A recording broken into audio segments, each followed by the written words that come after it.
It's week 8, and as expected, it's an all-out battle for survival. The winner of this match is guaranteed a spot in playoffs. For loser is going to be playing to survive in a tiebreaker scenario where they'll be hoping to get that 8th seed, that last rung on the ladder, the last acceptable rung before everything else breaks away and they die in a gruesome Squid Game-esque death. It's a new dawn, it's a new day, it's a new light for me, Harry. And right now we've got Purdue Grey versus Queen's Gales. This is going to be a battle for survival. Yeah, we've got two teams who are just above, just under the playoff bracket. They really, really need this game. Purdue Grey, a little bit more to play for. They currently sit at 1-6 rather than 2-5, as our scoreboard suggests. They've had some really, really rocky results. However, this could be their chance to turn it around. Just two teams and their will to survive. We're going to be able to see our map veto in just a second, so you guys will have a good idea of where we're heading, but everything is on the line for these teams, and we're starting off on the pick of Queen's Gales. We're going to be going to Ascent. This is a very comfortable map for a huge amount of teams, Grommer. Some would say it's the most classic TAC FPS style map that's available in Valorant. Not so many gimmicks. Yeah, as you mentioned, not so many gimmicks. You can play a plethora of characters on this map, as opposed to an Icebox, which is our decider. Kind of, you're expected to see a Viper. It's very common to see a Sage. Of course, over on our map after Ascent, we do have, I believe, Haven. Breach is very common to see on here as well. Over on Ascent, there's no real kind of etiquette to go for. You can really play with what you want because it's so oriented around aim. I would love to see a lot of flash. I want to see a lot of flashes here. A Sky would be great alongside something else, like a Phoenix, for instance, which we see quite commonly on Ascent. There's a lot of Yoru hovers. A pre-game ritual here for the Queen's Gales. Remember, for these teams, the stakes are high. We are in our last round. Second chances will not be forthcoming, and forgiveness is in short supply. Ascent is where it all begins, and we'll have to see. That is quite a bit of Yoru, but I doubt any of it's going to occur. They're just going to mess with us until there's about 1 second left on the clock, and then they'll probably pick something like a Sova. Sova is almost ubiquitous on Ascent, just because the coverage these sonar arrows here can get is so good. You're absolutely right. For the looks of it, the defenders, as mentioned, they bring out that... for a moment, they were looking at that double flash of the Phoenix, but they do have the Liz on the Reyna as well, so I really like them. The Sova, as you mentioned, of course, for information. Over on the attackers, shock off for a moment. I thought we were going to see that Yoru.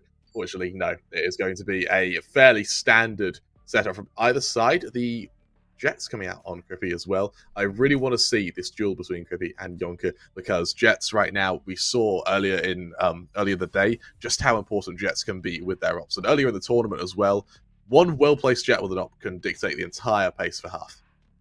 You know, I really like the name Po80. It reminds me of Hawaii 5-0, except it's like an old British Bobby in a dark London street as crafted by Edgar Allan Poe. Po80. Boil 'em, mash 'em, stick it in a stew. I hope people get Lord of the Rings references, because I feel like a proper nerd going for that one. I think you would play an excellent Hobbit, Kremer. I think you've got the Hobbit aesthetic down. Than you. I mean, you are tall, but you radiate short person energy. Wow. That was pointy. Here's the thing. I think if I were to be short, I would sort of embrace the mentality of a dwarf, where I would just eat loads. I'd become massive and just become like fat strong. Like, I'm kind of already that already, but like, that's what I would embody.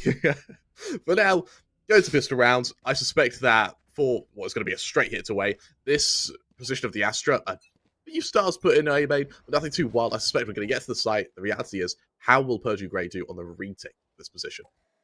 Spike left on the floor for now, while some skirmishing will be done down mid.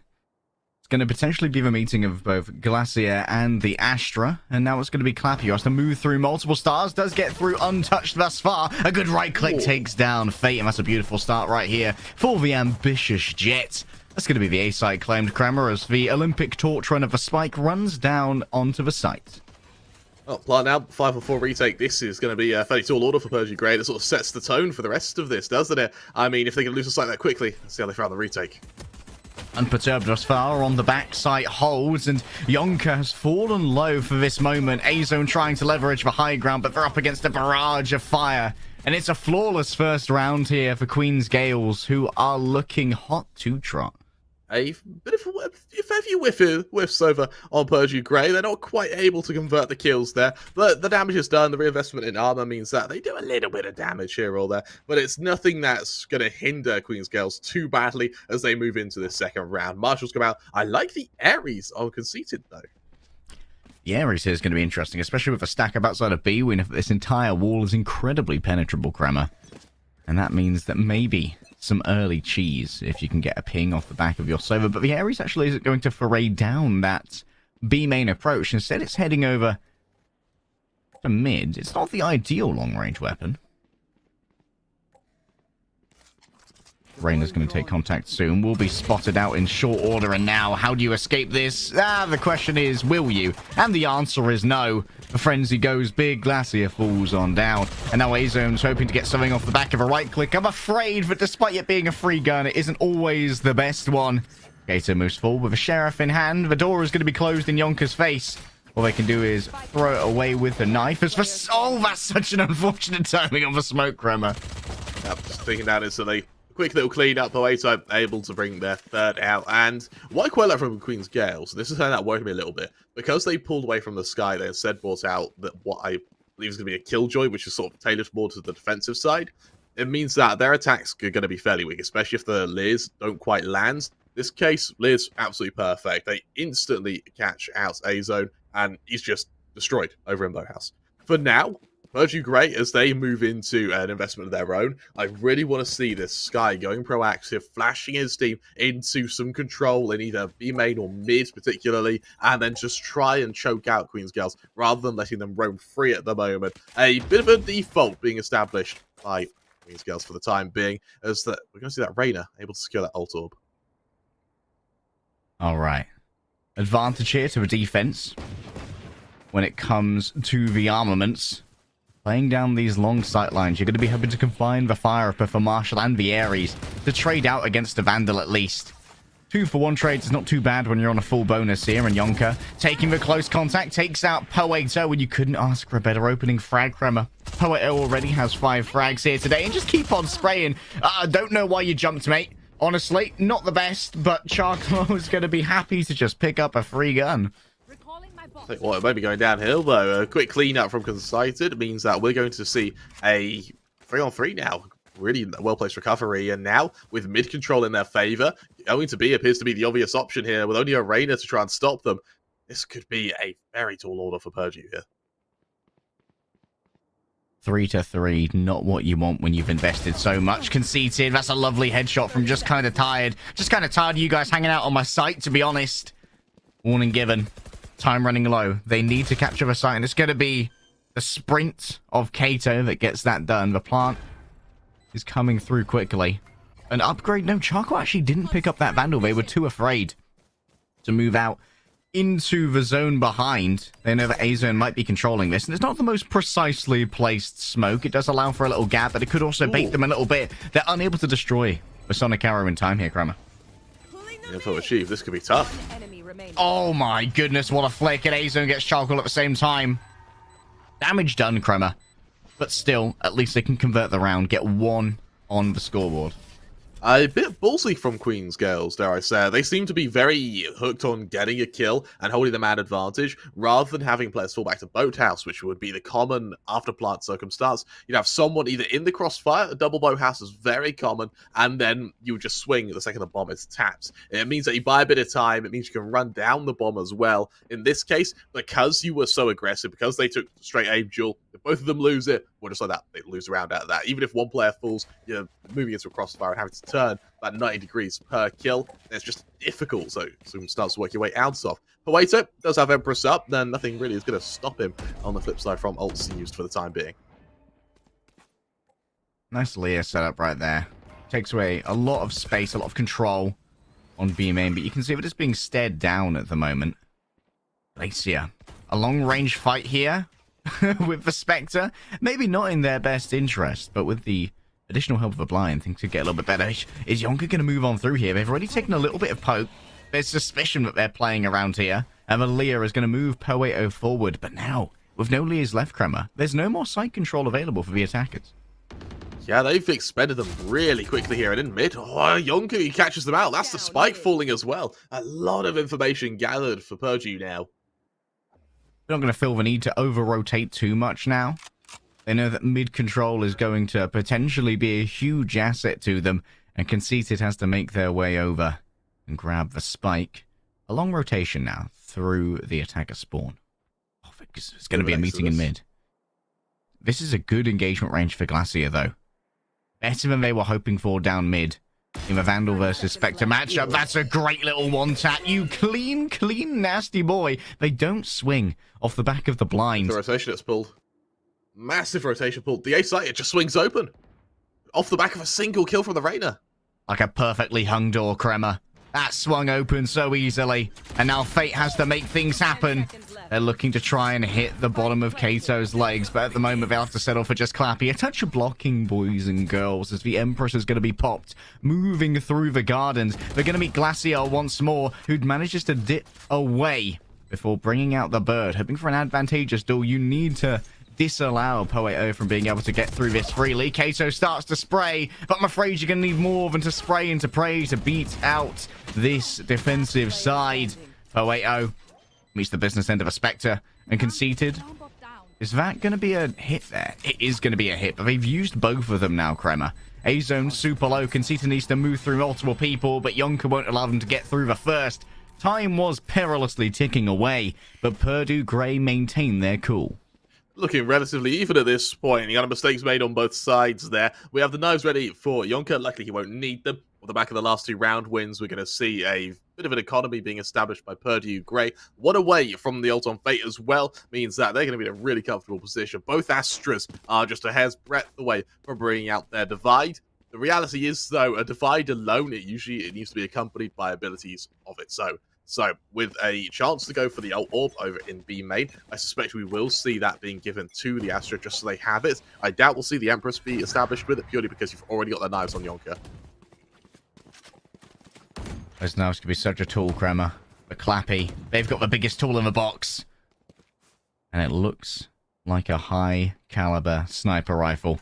Clappy knows exactly where Glacier is. He's going to avoid getting stunned here.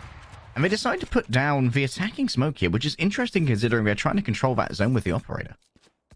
They are. Smoke not quite going to be able to be seen over, but for the time being, it is all info. It's a recon game, and with a default being fanned out by Queen's Gales, looks like Sova, his job now becomes more of a distraction than anything else.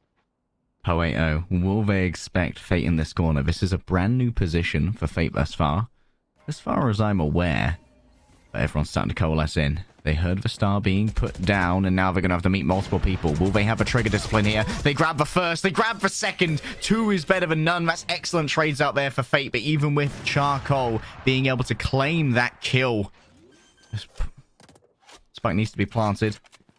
And now, are you going to use this Cosmic Divide in a post-plant? Will you isolate Heaven? No chance to do so, Crema. Quick clean up. And honestly, another really clean retake from Purdue Grey. They seem to have really got this this rhythm found for themselves. They do rotate fairly preemptively, and so it means that you're either playing for a retake, something they've already established they can do, or they end up running into a stack. Now, Queen's Gales, they haven't actually tested the stack of Purdue Grey just yet. I would hope to see them be able to, at least for now, hold a player. If you're going to hold a site solo, don't have them in such a close angle, because Fate is in a one-and-done angle. If he dies, the site's lost. And I mean, sure, their retakes are good, but you don't really want to be in a retake, because the spike plant means your opponents are still getting cash. With ult management swinging straight in favor of Purdue Grey off the kills there, they will have it this round, but next round, we're going to see the ults come out on both Clappy, Kato, and Conceited. So all of them are going to be ready to try and engage. And I suspect that our 7th round will just be a massive ult up from either side. It's going to really test my comprehension of tactical shooters, Crema, and I think you're a bit better suited to that than I am. But we'll see how it goes, eh? Clappy, knives out. All of my neurons are going to be like, I don't know, man. This isn't my department. Throw us a crab and let him do it, yeah. At the same time, I'm saying throw us a Harry, though, so this is going to be a weird one. A-Zone. Moves down mid. Class is able to pepper in a couple of shots here and there, but still, large stack outside of B main. Conceders managed to make their way in here.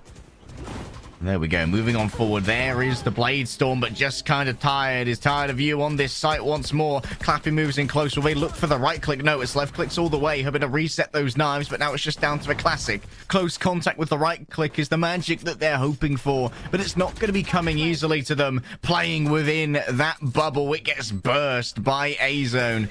And now we are once more in the post plant, but it's been 3 successful retakes thus far from Purdue Grey in a row. Yonka just holds their nerve, holds the angle, and Kato never stood a chance. You're right, nah, just kind of tired. Shut down. It's going to bring Purdue their 4th there. A really, really solid round from Purdue Grey. And once again, a retake that's gone in their favour. 5 ultimate abilities ready to be used. Harry, if we don't see them chucked this round, I am going to be very surprised, because the only person who doesn't have them is the Reyna on Queen's Gales. But that doesn't matter. A Reyna ult isn't round dictating. It doesn't have the impact of, say, a Hunter's Fury in both a site take and, more importantly, a retake. For Purdue Grey, they are in the driver's seat here. That up on Yonka's proven to be very damn effective, and for the time being, Clappy hasn't really had the cash to try and test him with an up of his own. There's going to be an interesting dynamic here between the Sovas. A-Zone is going to feel the need to hold this ultimate until Conceited puts down their lockdown and then use it to destroy that. But A-Zone may figure, or rather, the opposing Sova Kato may feel that they can easily kill A-Zone with the Hunter's Fury while they're channeling the Hunter's Fury. Just a bit of a Sova arms race to get the more limited mobility that can be put down. You can see that at the moment. Oh my goodness, Yonka, you dirty, dirty boy. But Poe AO is putting you under arrest, mate. The jig is up. Perfect opening now. There's the Hunter's Fury being thrown out, and they know full well this is going to be a hit to A. So not quite getting the damage right, but it doesn't matter. Fate's to be tested. Oh my goodness, turning on a dime, Conceited with a 90-degree, a flick at a shot, and goodbye to the smokes, goodbye to the astral influence that Purdue Grey brought to the party. And once more, the spike has been planted successfully. Down comes the Cosmic Divide, and it actually divides the entirety of the site. Interesting that it appears to be along the line here of the generator. Oh wait, oh, what great trigger discipline they seem to have had there. Broken. Is them, like, it's looking like their mouse might actually be broken. Oh, they get caught by just kind of tired. I'm tired of allowing your mouse to work, mate. Oh, I think we're probably going to be in for a tech pause after this round. Well, for Kato and Glacier. There's a chance. It's a sprint. Kato needs to do it, and they will just in time. No, he didn't. Oh, damn. Oh, that was so close, I didn't even realize. Oh, the running shoes were not good enough. Got to get some Nikes, bro. We have attack pause, understandably so. That is soul crushing. That Raider was in such a good position. And it's just, it's mouse broke. That, yeah. Oh, that's, no. That's a tilter. Why is there no quick melee keybind? Yeah. Well, Mado's not facing them. He do a little silhouette. Yeah, the other Reyna had their back to them. Oh, that's true. In another game, you could have potentially hit V, get an insta-kill.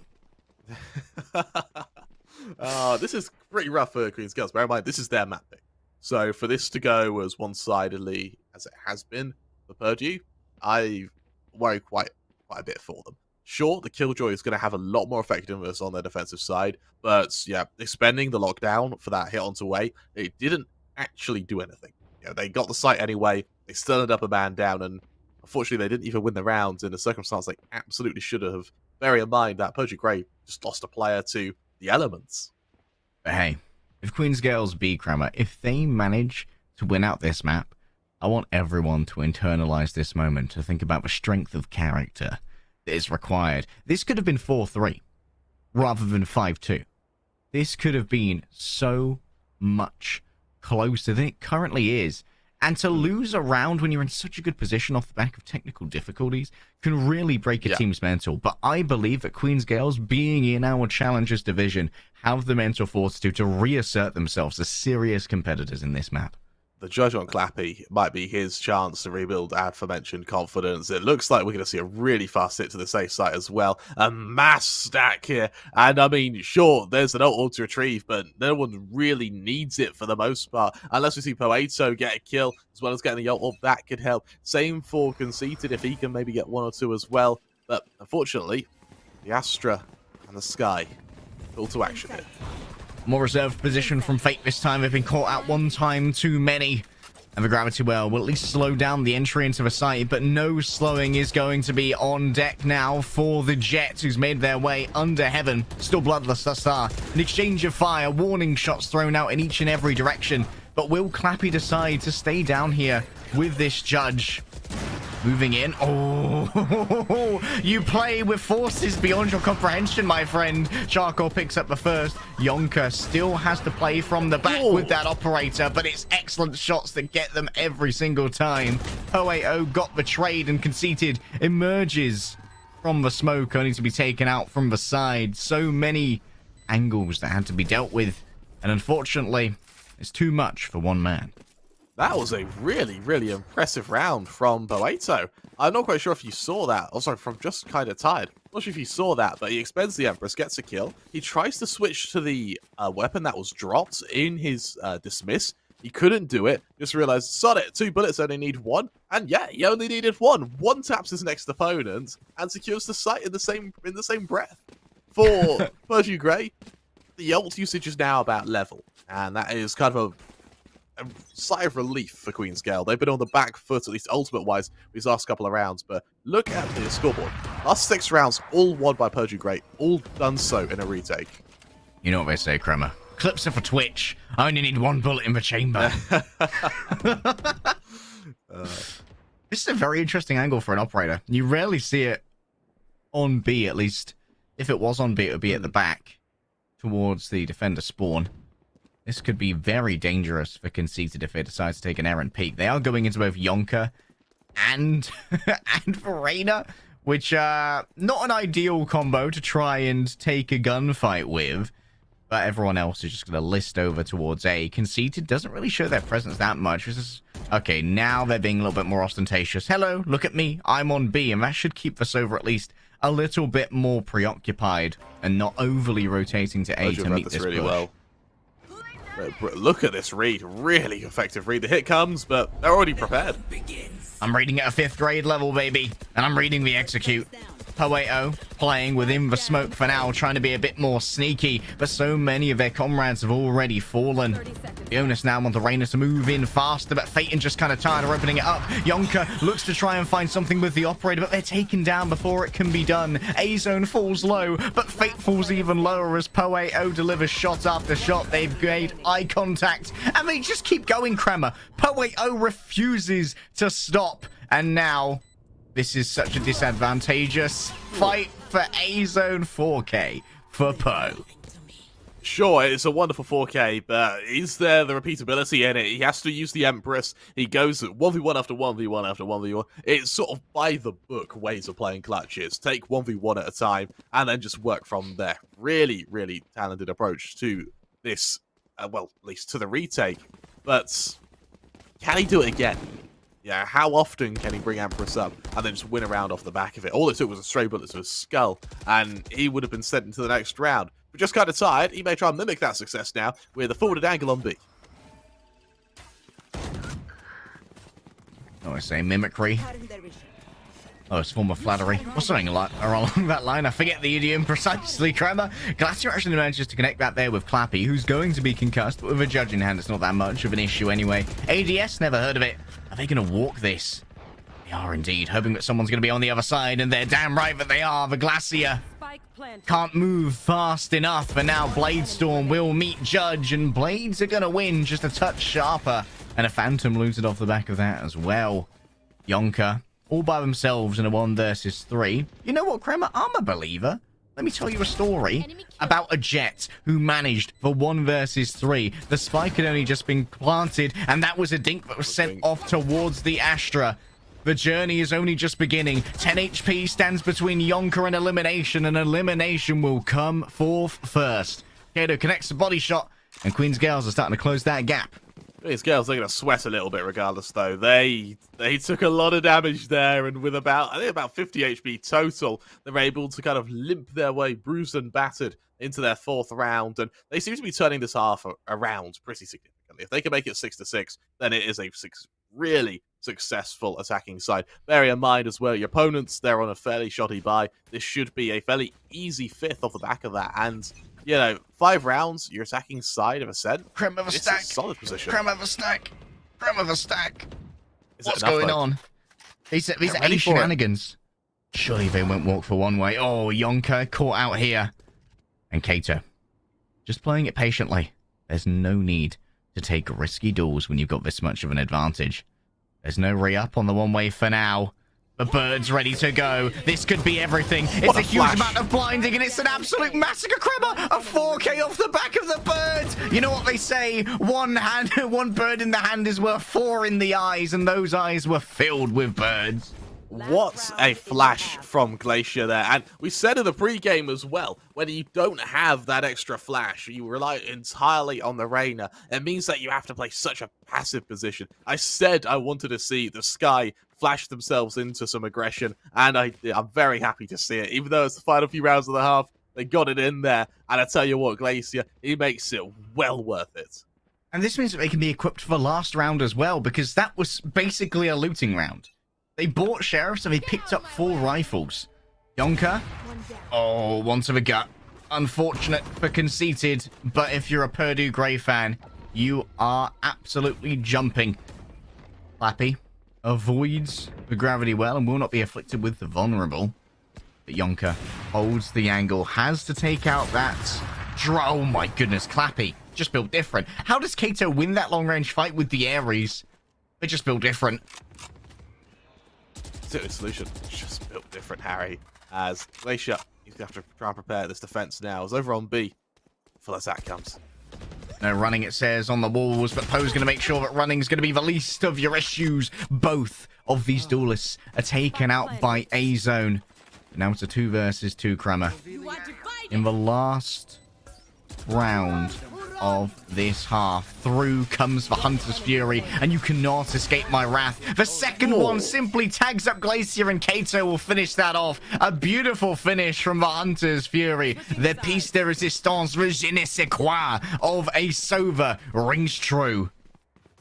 A solid way to end your half, and more importantly, it sort of shows to A-Zone that Kato, he knows what he's doing. You can't underestimate him. We move into this second half, and I mean, sure, Purdue Grey lead, but in momentum, they really struggled in those latter stages. In fact, so much so that these 2 rounds that separate these 2 teams, they could be thrown out the window any second now. It's all down to this pistol round, and I suspect we're going to see something very aggressive from Purdue Grey. Bear in mind that with these double flashes on both the Reyna and the Sky, they've got all the utility in the world to work with.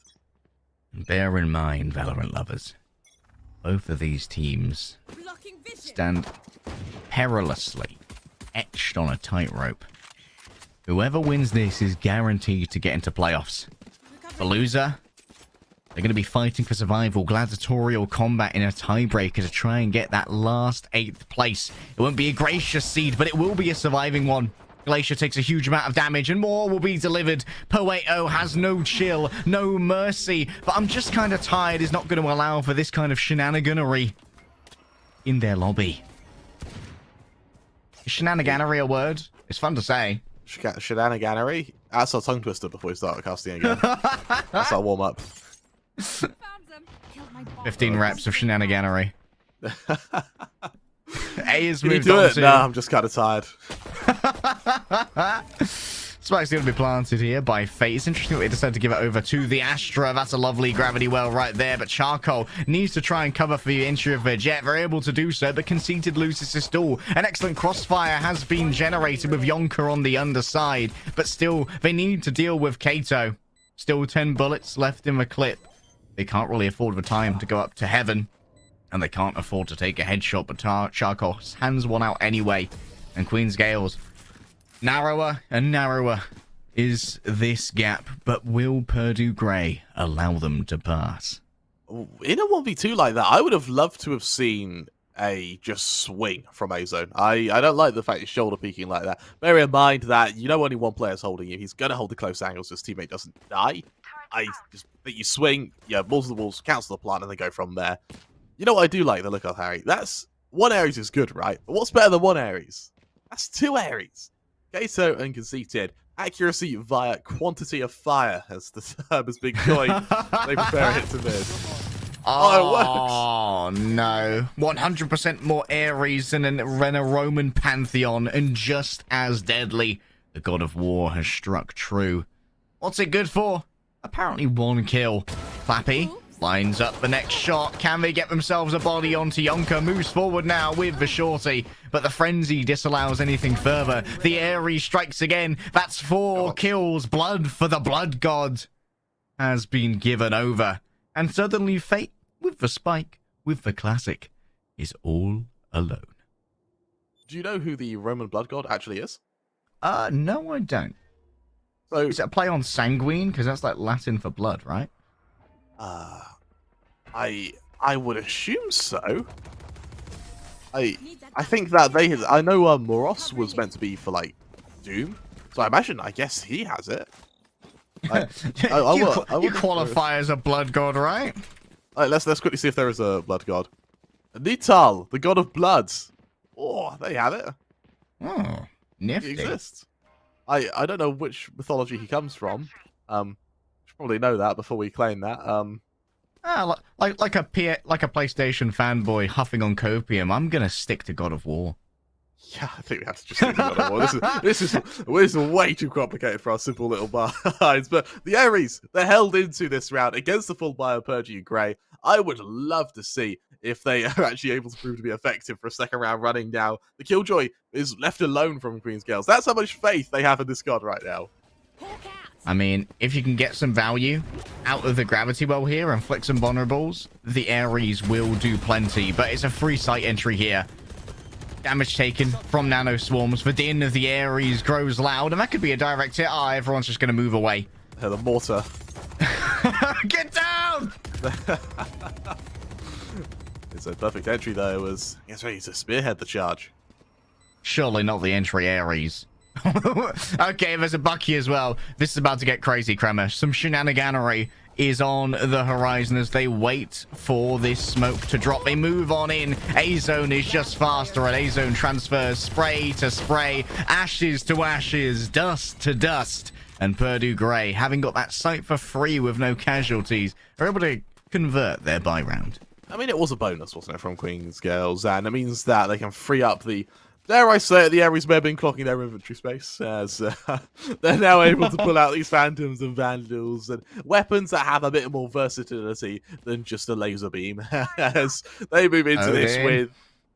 Make it happen. I was hoping to see an Odin. For a moment, my heart jumped when you said Odin, as if I'd missed something. But no, there's a world where we do say it. But what's interesting is no one has their ult up. Yeah, I mean, Fate will be able to get theirs if they're able to go for the orb control. But instead, he's got that bomb and spike. Sorry, and he's just heading to B main to try and get it through that. Yonka's going to be forced to move away from mid here and retreat into gardens after being pinged by that drone. So there's going to be a little bit less control. You can also see that smokes have been set up there. It's unclear by which team at this moment. And already a big rotation coming in towards A. Seems like bold. The rain has been quite noisy, Kremer. The Rainer has been very noisy. I am really interested as to what the thought process is. Eventually, they head back. Kind of the nick of time. Still no mid-control claimed here, so the rotations are free for the defensive side of Queen's Gales, but they have taken a little bit of damage on the side of their Rainer.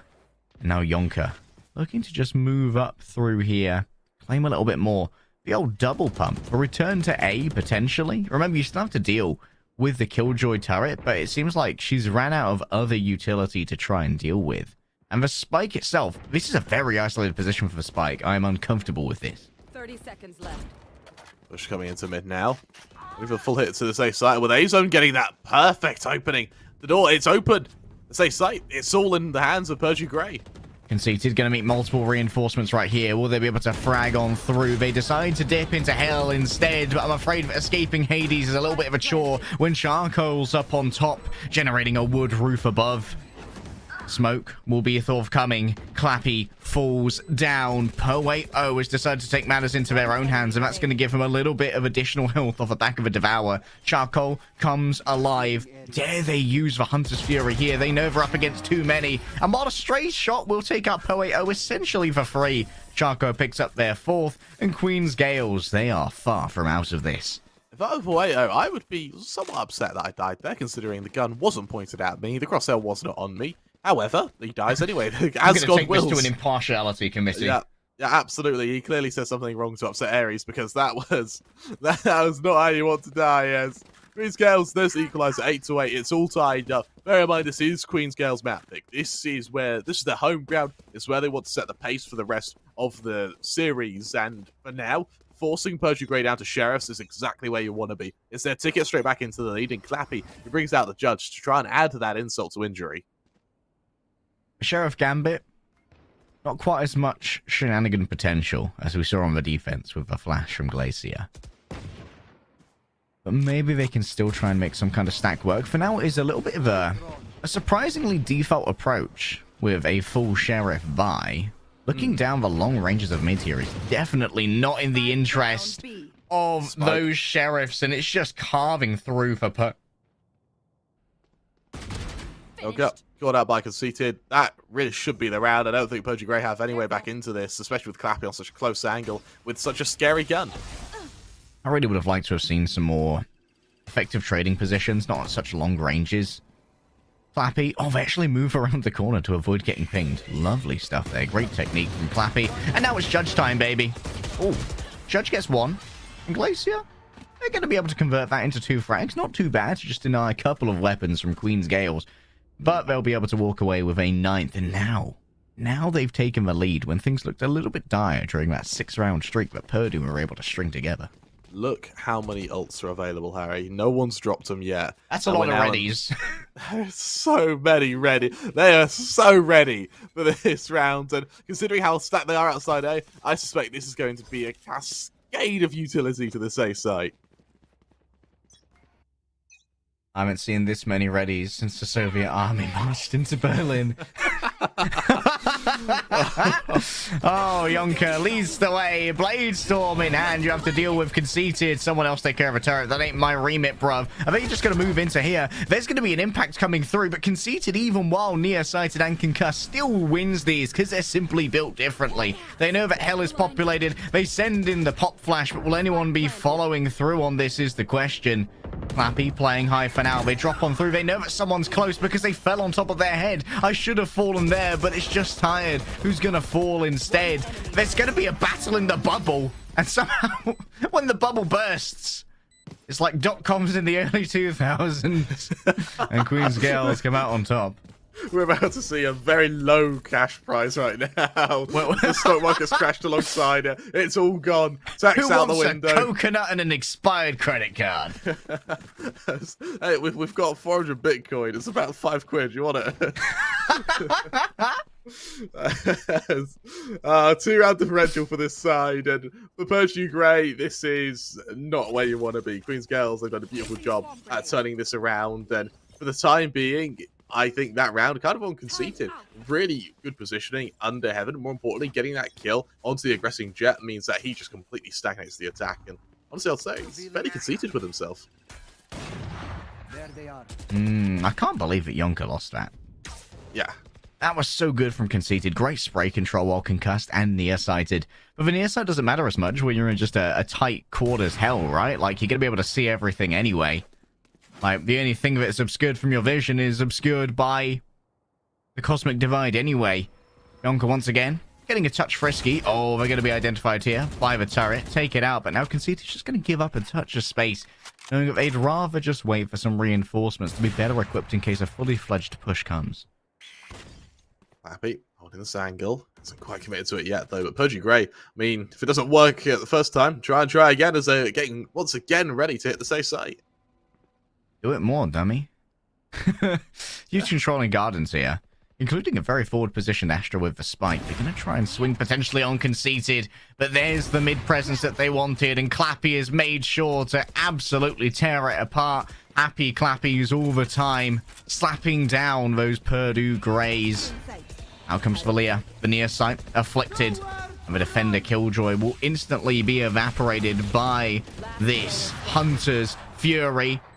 No taps given on the aftermath, and Clappy, oh, the ring, the din, the absolute thunderclaps of the operator will be echoing in Purdue Grey's minds for so long. What a happy Clappy, isn't he? Yeah, so we're going to have to see what Queen's Gales can really do with a...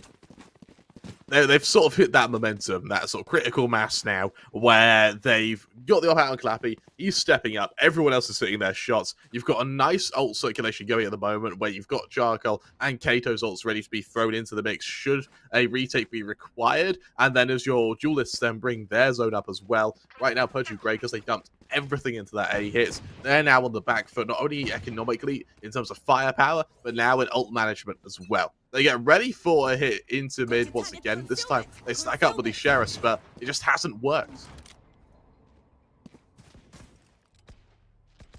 On the other side of that smoke, he's a sheriff. If this remains unchecked, it could be a problem, but Yonka's going to be able to clear this fairly easily. Oh my goodness, lovely stuff. I'm just kind of tired. But Conceited is waiting. The second layer of defense. No one expects Gandalf to. You shall not pass again. It's just too easy, Kramer. It's just too easy. Shutting them down.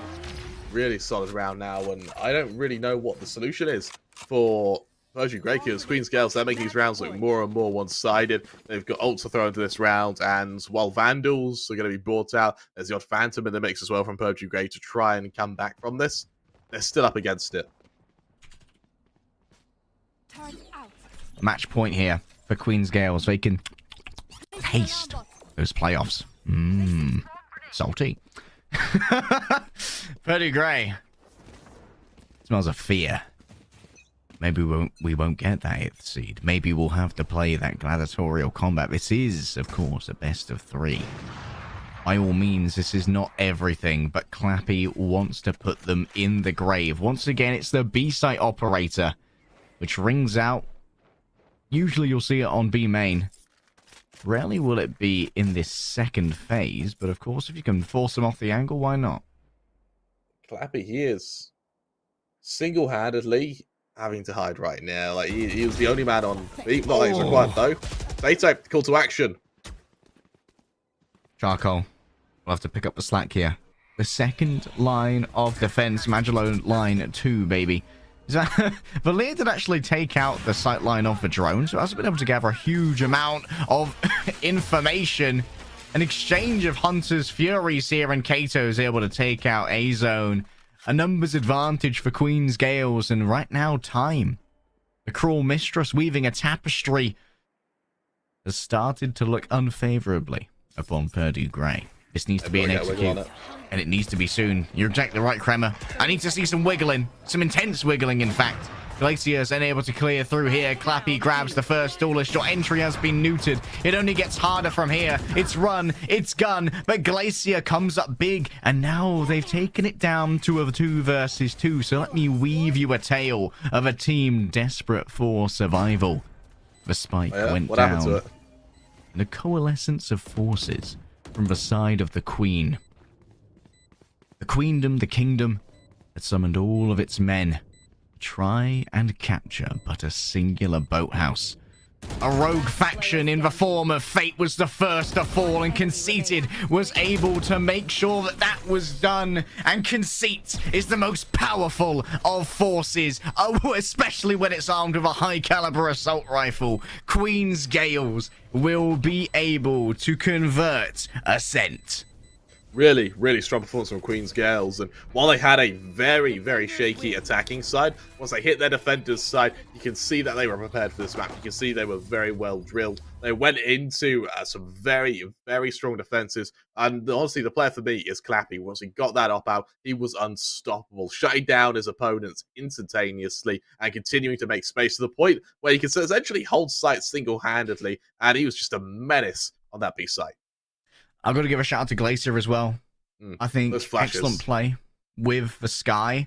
I think that that could have been a real difference maker. Let's have a look at our map set to lay out the groundwork for what might be a return for Purdue. Of course, that was the map pick of Queen's Gales. So to a degree, we expect them to win that, right? And it's a very different approach next. The old triple site. Yeah. It's going to be a rough one. I think that considering how effective Clappy was with the op, I suspect he's going to be very effective on his next map, purely because it can be, with 3 sites, you can just post someone there, let them hold it single-handedly, and it gives you a bit more freedom with your 2 rotations. Having a Killjoy as well means you can see what is usually quite a very common 1-3-1 setup, where you have just 3 players in mid, and you just swarm to whatever site the contact's mained on, but we'll have to see. The strats will be revealed very shortly. We go to a quick 5-minute break. When we return, Ash will continue.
What sound experience would you like today? I'll have the fantasy pack. Good choice. And could you make it a Cloud 2 wireless? On his way, sir.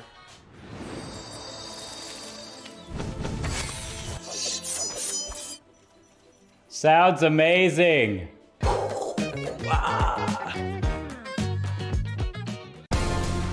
Sell online tickets directly from your school's website. Scan digital or printed tickets with the Hometown Gate app. And get immediate access to ticket revenue with real-time reporting.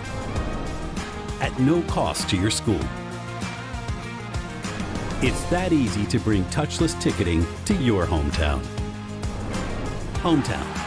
Fast scans, happy fans.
Purdue sit, or at least they're hanging from a lone and frayed thread above the pit of a Balrog right now. It's not looking great. And Queen's Gales, they are but a single map away from guaranteeing their passage into our playoffs in this Challengers division. However, to get there, they will have to defeat Purdue Grey on their own map pick of Haven. This is really going to be a tall order. Now, Purdue Grey, they looked very strong on their defending side of a sense. When they moved to the attack side, they only won one round. They got wiped. They looked really, really shaky on the attack, and that's because while they did have that double flash on both the Sky and Reyna, they only really used the Sky kind of properly with their flashes on that defensive side. It seems like that was really where their setups came from. We now move to Haven, where Clappy, a player who was playing out of his mind with the op on the second half of Ascent, is now feeling his confidence. He is going to be seriously, seriously scary. He's going to be a tough player to watch out for. Yeah, I feel like this is going to be a fairly similar kind of loadout in terms of the kind of agents we're going to see. Kramer Jet is incredibly powerful on on Haven, and once again, it's about that op, man. A long, C long, these are terror positions. These are where you can rule the map with an iron fist and give no quarter to your enemies. And you know that Clappy and Yonka are both going to be attempting to fill that void. He's sticking to the Sova, but I'd love to see just kind of tired play on this Phoenix. In many cases, it's considered can be suboptimal, but I think that Phoenix is at their best on both Ascent and Haven, where there are plenty of 90-degree angles to really get some value out of that curveball.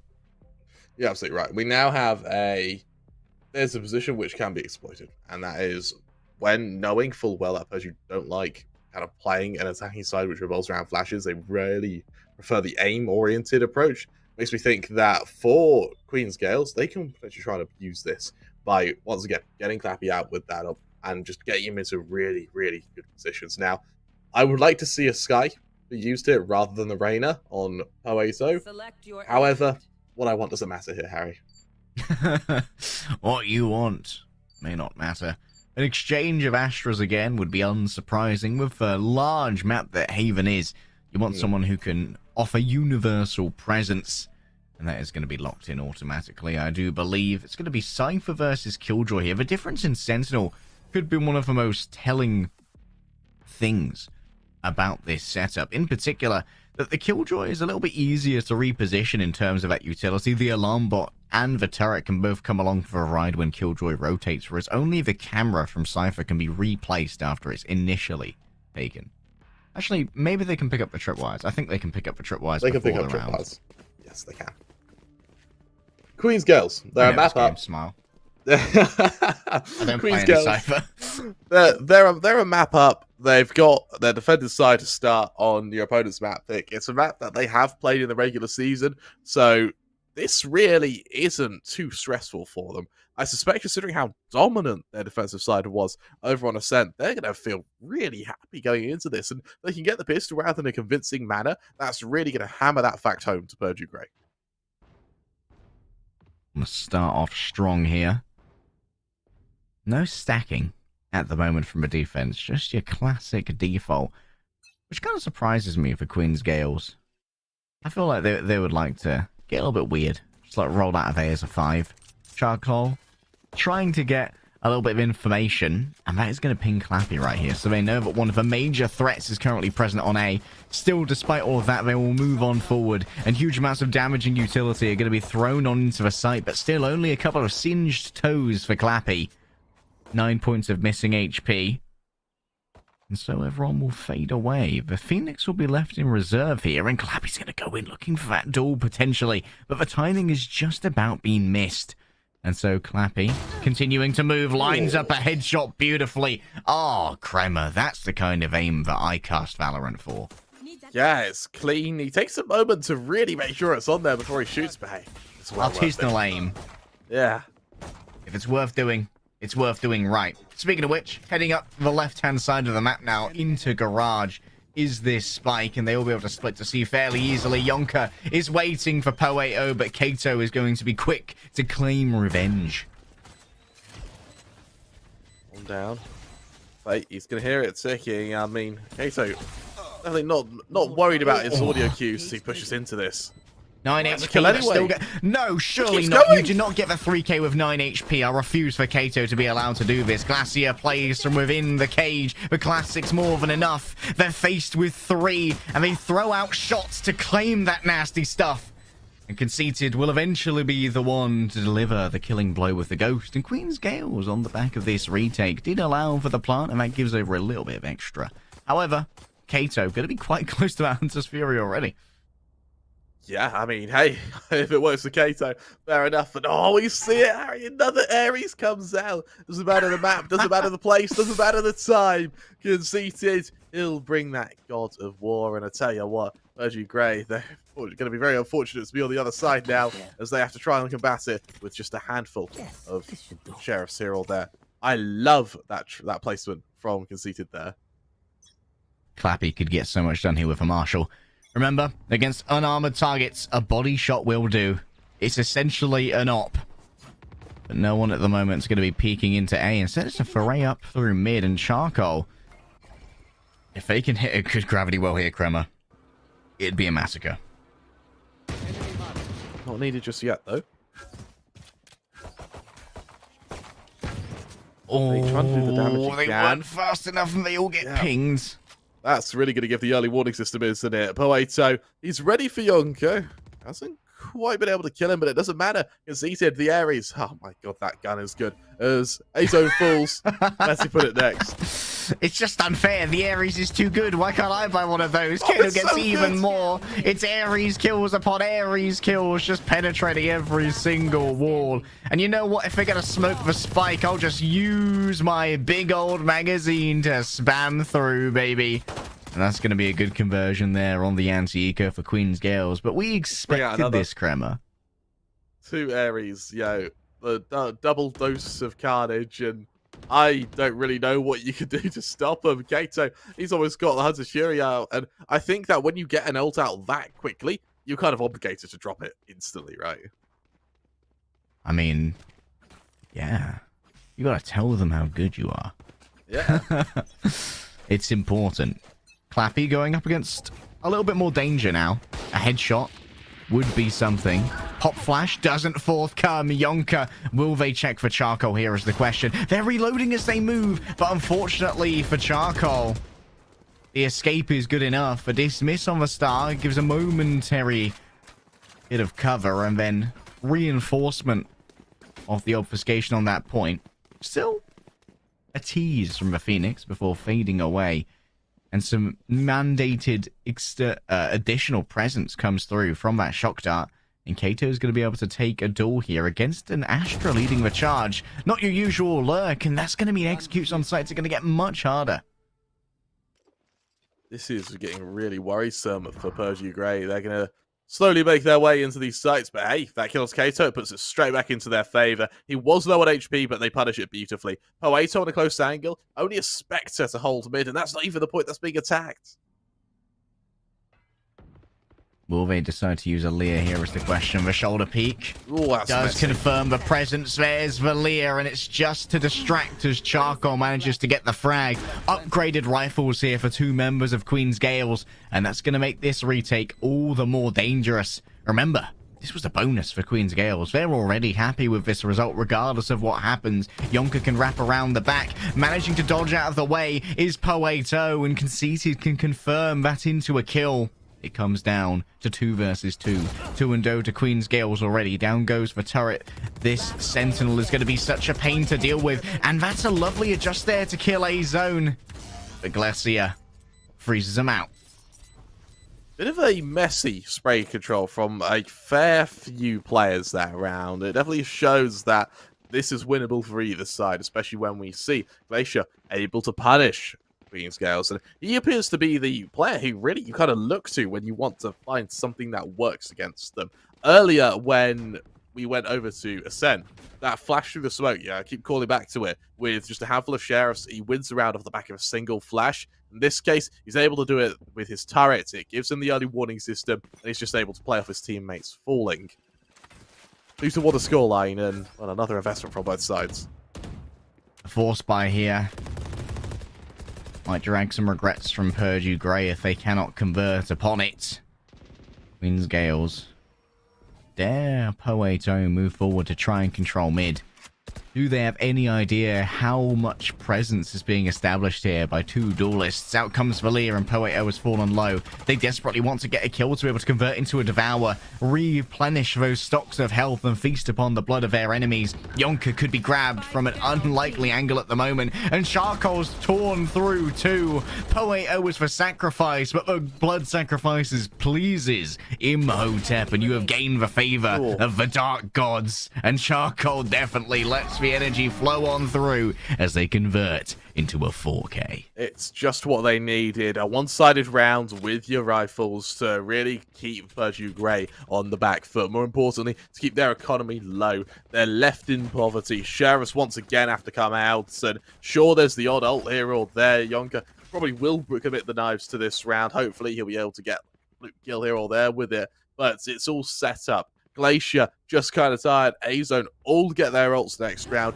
Aston's conceited. This is going to be, as we see on kind of usually that sort of round 7 mark, just a mass ult dump as they start this game. Dump the ults. We need to lose some weight. Yonka moves on forward. Blade Storm in hand. Remember, no refresh on the right click, so it's left all the way. You want to hit those headshots, get the one shot, get the knives back, keep on moving. But just kind of tired. It's going to be put to rest for now. Clappy has moved through multiple people. Yes, we expected it because of the lame buy. The Queen's Gales, nonetheless, have proven perfect thus far. A-Zone, 1 versus 5. What on earth can he do from here? I mean, damage would be nice. It's not even an option. Charcoal, a 3k from him. Both he and Clappy with a very, very effective hold. They go 4-1 up. Purdue Grey set back the drawing board. They've got the ult advantage. More importantly, they're going to have firepower to match their opponents. The question now is, can they beat them? Conceited, 1 away from bringing the Cypher ping up. He's the only Cypher in this game, so it's something you don't really see the run it back from. Just kind of tired, though. It's really where I'm interested to see the follow-up. Rifles on rifles. Oh, look at Clappy's money, man. If they die... Yeah, that's op smell. I'd know it anywhere. What's the smell of? Death. What does death smell of, Harry? Don't get metaphorical on us. Smells like lead and smoke. Oh, we're about to smell a lot of lead now. He's ready to fill sight with it. Oh, interesting there that the Lear and the Smoker popped at the same time, so Yonka doesn't have to shoot down that Lear, and that means that their presence has not yet been betrayed, providing they haven't been noted on an earlier jiggle peak. And for now, it seems like a pretty west-heavy defense from the Queen's Gales, with Clappy just slowly moving up around A, taking away this map control. They'll be meeting with the turret of Glacier soon. Yeah, hasn't quite seen anyone yet, though, but he's all still a lurker anyway. He doesn't react. That's a free kill. That's a man advantage. Purdue Grey, what's happening? Falling apart, Kremer. What could it be? Nice little bounce there from Kato. Is it, though? I don't think it's meant to go there. Could there be a secondary bounce? I'm not sure where it's going to land. Okay, it was overall a weird shock dart that came on through. I was just so preoccupied with the recon dart. I didn't realize that Charcoal's now all alone in a 1 versus 2. They need to beat Glacier, and they will. They can just play the time now. Do-si-do, baby. If the spike hasn't been planted, Charcoal needs to look behind them. The timing could be all A-zones, and you bet that it is. Get yourself a bonus plant, get the bonus credits, and Purdue Grey converts. Just what's needed. They finally put a round on the board, but it's that ult time. It's critical mass. Clappy, he's the only one who doesn't have his ult up, but it doesn't matter. He's got that big 50 cal boomstick, which happens to deliver the same punch as a knife to the head. Who'd have thought, right? But nonetheless, it's 4 ults ready to be used from Queen's Gales. This is really where they try and swing it back into their favor. The question is, how few ults can they commit to the round while still making it winnable? How economically sustainable can you be? All of the Jet's utility is expended there, but critically, Kramer, they will survive yet. That going out now, this time to mid. Reyna called to action on a very close angle here, Harry. Poeto wants the contact. One Lear in hand, and one dead Jet that stands before them. They see more bodies in the mid and Conceited ready to go off a swing here. Out goes for Lear.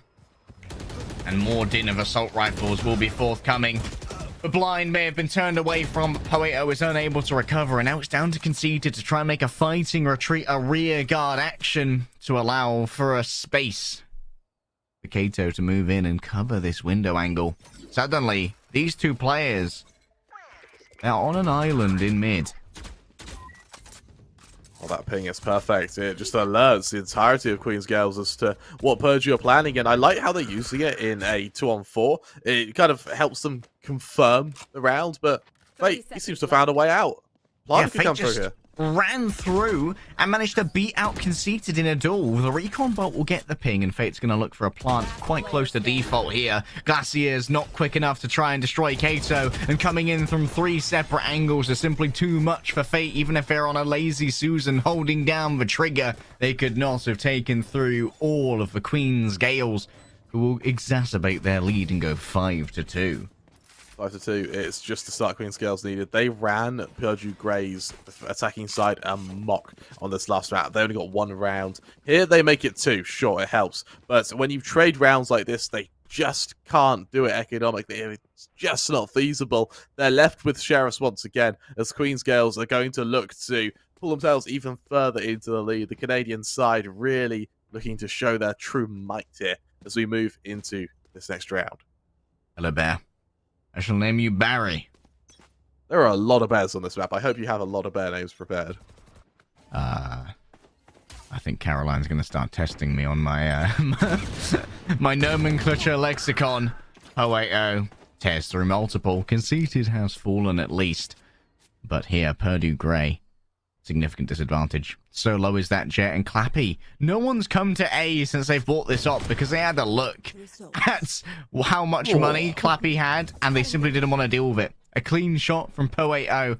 Here we go. Finally, the op's going to get some action, baby. It's all about the Mets, baby. Love the Mets, and that's a miss. I love the miss. A-Zone moves even further up. Sheriff in hand. Sheriff versus Marshall. Surely this is a dub. Playing inside with the frenzy. Poeto comes around the back. No. I need to rescue my boy Clappy here. I cannot allow this to continue. Yeah, you hear that? That's that lack of padding on these stats right now, and as he does sort of plump his pillows, make it a bit more comfortable for himself. We're gonna have to see what Purdue Grey can throw at Queen's Gales. I'll tell you what they can throw. That's a bloody lot. 4 ults ready to be used. The knives won't be committed, but again, knives, they're not the rounds for they're not the abilities that carve rounds. I'll tell you what is something though. That's the Odin out on Kato. You love to see it. God of Thunder, isn't it? So we'll see what he can do here. Thor is the god of thunder, Kramer. Is he god of lightning then?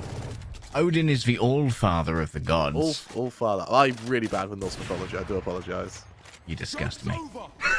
I know Minolia, that's it. Oh, here comes to run it back. Clear some space, baby. That's a lovely little cosmic divide right there.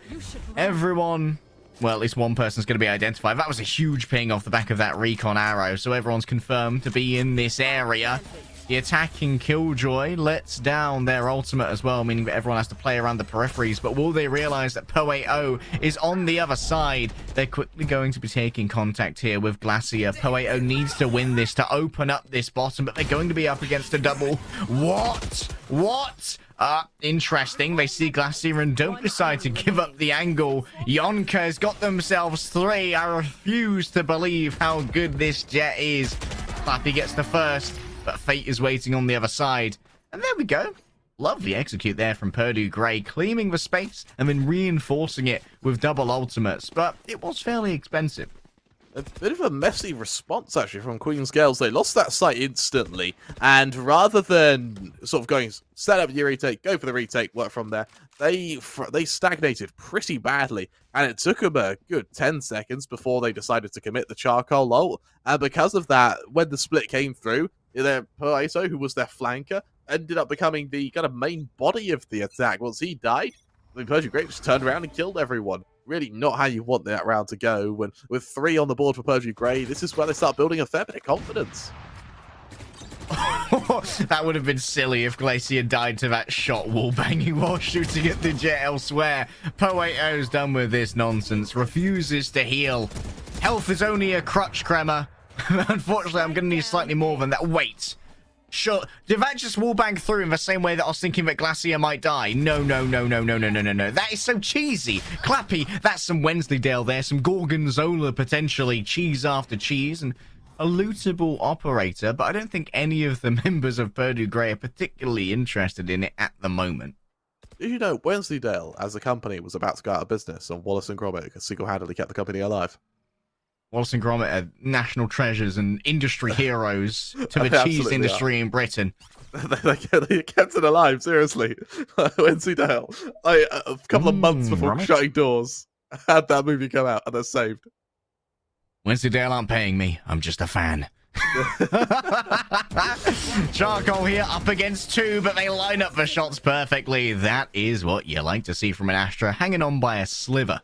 Hanging on by a thread. Can they get the op in time? The answer is no. So I'm afraid you're going to have to rebuy into that if you want another one, Clappy. But hey, you've got money. 700 credits. It's pocket money, baby. Bear in mind, there's only 2 rounds left in the half anyway. So they don't have to worry about it too much for now. But it's going to be on the back of their minds. They can just invest if they lose this. But it won't be pretty. For Purdue Grey, they can't invest at all. Pistols out. They've just got to save for a bulky hurrah to end this off. But if we end up seeing a 9-3, Queen's Gales, they're going to be in such a strong position as Yonka leads the charge. Knives out. See what he can do. Knives out, baby. Accuracy is the name of the game. Yonka moves on forward. A minor blind is given over and Conceited's caught in the corner. Good crosshair placement with the Vandal. Means that that's an easy clap kill. But the Frenzy, the duel is just too strong. Up goes the Blaze while I'm having that gunmate. There's the quiet cross. And now a recovery of the rifle for the Phoenix, making them considerably more dangerous. Purdue want to walk away from this with at least another round. And Clappy's disengage is nowhere near as clean as they would have liked. Out come their own knives. The left clicks are good, but Fate's response is a touch better. Queen's Gales will be able to loot the operator once more. And the spike never even touched the ground, so no bonus money here, Kremer. The only time it did touch the ground was when it sort of fell out of their quilled opponents. They kind of slipped out of their grasp. Butterfingers, eh? I love how, despite having all the money in the world, Casey goes, no, the Odin, trust me, it's where it is. I mean, great for a Sova. All that wall penetration. I think that this is a really weird way to describe the map, but I think that Haven's one of the most penetrable maps in the pool.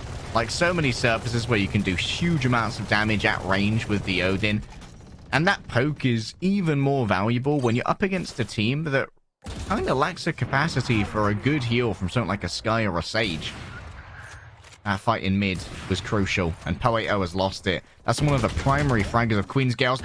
Choco had no idea. They thought that maybe it was covered, but Clappy was looking down A long instead. They couldn't cover each other. It's a messy fight between the Jets. It's an absolute travesty, but swapping over to a Vandal of their friend just means that it's another one for the pile of bodies. Just kind of tired on the back of this run it back. We'll be heading back to their spawn point. And that's going to be a spike plant with Purdue Grey finally having a man advantage. It feels like I rarely get to say this. What on earth was this round? What is this round? Huh? What is this? Like, that lurk from the Jet was perfect. I mean, he catches both players off guard. But that wasn't a lurk. They just moved where they were expected to go. I don't know how that caught them off guard. But A, it did, and Casita drops down. Your knees. That's pain.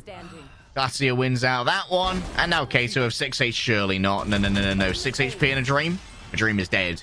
A-Zone. Welcome to the Twilight Zone, where dreams don't live. The team ace is claimed. And that's going to be our side swap coming forth.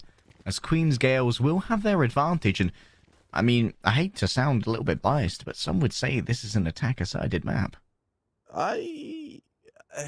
Some say, yeah, but you're always going to have that defender's advantage, and I think that's something you can't underestimate. I think that right now, in kind of Valorant's current meta, this kind of Haven is probably the most even split map in terms of round count as a par.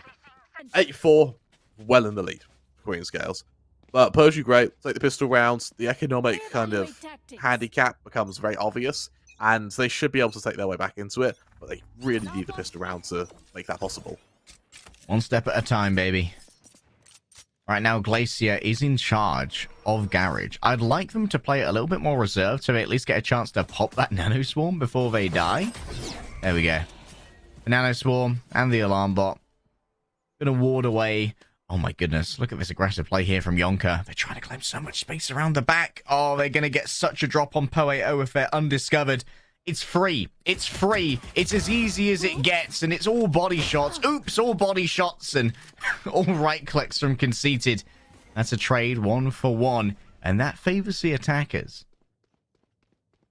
Fairly messy, but it has been left in a relatively even position now.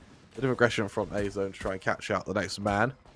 Still no kill yet, though, so it falls into actually an attack straight to the A site. Drone as well. Going to be looking for anyone who dares move into here. Fate. It's a messy, laboured spray, and Charcoal is quick to punish it. It's just kind of tired. Is done with this life. Having walked away with one frag. Battered and bruised are the attackers, which can be quite important to note in these pistol rounds. And A-Zone shows exactly why. 1-2. Winnable for either side here, but Perju, they desperately need this retake to work out for them. Conceited in the corner. They're so important. I think they got a glimpse of the hats, and now it is a 1-versus-1. A-Zone versus Conceited. Dropping down. The damage to the knees has proven too much. It may slow you down as you go, and Conceited knows that time's on their side. It's time to creep and to clop around. Avoid the fight as best you can, because, hey, time is a cruel mistress, but she's my best friend. With it. She's my girl boss. This is proving to be very, very unfortunate for this. Well, for the side of Perju Great, it's just not working out for them, Harry. They're left having to really struggle for an answer. Queen's Gales, they seem to have got their rhythm, and the pistol round, it's shown just that. Moving into our next Spectre around the board. Flappy, he likes this judge, doesn't he? He really likes bringing this out. For Perju Great, I mean, the Marshal, maybe it's a bit of a force, but, you know, it feels like it's trying to slow the inevitable. The Marshal and the Shorty. Just kind of tired. Welcome to your new life as El Raton. You'll be down in these sewers for a while, I anticipate, waiting to see if any prey should stumble into your den. A fray out now from the Jet. He's going to be meeting up against Poeto here, and simple as that, you just don't win against the Spectre. Oh no. Here it comes, boys and girls. Rat versus Vampire, and the Rat wins. It's just too strong, baby. There's the reload. The second shot is not quite close enough, but that's damage done to the Sova. The Marshal unable to connect when it comes to a meaningful bit of damage. And now Clappy is the doorman. Show me your ID, or you're not getting in, and you're facing the judge. Just spam the smoke with the Clappy. Oh. That's crowd control. That's crowd control if ever I've seen it. I think. Do you know how when shotguns first came into creation? No, I don't know the lore of the shotguns. It's quite interesting. So the lore of the shotgun was made in response to in the Second World War when the Americans actually invented what's called the trench gun. The idea being we need something that's very good at clearing close angles, you know, with a fairly short barrel. Shotgun was made. And Germany, having literally just started inventing gas attacks, made an official complaint to what was kind of like the authoritative body at the time, complaining that it's inhumane, having just created mustard gas. Would that be World War One? Yeah, it's World War One. That's when the trench gun was made. Well, a little bit of American ingenuity. Nothing wrong with that. Pretty good inventors. Oh, dirty spray. But gets away with it. Not even any damage taken at this moment. Reinforcements, you say? I'll take those too. Oh, double dink, Kato, you dirty boy. I have to reconsider that reinforcement stance in just a moment, as well, for the time being. I'm kind of scared of Kato, man. Yeah. Don't get me near that Sova, he scares me.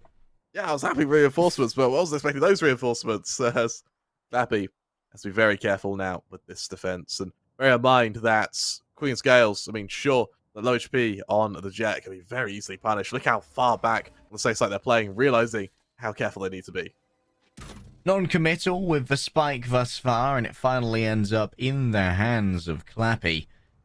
You can see Yonka here playing a much safer position.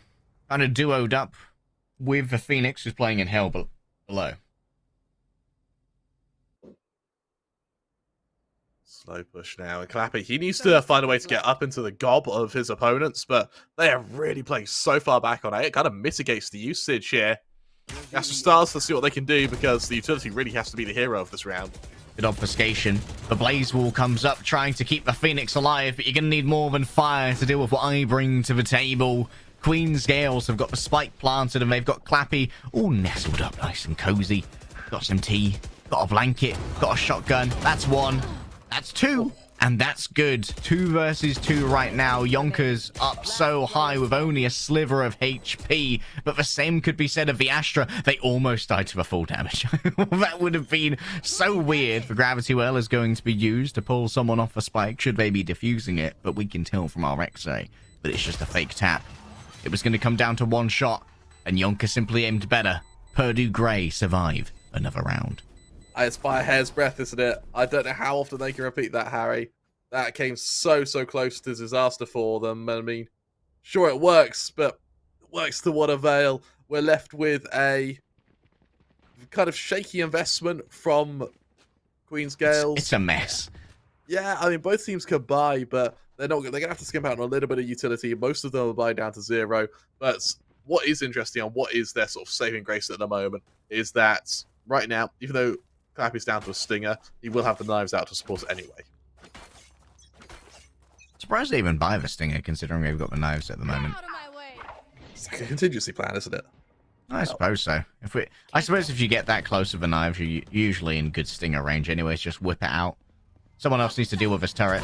Can't be done by Clappy. They actually get a ping here onto Glacier, and now it's time for Clappy to go big. However, the right click does not connect. The stinger finds its man, and I suppose you're right, Kremer. Contingency plan, indeed it was. But where are your contingencies now, Gales? So many of your friends are dead, but Charcoal, hello there.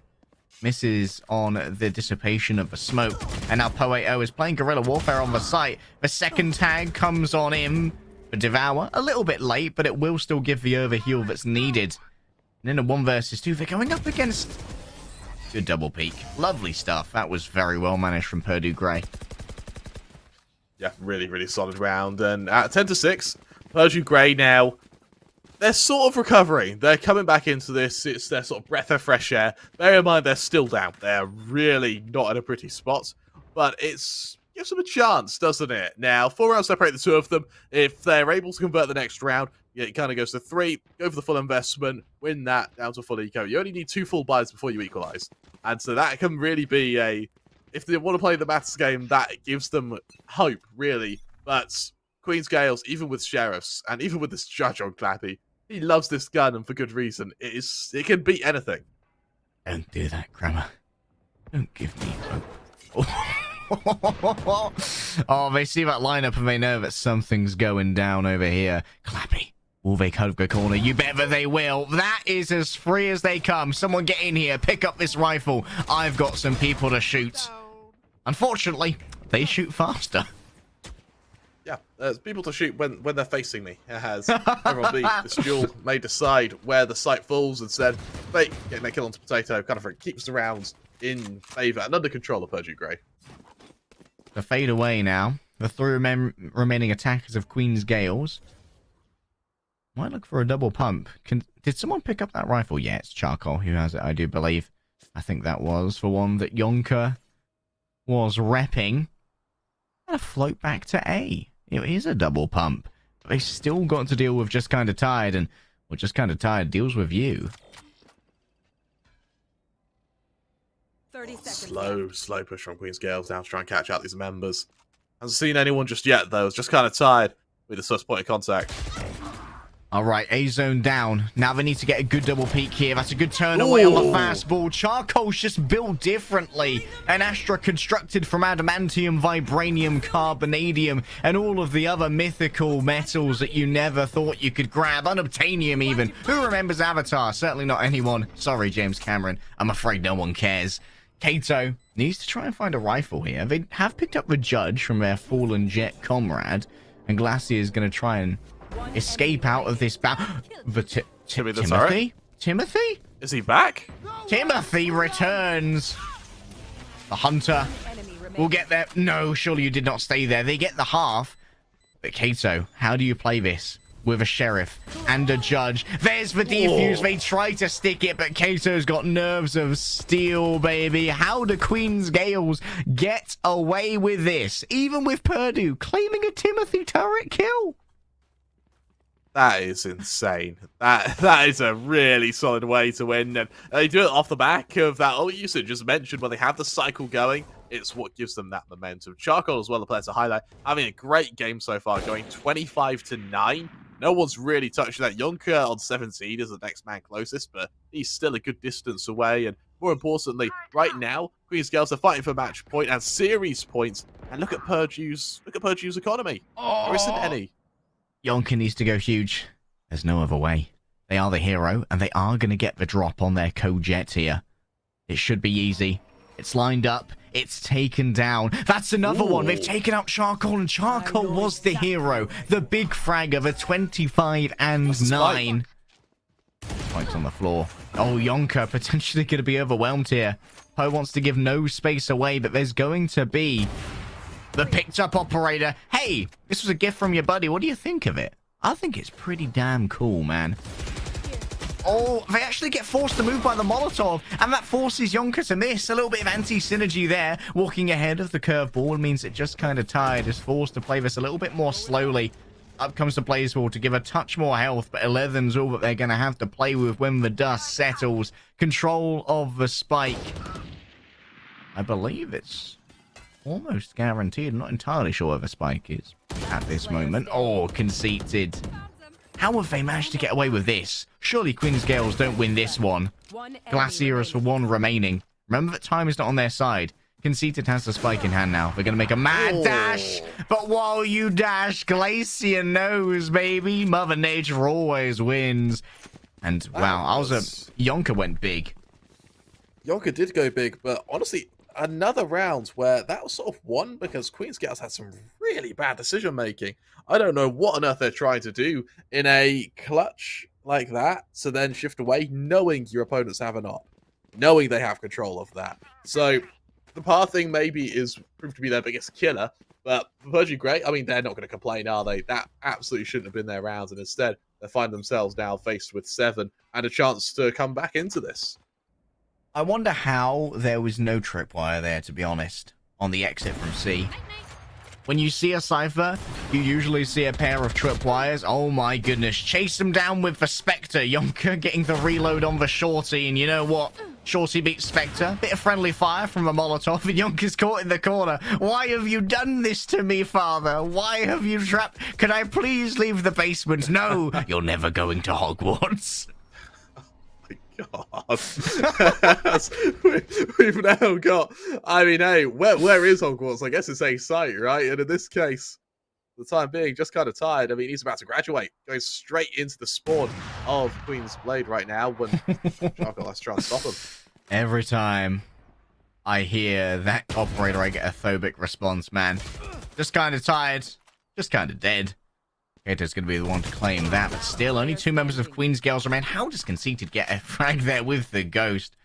Kato may be looking for some long-term damage at the moment to the economy, but it seems like a pretty decent spread set out here from Purdue Grey. 1 on each site, and you know what? Yonka's just going to fade away to heaven. It's a nice angle, good sight lines, a little bit more difficult to deal with, and they know that they can't take more than 1 shot. Does he clear the angle at the right time? Out of the dart's a bit of a giveaway, but oh, he misses. The shock dart, Kato. Believe in the shock dart.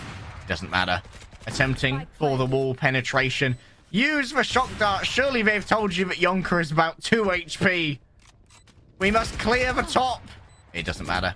Just do headshots, but no other shots. Fair enough. So another round of questionable decision making from both teams. But hey, Virgin Grey, they're starting to make a bit of a comeback now, 11-8, as they start showing themselves to be a team that has excelled in these retakes. Now they have all the money in the world to work with. These last couple have given them that padding. More importantly, though, they also have a lot of ults to throw over at Queen's Gales, who, despite having the option to full buy, Clappy goes for the judge.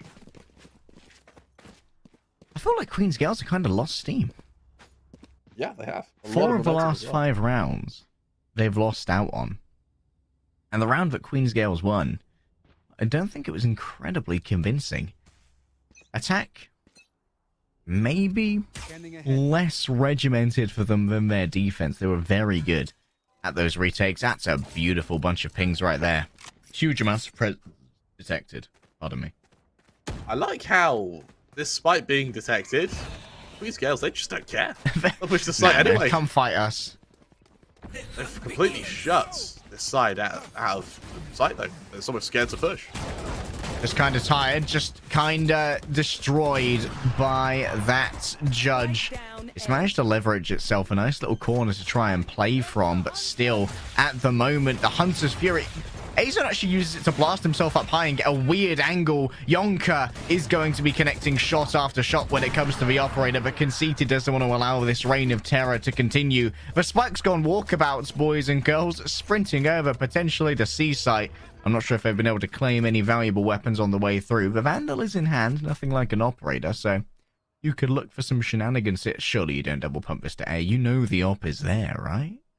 Queen's Gales, they seem to really struggle with knowing what's obscured and what isn't. This has been a fair few times now where players have died to an op on an angle that they shouldn't have. We saw the rotation there, having just cast the Empress. Being taken down is not what you... That's just not what you want to happen. And it kind of feels like the only reason that's happened is because it was improperly commed, that there was a gap in the CT smoke for Purgy to exploit. As, well, it goes 11-9, things continue to get closer and closer. There's a world where Yonka takes a random shot here and it wallbangs charcoal.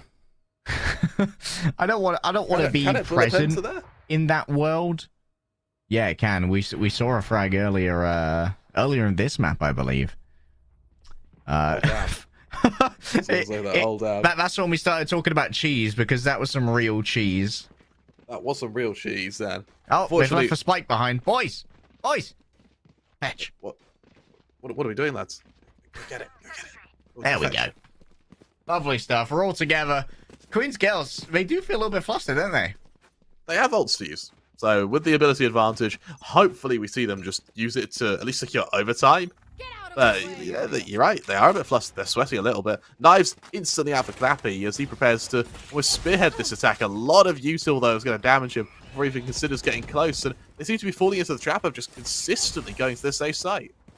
Clappy having to run the gauntlet right now, goes high, but A-Zone puts them low. A-Zone refuses to give away anything more. They're confident enough to just walk into the smoke with 9 bullets remaining. Yonka's moved up high, and all of these angles have been checked, but you are unable to realize it. Queen's Gales, their lead is evaporating. I don't know what Queen's Gales were doing. This is 3-4 rounds in a row now. They've gone to 8, and it just isn't working.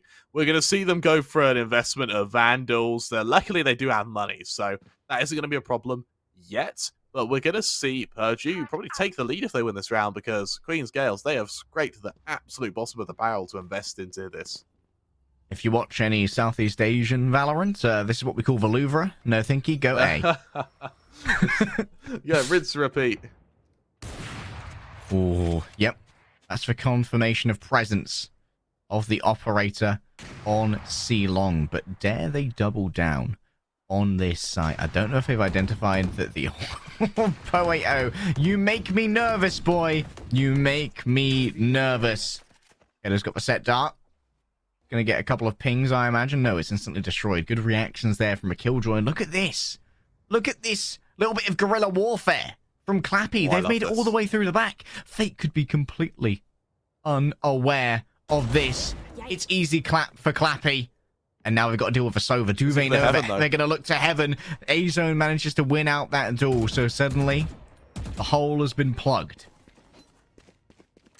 Lost the sight there when conceited. This is a really unorthodox plant spot, but it's one that means he dodges most of the shock darts there, and he does. Not even be able to get away. Damage taken. Yonka alive on this site once again.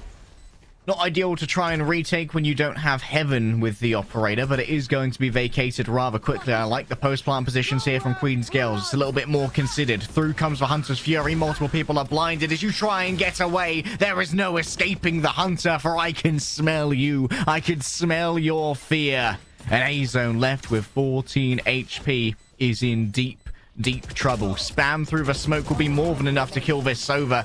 Conceited and Kato will combine their forces, and Queen's Gales are guaranteed their overtime. Back and forth, make it 12, and it took them a really long time to get here. My god, were they struggling. But they've finally done it. And since then, Yonka, we spoke about how Charcoal's had a great game, sitting at 25 kills. He hasn't moved since then. It's all been down to his team, who have really elevated Kato in particular, who has brought these last couple of rounds. There's 2 ults on either team to expend. Both of them have the split, the world divide to use here, as Queen's Gales, they move into this with a Guardian on Charcoal rather than an Op. As much as I hate to say go A again, Teehee, the Cosmic Divide is really good on A. Cutting off both Heaven and Hell gives you really good management of the site, especially if you can combine it with some good droning. But instead, we're going to be listing gently towards C at the moment, so mid-presence. And of course, they know that they're less likely to try and meet that operator in the same position this time around. Glacier's already betrayed their presence by using that nano swarm. The alarm bot has been triggered as well. So the question is now, from this non-committal position, do you continue moving forward after using this drone, or do you kind of double pump it and go elsewhere? It took a while. Okay, so finally, so it actually misses the dart there onto the Killjoy. But that may be a false positive. He's only seen 1, but there's actually 4 players who can rotate this C site on just a whim. Luckily, Queen's Gales, they've got a 6th sense. The spidey senses are tingling, and they've gone, actually, this would be a really bad idea. With a presence in Garage here, this is getting more and more dangerous as time passes through. That's a recon dot. They try their best to outpace, and they'll be able to do so, but did they make any sound? In the midst of all of this, they will take contact with the turret, but will Glacier be the one to swing off the back of this? Valia sent in. Glacier just playing at the back of a site, trying their best to think small. Conceited, Fine's just kind of tired on their entry, and Clappy has been absolutely wrecked through the nerves by the Tesla coils in the bow. Conceited needs to go absolutely huge right here, but they are unable to do so. The operator survives, so too do Purdue Gray. They aren't out of this yet, and they aren't going to be relegated to that tiebreaker for the last playoff spot. We still have not seen the divides used by either Astra. They've held on to this for almost this entire half. I don't know what they're planning on using it for, but as we hit the final round of this second map of our series, this could potentially be it for Purdue Gray. They need to win it. They have a Hunter's Fury up on Queen's Gale. That's the only thing that could possibly give them hope here. But the reality is, if they're caught out by it, they're going to be really up a very certain creek without a paddle. A certain creek that we cannot name. I'm sure you can infer. Remember, there's no point saving in this round. If we go to overtime, ultimates are reset, everyone gets 5k. Everything on the table. As they would say in poker, all in. We're approaching all in from these sides, and I mean, Purdue Gray, this is... I just don't know.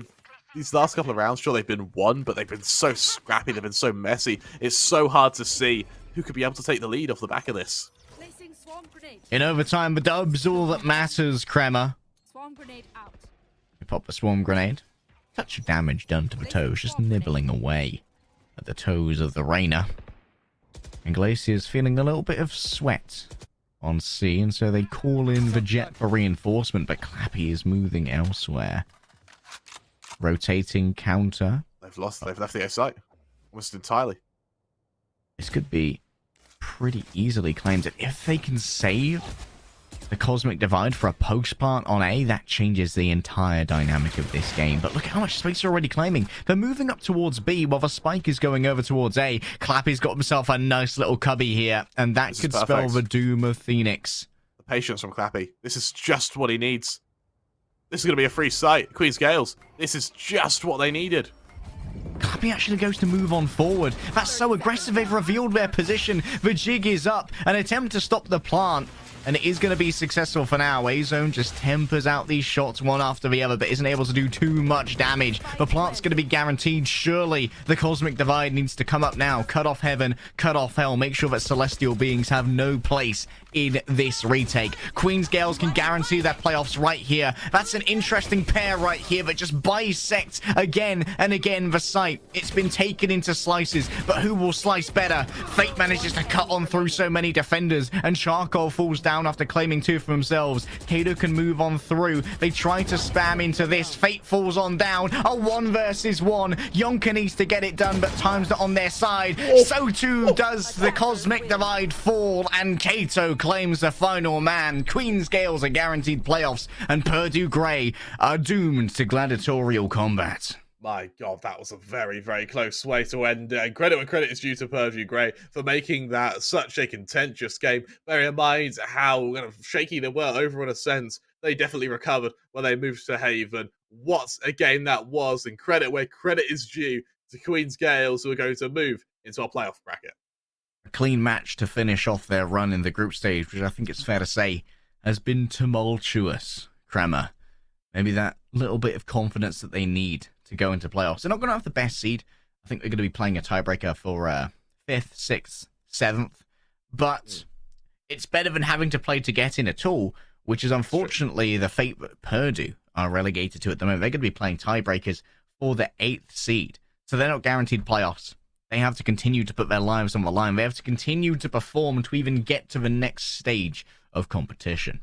Absolutely right. We'll have to see how they can fare in the next coming games. So, however, that's all from me and Harry for our regulation cast. I don't know if we'll be doing playoffs. Maybe we'll be doing playoffs. I hope so. Nah, we're so fired, man. We're so far. There's no way they're hiring us again. We're out of here. However, I hope you guys all have a wonderful evening. The next cast is on, way more talented than us, so you can look forward to that. But until then, see you in the next one. Bye-bye.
Good evening, NECC. If you can look behind me, the lights are going crazy because it's a party. Both the teams we have playing tonight have managed to make it into playoffs. That means that both Clark Red and SNH Yellow are both going, and they're going to be playing for seeding today.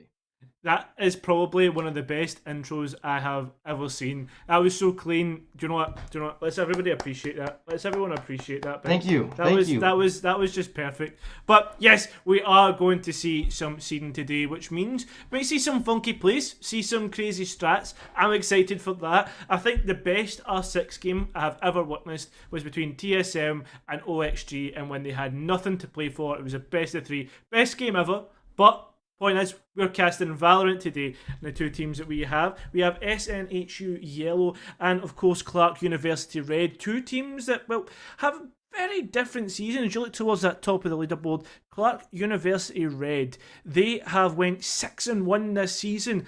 And, well, out of the 16 maps that they've played, they've only dropped 4. So that's a 25%, well, a 75% win rate, I should say, rather than a 25% loss rate. That's what a positive way to look at things. Yeah.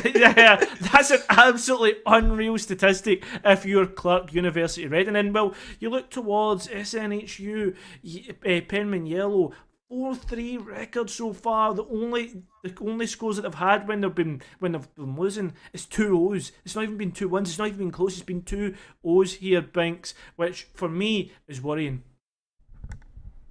It is. I'm a bit concerned about how this game will go, but we haven't seen these two teams go against each other before, and we actually don't have exact statistics on which of those that bottom 25% which maps were lost. So this map ban phase could be absolutely huge. And as we can see now below us, luckily Fracture, Ascent, as well as Bind, I think these ones will really be able to shape up, and they are going to be changing things up. But what comes after the map selection? That's right, we have agents that we have to get through.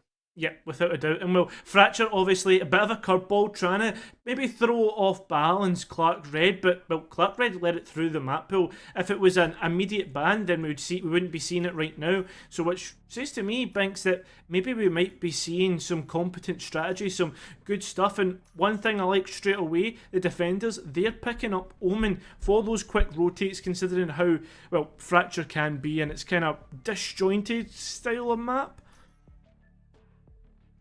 It's quite interesting. We haven't seen something like it in quite a while, where as if we were to look at Breach has seen a lot of consistency on Fracture, where he is just blatantly overpowered in my personal opinion, just because of how much he can dominate and look through the walls. If we look at Omen, those smokes can do the exact same thing. If we look over at the Killjoy, she can set things up just to cover enough. There's so many different lineups on this map are still being explored that I'm interested to see exactly how things will lock up. Yeah, I mean, I totally agree. I like the fact that we do see the Sova coming again on the side of the defenders, which, if I remember correctly, it is actually Clark Red.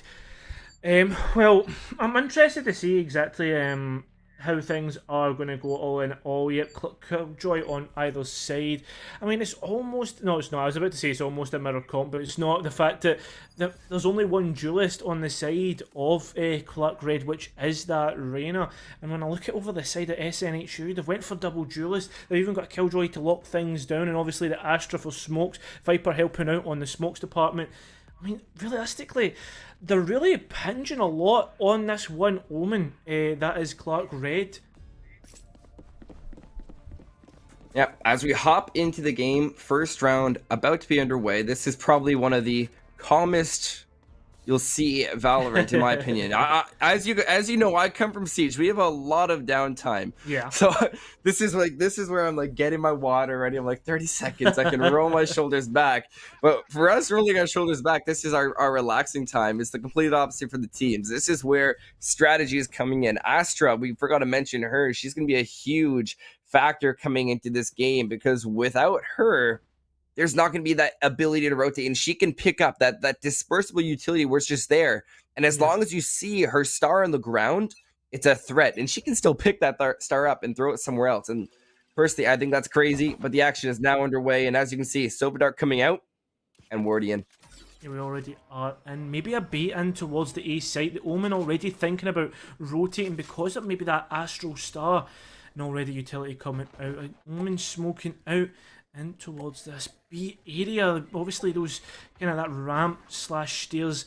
Probably just trying to deny lines of sight, make sure that people walk in blind here, Binks. And I can imagine Execute's coming through after that layer coming in from the Reyna. Yes, Dickard picking up Kyoya. And look, already, this I thought the site was completely still in favour of the defenders, but no, it's not. That was a bait and switch, I thought for sure. Like, oh, he's got the Reyna for backup now. But no, we've been an absolute blatant switch. Sky already off the board. It's going to be the Reyna also coming up, taking off their duo Dickard counterpart, but now Plant is going down. They're gonna have to push up, looking for a second, able to line up the shots. That's 2 for the Reyna. Clark University Red have a good foothold on this, but there's not much time to make things work. Yeah, certainly not going to push through and try and attack the people who are just trying to play this Overwatch position, try and deny probably the defuse. Yes, picking up 1, but Jean, he's picked up 3 on the round. It's all down to Godel. Can he clutch up? Yes, he can, but no, he gets killed. But do they have time? Does the defuse work? It doesn't look likely. The bomb gets closer and closer, and it goes! A great clutch from Godel, able to deny by killing the diffuser on the spike, and the first round goes towards SNHU Penman Yellow. I have to mention that 4K.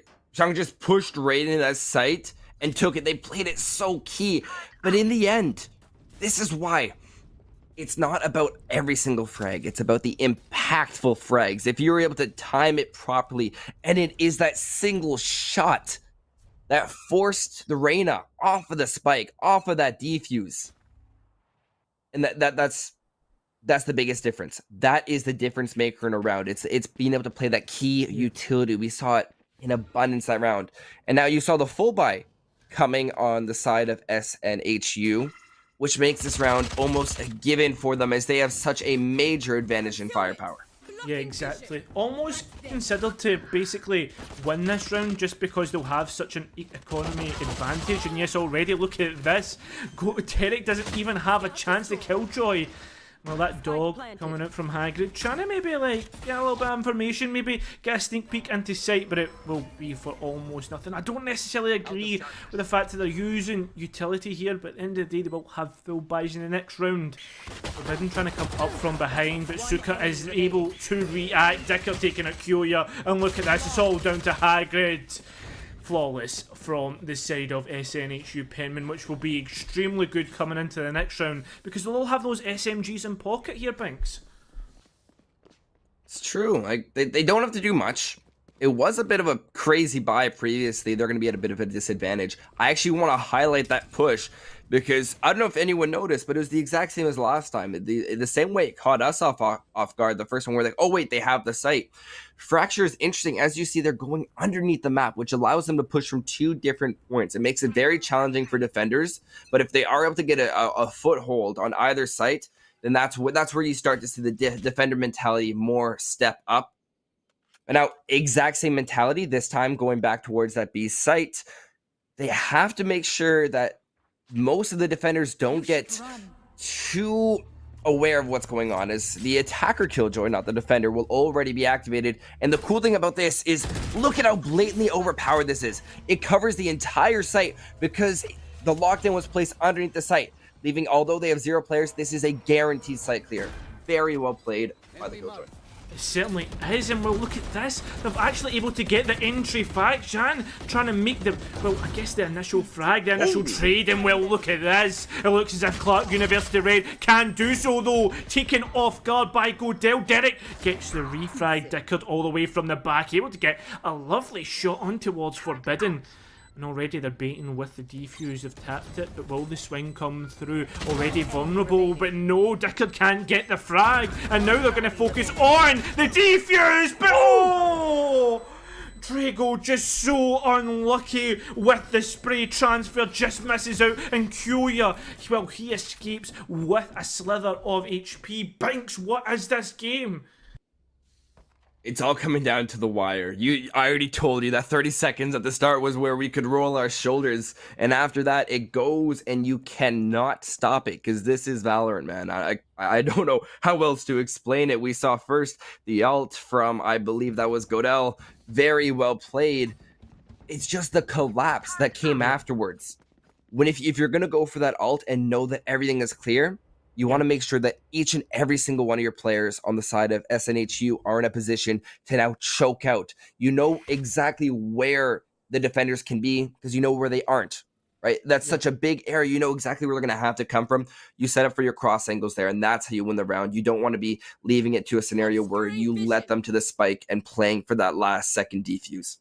Yes, certainly. And well, something we need to note about this round, this is basically almost an SNHU round if you consider the fact that, well, all but one on the side of Clark University Red are on pistols.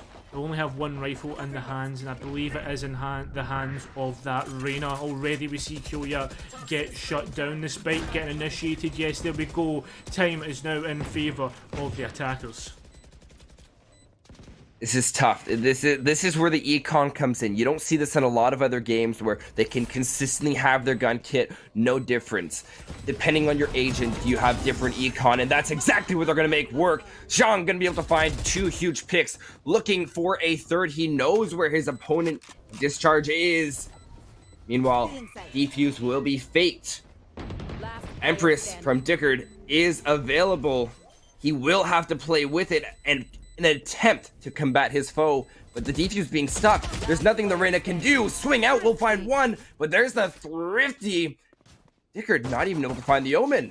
Pyro, what's going on? It's a game of peekaboo. Game of cat and mouse, but somehow Clark University Red clawed that round back, even though 4 of them on pistols. What? How does that even happen? How do you allow that to happen? The Reyna could have swung at any time, and maybe just a bit too hesitant, a bit too cautious, which now leaves SNHU in a rough position, because they're up against 5 rifles, and they're actually forcing into this round to keep up with their opponents. 4 rifles and 1 Spectre, and if they lose this round, their economy could be in tatters. I like this mentality of the all 5. They're not going for the split, which I'm not as much of a fan of, because I believe it allows for the site take to be that much more proficient. But in this case, they got the pick. They have the gun for the rifle, which does balance things out. It's like you said, this is a force buy. In other words, if they don't get this round here, then the next round, they're basically going to be throwing it away. It's a matter of choosing your battles, and they're choosing to make their stand now as they all collectively rotate towards this B site. Once again, I have to emphasize that this is for them going against everyone from not even a split angle. They're just completely going for it. Sova Dart should even be able to spot out many of these players if positioned properly. Yep, I imagine. Oh no, no. Oh no. They didn't even need to shoot the drone. But now the fact that they've shot the drone, that gives away the fact that there should be a rotate coming soon from these defenders. The Omen kind of lurking over towards that.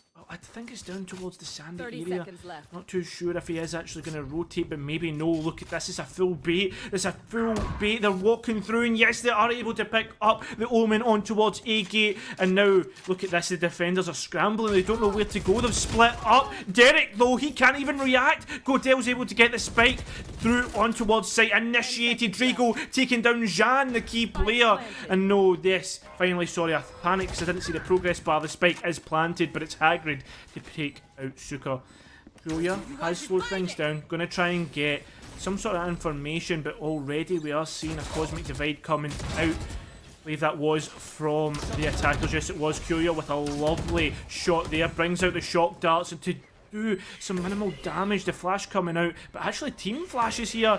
Things get worse here for the retake, but can they finally pick up this Viper? Yes, and now it's all up to the Astra that gets taken out, and the defenders, well, they make the retake work, they make it count. The defuse coming out, almost a work there from the bait, or the double bait I should say, from SNHU, and finally we see the round go in favour of Clark University Red.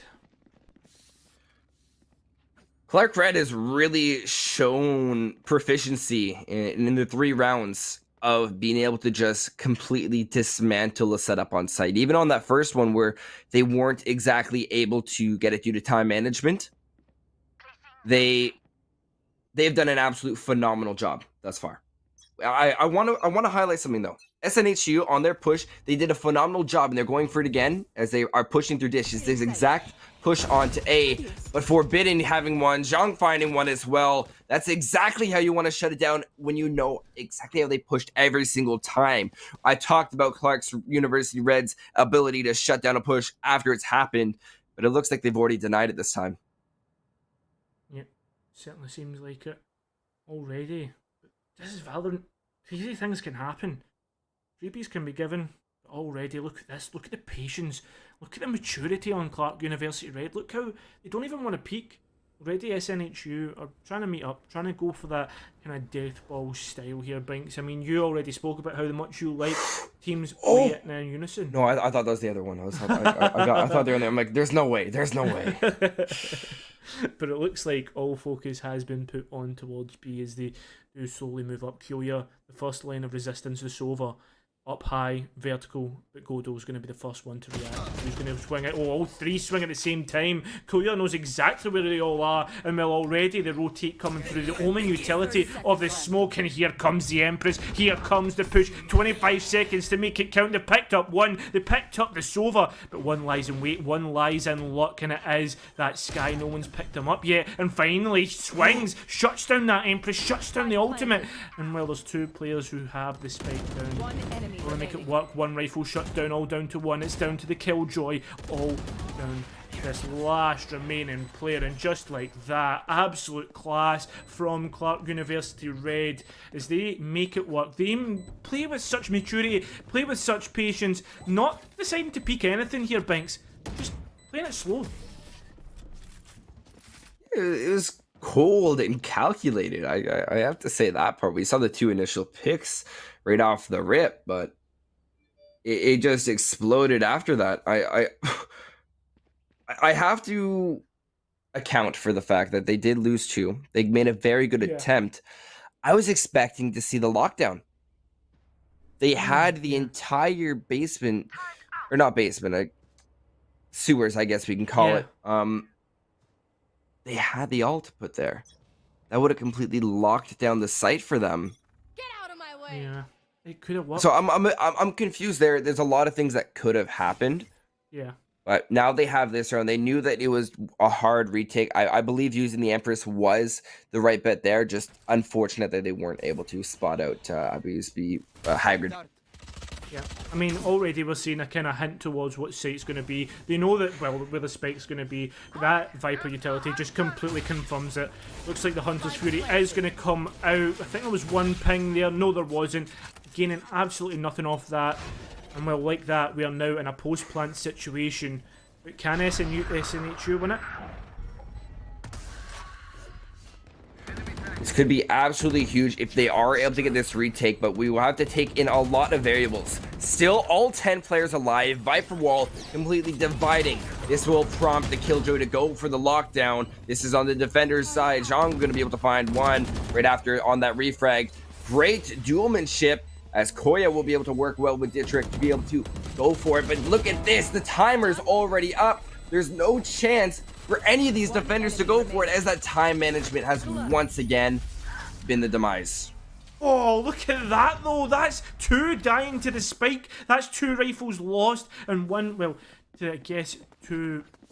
Sorry, one lost to the Viper Molotov. The area denial utility gives a little bit more eco towards SNHU, and well, they make it work on what was looking like a thrifty round.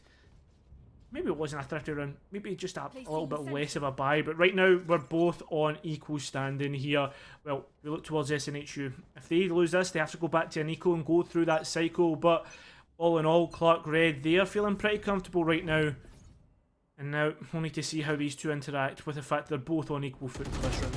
Oh, that's interesting, that's interesting. So what you saw there, he gets the information. If you looked on the mini-map, sometimes you can see exactly when that information is given. And the mini-map will often show stuff that you might not even realize is there, which is what makes the mini-map such a important, versatile tool, especially in Valorant. But as soon as you see 3, I'm sorry, you're not going to be able to win that one out. You got to live to see another day. Forbidden, you have to eliminate the Jet. Great early and opening pick.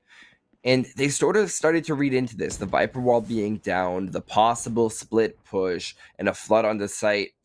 And look, that's only one player of the Sova still waiting on B, just listening. Yep. This is it. Looks like we are going back towards B site, but it's worked the most for them. Entry frag obviously in favour of the defenders, we can see that clearly.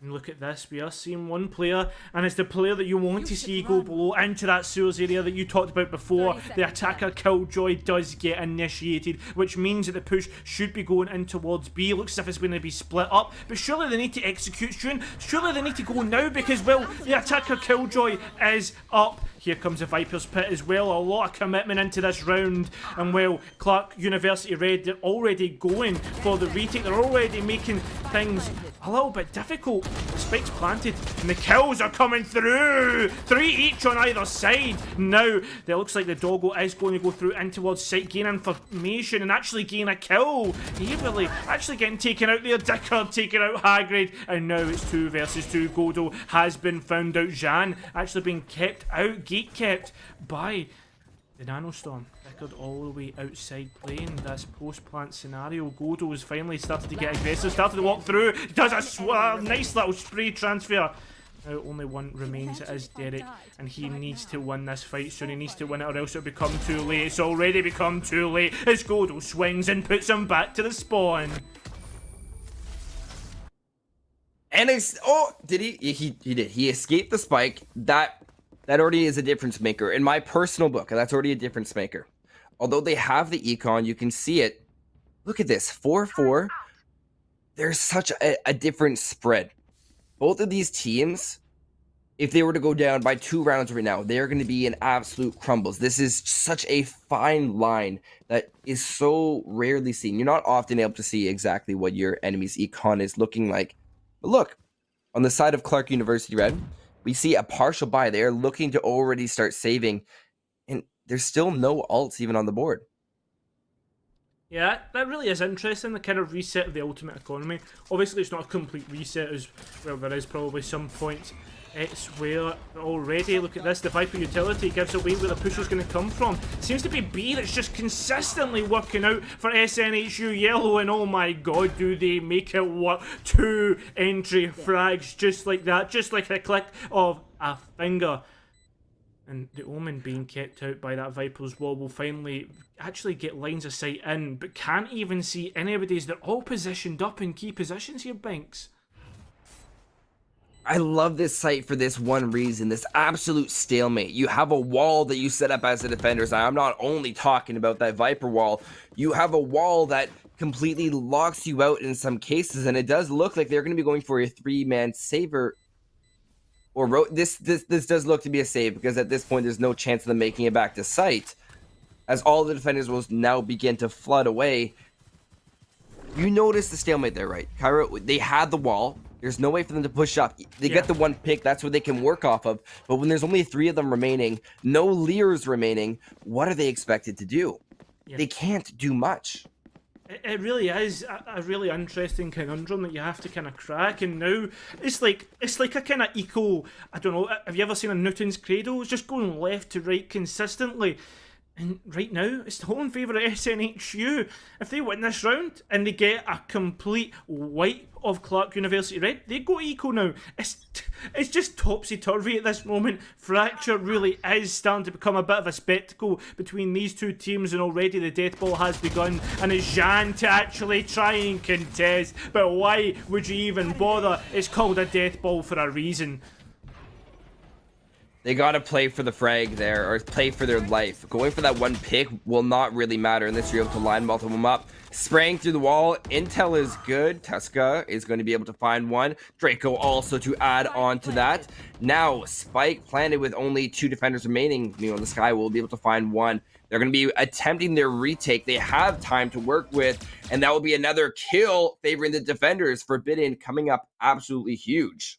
Yep, certainly does, and well, Will they make the retake work here? Trying to push through, trying to see exactly what there is to gain. Do have a bit of a feed freeze though, sorry. So I don't know exactly what is happening, if there has been a save or if there has been some sort of, I don't know, All right, it's bedtime. It's bedtime, Kyle. We have no way of knowing. So it means it's time for us to take a quick bet. I want to say, oh, we already know. Never mind. I honestly see it first. I thought you said bedtime, and I was like looking at my clock. I was like, well, it is 1:45 for me right now. I could go to my bed. Yeah, I love whenever I'm on NECC. Oh, you know what? I can actually say this because I'm not able to see much right now. But every time I'm on NECC, I always like to make my Canadian jokes. I get a quick call, say, hey, you want to cast Valorant? And I say yes, of course. But I'm not gonna lie, Kyra, I was about to go see a hockey game. Hockey game? I was just about to, I was getting ready to go meet some friends. I told her, okay, sorry about that, guys. I'm gonna have to meet you at the rink, and we'll make that one work.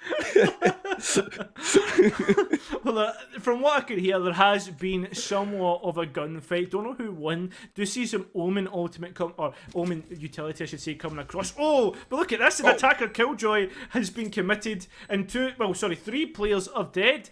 So this is really interesting to see exactly what's happening. Forbidden has decided to try and maybe take some players off guard. Godell looking for Kyoya. Finally Forbidden gets taken out. And I can imagine this is going to be all but over as Kyoya looks for some exit frags. But the Hunters, they're out hunting the Hunter. Oh, no, maybe not. Maybe Kyoya can actually get a nice little kill, but Dickard from behind finally takes him out.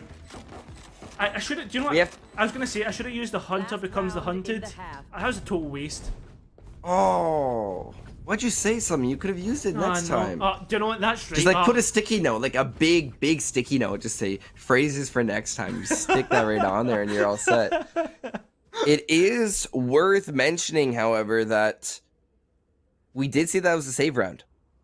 We now see on the side of Collectorate University Red, they have the op, which I don't know how proficient that's going to be, especially considering the way things play here on Fracture, but I am clearly wrong. He'll prove me wrong. Recon Dart even being deployed, and he's going to be able to rotate back. I forgot about this long angle and how potent this operator can be. The funny thing is, had he ulted there, if that Recon bolt even got one single ping, that would have been a free Hunter's Fury. Meanwhile, Drago would be able to find Hagrid. Yep, the Giant is down.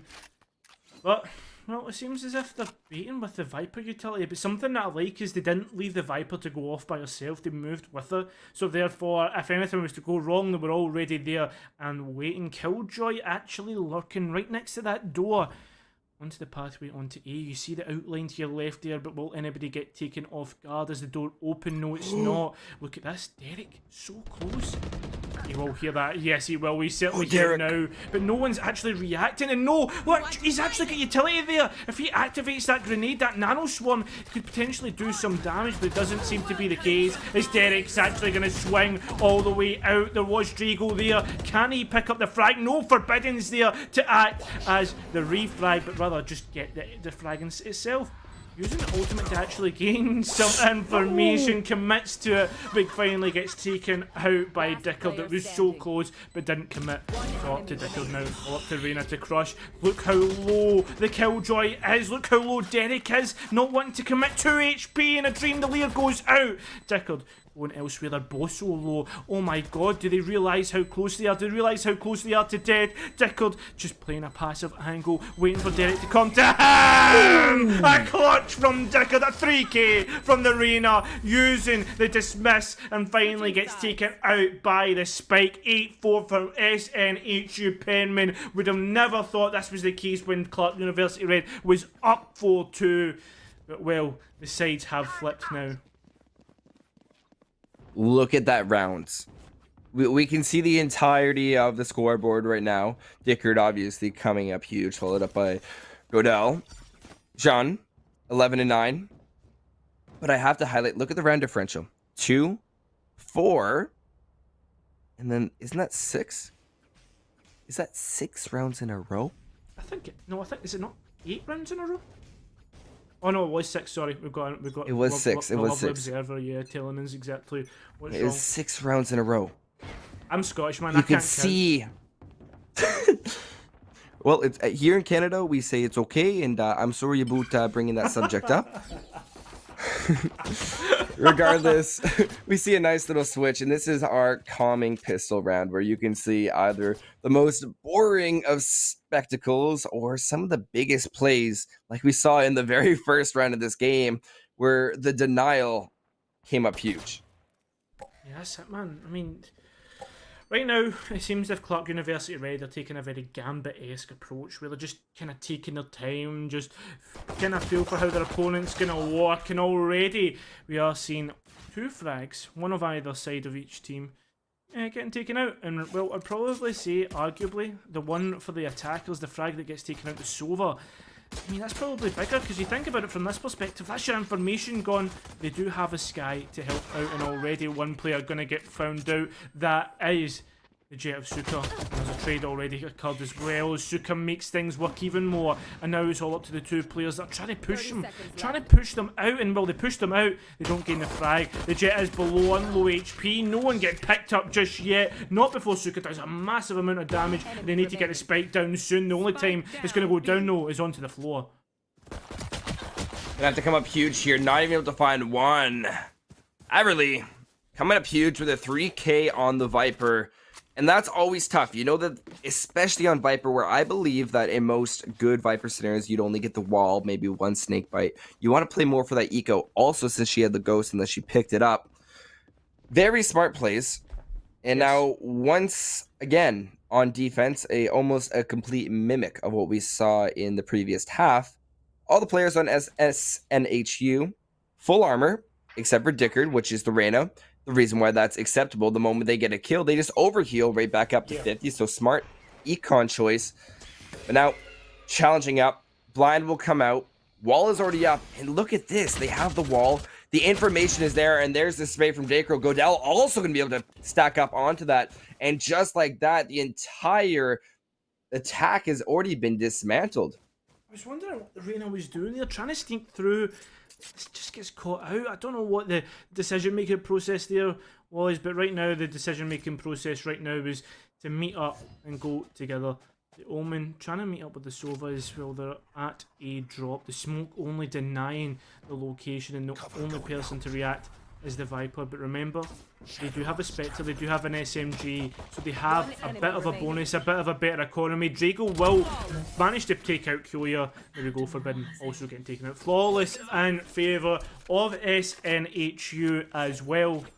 And we do have a timeout coming in Clark University Red, which, with the way things are going, 8 rounds in a row now. Finally, I'm right. But nonetheless, SNHU has all been in favour of them. That's true. If you're in the shoes of Clark Red right now, yeah, you gotta shake it up. Whether that means the 5-man rush, the split push that they were doing, and it's so tough because you're betting everything. You're putting all your eggs in one basket by doing that, and it's exactly what you need to look for. You need to find that mentality, find that extra push, and push your way right on through. And a minute can be exactly what you need. And oh my goodness, what are those? That's a Poro. It's a Poro and a bear. Do you watch League?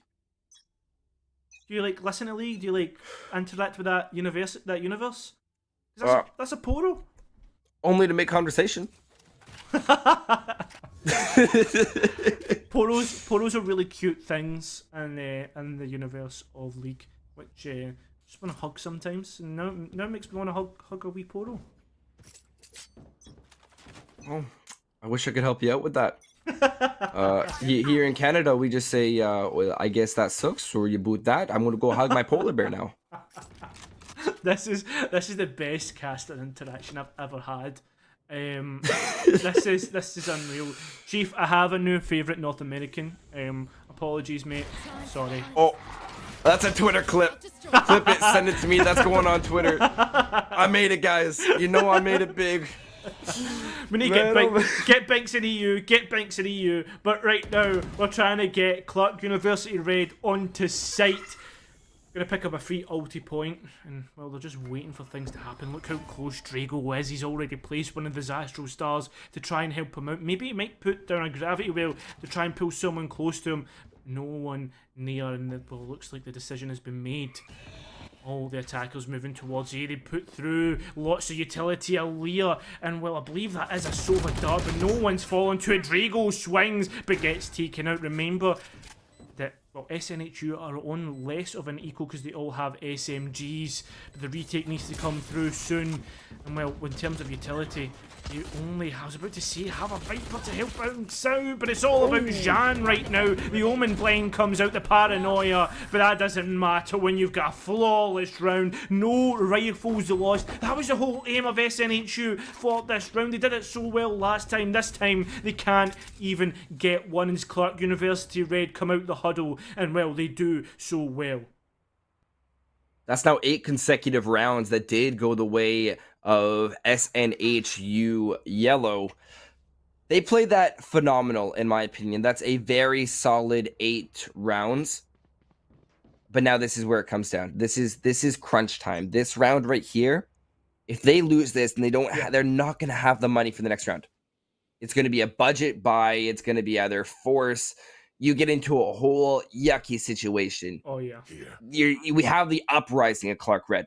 You got to shut it down right now. If you're an SNHU fan, you are screaming at your monitor, at your TV, saying shut them down right here and now. And this is where we see it happen.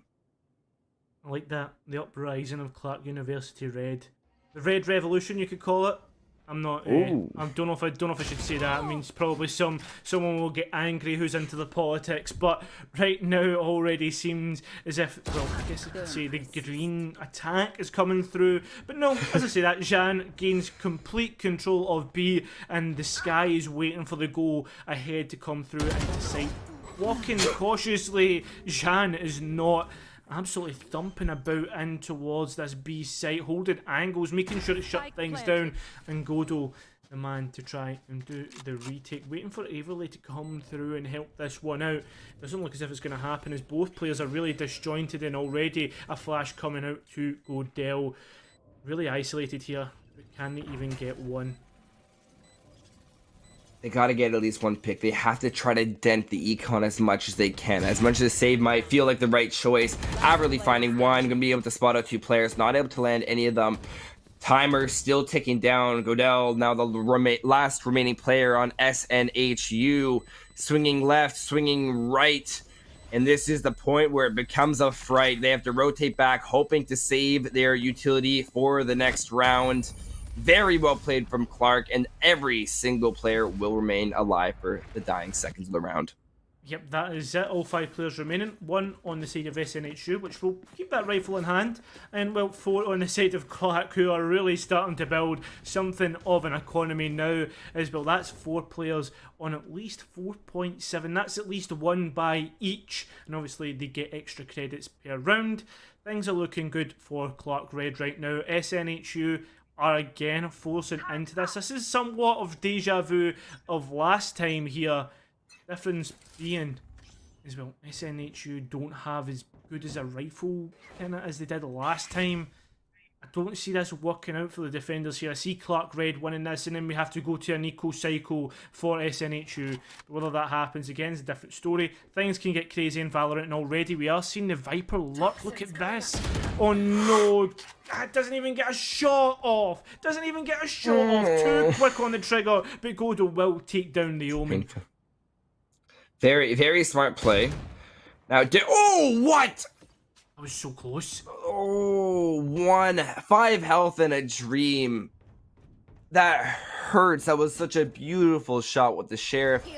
And you felt that only to get healed all the way back up. And that, my friends, is exactly why you take a healer. Because this could be the difference maker. Not to mention Sky with their Seekers.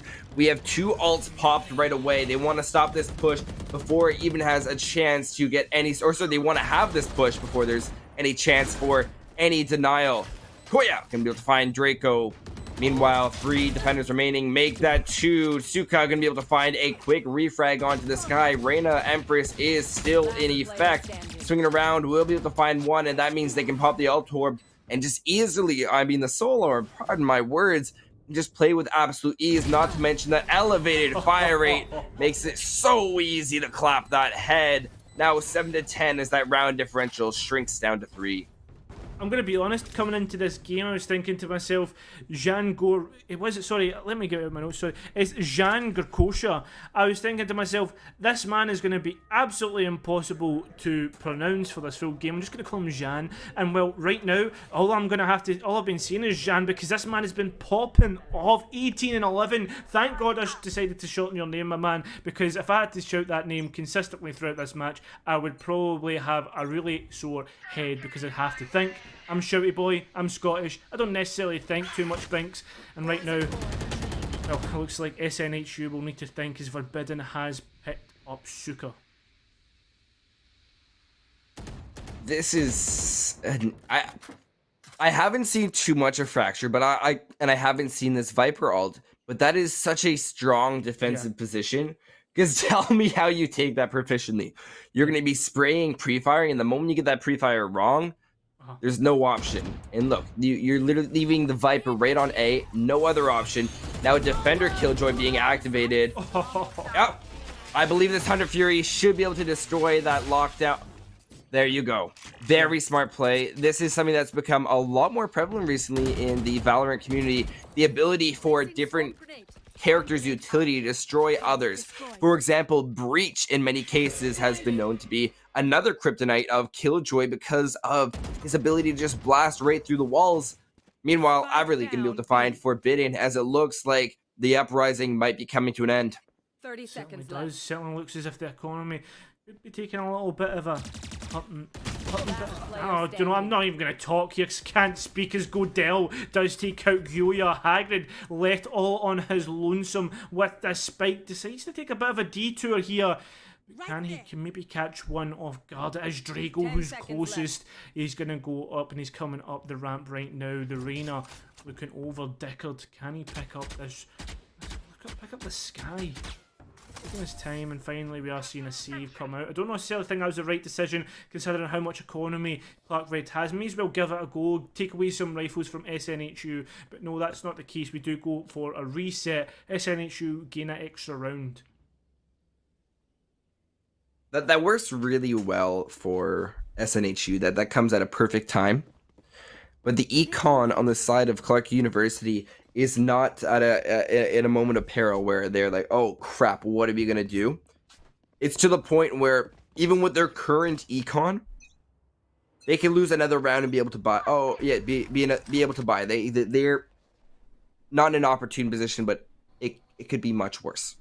And I believe that's how they have to continue to look at this round and not play scared that I can't lose this rifle. And if they are able to properly play to that and win their gunfights without the other opponents even being able to notice, then that is exactly what they will need. Altorp being collected by the Sova Okoye. Meanwhile, Zhang will be able to collect onto Drago, as Sight seems to have already fallen a Sight within the first minute. Now in the rightful hands of Clark Red, plant being attempted, and it will be left up to the Killjoy Reyna, as well as Jet of SNHU.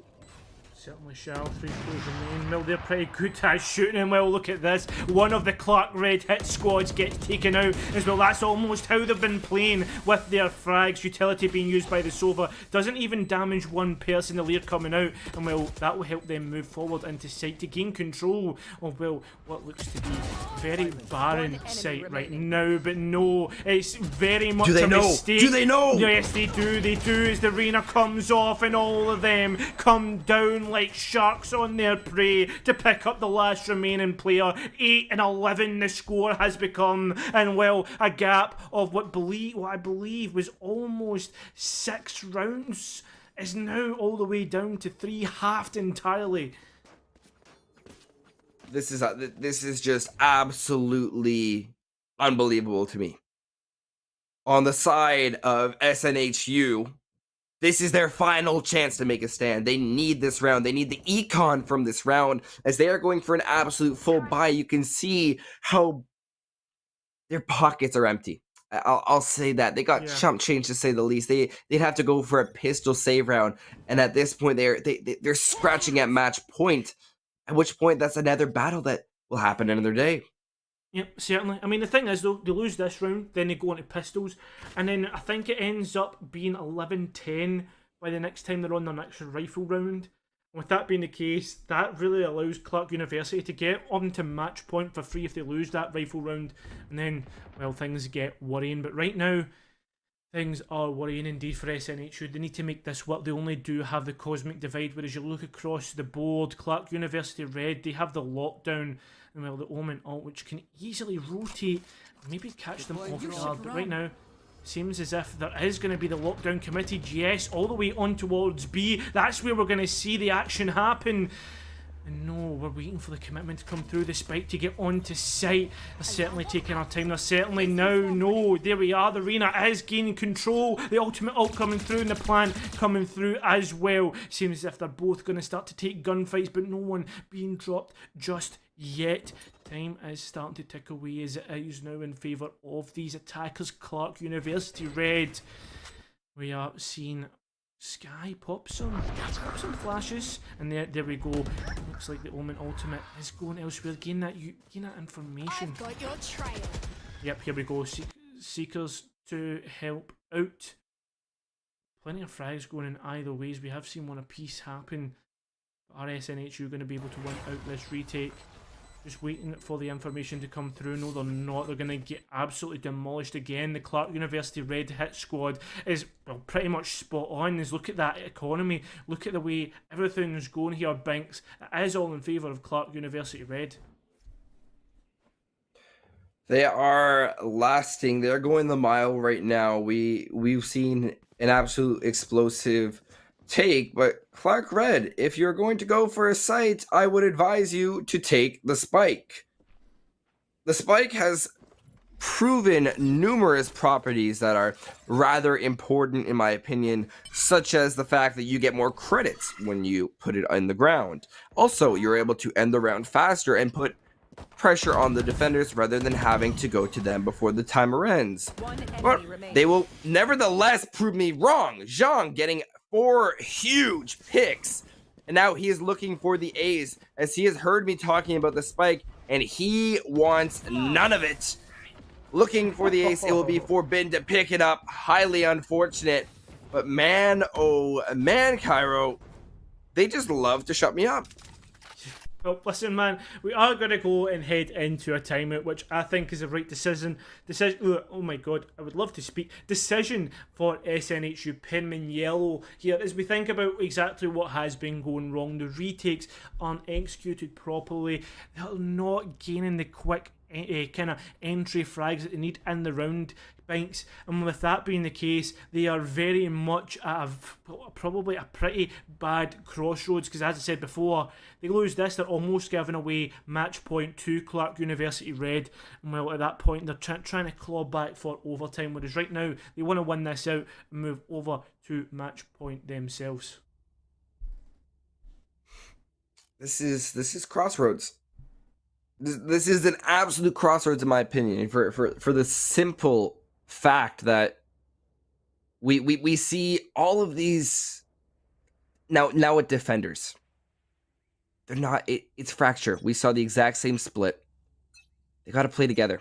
They got to just situate themselves and make that choice. If they're wrong, then they rotate together, and their routes for rotating become 3 different routes rather than just the single one if they were trapped and being choked on a site. And of course, I believe it's important to split your resources at the start of a round, but it's also a matter of being able to simply rotate where you want to in the amount of time you have. Yes, certainly is the case. Already we're seeing a stack on towards A. Spike is just left on the ground because, well, the thing is though, Clark University Red, they're going to keep it in a safe place. They've not even made their decision as where to go, so I think that's a fair enough decision. Just kind of slow things down. Look at this though, it looks as if we are seeing SNHU get aggressive, but at what cost? They've lost out the frags, they've gave away the man advantage to Clark University Red, and well, look at this, they're already starting to look up and eye up the sumptuous prey on towards the B site. I don't know if you use it sumptuous or scrumptious, but you know what? It does look quite scrumptious, and it's making me pretty hungry. Hungry to see if this comeback will be possible, and if we could actually see a comeback of this scale from Clark University, because that would be absolutely devastating for the mental. Spray will come out, as well as the Nanoswarm Grenade. It's just going to be able to find one, evening out the man count. Dash will actually not even be successful. Quite weird. Not sure what they got caught on in that case. But with 30 seconds, the push has almost been committed from Clark Red. But look at this, guys, already, as well as Soba has rotated sites. And in just a second, we will start to see all the players of SNHU start to reallocate their resources towards this A site. Plant will be successful as Hagrid, playing this guy up on Heaven, has a bird ready to go and blind their opponents, and it's just a matter of using it effectively. Averly waiting for their teammates. This has just been an absolute climax. Everything is about to explode. It's just a matter of when it will reach its dominant point. Bird will come out, not able to blind anyone. Shots coming out as the spray will also not be successful. Koya rotating back, knowing they can play for the post plant. Goel finding one. This could be absolutely huge. He has no shock points, but most importantly, like Cairo said, that Hunter's Fury is being attempted. What? He doesn't know it. He has the ability, but no, they'll win it out. What? What is the decision making there, Clark University Red? That was a winnable round. You could have denied it just there, and you would have completely and utterly annihilated SNHU into a really bad position. What was the decision making? Why did the Sova not pop it? Did he know? Oh my goodness, what? I don't know if they're... Technical problem? Sorry, can I get... Was that producer... Was it a technical pause because of the Sova? Oh no. So we have confirmation coming through. Although we were surprised, the reason why the Hunter's Fury didn't come through was because he had actually lagged out. I don't know. Can we get confirmation on what the process would be if that is the case, or do we just continue on? Oh, so we're just going again. It is a lost round here, which is completely unfortunate, Banks. 12-10 is what the score is going to be after such an unfortunate timing for things to go all wrong. That hurts. That's when you really feel right in your gut and you feel for them. We all have those connection problems. Believe me, more than anyone, I'm always stuck on my 19 frames trying to make a dream come true with my plays in Valorant. But regardless, they still have a chance to make this one work. And I that's a true story. I will send everyone a clip of me clutching on 19 frames or using one big brain with my 19 frames per second. Regardless, Clark University Red are not out of it just yet. They have 2 rounds they can make up, and we know that they're proficient. Judging by the fact they were able to set that round up to be able to win that 1v3, and that unfortunate scenario did come through. But look at this. This is quite an interesting stalemate. We've seen a lot of these, just both these teams getting ready to reach the point where they just have to explode. First kill will come out. Dickard shutting down the gunner of Zhang. Quickly refrag by Hagrid. Averly also coming up huge with that counter refrag against Hagrid. Now Forbidden has been able to make his way to site. Plant will be initiated. And there it is. Spike down for what could be our final round on Fracture. Draco waiting for his opponent. Paranoia will come out.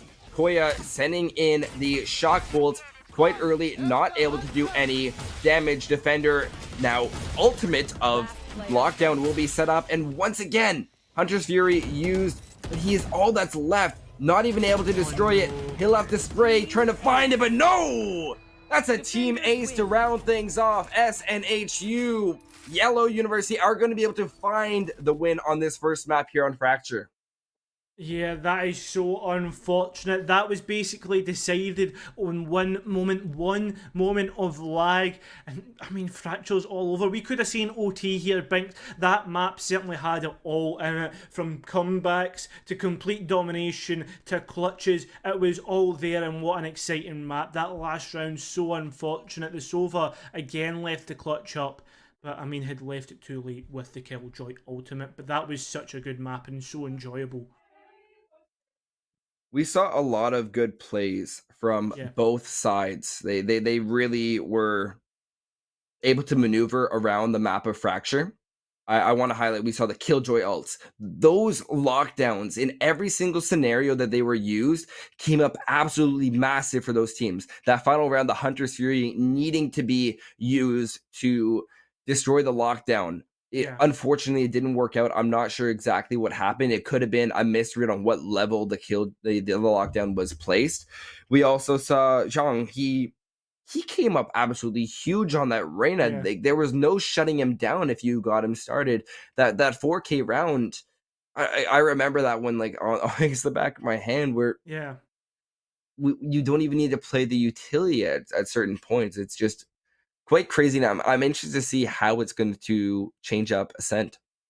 I certainly agree. And I mean, another thing I wanted to highlight is how good the utility usage is on both teams when it comes to ultimates. Like you said, responding with the Hunter's Fury to shut down that lockdown. On top of that, I think another key point was to be, I remember you highlighted the Viper's pits all the way out towards, I believe it was that B kind of corridor area. And then on top of that, they actually activated the lockdown, which kind of created a scenario where they were crammed in and either had to rotate out or decide to full send it, and which, well, they didn't. They just used a Hunter's Fury. But the point is, I like the fact that there's ideas behind what they're doing. They've got an intelligent style of play from both teams. And, well, unfortunately, it is one team to win it out. But, Binks, we're not done just yet. We still have one more map. And, well, if it's anything to go off of this one, it's going to be an absolute banger. We do head to Haven. And, well, I believe... No, sorry, it's not Haven. I'm talking nonsense. It's Ascent, and it's Clark Red to pick it out. And with that being the case, hopefully Clark Red can bring it back. We're going to take a 5-minute break because, well, apparently my brain has just gone to absolute goop. So while I get my brain back together, you guys go and get a snack, and we'll be back in 5 minutes.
Good afternoon and welcome back to the NECC Valorant, and I am Cairo, one of your casters, joined by the wonderful Binks. And well, we've been watching some action-packed Valorant. Binks, walk us through that first map. Well, Fracture was one to remember. We saw everything come down to the wire, and if we're being completely honest with ourselves, it was right down to the nail. It was never. It was always close. We saw our first map of Fracture. Now we're going to be going to Ascent, but on the side of Fracture, every single round, it was either a nail biter, it could have been a flawless, but the implications of every single round we did not know. Yeah, we never were able to predict what was going to happen. I think that was one of the biggest takeaways, in my opinion. Yeah, I mean, straight away we could look at both teams and they were on an equal standpoint, equal footing, and it's just so unfortunate to see it was actually a bug or a bit of lag that ended up being the fact that SNHU Yellow were the winners. But don't get me wrong, it was close margins, small margins, all in all here, Binks, and I guess you could say the fact that even though it did come down to that lag, I mean, we still don't know what the result could have been, because it still could have went in favour of SNHU. They were still worthy winners. They were. It's a tough one. It's like we can't predict it. But now, Ascent. I want to focus on one main thing here. I don't believe we've had a single agent swap. No, I don't think we have. I think you're correct in saying that. Why? That's interesting. Don't know if I like that. No, we have seen it. We have seen an agent swap. Yes, we have, because there is now a Jet on the side of Clark University Red rather than a KJ. Oh, that's true. Oh, that's a good one. I don't know if I like it though. See, I like it, and I'll tell you why. I like seeing double duelist, I like seeing that aggressive playstyle. They've also went double duelist, double initiator, and then the Omen kind of fills for smokes, which I like. All in all, I don't think this is a bad lineup. I think this is a nice aggressive playstyle, as well as having enough control to shut down sites. But whether that is true is another scenario on the defense. But right now, I'd say SNHU can set up quite nicely. You think a KG can almost shut down a site by herself, depending on how things go about. But it looks as if she's actually going to be the mid player, which is something you don't usually see from a KG. Usually she's your site player, and you have one of your duelists on mid. Well, you know what?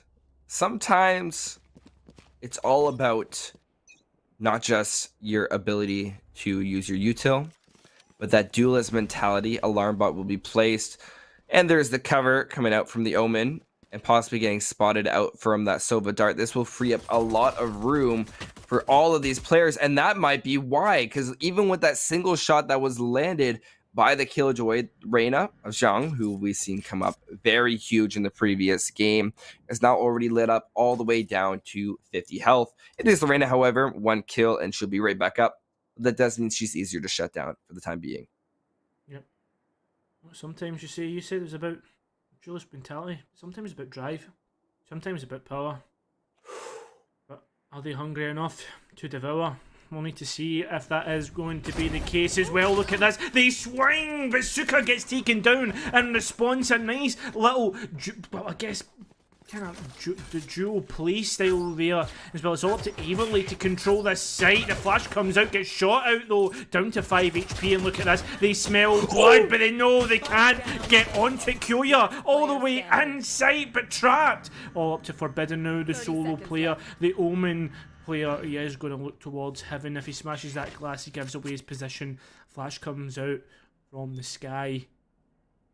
He's starting to move up towards this position, trying to see if he can find Drago. That's another operator spot, or agent spot we have seen, actually. I've just noticed that there is, well, it looks as if Forbidden is going to take out Drago. I don't believe was on the sky last time, but is this time, if I remember correctly? Godel was on the Killjoy. Once again on Killjoy. We'll have to get confirmation on that later, but I'm not sure who. Dickard was on the Reyna. Averly was on the Viper. Yeah. Yeah, I thought which means that Draco was on the Astra. Yeah. Meaning that... There it is. Yep, there we go. Finally, we've pieced it together. I'm sorry for doing that, Rock, but I just really like the song. I know I'm probably the only person in the world that likes it, but anyway, there we go. Forbidden and a really bad luck, and a flurry of kills come out in favour of SNHU, and my god, it could be flawless as Hagrid walks into mid, gives away a frag to Godel, and just like that, SNHU have won another... well, I guess another pistol and another Spectre round. They may be the kings of the pistol round here, Banks, as they've not lost a single one. And there's the Tam Kench bench. Man, oh man, I'm a huge fan. I'm a huge fan of the way they're able to play it. And now on the side of Clark, they have that full buy. But look at their econ. It's always this pivotal third round. 3 rounds in a row, you're in trouble. If you lose 3 consecutive rounds and the third round was your full buy, then you are playing for every single pick you can. That's where you... It's a gamble. It truly is. You either try to match them the second round by spending everything you got, or you go down this road. And this road is going to explode because they have the firepower advantage. They just need this utility. Wolf will come out, and there it is, able to find one. Gravity well, everyone's slowed, and all these players vulnerable. Dashing right on in. It doesn't matter because look at this flawless round. Averly coming up huge, as well as Draco on the sky. When every single player is vulnerable like that, it does not take many shots. And there is that deathly 3-0. And that will relegate each and every player on Clark University down to pistols. Yep, not only that, that was a must-win for Clark Red here. You have to consider this, Binks, the fact that, well, you look at the economy on SNHU, look how strong that looks. Just because they won that round and were able to pick up 4 rifles. Clark University Red, now on that eco, they need to make things work. They are looking in a pretty precarious situation. It looks like Forbidden's trying to do a little bit of a rat play, and he's not even going to get a single piece of damage. But Shan, oh my god, what a nice little flick onto Drago. Good crosshair placement, and manages to take out that player. So there we go, a trade on either side, and maybe even a rifle, because, well, that makes things a little bit easier for them. The Jan was on, I believe it was the Marshall, and now he was on the Marshall. Vandal. He has the Vandal. He does, and he'll be able to push up on the site, finding a second one, blinding out Dickard. If he finds that frag, it will be huge, but nope, Dickard will come out on top. That will leave the Sky of Hagrid to be able to re-pick up this same Vandal. You mentioned the rifle and how they come up huge. He'll now find his pick, as this round is shaping to be a lot closer than we once anticipated. Now the remaining 2 players on the side of SNHU will have to come up huge, as Hagrid even finding a 3rd for the round. Oh my goodness, how do you allow them to win that? And as well as the Thrifty, and correct me if I'm wrong, does that not mean that they get a nice eco boost? We certainly do. They now are all on rifles, and when we look at either side, it's still in that bit of a rough spot. It's Clark University Red. They still are in that situation where as they lose this round, then they kind of go into that bad spot of they have to go back to an eco. Whereas you look towards SNHU, I think they just have enough to buy 1 or 2 rifles in the next round. We'll need to see, because sometimes you want to just have all rifles on the team no matter what the eco, and already it seems as if focus is on towards mids right now. Suka is already trying to peek with this operator, and remember, has a dash away if needed, but can't even get to use it. His head is taken clean off. Man, oh man, these rounds are just evaporating before SNHU. Pushing onto the site, Averly will fall. Reyna able to quickly heal right back up thanks to that devouring soul orb. Hagrid able to find one onto Draco, now left all up to the Reyna. Dickard will quickly fall though. Derek, flawless round for Clark University Red. And this has been such a change in mentality, as they're already looking to tie things up.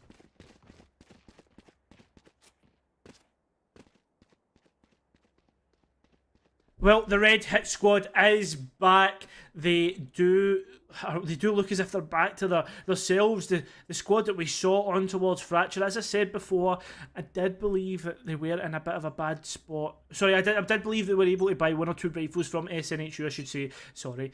But they've decided to actually kind of go for a little bit of a buy, not a fuel buy, and I'm just going to use these to kind of push forward and just go for all rifles next round. Hagrid's so close though. He does hear the footsteps, picks up 1, but gets taken out in return. That means there is 1 rifle in the hands of SNHU after picking that up. Kyoya has the eyes trained towards tiles, trying to see if anyone will get aggressive. Not to be the case, and it seems as if there is again a focus in towards mid, as we see that Omen and Zan actually just kind of playing it slow, playing it passive. I'm waiting to see if anyone makes a mistake. You got to be careful here. This is absolutely crucial. You can't walk into those free headshots, especially when they have it. I need to highlight right there, Jean. As soon as they got their kill, they quickly started jiggling. They stayed still to make sure they had then that jiggle peek by swinging around. Tuska also with the Bucky. How did I not even notice that earlier? I'm a huge fan of the Bucky. Derek finding Averly. Econ has completely gone away for the most part. Godel finding Zhang. Oh my goodness, that name keeps on messing with me, but it won't change the outcome. Derek finding Godel. See, I've been kind of pronounced it Shan, like Shan? the first half of Shannon, Shan. Oh, Shan. Yeah, okay. Yeah. Just because it's well, basically we get like pronunciation sheets, and it's like the second half of garage. Yeah. Or garage, sorry, as you guys pronounce it. It would be shh. Does that make sense? You know what? I have another 10 seconds. I can figure this out. I have it right here. Okay. Okay. Zhanger. Oh. ZH is no. The pronunciation just hurts me. I'm just gonna go Jean. Jean. Regardless, you're doing a phenomenal job. Yeah, man. Straight away, the Seekers are gonna come out, and oh, look at the reaction from Suka. And well, just like that, it's only gonna be. Well, I guess the damage is negligible. Because you think about this, the heal comes straight out from the sky. So all in all, I mean, all is lost in love and war, but well, I guess nothing's being lost by that Reyna. This is an interesting predicament. They're playing quite well together, and I want to talk about how well Clark University have been able to monopolize mid almost every single round. Especially here on Ascent, if you don't have mid, look at how much longer your route is to go from A to B. It is your fastest route to go right through that little conjunction, and if you don't have control, if the defenders were to hold that with a bit more proficiency, then that is a difference maker in a round. Very clean headshot from Hagrid. They've really stepped it up this game, and we're starting to see more and more. Everly also on the come up. They are one of the 2 remaining defenders. Her as well as the Killjoy pushing up along CT towards A. All the attackers know where they are.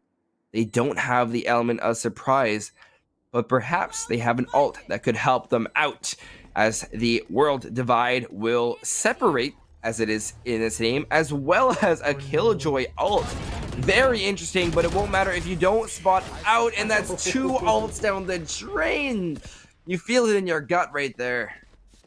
Oh man, you really do. That was an absolute sucker punch. 2 ultimates gone. That was the Sky and the Killjoy. Good thing is, they do have the 2 duelist. They do have the 2 duelist ultimates, and the fact they've got the Empress and the Bladestorm. But all in all, I mean, Bladestorm's really only good for eco rounds. I mean, obviously it's a good ultimate, but you really want to use it on ecos. All in all, you look towards the side of Clark University Red, and their ultimates are looking a bit better. Hunter's Fury, and well, you've got that Omen ultimate to be able to teleport to the other site, or maybe even gain information, all sorts of the way it can be used. And already we see, I believe that is Clark University Red just backing off. They're getting scared of how quickly things can go wrong, and already Everly has refragged the trade that had came earlier, and no, is taking the advantage. It seems as if the A main position has been worked miraculously, absolutely beautifully. I'd like to see if Clark University Red can maybe make some miracles work of their own, as I see that Everly on a 3k, maybe on for the ace. That's quite doubtful. They have 11 health, and the Sky actually will. These players, Kai, I'm telling you, they love to prove me wrong. I say one thing, they do the other, and they just love hitting me right where it hurts. Zhang will be able to retaliate for me. Very nice headshot. Suka also not noticing Hagrid coming up behind him. Kind of hard to believe, considering Hagrid is an absolute giant. Yeah, that is true. I mean, canonically, and I think it's in lore as well. All in all, he certainly has been a giant in this fixture so far. And here we go, the plant is coming down. We're waiting for these players to move forward as they take their time and not willing to make any mistakes. The retake to us can come through market. And already Everly placing utility down those stars. Here we go. See what Gravity Wheel has been used, and obviously that Nebula as well. Sorry, 2 Nebulas actually. I'm talking nonsense. It looks as if Stairs is going to be the form of ingression. They're going to pre-fire common spots. But when you work in unison, as you work as a duo, and you swing off contact, you are more than likely to win. One spree wins it all for Clark University Red here on round 8. And as we move through onto round 9, that's 5 in a row from Clark University Red, and a timeout coming in favour of SNHU Pem and Yellow. That's their timeout used for this half. What is going wrong, Binks? What do you think will be getting said in the comms? Well, hopefully repairing the mental, as this is now 5 consecutive rounds going the way of Clark University Red. Man, oh man, there's a lot of intricate areas inside of Ascent that I did not know about. Regardless, I digress. We need to focus on mid.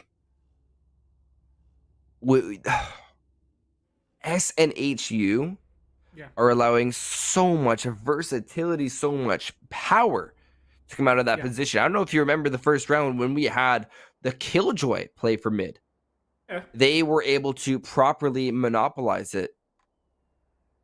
And in that regard, it's so important to be able to recognize that you shut down or you have a player constantly hold that position. Like Killjoy, you can place down their bot, which is extremely annoying and acts as a proximity device in most cases. That can be the difference maker. And you see the pings on mid. 2 players now go in there, and hopefully, for the first time, I might be right, and they're following upon something I said. Maybe you're just in the comms. Maybe you're just in their heads.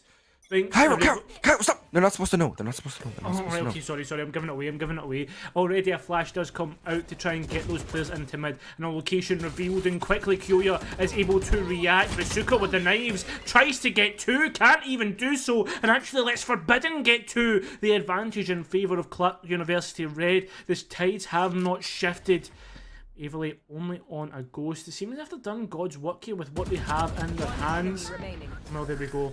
Just like that, attackers win that 9th round, 6 in a row again. Maybe not the best time to go for a timeout here, Binks. Maybe they should have left it for when they went onto those rifles, because then they can reset. Then they can take that kind of mental, well, I guess that mental break. Right now, we are heading into a 10th round, and right now, Clark University Red do not look as if they can be stopped. I'm astonished, to say the least. It's quite phenomenal what they've been able to accomplish here. They went down to 3 rounds, and even on that, I think that was that breaking point where we said, oh, pistols, they're not winning this round. They won their pistol round, which is already phenomenal, to say the least. But now, they went for the mid last round, but they dedicated too many resources. Now Smoke's coming out to monopolize mid. It needs to come with the retake. They have to have that momentary aggression. Godel finding 1, shutting down Market. Now the Reyna also stuck in position. This is a good stalemate. They have a good angle. If this Sova does get shut down, that could be a difference maker in the round, as all 4 remaining players on the side of Clark University Red are waiting for the other team to make the first move. Yep, they certainly are. They're just waiting, biding their time, and Derek's the first one to make the move. Picks up Averly, and as Suka swings, gets shut down. Look at the Reyna's control in towards mid here, all the way down. The line of sight is beautiful, and Derek's swings are beautiful. His gun control, his spray control. Dickard now trying to regain control of Heaven, will give away his position, but no, the trigger discipline from Kyoya is absolutely beautiful. The leader to come out to deny lines of sight from Dickard. He is just being oppressed as he tries to move up. More flashes, more utility, just shutting him down as he moves through. No, Kyoya will kill him, and just like that, the attackers win another round. Clark University Red on a roll, and look at those ultimates. They're staring at me menacingly. I hate to make this analogy, but it's like seeing your ex across the bar. You're going to make that awkward eye contact and you don't want to look at it. But the more you look at it, you realize how scary it really is. That is potentially the greatest bit of casting I have ever heard in my entire life. Thank you for that, Binks. And I'm not even joking. No problem. That was the best analogy ever. I'll take that as moral support. 2 huge kills coming out. Looks like they don't even need their ultimates to make things work. Swing came out, even though it's a pistol round, they have been able to pick up, I don't even know if that's a rifle. Owl Drone coming out. It just seems futile at this point, even to use the ultimates on a round like this, where it doesn't matter as much, because they already have the advantage in gunpowder, and what else can I say? They have sight. They certainly do. The plans get initiated, and now 2 players have to retake on, well, I don't know if they have rifles. They certainly don't look as if they have, the way the gunfights have gone so far. They do have Spectres. They're trying to move through here, close into the round, and right now, it looks as if this could be 8-3. Potentially 9-3 before this half is over. It's all up to the last player. It's all up to Godel. He tries to push down in towards Garden. Taking his time, looking left, looking right, trying to make sure that, as like said before, there is no frights, but the fright is Jan's existence. The fact that he exists, the fact that there's 5 rifles facing him, the fact that in the next round they're going to have to come up against 5 ultimates, all everything available to the side of Clark University Red. If they lose this round, it's an absolute tragedy. But right now, focus on this one.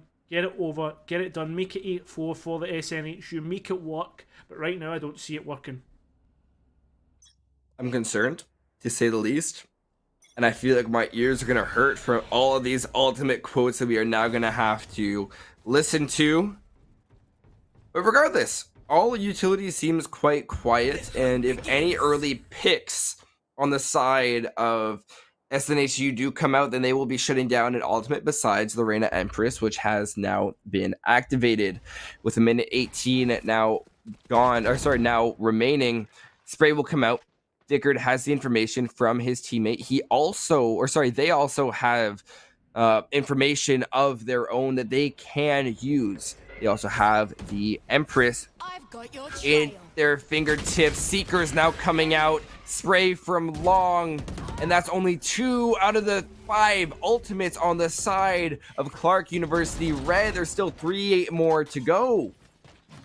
Still 3 left. The Cosmic Divide is available for these defenders if they want to go for the retake. Drago actually has picked up Derek though, so that's a good frag. At least that's 1 less to try and pick out. The Cosmic Divide can maybe isolate players, maybe make things that bit easier. Finally it comes out, and finally we'll see exactly where SNHU want to go for. But the thing is though, that Cosmic Divide might not be the best positioning, and no it's not, because it allows Hagrid to pop off with a 3k, Hunter's Fury to come out to celebrate. Right now it's 9-3 for Clark University Red, and if they can win their first pistol round of this entire matchup, bear in mind SNHU has won every single pistol round so far, then they will make it 11-3. Very shortly, we could see maybe match point. Well, there is something we have been able to rely on. We've been able to rely on SNHU's ability to win out these pistol rounds. And if they are able to properly play off that momentum this time, that could be the difference maker in this round, Cairo. And I'm not fanboying or anything, but I got a small bit of hope still inside of me. Oh, you got that copium? That hopium? Hopium. Yep. Hopium. Dopaminium. I don't know, man. All the eums. Every single one of them. I guess the good thing is there is such a thing as a 9-3 curse. Derek though says no, there's not. Says that there's no point even trying. Says that the Reina should just go back to spawn. But SNHU are still trying to make things work, and look at this. All the players from B all starting to rotate, and they're starting to close in on their prey, starting to circle. It's like just watching some helpless prey in the middle of the ocean. But can they wait too long? Can they maybe give it up as the Reina is starting? Shan starting to come in from behind. The flash does come out and they start to swing. The pistol fights are being taken. Remember, the Killjoy turret is there to help out, but is not able to pick things up. Information is going to give away the rotate coming away, and look at this, the Reina and the Jet starting to take positions to maybe catch players off guard. Derek and Shan working in unison, working as a duo, the 2 duelists. But again, nobody coming near them. So it looks as if the Sky might rotate with the team. 3 players on towards tiles, and look at this. No, they might let things go. They might let their focus maybe, just maybe, go the wrong way. But no, that's not to be the case. They go straight onto site, trying to deathball their way through, trying to see if they can find frags. They will find one. There goes Derek, but the Peculiar still exists. He's going to start to fire bullets, but gets taken out. It's 3 versus 3. Sorry, 3 versus 4, I should say. And things are looking winnable. Killjoy turret to go out, to be oppressive, to maybe give away information. The retake has lost an extra player. Shan, that duelist, has been popping off on the Reina. Drago rotating through market on towards B main. Forbidden, and finally the Sky start to go through and towards site, but the turret gives away their position. Suka picks up Hagrid, and now Forbidden maybe trying to take his time. Maybe trying to see if we can pick off 1 or 2s. This is looking all but lost. Maybe I was speaking too soon. Maybe the fact that the prowess of Clark University, the prowess of SNHU on a pistol round is not to be understated, as they win out another. That's 4 pistol rounds in a row that they have won on 2 maps. The 9-3 curse still looks alive. Well, they've done it before. They've been able to win 3 consecutive rounds in a row. You got 2 players, both the duelists in this time, now choosing to really go big or go home on the side of their abilities and what they're buying. They're going for the light armor. I think this is quite hopeful, but they have to be able to translate this properly. We saw a phenomenal sweep early on the round, especially when they all clouded up. But now they are the ones. That's right. The attackers once again have control of mid. And are they creeping all up along Raptors towards A? This could be absolutely devastating. Lear will come out. They'll hear everything. This guy has no option. Oh my goodness. They'll only get one. However, the damage has been done, though. Look at the health points remaining on the side of SNHU. But it is a 4 versus 3. Sky will be able to heal up his comrade of Jet. Not able to do anything for themselves, though. Spray coming out, not able to find the Reyna until later. There it is. And that will be Godel finding Zhang. Now leaving just the Sova and Jet. Derek going to be one of the first ones to swing out. Able to find one onto Godel. Swinging with that classic. They have the information. Vulnerable is Koya. They got to swing. Very blind. Not able to even push down. Jump comes. Will have the rifle in hand. Many of them will die. But this might be a good thing. Although there's one left, they died. They get the credits for dying. Look at this. They can now have the ability to get all of these rifles. I think that's all right. You look at it from this perspective. Right now, SNHU, they can buy like Stingers, etc., Ghosts, even a Spectre from Suka, right? And they still have enough to buy in the next round. All in all, this was always going to be a kind of disadvantageous round. So at the end of the day, them losing those Spectres isn't the greatest. It's just a bonus round for them. This round for Clark University Red, they basically need to stop the tide of losing rifles, losing gunfights. That's exactly what they don't want to do here. But right now, if that's going to be the case, if they start to lose rifles in the next round, it starts to look worrying. Then you get to the point where it's 10-5, 10-6, maybe even 10-7, depending on how things go. It looks as if the execute will be easy. That's where the spike is. That's where the sky's going towards. Maybe a little bit of a bait here to try and catch players off guard.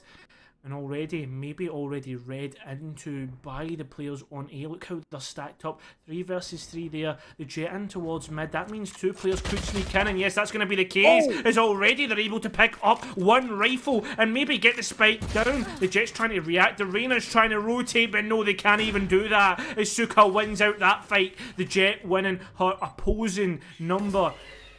Reyna is trying to make it work though, trying to maybe make the retake happen early and pick up a freebie, but not to be the case. Only gaining information as players are to find out where players are not. Binks was talking about it in the last map. Places where you know not to look now. Places where the rest of the players can react to. Shan has picked up Suka though. And Drago is in the back of sight. Has been flashed out. The 2 players on B main are the huge players, and that's the huge kind of stop holders. Forbidden's taking out Drago, and maybe no. I was about to say it could work. The gravity well comes out to deny the defuse, and maybe it's gonna work. The swings with the ghost. Is it too late? We wait for the explosion as the defuse gets so close. Oh my god! Everly with the clutch gravity well to win that one out. 6-9 and a thrifty round here from SNHU. Things are starting to get close. Clark University Red, the hit squad as I was calling them, may be starting to sweat. Man, they're coming up huge. Look at this econ. Full Vandal, full kit, and where? Tell me where do we see Clark University Red? They are unfortunately stuck with their Sheriffs and Classics. They've made it work before, so perhaps they can make it work again. They will all get spotted out. Quick headshot from the Reyna. Won't be able to collect anything onto that. Very clean though. I really have to admire that shots, especially when I see something that I wish I could do on my own. You just have to appreciate nice gunplay, nice mechanical skill, and well, right now it's looking pretty good for Clark University Red. They've got the entry frag, but oh no, here comes the attacker Killjoy. Will any of these guns be able to deny it? It sees the spam through the wall. They're not able to do it. They're trying to spam this ultimate, and finally they do it. But here comes the Cosmic to divide to kind of deny the position of a few players. The trades come out, Forbidden in an off spot, and no Qia gets taken out. Finally, no, the trigger discipline doesn't work out for Forbidden as he gets taken out, and the attackers win out that round. And just like that, it's 7-9. The gap, which was 9-3, has been closed to 2 rounds here, Binks. I would be sweating. Too close for comfort. And now, after all of this mismatch, we now see the timeout. But this upcoming round is going to be an interesting one because both these teams are finally on even playing ground. Not with what's in their pocket, but with what they'll be able to bring. They're all going to be able to bring the operator that they wanted. They'll be able to bring any sort of Odin, which I did believe I saw on the side of Clark University Red that could be utilized by the Sofa. Because look at all the information, look at the way they stacked. Had they had the ability to spray their last round, that would have been a completely different round. Regardless, smart choice of the timeout. Yeah, I totally agree. And another big thing there was the fact that Forbidden was in such a good spot and had the trigger discipline not to fire off straight away, which I had to commend the fact he had the patience to do so, but it just waited too long, man. If he had maybe even picked up one, they could have made it work because there was only 2 players remaining at the end. It's just so unfortunate. Maybe one less player could have made it work, but at the end of the day, though, 9-7 is what we're going to go into in this next round. And Binks, I'm going to ask you right now, does SNHU come back and win this right now? I don't know. I don't know. I'm in the same boat. I'm interested to see. Wait, hold on. Let me check the script. I might have an answer there. Oh, sugar, yeah, I forgot about that. Yep. Sorry, it's still being written. We're at, oh, is it? Oh, yeah. Right now we're at like 125 remaining on like it's 7-9. We're still trying to figure it out. The script doesn't have any answers. Sorry. Oh, it's a transcript. Never mind. It just tells us what's already happened. Forgot to read the first part. Derek certainly has answers of his own as well. One player is already in the dot, and it is the duelist. It is the Reyna. And well, here we go. We might see an Eldrone come out. Maybe, no, that's not going to be the case. Looks like it's just going to be the Odin. The Odin's such a good spot here on B because it can spam through the wall and really make players sweat as well. There we go. And here comes the Odin trying to spam through, trying to pick up frags. Doesn't get anything. And as we see, he jumps over the spray as if it's hopscotch, as if it's jump ropes. And finally, we see the players back off as they know the danger. Seekers have been swapped for the information, and already it's all up to the Jet to hold it down on A's. That's where the push is going to come from. Missing the first shot. And well, there's a Seeker coming from behind. Will they gain the information? Will they gain the positioning on sites? Bullets traded either way. 15 seconds remain. Binks. Flashes coming out. All sorts of utility. Forbidden to strike first. Drago to refrag. And now it's all down to 8 seconds. The spike's been denied. And now it's all down to 1 player. Drago as he gets shut down. 10-7. Finally, we see Clark University Red get on the board for this half. And what a round it was to do so. Almost flawless, and well, a great use of utility and great patience from that side.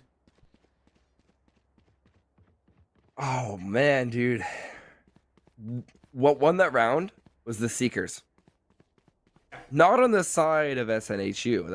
It was 125% from the pocket of Hagrid, who's been going 17-7 on. Regardless, it's huge. There's no other way to put it. And yeah, if I'm being honest with you, had he not used those Seekers, the information for rotating would have been there. The information now that they're all on site. Hagrid getting 3 before he gets shut down. Plant now going down as well. 2v3 though. Hagrid has come up huge once again, bringing him to a total of 20 kills. You know at least 2 players are going to be coming up. Swinging with the up. Koya going to be able to spot out with that owl drone. Now supporting Derek, who is pushing up.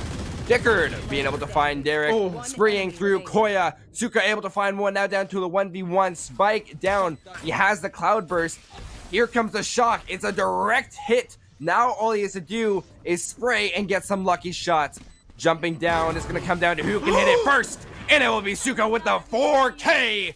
Fighting back, bringing it back down to a 2-round differential. 2-round differential. Finally, as Clark University take a step forward, SNHU take a step with them and say, where do you think you guys are going? You're not going far. It's like that little annoying brother just tucking at the shirt, just saying you are not going anywhere. You got any games on your phone? You got any games on your phone? Well, there certainly is a game to be had here, Binks, as well. Both teams almost all on rifles, but look at Derek. He's on a Spectre. We are seeing the cracks from Clark University Red here. We are seeing their eco starting to falter a little bit. And after this round, we potentially could see it falter even more. The charge onto A site begins as here comes the doggo once again to gain information, gain where players are. The flash coming out, the Lear's coming out, and no, it's Suka to strike first. They know where Hagrid is this time. They won't let him pop off. The spike is going down. The retake needs to come soon. Imagine they might actually opt to save these rifles, because after this round, things are looking worse for Rhea. Does have the Hunter's Fury. Kyoya pushing up. Recon Bolt to be initiated. This could make or break the round, especially for the Reyna. Being spotted right away. Will be able to support to get one. Ping coming out. Spray. Zhang be able to find a second one. Now down to a 2v3. Zhang with a third one for the round. Spike may be down. It may be Sky left. They may be able to blind. But with this is the denial. This is what we're looking for. He's sticking it. Can he find the last one? He will! The clutch from Draco. He's coming up huge as the round differential now down to 1. SNHU not giving it up. They are certainly not giving up this match. They are giving it their all. And just like that, we are now put into a position where Clark University Red are all on pistols. But the question is, well, can they make it work? They've made it work before. They're not completely out this round. Eco doesn't seem to matter between these two teams.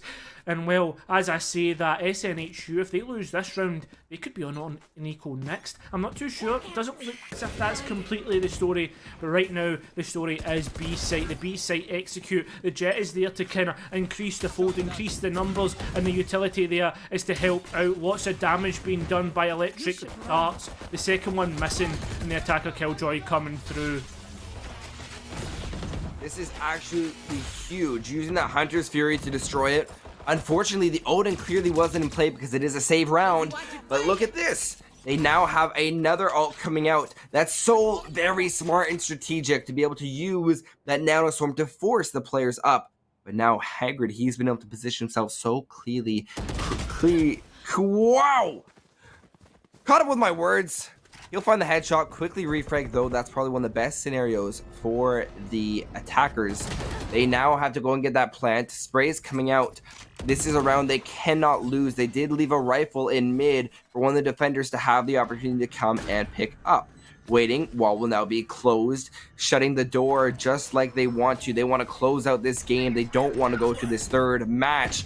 But now, ultimate's coming out. Jet finding one on her counterpart. Meanwhile, the swing comes out, but Zhang, who else would get that Vandal that was dropped in mid? They're going to begin their push in through Courtyard. Omen ult also coming out, spotting them out. There was no intention there. Averly also being taken out. This is absolute disaster. The guns are there. They have to play. They're going to find one. Not able to find a second one. Odell does have the swarm grenade. Are they able to deny for enough time? That's the real question. Tapping at it. They do not, as he'll find both the kills before he dies. Very huge for the Econ. Nicely done. Absolutely huge. 9-3 we were at the start of this half. We are now at 10-10. We have seen an absolute comeback here from SNHU on the attack. And look at this. They are both on full buys, apart from maybe Dickard and Derek. Obviously Derek with a lot more expensive loadout than Dickard, but he hasn't even, they're both not on full shields. This round has it all to hang in the balance. Balanced as all things should be here, Binks. But who's going to take the advantage as we do see a mid push coming through? And look at this, the entry from Suka is absolutely huge on this matchup. I've got your trail. They want this round and they want this series over. Seekers doing their due diligence. Derek even going to be able to find one with that up. blinded for a second. He'll dash right on out of there, but oh, that's the Killjoy turret. Nowhere safe to go. Plant will once again now be successful, and the doggo will actually not be come out. Zhang doing his part, getting rid of his counterpart. On Heaven, looking to swing, trying to find Godel. Swinging, Godel gonna find one before he's traded off. That's the best scenario there.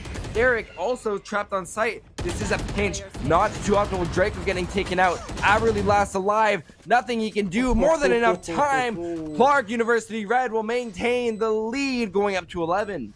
Yes, they certainly will. They again take that one step forward, but is it going to be 2 steps back on the next 2? But I'll tell you something for nothing. Is SNHU's economy will be interesting to look at after this round, whether they have buys, whether they force into it, or whether they save for the eluding match point, which could be coming very soon. No, it is going to be the save. It is going to be the Sheriffs, Stingers, and Classic combo. But they're facing Ops, they're facing Rifles, they're facing Vandals and Phantoms here, Binks. With that being the case, if Clark University Red do end up winning this out, they do have that extra eco, they can buy in the next round even if they lose all their rifles. And with that being the case, that's looking like match point to me. Sorry, match over to me. And Vandals and Sheriffs and Phantoms, oh my. I don't know, man. It's a daunting task to go up against. But we've seen on multiple occasions from both these teams that it is more than doable. They've shown that they get that pick and they find that hole and they're going to keep on pushing it. But you have to spot your opponent. Zhang will be able to quickly shut down Chuka, but Drago able to find Derek. Now up on Heaven. Drago is completely behind enemy lines. Just pick the right spot. He will not be able to win out his gunfight, lighting up the Reyna, but quickly overhealed, one of the most potent and powerful parts about that kit. Swing now coming out. They made their way onto site. Forbidden just waiting. He's come to collect on all 3 of them. Huge shots coming out from Forbidden as we see match point on the side of Clark University. Yeah, certainly is match point. And as I said before, this is now where it all matters. This is where it comes down to biting point, to crunch time. We need to see SNHU win this one out. The difference is that, well, if we do see all the rifles lost, we can see Clark University buy back in, but Derek will be on an eco. If he gets one frag, then he could be on a Bladestorm and things look fine, things are normal. Flash coming out here aggressive already. Looks as if the A push is going to come in. It's Forbidden to help out. The smoke comes in and well, here we go. The attacker Killjoy does come out to shut things down. Remember, you can still stay on Heaven and be safe, but will they react? Will they find these players? No, it looks as if actually Haggard has found his way in towards Hell, and he's found a frag as well. He's going to get traded out though as well. The plant is coming down. It's crunch time. It's retake time. It's time to see where it all matters. But look at this. We are seeing players falter. Derek does confirm the Bladestorm is actually going to use it this round and swapped out towards a rifle. Maybe not the best idea. Well, time is ticking away. The Cosmic Divide to actually trap players in Hell is absolutely huge. No, Godel's actually managed to escape. He's actually managed to creep his way out. Derek coming in through Garden. Will he get found out? No, the flick is quicker on the Jet. The smoke on towards the plant to deny anybody, stop anyone reacting. It's all up to Averly. Can he do it? Can he stop the defuse? He swings, he finds one. One more to find. Kyoyo with the clutch. And just like that, Clark University Red look towards the next map as they win out on Ascent their pick. What a phenomenal game coming out from Clark University Red. We knew this one was going the mile. It does not matter that these teams have already made it. Oh, I'm sorry, my lights weren't supposed to be red. I thought, I'm sorry, caster's supposed to be biased, unbiased. My bad. I'm trying real hard. Banks, you're just I can make it yellow. Banks, you're just showing your true colours, man. Because, well, that was such a good game. That was such a good ascent. The comeback, again, more drama happening. And do you know what the funny thing about this is?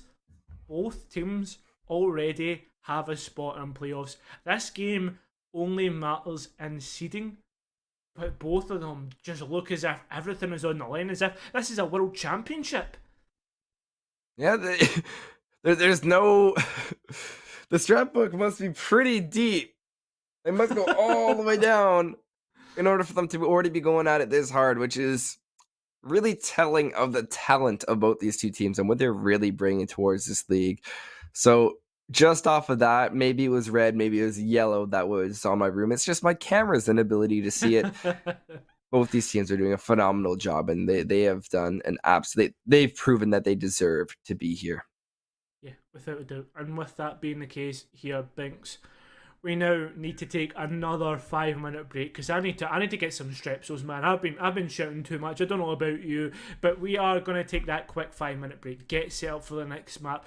Don't go far because we need to find out who is the winner between these two teams in this best of 3. One more map to go. Do not go far.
Hello, welcome back to NECC Valorant, where we have just watched two banging maps, one on Fracture, one on Ascent. SNHU, Yellow and Clark University Red have been at each other's throats, and well, because Banks showed his true colours, put on those red lights, we had to cut him off from the broadcast, and now we have Tristan Cast. How's it going, man? It's going fantastic. I get to swap in for game 3 of a back and forth close series like this. This is what I live for, baby. I am more than happy to be here. Yeah, man, it's been an absolute banger. Like, I can't tell you how good both teams are. Literally, slither of margins. That's basically what it's come down to. And now is Bind, a map that's probably more defender-sided than all the other maps. So I'm going to ask you, how do you think this one's going to go? I mean, I really want to see the picks more than anything. I think composition is so important on maps like this. The Raze is ever important. The Viper, if you know the lineups, you can make a huge impact. And really, I think a lot of it is going to come down to how they map their teams out and the cohesion they can bring to the table. Yep, certainly is. And I mean, the thing is, though, the good... No, looks like we just got a word from the producers. We're about to hop right into this one. And that being said, yeah, it is huge. Find is one of those maps where it's really momentum based as well. It's kind of like a split, whereas the first half can really decide how the tone of the overall game is going to be shifted. But yeah, what I want to see a lot is, especially from the attacking side, abuse those teleporters. You can really pick apart the defenses by hopping around the map. You can really fake a hit really easily when you have such easy rotations available to you. Now, as I say that, we're going to be hopping right into the agent select here. Already, you see the Rays popped in. You see a Reyna pick as well. Don't see Reyna too often on this map as compared to some of the other agents, so that's really going to be a big carry potential. And as I say that, just more standard Sky, Astra. It really looks like we have more of the standard comp on the attacker side.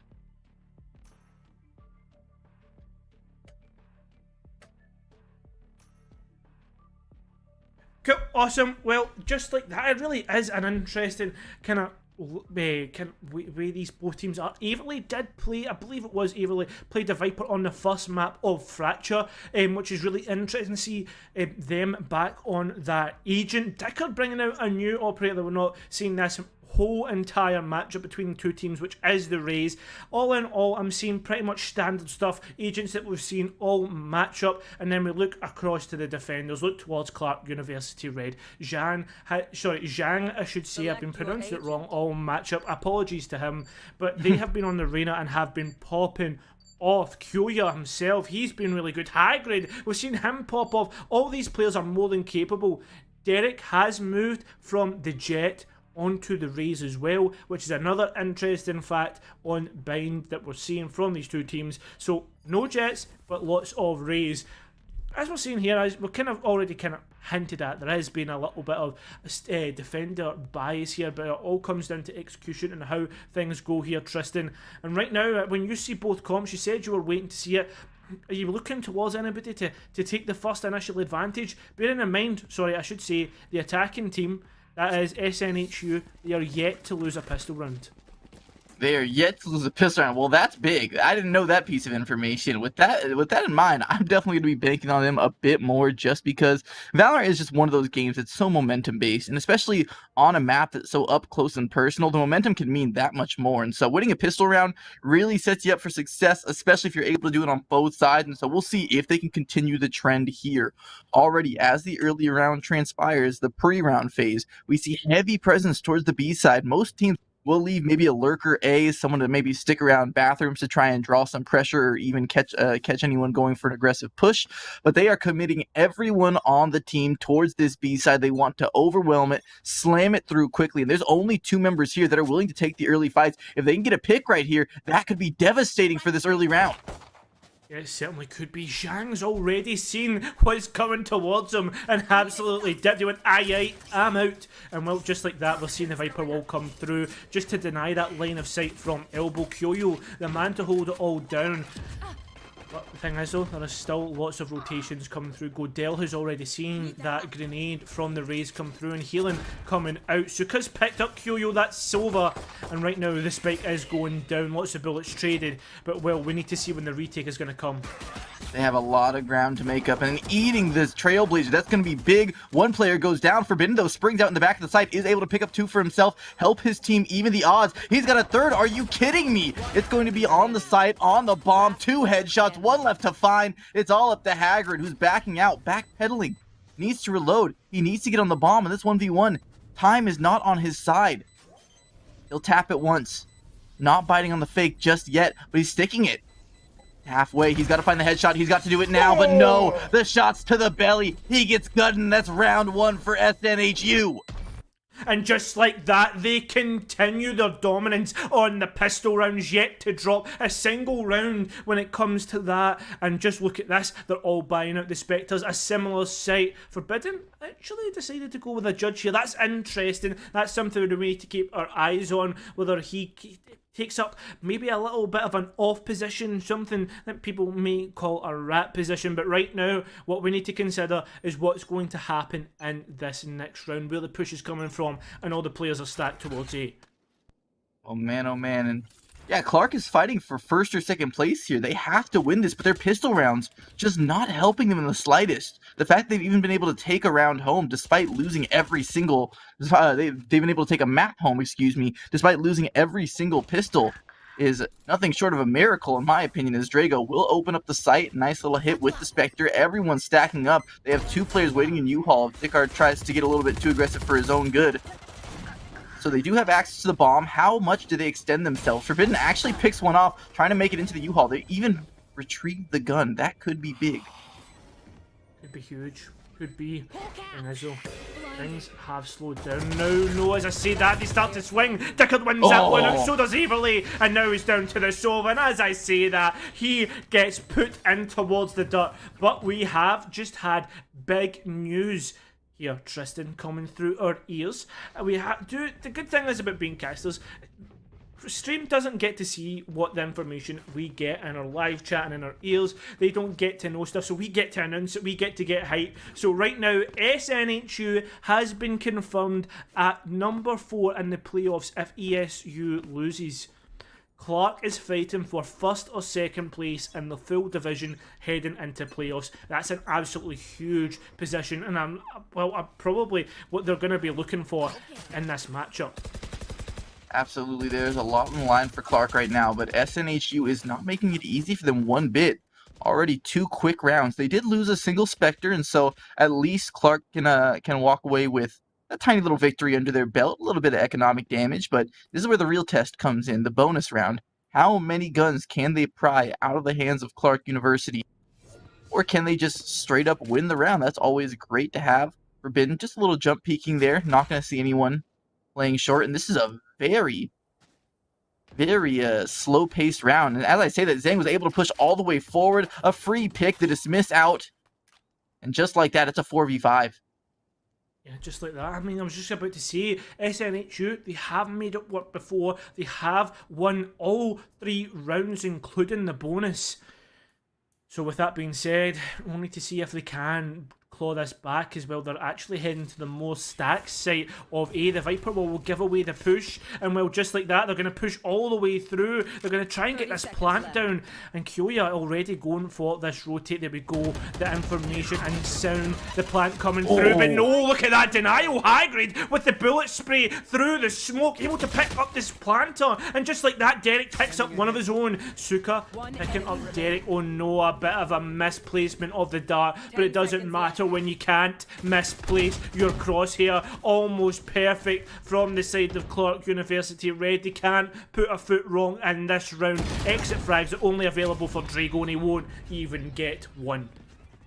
And that's the importance of having that bathroom control, especially when you try and shallow plant like that. There's no solid wall in the way. It's just a toxic screen. Very easy to get sprayed down there if you're not careful, and that's just what happens in the round. And so maybe they make the adjustment next time to try and establish more control of the bathroom side so that they don't end up suffering the same fate. But, I mean, it was a bonus round. They were able to drop 2 guns off of Clark University, and so this is where they get to strike back. This is where they can really punch through, and this is where they need to do it before they end up going themselves on the economic disadvantage and having to save a few rounds. Yeah, that's it. And I mean, already we have seen 2 rifles being dropped. Information is going to get picked up from that Trailblazer, or the doggo as I like to call it, because I mean, we like to be cute as casters, we like to try and be funny, and oh my god, the gold dabbing penguin.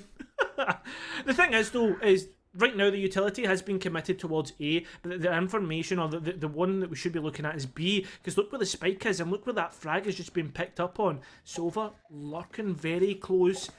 Look at this. Looks like the execute is actually going to be A, and I'm talking nonsense. Oh, they kind of expect this Sova alert. They're checking, but the timing isn't in their favor. He's going to go back. This is a game of inches, and it looks like that inch will be 1 too shallow. While the first push doesn't work, the second one pans out. Review able to fire back on the other side of the map as well. The numbers now starting to dwindle for SNHU. My apologies. And really, they haven't made much ground. Still 40 seconds on the round, but they're getting pinched in from all different sides here, and they haven't even been able to walk up short. They certainly haven't, and this is where time starts to slowly tick away and things start to get a bit chaotic. Things maybe potentially could go all wrong. The Trailblazer, oh no, Dicker doesn't even get caught out. A spray from Derek doesn't even pick up a single point of damage, and like that, Dicker explodes but doesn't get the right kill, doesn't pick up high grade. The Seekers come out for the information. Godel has actually, look at this, he's teleported. Are they going to have enough time? They've picked up Kyoya and time is ticking down. They might not have enough. The spike needs to be planted and needs to be planted now. Do they have enough time? Yes, with 2 seconds left, the Viper's Pit gets activated. Both of them just revealing their positions, getting through the teleporter, and man, that is huge that they were able to pick off Kyoya. He had a great position as well, an off angle, but wasn't able to make it happen. Does tag one a few times, but this blind is going to be crucial. How far can they get onto the site before they are picked apart? Forbidden as well. Let's the shot off to disguise the drop. He's actually going to get backline access. He's got the first for himself. The Viper's Pit drop. They see where the second is. He can't get out of the way in time. Forbidden cleans it up, and it's just like that, tied up 2 rounds apiece. Huge round there for Forbidden to clutch that one out, and just like that, he's able to defuse and make it 2 each. Remember, the advantage was in favour of SNHU when it came to economy, but well, that doesn't matter when you can just click heads at the end of the day, boys and girls. It is just a point and click adventure, this game of Valorant, and right now it looks as if Clark University Red are going to win this one out, as they do have 2 in a row. And look at this, SNHU down to a Rico. Yeah, they are able to scrape together just a little bit of firepower to try and make this one as interesting as possible, but shouldn't be too difficult for Clark University, as they are looking stacked economy-wise, and this round's just going to be a more, how much money can you save up early on here, as we see another pick trying to go the way of Zhang. You saw Zhang get the first pick 2 rounds ago with the previous one. They saw it coming, and now the blind, he just eats it. He's going to try and line some up, but he only trades 1 for 1. That's huge to the attacking side, as they didn't have the kind of weaponry you would hope to see when you want to make a hit on these sites happen. They're even able to retrieve the gun. Now the world is their oyster. They don't have to stay here. They can all easily teleport out with only 1 member sticking around on the A side. That's it. I mean, this is only... Well, this is the thing. If they do go for the teleport like they have done, they're in a great position to actually try and contest. Already Forbidden using an ultimate to rotate. And, well, look at this. All the bodies quickly in favour of TP this again. A push. Yep. This is looking like it's going to be, as they're moving straight onto this teleporter, and there comes the sound call. We're going to have to see another rotate, and that's a wasted Ominal. Well, they find out Kyoyo this time, as they look like the Raze Grenade won't pick up any points of damage. No one's found Kyoyo yet, and just like that, he's able to deny, pick up 2, make that 3, and just like that, they shut down the push from SNHU. They were on an eco, but that's a huge round there from Kyoyo. Don't count your chickens before they hatch. Clear out the site, people. You gotta check all around. Kyoya goes nuclear right there on a round that looked like it could have been swung back in the favor of SNHU. It's all Kyoya. He hides himself, as a lot of people would like to call that a rat position. No, it's a hero play, baby. He takes down everyone on the site, and all it took was 1 teammate to chime in to clean that one on up. Clark University has the ball rolling, and their foot is stuck on the gas. Yes, it certainly seems to be the case, and look at this. Things are happening fast. Derek moving out with his ultimate, but will he find one? It looks like it's to be the case as he picks up that kill, but quickly refragged, and just like that, we're down to a 4 versus 4. I don't think Kyoya made that. I think they heard the jump. He's going to walk right onto the open, but Digger can't make it happen. 30 HP, he was able to tag him up, but with that drone around the corner, Kyoya should be able to get himself to safety. He has a teammate there to back him up as well. Certainly does. Woodle does have a rifle. Maybe 1 spray could pick up the 2. But look at this. Look at the patience. Look at the maturity to back off and not peek, not push the angle, not push the issue. And just like that, it just slows down. And look, SNHU are kind of left scrambling, scratching their heads. How do we get this pick? Woodle's checking his left. Wally check his right. The flash comes out. That's beautiful. But that shot is even better. The dismiss coming out as well. And just like that, it's 4 versus 2. Look at those Twitch reactions. To look away from that flash, just split second, readjust the crosshair, and that was picture perfect. Dismisses on out. It is a clean 1 for 0. with safety measures added. Now the quick rotation back to the A site. They should be able to hear this stomping about. Forbidden, he's got a blind lined up. He's got both of them dazed, and they only have 20 seconds. So although they are able to avoid the deaths off the blind, they have to run onto the site. Drago's got himself out in the open. He's blinded. He's 1 for 1. 13 seconds. The bomb's going down. He has to get off of it to try and take the fight, but he is not going to make it happen. Hagrid puts him to rest and puts the 4th round on the board. Clark University is making it happen. Tristan, you came into our prod call, and you said to me, how's the games been going? How's the maps been? First thing I said to you, this has been like the craziest set of maps that I've seen in Valorant. The fact that these teams have been at each other's throats, the fact that the thin margins have been literally inches, centimetres, even millimetres. And right now you are seeing exactly what we were talking about. This matchup has everything, and well, we'll need to see if SNHU can maybe bring back their old form and win out on a thrifty round. Yeah, I mean, SNHU, it's not like they're just rolling over any of these rounds. They're doing a good job of using those rotations. Like I was talking about, on the attacking side, you have to be able to rotate around, try and pick apart the defenses, but it just looks like Clark University is so consistent. They've got all their defenses shored up. They're not giving an inch, and they're not making the mistake that you would need to really pick them apart. Yeah, and this is it. I mean, the thing is, though, both teams are kind of taking this, as I said before, a maturity approach, and the fact that oh my god, as I say, that's huge. 2 great kills. Finally, a shutdown. Drago has rotated to pick up a rifle of his own, and like this, Zhang able to pick up Averley, spikes down on B long. How do you retrieve that, especially when you've got a man like Zhang who can pop off at any moment? Yeah, I mean, this round has fallen apart so quickly for SNHU, and now that they're retaking onto the site, they're going to hear these footsteps. He's going to walk right on out, and not a quick swing. He's going to get taken down, and so they have the spike as well. They have the option to teleport out. The rotations are in. The raise is still here, and this is the last line of defense before this A site is cracked wide open. The only issue is this last line of defense is a difficult one to get through because Derek's position is absolutely massive. He's got a nade in hand. If they try and plant this bomb, they're going to be softened up. Out come the paint shells. Out come the blast packs. It's one man left. He's off the plant. Well, there we go.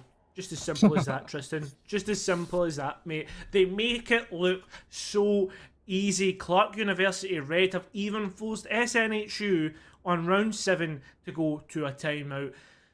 Well, we have to... It begs the question. SNHU, they win the pistol round. It's almost expected right now. You could probably bet your full house on the fact that that was going to happen.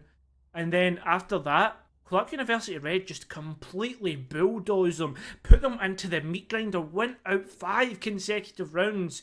And SNHU, while they have lots of ultimates, while they maybe have rifles on this round, how do you reset? How do you kind of bring your team together and try and reset, considering how much in favour it is of Clark University Red right now? A lot of it's going to have to be mental. They need a strong leader to really reset their minds, make sure they still have the confidence to take a lot of these fights, because when you're getting pulled apart like this, when you are losing when it comes to the most clutch moments, and you had a lot of rounds that looked to be, in your favor until some of it got thrown, like the Kyoya 3K outside of the tube that wasn't checked when they were on that B side. I'm sure you guys know what I'm talking about. But that being said, I first came on to this production call and you told me that SNHU has won every pistol, and yet all the maps have been close. I was a little bit confounded. I was like, how is Clark University making these close when they're getting dominated so heavily in such important pistol rounds? Well, this makes a lot more sense now. Clark University is airtight with a lot of their strategies. Every player looks like they know their role, what they should be doing, and how to play these rounds out. And so as I say that, we have a bit of a reversal of the first round of the game. More heavy pressure towards the B site. It's a 2-man stack here so far. The A site left all alone. Out comes the arrow. They're going to establish a lot of information here. Zhang now, just peeking around the corner. Gonna try and take the front lines, but the Seekers will spot him out. He's got to stand and fight, but he can't do it. He is dropped. He falls into the back of the site. These Seekers are providing so much value. Another player dropped. Forbidden's gone. Yeah, just like that, and the spike is planted. An extra man gate on the side of SNHU. That man is time, but you don't even need it when you can pop off like that. Drago picking up Hagrid with a beautiful shot onto the head. Just like that, things start to slow down. Thing is, Clark University Red can actually fling things into this round. They can actually attempt it because they have so much eco that... Oh, I don't know if that dart was right. Might not pick up anybody, and look how well SNHU are kind of lined up, the way that all the guns are trained, they're waiting for the players to walk in, and just like that, the lane to clean up. Kyoya has made his way up. He's just looking to deny rifles, and at this moment in time, he isn't able to do any. Drago might get picked up, and there we go. 5-3 on this matchup. The timeout comes in clutch.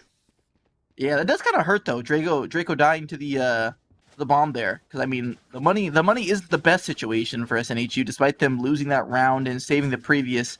You still don't want to be dropping guns like that, and so with that, I mean, it's because of how close some of these rounds have been. Clark University doesn't actually have that much in the bank, despite stringing together four or so rounds in a row. It's still relatively close, and it can fall apart at any time. That's it. I mean, it's the thing is, though, Valorant is weirdly. I was about to put on a bit of analysis. Yeah, we're not even able to do analysis because things just happen left, right, and centre. Zhang getting aggressive with his dual partner of the Omen.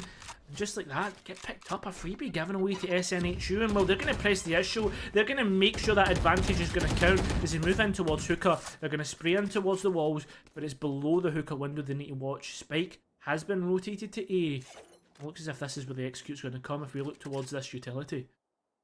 It's so impressive from Clark University to not over-rotate there, despite how much pressure was in hookah. Kyoya was forced to fall back, they had a player go down and long, and yet they still have two standing strong in the A site to meet this. But unfortunately, Suka, imposter down. He's got the better of Hagrid this time around. With that, the A site could be falling shortly. Derek misses the shot. He's now pinned to the back of the site. He's got no space to work with. He's blinded, he's dazed, he's confused, and he is down. 2v5 now is slowly Clark University. Their defense is crumbling.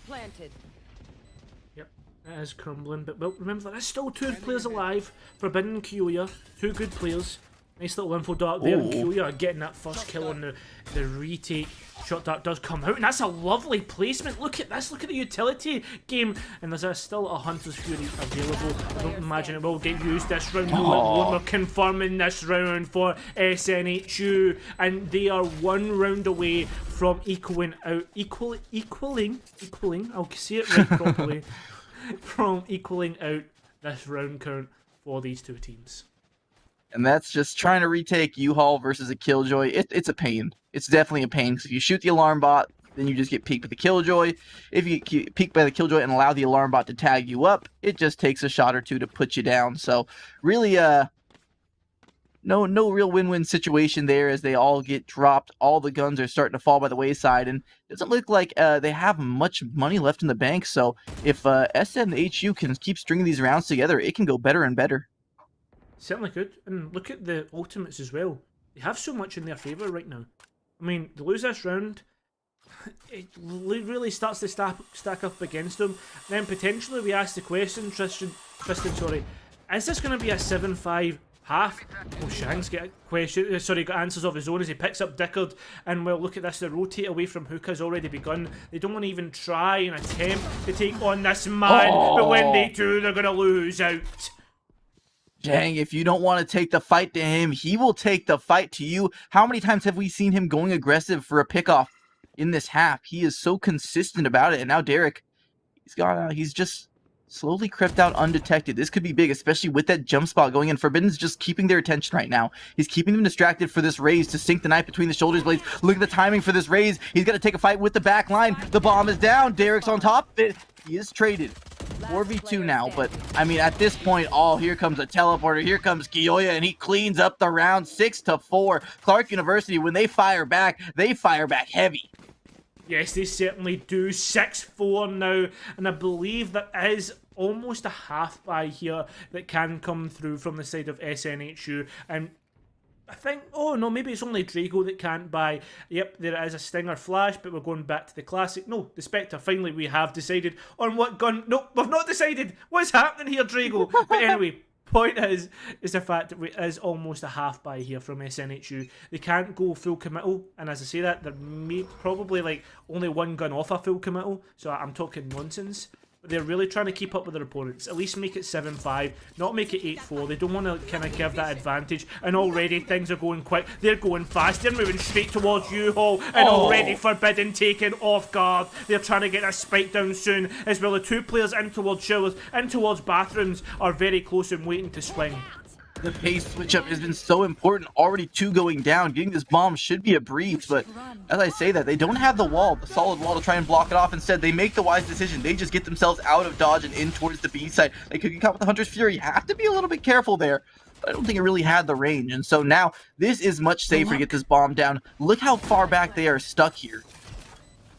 I don't know if they picked up Godell on the luck, but he's wasting so much time on this retake. Only the Sova there by himself on his Todd. Finally they pick up Godell, but at what cost? That's the question I have to ask. It's Kyoya. He's actually going forward in towards this elbow area. Finally picks up, sorry, gets picked up I should say. And here comes an ultimate as the race. Gonna get nothing from that. Maybe wasted even. If I see it, time is ticking down. Utility is committed. Is it going to be too long? Have they figured out where these two players are? Dickard just waiting to swing patiently. He gets picked out, but no, here comes Drago getting ready to swing. Bullets get traded, but the round is over. Attackers win, and Drago gets picked up from the bomb. 7-5 is the minimum score for this half, and is well deserved because these two teams have been playing so well. When you guys told me how close these games were, I was expecting some bangers. But this is absolutely fantastic. It shows why these two teams are some of the best in the league. Their strategies look to be deep. Their playbooks inexhaustible. And you always have those audibles being called last moment with the teleporters. And that's what makes a map like Bind so beautiful to watch. There's so many split decisions that you can make. And it really sets apart the good in-game shot callers from the average ones. And so we're seeing it here. All these quick rotations coming out as Derek. He's got a little bit of a bumper cart there. I don't know if he meant to do that on purpose just to sweep out the edges, but looks like he gets a fair bit of information on that. Well, there is one player just hoping, Suka, hoping that someone gets a little bit too big for their britches. Instead, out comes the Trailblazer. He's going to try and catch a player out, but there are two here. He's able to see the first. What happens to the second? Does he actually try and make any action happen? Just gonna say, I was gonna make a comment. The fact I like how these two players are playing together, Derek and I believe I can't remember who this guy is. Sorry, but the fact that they're playing off one another, the fact that they're playing off contact, I love that from these two players. Yeah, absolutely, and that's proven effective for so many of these hits. The only issue is they do leave Forbidden alone in U-Haul, and we saw that be taken advantage of with some of these quick paced plays. He's not able to get the blind out just in time, and because he's not really peeking out from that position too much, there's always that risk of them just walking up as a team. Instead, they shift around Forbidden. They don't want him to get too predictable as to where he's playing every round, and so with that, it's a hit. Not a lot of information being given over on each side. Drago's going to be the first man onto the site alone. Suka gets the better of the bathroom player. Now he's going to try and push even further. He's got a second. The third one going down would be absolute destruction. Instead, 2-for-1 is huge. The bomb is down. The retake is being set up. They have so much utility now they can place upon the bomb, and they have so much space before Clark University can really get themselves back onto the site. Certainly, that Viper's pit is absolutely huge. Blind has come out. Look at this. Zhang's actually able to pick up Dickard. That's the U-Haul player down, and just like that they can start to move forward. Everly has picked up a huge position, and he picks up Zhang, and now look at this, they're trying to get down. The Molotov coming out to deny the area, but will it be enough? The gravity well comes out, and the attackers, they make it 6-6. Everly with that clutch utility, being able to win that out, and that's why, folks, you have to use your utility well, and that is probably the best example of it. 6-6 on the half, even. And remember the statistic, folks, SNHU have not lost a pistol round this best of 3. That was a masterclass from Aviarly right there on how to use Viper in a retake scenario. He gets so many kills that he didn't have to work too hard. If I'm being completely honest, he did not have to work too hard for some of those kills because they were all set down to 1 HP. The Molotov really just took a single tick to kill off Forbidden just because of how potent the Toxic Wall and the Viper's Pit can be when you're trying to get back onto the bomb. And that's just how you use it in a nutshell there. Derek now, he's going to be putting down the Boombot. Nice little lineup there to try and get into Hookah, spot out a few players. Drago has a shorty here. I hope you guys are hungry because he is packing some cheese. Oh man, do you know what? This is why I love working in NA, because you have such you just have some really interesting scenes. Eric taking up a really aggressive position in towards Hookah, trying to see if anyone will swing. It will be Go Bell to swing, and all the information gained by Drago. He knows that he can't contest that. The nade just a little bit short, but probably will gain a little bit of damage on towards Drago. Yes, it's all for nothing. Able to actually run across before Bidden. Where? Oh, he's just further back, picks up Drago on the cross, and just like that, Godell has to drop off. Godell does have a frenzy. This is a fantastic spot for this gun. I love when the first cheese doesn't work, set up a different one. The Gouda's coming out, but this time the blind hits him. Forbidden finishes them. The Beast Knight cracked wide open, and all three are stuck on the outskirts. They have plenty of time to try and get their defensive. Oh, and with that, I mean, it's all just gone, isn't it? Clark University actually winning their first pistol round. Look at that. Yep. Right, everybody, can we get some PogChamps, some cat jams in chat? Let's give a clap. Give a clap to the side of Clark University Red to finally win their first pistol round. But is it the most important pistol round? Is this where they take an advantage from SNHU and now they go forward and look towards winning out this match? And when you think about it, I mean, every map has been close or a win for Clark University when they get 0 pistols. They have 50% of pistols on this map. So if that's not a good omen, then I don't know what is. Maybe aside from Forbidden. But with that, I love that they're using these Sova darts to clear out bathrooms. This is big. A very easy way to get control of it. It's very simple. The dart isn't a hard lineup, but it'll get you full control of bathrooms. Yep, it will. And on top of that, look at the utility again from this Viper. Just kind of denying time. Just making sure that, well, you don't really need to commit everything. But when you say committing everything, look at the A site. Look how many players are stacked on there. That's 5 players all together. And no one on B? I don't know if this is the right decision here. Well, I mean, tough times, desperate times call for desperate measures, right? You don't have that much weaponry. You don't feel like you're going to be winning these, spaced out fights. So you're going to try and take them all as a team. Hopefully overwhelm a player or two and retrieve some guns. But as I say that, Derek gets himself one with just the nade. It's thrown at just the right angle. And now everyone else starting to flood through. They realize what's going on. This is a 5-man retake scenario. But they will meet fire with fire as Haggard is able to take down one. Here comes the Bulldog for a second. Derek is blinded up. Can't help his team just yet, but he will have a backstab momentarily, and no one has fallen yet for Clark University. They're enjoying quite the easy round. Derek cleans it up, and just like that, it's a flawless. Clark University already looking very comfortable going into the second half. Yep, this is absolutely huge now. Clark University Red have really found their groove in this second half. Winning the pistol round, they've won the round after, and now we look towards the bonus. We now look to where it is all in favour of SNHU. This is where all the pressure is coming through. Will they make it count? They need to make it count. They need to do something here, as I don't believe there's been a single frag in the past 2 rounds for SNHU. Yeah, it's been a rough second half start. I can't lie. SNHU going to be looking to rebound here as they get their own buyout. And I mean, Clark University, they have pretty much all the money to play with. If they want to buy up this round, they can. I'm assuming they don't, and they're just going to try and do as much damage economically. Oh, but Forbidden using the drone. He's going to get that one through the smoke. Not a lot of opportunity to trade that one out, and with that, he'll just be able to get himself far forward, retrieve the bomb for his team, and just play with a man advantage. Yeah, exactly. On top of that, this is it. They now look towards the other site. They've already gave a bit of a bait towards the A site, so now you're in your head starting to doubt, is this the right decision? And look at this. The Astras actually kind of went into it, kind of read into it too much. Finally comes back Drago, but look at this. Look at the utility. They're making it work and all. It is all in favour of the defenders. It has gone 3-3. They're moving, starting to move in. Yeah, the blind fire through the smoke. That was big. Huge. Slow retake. Oh, sorry. No. Hagrid does pick up Odell. Averly trying to get the refrag here. Will pick it up. Sorry, I was about to say won't. It was so close, and well, the toxins I have heard has gone up. But look at this. It looks like Clark University Red are looking to win this round out. And especially when they were at an equal disadvantage, 2 players remain. All in favour of Clark University Red here. They just need to deny. That dart is absolutely huge. Will give away Averly's position. Tries to go into the cubby. Won't even pick up one. Look at that. Kyoyo, I keep calling him Kyoyo. Kyoya is able to pick up that last frag. And right now, Clark University Red, they demolish SNHU's economy.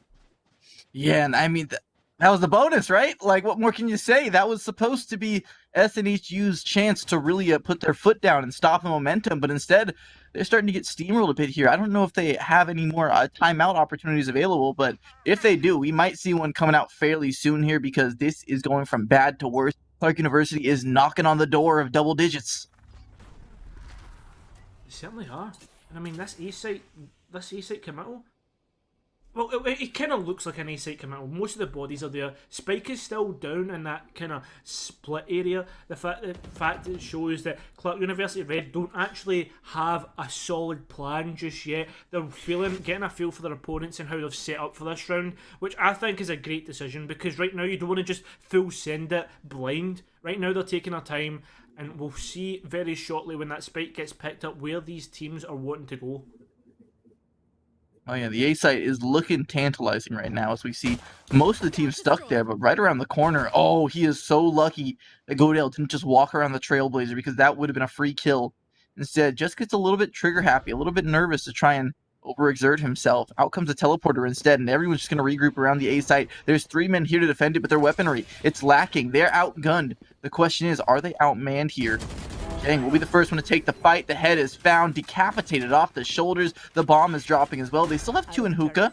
There's a line of defense here that hasn't been uncovered just yet. With only pistols, how much can they make happen? The answer is not much, unfortunately. Zang's having a field day right now, picking up kills, devouring the souls afterwards, and sticking up full HP with only 1 man left. Godel hoping that someone just waltzes right into his crosshair around the corner, but it looks like the discipline of SNHU, or the discipline of Clark University, my apologies, will prove to be just a little bit too tight.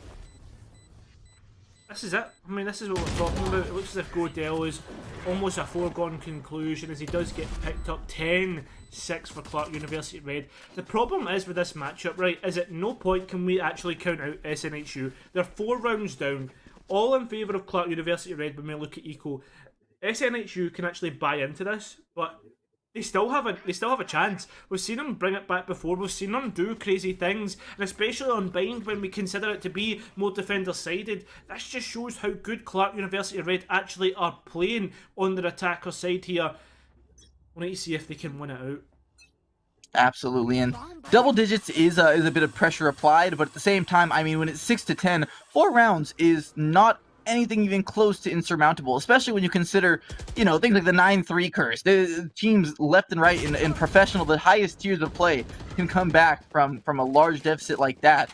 4 rounds suddenly does not seem like the most undoable thing in the world. As I say that, 2 a very aggressive swings out long will get punished by Clark University as they go up a man. Now Drago kind of stuck in the corner here. He's been found out doing this before. This time around, though, he will be able to get to safety. And now, right into his own smoke he goes under hookah. This has been found out before, though, and it looks like Derek is already kind of wiser to the situation. Oh, the spray comes through, but he actually thinks there's no one near because he didn't pick up a kill. And look at this position's huge, but Derek finds him out. The need to come through actually goes too far. Won't pick up anyone. Avery just waiting to go through with his partner Sky. This is it. We're just taking our time. Something slowed down. The flash did come up, but they will pick up that frag. But Forbidden on a 3k on the round comes through. And again, we go back to Eco. We reset SNHU. And that almost confirms map point here for Clark University Red. I imagine we might see a force here, which is looking likely as we already see 2 rifles being bought out. And, you know, all those great clips where you see the trigger discipline pay off with like a 4K, 3K, you know, something like that. There's also clips like Draco just got there, where you have the trigger discipline, you're waiting for everyone to pass by, and then someone happens to check behind them like like Derek just did, and shoot you to pieces, and suddenly your highlight play has been ruined. And as I say that, 11-6, now suddenly sweat droplets just getting a little bit thicker on the brows of SNHU, and this is their time. They still have a buy up here, and this is where they can really start to shift this thing around. With that early pick, too, that's going to instill a lot of confidence. Finally, Clark University finds himself on the man disadvantage. Oh no, thinking this Stinger can maybe pick up a frag here. Zhang's so low after the Viper smoke, remember, it drops the HP to just 1. Zhang's able to regain. They don't even know how close they are. It's so tantalizingly... just everything about it makes me sweat. Could probably cut the tension with a knife here. That's how close it is. Already they push through and they look the wrong way, but will Averly be able to pick up the rifle? No, it doesn't seem to be the case. Averly with 2 though, it's huge, and just like that the push has been almost stopped. Godel with a rifle in towards U-Haul, but finally Kuya makes his way forward from the bathrooms, and just like that, as the Omen tries to teleport away, it's not to be the case, but look towards this. There it is. I was about to say the Hunter's Fury can come out, and the denial just like that, but the swing from Dickard is huge, and we go 11-7. As I said before, we can never count SNHU out, and they proved to us why. Yeah, I mean, I don't really like the Hunter's Fury there, honestly, just because when you're using the Hunter's Fury, you're kind of a sitting duck for anyone rushing you, and with 4 men strong, they can easily rush you for sure, and especially, I mean, even if you get that kill there's so much time on the bomb. I think even if you kill the diffuser, they still have plenty of time to get a second member on it. But that being said, I mean, they definitely do have a bit to play with here because of how ahead they are. Just perhaps not the most efficient usage. Now, there was a bit of a breakdown in communication there on Clark University after Averly got the kill outside of bathrooms that should have been called out, and the players short should have been able to check to their sides and not get picked off so easily. But that just goes to show you any bit of faltering in communication, despite how well Clark has played as a unit so far this game, you can never let it slip up. Otherwise, you might just be dropping rounds that you never really should be losing. Tristan, I think another big thing that we never really commented on there was the fact that 2 ultimates were actually used there, not just 1. Remember that Omen tried to teleport away and it never worked out?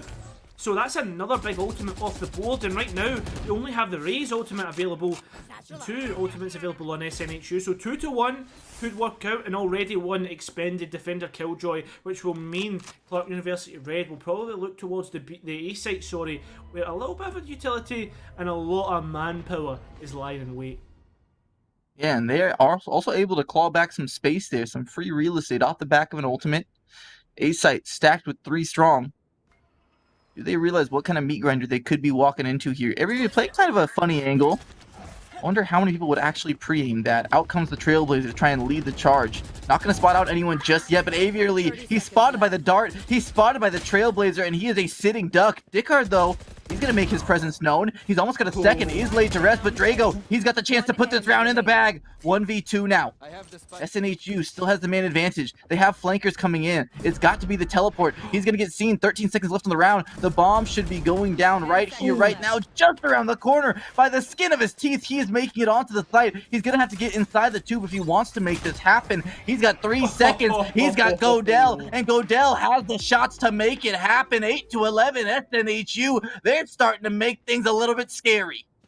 This is getting spicy, and look at this, look what's coming through. The timeout from Forbidden. The IGL has said, right guys, we need to take a reset. We need to take a mental reset, which, as casters, good position. We now get to analyse what's happened, and well, I'm going to throw it to you, Tristan. What exactly is happening here? How can Clark University Red reset?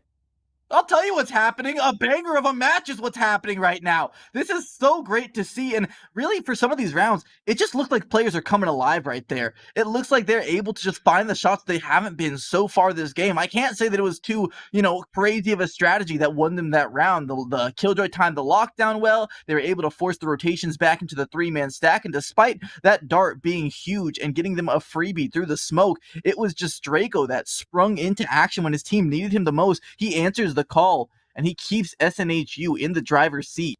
And despite them being down a few rounds, I feel like when you force the other team to call a timeout, you definitely are in the driver's seat. The momentum is on your side. And so let's see what Clark University has been able to cook up. Usually when you have a timeout like that, it's not only to kind of talk to your teammates about their the strats, but to get their mentals fixed up and to come out with a game plan, a set piece for that very next round. And as I say that, looks like the call is very heavy A presence. It looks as if Clark University Red does have a buy next round as well. So does SNHU. So no matter what, it's going to be rifles next round for both teams.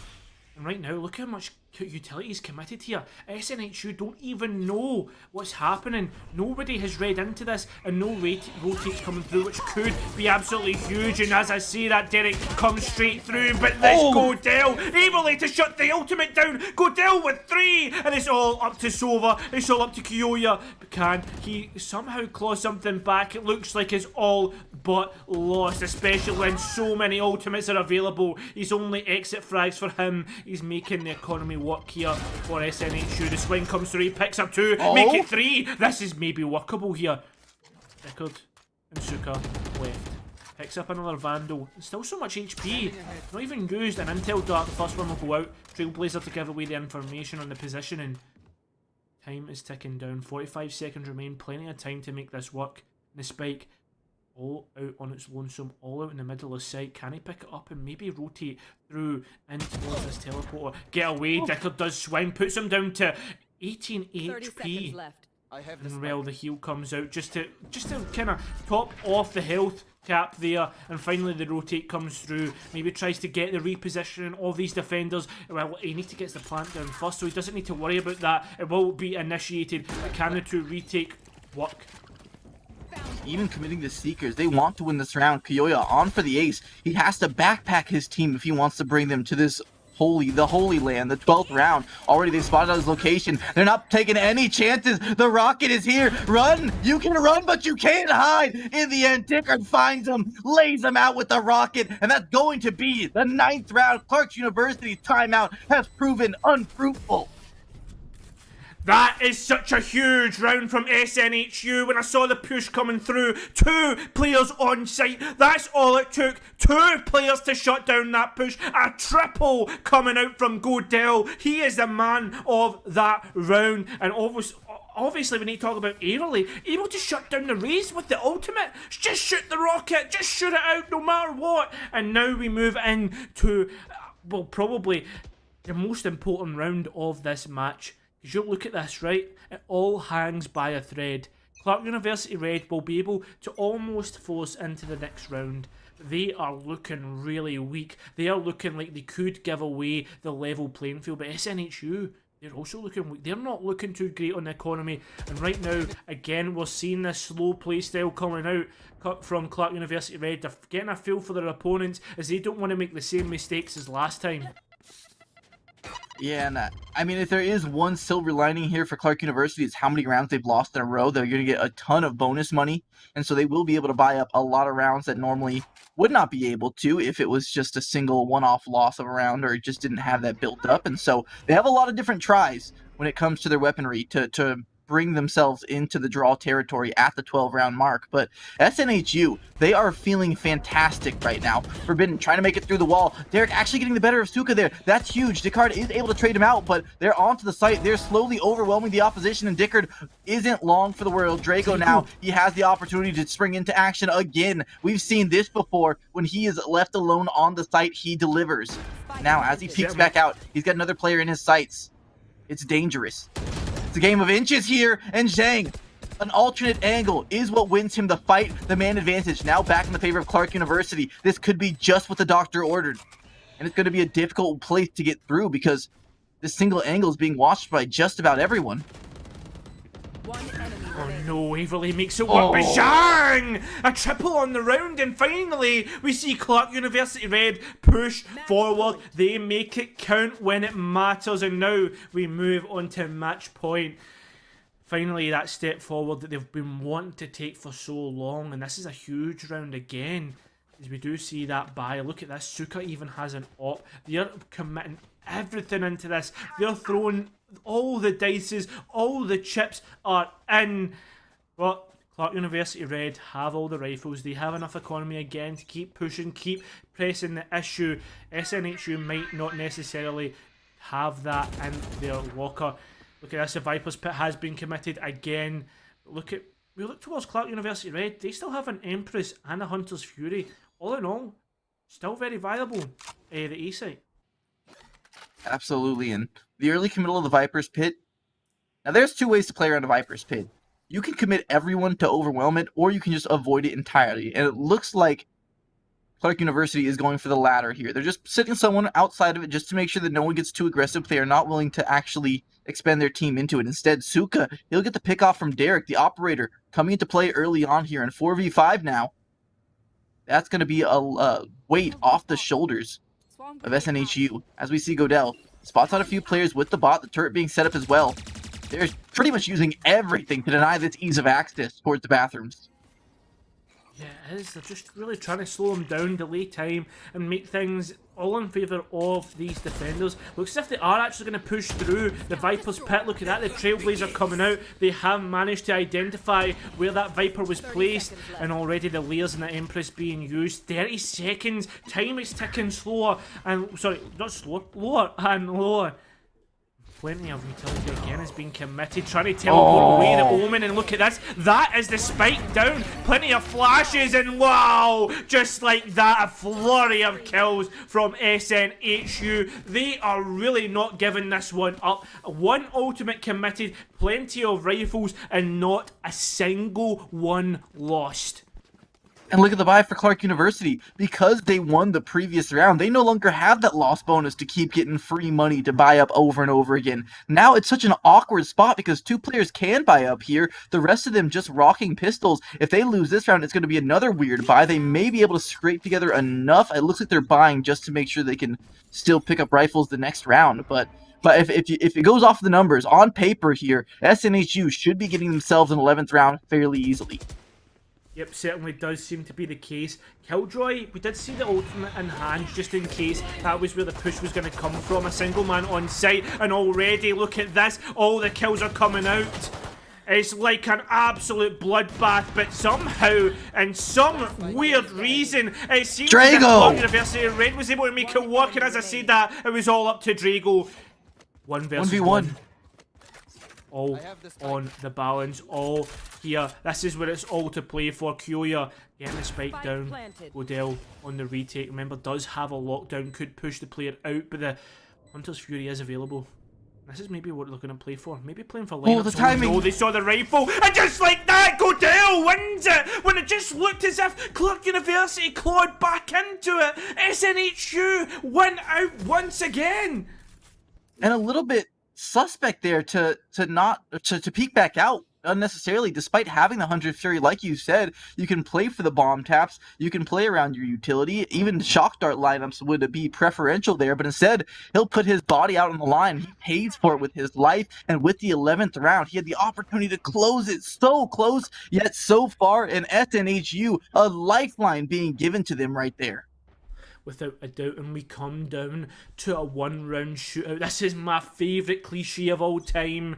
Well, what hangs in the balance is the full match. This is it. This is where all the marbles can be won. But SNHU, they're vying for that lifeline. They're vying for OT. They're vying for a chance at Clark University Red's jugular. And to make this, well, I guess the floor all red.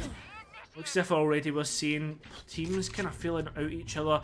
Defender Killjoy has been committed just to deny time and allow for rotations, but maybe committed a bit too early, as it was only a couple of bullets tapped in towards Hookah, tapped in towards that Killjoy turret, but nothing being fully committed just yet. Oh yeah, and with that, the B site is under heavy stress here. It looks like there's only a single player. So many stacked towards the A site. The mind game has been won by Clark University right now, and that's going to award them a relatively free plant if they can get around most of this utility that's attacking them right now. It's almost like a minefield, the way that all this utility is set up. The elbow is where all the gunfights are taking place. SNHU go big, and they are making it count. Look at that. 3 kills just like this. Forbidden. Oh no, he's all on his own. Can he make it count? He's got 1. But look at this. Look at all the rifles facing him. Godel once again clutching out, and the defuse will come through. 12-12. We head to overtime.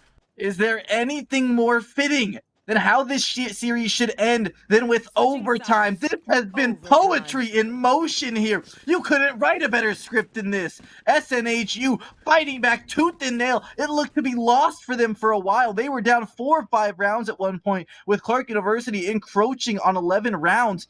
And despite that, they never gave up. Their timeouts were well-timed. Their mental wasn't broken. They bring themselves back into this game, and we got ourselves a 12-12 overtime, baby. This is it. Game is on. Oh, this is where the drama happens in his casters. We just get so excited, start salivating in the mouth at the drama that could unfold in front of our eyes. And 5 seconds remain before we get into it. And remember, SNHU are now on the attack this time round, and they're looking towards the A site. They don't like to pretend. They don't like to try and get a feel for their opponents. They just like to full send it. And already we're seeing the push come through the Viper wall to try and deny lines of sight. They're pushing all the way through into U-Haul, trying to see if they can find anybody, but nobody to be found just yet. Yeah, power in numbers right now. They're just making sure everything is cleared out, crossing their T's, dotting their I's, and with that, the bomb goes down without suffering too much casualties, no damage. But that's a 1-2 punch right there. Forbidden operating off the back of a great Trailblazer. Now Suka, he's stuck in the corner. They have access to U-Haul, though. The knife is being sunk between the shoulder blades right now as SNHU need to fire back sometime soon. It's just the entire armies in a row. The Ducks are lining up, and Aviarly is knocking them down. It's 3v1. My God, it's all up to Kyoya. He's picked up 1, not 2. Godell with a triple. The attackers win round 13 on the defender-sided map. As you heard, the sides are going to switch once more. Both ecos get set to 5,000 for overtime every single time. With that being the case, hopefully Clark University Red can make it work. Their attacks were good, but they weren't able to close it all the way out. And with that being said, remember, this could be hanging by a thread. SNHU, they have all the momentum in this round here. Tristan, will they win this one out? SNHU is a single round from pulling off a spectacular comeback to deny the first place spot from Clark University. This is exactly the momentum that you want going into playoffs, knocking down one of the top teams, filling yourself with just that much more confidence. And that paint shell, gonna do a decent amount of damage, not too much, but hey, you'll take a little softening up on the sky, can't heal himself. And so Hagrid now, playing up close and personal, he can get himself onto the site pretty early here to spot out any player hanging out under Hookah, which there is his opposite sky. This is it. I mean, now we're kind of going, we're seeing the kind of duality of both styles of teams, where we just saw SNHU just full send it, not even think twice about how things were going. And then we look towards how Clark University Red are playing it, how they're playing it slow, getting a feel. And look at this, look at the Reyna, so close to the Killjoy. Might make a mistake here, might look towards the long position. The Lear comes out, the Killjoy turret gives away the position, but no, it's Zhang to strike first on the trigger, and the plant is going down. All in favour of Clark University Red on this round. Oh baby, we could bring ourselves into a second overtime. There's a lot of ground and a lot of players still to be found if they want to close out this second half. Dickard now, he's able to buy himself a lot of space out towards heaven, but no one's really giving him a fight. That is until Aviarly takes it to them. He's got a second, the third one falling. It's all going the way of SNHU. This is their opportunity. No. One last left, and it's just like that. SNHU with red HP bars all around. It came down to just a few hit points, but they make it happen. They complete the comeback, and they are the winners of this intense, this amazing best of three. Just like that, we looked at the halftime mark, we said, oh, this pistol cam is going to decide it all. The pistol cam, the pistol round will decide it all. And Tristan, it wasn't to be the case. We thought Clark University Red were going to win it out because they had so much momentum. And like this, poetry in motion you called it. SNHU complete the full comeback. After winning out Fracture, losing out on Ascent by a margin of millimetres. They win out Bind in the full comeback on OT. I think both teams deserve a round of applause because they played absolutely brilliantly in this matchup. Absolutely. That was a treat to watch. That was a treat to cast, and I hope you, all of you watching at home, that was a treat for you guys too, because holy moly, I'm going to watch the replay after that just because of how insane that last map was. And this win was so well deserved by SNHU, and all credit to Clark University. They showed why they were one of the top teams, if not number one, number two in the tournament, because they, despite losing so many pistol rounds, were able to put such a close round score up on the board here. And really, both of these teams are looking vicious come playoffs. But man, oh man, we don't go anywhere because when we are back, I do believe are we interviewing any of the players today? I'm not. Oh. Okay, no interviews today. We're gonna save that for playoffs, guys. So you're gonna have that much more anticipation. We don't want to spoil the strats, spoil the mindset of the players for you just yet. You're gonna have to stay tuned for that one. But is there anything you want to say before we're off the air for the night? No, one thing I want to say, Godell, you're my MVP, man. You absolutely popped off in that overtime. You made it count. And do you know what? Thank you to all the viewers and everyone that tuned in, because this was a banger. Absolutely, and thank you guys for having me because I just got to witness one of my favorite matches of all time there, and it came right here at the NJAACE or NECC. My apologies. Got that mixed up, guys. It's a lot of letters. Okay, it's late at night. I'm out here swapping between Discords and everything, guys. Please don't clip that. Everyone, delete it. Editors, get that out of here. Anyways, that being said, thank you so much, all of you at home. I really appreciate you guys being here. Thank you so much, Cairo, for being my co-caster for the day. And I hope to see you guys all next time. Until then, this is Tristan Cast. This is Cairo signing out. Peace.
Welcome one, welcome all. We are live with the NECC. It's week 8. It's the final week before playoffs. Teams are fighting tooth and nail for their spots here, and I am joined by Vincent. Vincent, how you feeling going into this? I'm feeling good. I'm feeling ready, and I am absolutely cracking to see what Marymount can do against Finlandia. This is going to be an uphill battle. I don't want to take anything away from Marymount, but they're on the struggle bus right now. The 2-5 on the season. We're taking a look at the standings right here. This is their fight for playoffs. A victory here pushes them up into that playoff berth. A loss here, of course, is going to be, unfortunately, goodbye for the season. Whereas Finlandia, you see them all the way up at the top, number 2 on the leaderboard here in the Navigator Cyan division. It's going to be tough for Marymount to come up with the dub, but they have to. Otherwise, it's all over. Yeah, I mean, this is going to be the last chance for Marymount, but hey, what is more anime than Marymount? When they are backs up against the wall, when they have everything to lose, they make it happen, and they swing back against one of the most dominant forces in this entire league, Finlandians. So I'm going to be looking at Marymount. I think it's the tail of the tape could be important, but hey, sometimes there are just those X factors that you have to factor in there. And maybe knowing that they are so close to elimination, the team is putting the extra hours, the extra practice runs. Finlandia, they are already locked in for playoffs. So I mean, there's that possible kind of rust there where they're not taking it as seriously. They're not really practicing as much, knowing that they have time to prepare for playoffs. And so, you never know what could happen here. It could all be breaking loose as Finlandia. You see their pick there. It's Ascent map 1. Marymount decided to go for the bind, and the decider will take place on Split. Always a very fun decider map. And yeah, I do like the picks here. Finlandia going for the Ascent. That one's a bit more utility based, a lot more set piece focused, while bind is quick calls, audibles, and in-game shot calling is ever important. So with that being said, we are ready to hop into this first map. Let's get it underway here. And Vincent, do you have any predictions for the picks we're going to see coming out? On Ascent, I think that it's kind of up in the air, especially this division. I think we're just going to see, comfort picks along with a couple of normal, familiar faces. Jet, always a good idea here. Always good to have a Killjoy. We see one of those already locked in. And beyond that, I think that things could be up in the air. Of course, Shova's always strong. That's always a good pick. And I'm actually really excited to see Pingo going with the early Skylock, because I think Sky is one of the best agents currently in the game on this map, and to see that picked early on is phenomenal. Yeah, and Sky just all around it. It feels like almost every map you can find a reason to pick Sky just because of how strong the blinds are, just getting that extra information from the blind, the AoE heal that's extremely potent. I mean, it's just a kind of do-it-all agent at this point, and even the Seekers just being able to establish locations on the site if you want to hit it fast. It's just ever useful, and as I say that, we see the rest of the picks. The Rain is locked in, the Omen as well, which Omen on Ascent, there's so many different sneaky little blinds you can throw in to set up some of your teammates. But I will say, without a Jet, that does quite limit them on how much early aggression they can really take advantage of off the back of some of these blinds, just because Jet is one of those agents dashing forward. If there is a blinded player, more than likely you're going to be able to take advantage of that with the amount of mobility you have. On the other side of the board, we do have a Jet for Big E, and so we just see the different priorities of these two teams. Interesting to note, though, how do you feel, Vincent, about this Raze lock-in? Yeah, UC going to be pulling out that Raze. And listen, the reality is Raze is not very strong here in a general sense, especially compared to a Jet or even a Phoenix, if we're being real. But it's all about what you're comfortable on. And I think that in a game where you're going to have to pull out a big upset, Paramount, California, listen, play what you're comfy with. Don't go for anything crazy. Don't try to get fancy. Just pull out what you are comfy on and try to make the most of this tough situation. Yeah, I mean, I couldn't have said it any better myself, and we'll see exactly how comfortable this Raze can be on a map that's a bit more difficult to play out on. And you can already see Finlandia just a little bit more airtight when it comes to their compositions. Very standard here. The Jet, the Omen, Killjoy, Killjoy, Sova, Reyna. I mean, you've seen this hundreds and hundreds of times. It looks like they're just willing to play whatever proves to be most effective on the highest levels. Yeah, I mean, the only thing missing is that Astra, but we're underway as the bot comes out, doing a bit of damage there. Chip damage done to the KJ, and it goes out. So you've seen on the entry, he goes down. Hero Hermit, the one to find that frag, and it's sort of stalled out this push as the Sheriff in hand. Atomic tries to, but fails to connect the shots. It's Finlandia connecting just about everything. As Big E does the same. Now one player left alive. That's Swaggy. He's trying to find something, but coming in from all sides is death for that player has Finlandia taking an easy pistol round. Yeah, very dominant first round, and hopefully it doesn't spell the name of the game for Marymount so far, because that was just about night and day, and not only the coordination, but the shots being landed, the confidence being swung with, and Finlandia just put on a clinic there, essentially, on how to take a site effectively. And now, on the back foot, let's see if Marymount has any strats they have lined up their sleeves here, as we see a heavy presence towards this A site. Perhaps they just try and ram it straight through the front door. Well, it's only classics here for Marymount, so very limited in what they can do. It's going to be the dark covers out. You cover both the entryways, still Big E on that site. You got to close the distance. That's the difficulty. Taking some pot shots here from long range. It's going to be tough. Goes the blind. Paranoia out for both sides. Neither player, or rather neither team, really comfortable stepping forward. It's Hero Hermit to find that opening frag. The pre-fire from Big E not going to find anything. Is to me like Marymount running back for just a little bit. That's a fantastic right. Almost a second, so close, but Neuro Hermit just having the difference in armor. He's able to win that one out, find the headshot, and collect another kill for his team to keep them in the driver's seat here. Needs to be careful, though. There's a very long rotation coming out from B side, and it will be avoided by the dart. But how exactly do they respond to the movement throughout the map? It looks like both the players just sitting market. They should be able to hear this fairly soon. And the first one to take contact will be that one guy. He's going to get a few pot shots in. The turret as well doing some work. They don't exactly have any real way to stop them from getting this bomb down. So many bullets. Needed to dispatch that turret. So frustrating when you have classics. And you can see the rotations. They're here. No one left today, and that's the difficulty. Spike does get planted here. Fearsome put that down, but immediately taken out. Dicto got the frag, and it's going to be a quick one. You seen the only one alive, and she's gone as well. Yeah, I mean, I'm sure they're just happy to get the bomb down there. I don't think they were expecting to win that round at that point, but hey, money in the back pocket, you know, extra bit of credits here and there for that bomb, and so see what they're able to put together. Now that they actually have the buys coming through, it looks like everyone can get all the rifles they want. Swaggy PP Slayer is just 100 short of his own rifle, so he'll just be going with the Armor and Spectre for this round. So bonus round. This is where Marymount can start to get the ball rolling. And we'll see if they're able to do this without losing too many rifles. Well, I mean, I think the question is, can they do it, right? That's the first thing to come to fruition. Then we'll worry about the rifles.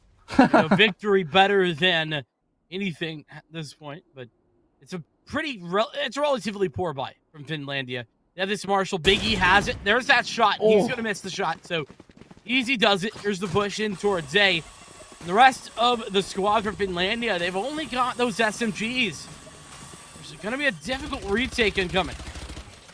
Yeah, I mean, an early pick like that on the lone defender of the A site is really just going to be massive. You pretty much have established where most of the players are. Pango, though, he's feeling very aggressive himself. He wants to try his luck, but he's taken down. Mr. Guy is not to be taken advantage of so easily. Fears some money himself. Will trade back, takes down the imposter, and trying to avoid the Leer rather than spray through. He's going to get caught reloading out in the open. Tries to pull the knife, but he can't skip and jump around. You can dodge a wrench, you can dodge a ball, but you can't dodge Atomic the Gamer, who does bring it back in his team's favor. The Shock Dart very nearly takes him out. This is a cluttered retake to say the least. And finally, the Shock Darts go according to plan. No time on the bomb, though. They're going to have to skedaddle their way on out of the site. And can they even make it out with these rifles from Marymount? They've got to run as fast as their little legs will take them. And I'm sorry to say, they will not be surviving this blast.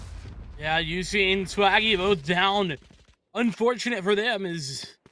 Well, on the back side of that, not only Finlandia getting out with some weapons of their own, which they're going to upgrade promptly to rifles and operators, but it's also going to be very, very light on the money for Marymount. You can see that there are rifles online, but based on the cash flow that they had at the beginning of this round, that means that they're very light on abilities. They aren't going to have quite everything in their pockets, and you can see what's been done off the back of that. See the Spectres bought up for Marymount, and this is going to be a tough one.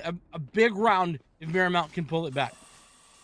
It's really interesting to see how Marymount chooses to go around this. Oh, Big E, though, he's posted up with the operator now. I don't know if you want to try and contest that cross because he looks to be vicious and he wants to rack up the body count. Neuro Hermit as well, willing to expose his location just to make sure he can get rid of the turret. Now Big E gives himself a little bit more room to work with. He is moving up past the smoke. He's got a second player out, but Atomic the Gamer, he has been a lifeline for his team. A second one as well. The third headshot. He is putting everyone on Marymount on his back right now. Finlandia on notice, courtesy of Atomic the Gamer. 2 versus 4. Empress possibility should it be necessary, but honestly, going to be an interesting decision should it come. Comes the recon. NECC. Oh, she's got that first frag. That's fantastic, but unfortunately, that one guy is cut wide out in the open. Now it's going to be all on to the KJ and an ace for Atomic. As that is certainly one way to pull your team back from the brink.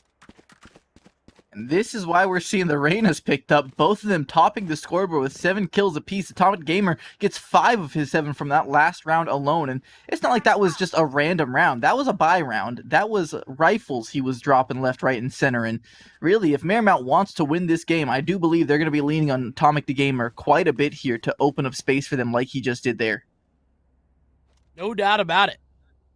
Is that Empress still online? Going to be met as well by Seekers. They be necessary. The offense. The Marshal in the hands of Neuro Hermit. Shot through the smoke. Those Seekers I was just speaking of going to go out. Along with the guiding light. Make a Neuro Hermit fall back. Dislodge 1 or 2. But the push still coming in. It's Yusin who has that opening frag. Oh yeah, now he's got control of tree. A-site being split on here. Mid-control established as well. They're slowly getting the life suffocated out of them. And now Finlandia, they don't have a lot of options to work with. NECC is able to get one for herself, but as I say that the bomb is down on the site, the turret will drop. Big E, he is the one-man army that can throw a monkey wrench in the plan. As he peeks back out, he's got a second. He evens up the numbers. This should never be this close. Pingo should be able to lay him to rest finally and get on the bomb, or get on the bomb, I should say, defend the bomb. But Nikto, only with the pistol, not really many chances for her to shore up the round. But that was much closer than you would have expected. Big E nearly making the hero play. Certainly, indeed, a close one, but yeah, not happening. Operator now out here for Big E, who has had some limited success in the early stages of this game. That last round was really the only time he's gotten involved. Well, that being said, this is a big gun round coming up. The money is actually fantastic for Marymount. We've got a lot of cash. 7K you see for Atomic, and 4K for Fearsome. Really, really strong. And with the lead now in their hands, Marymount in control. And Big E now, just hoping to replicate some of the success he's had in the previous round before he was taken down by Atomic. But I like that he's still willing to take these fights despite having gotten blasted one of the last times he did it. Now onto the site, he's just trying to make himself a hard target to hit. He draws out the shot from the operator, and that's a lot of space being bought, but Mr. Guy springs into action. He's got 2, he's got 3, knocking him down, headshot after headshot. Suddenly, this site take has been brought to a screeching halt. That was huge triple kill here from Mr. Guy. Coming up at the right time, shutting down everything. Iggy, unfortunately, gonna go down to Bengo. Has one frag, but now everybody's coming in. It's Yusine who's able to connect. Neuro Hermit, though, from the flank, and Yusine's still alive. She's got to pull this off. Now 1 versus 3, 2 left alive. There's that Empress online for the opponents, and 1 away from a showstopper is Yusine. The spike in hand, she's gonna evacuate that A site and head towards B. They hear that? That's the question. They even get a glimpse of the Rays just passing by the cross. It will be a free plant either way. How quick are they going to be on the retake? 13 seconds. They do now have the awareness that this bomb is going down. What can Yusine do? Now that she's gotten a little bit of alone time with the bomb, trying to avoid the dart, will pull out the rocket just to stave them off for a little bit longer. Through the wall, needs to be careful though. Could get tagged up. Half HP, drop up the arena. Still doable. Posted up. It's going to be the headshot angle. The first one is found. The second one right around the corner. She's not sure where to look just yet. Just hoping that she gets the second repeat. Instead, from behind, that one guy creeps out onto the site, and he's going to sink the knife between the shoulder blades to end this round out. 3-3 now as the score gets tied up. What an incredibly dangerous round for Finlandia. Big mistakes from them as they nearly gave away a 2 versus 4. You can't allow for 1v1s to happen like that. That was nearly tragic and honestly pretty well played from Yusine, all things considered. She nearly pulled off a miracle. Yeah, very nearly. And 10-4, Atomic the Gamer. He's been consistent with bringing his team success. Neuro Hermit slowing down a little bit. It's the Reina v Reina show right now, but Yusine very nearly able to pull a rabbit out of the hat there as we see more of the same. If it ain't broke, don't fix it. Go back to what got you to the dance. It's the A site hit coming in yet again, but Yusine alone on the front lines doesn't exactly have the firepower to make it happen alone. And they've got a Blade Storm to contend with. No operator this time, but still equally as deadly. Frag goes out for Neuro Hermit, dismissed to get away. I was talking about that Blade Storm. Sure, it's hiding in the backside of this site for now. Both of the Leers come through. Push forward. Mr. Guy getting so much information here. The back of those footsteps. And they're not aware of Big E here with the shorty. As soon as someone tries to come in close, gonna get dispatched. As I say that, there it is, the shorty coming to fruition, but it's not gonna connect. There's a little bit of damage with the overheal now engaged. Atomic, very healthy. Lockdown will be planted here, and so they're gonna have to make a decision. Do they actually try and get this bomb down, or do they just switch it up, go to the B site? They haven't actually committed to a plant here, so they have time and they have room to work with. Instead, they're gonna counter with their own Killjoy ultimate, one of them actually has been detained. Swaggy couldn't get himself out of the way in time. Do they hunt him down? They don't have the distance to do it just yet. One detained for each side here. And still, no bomb plant going down, but 15 seconds left on the round. They no longer have the option to rotate. They have to just try and plant here and deal with the defenders as they come. The bolt will reveal both of them. The locations have been established. It's up to the shots to connect. Great timing here by Nicto. He doesn't hit the shot, but now the threat is made aware, but it's a good timing. Swaggy has that frag, but no. Mr. Guy, quad kill, pulling out all the stops there on the Omen. Gonna be able to allow that one guy to get the defuse. What a duo. Mr. Guy and that one guy. You know what? I didn't notice the names at first, and then I started wondering why I kept saying the same name over and over again. Well, it's because there's two very similar ones, two twins, if you will. But Nicto, despite not getting any of the kills there, she draws so much attention and so much pressure that was one of the easiest spray downs Mr. Guy could have asked for in that situation. And so 3-4. Finlandia starting to pull away just a little bit here, but I mean, defender-sided map, I'm sure you would expect as much. So really, every round that Marymount can tack on here is going to be that much more beneficial heading into the second half. That it is well, one round advantage for Finlandia currently. Maxine's gonna take a whole slew of damage, and in fact, going down. Nicto, she's got it with the nano swarm. Able to connect even more. Gonna swing. Right time, right place. Hits the frag. Dismiss away for Nero Hermit is trying to play ring around the Rosie. And indeed, that is a victory. Big E involved on the back end with the op. Oh man, standing tall on the site. Neuro Hermit playing around the dismiss beautifully there.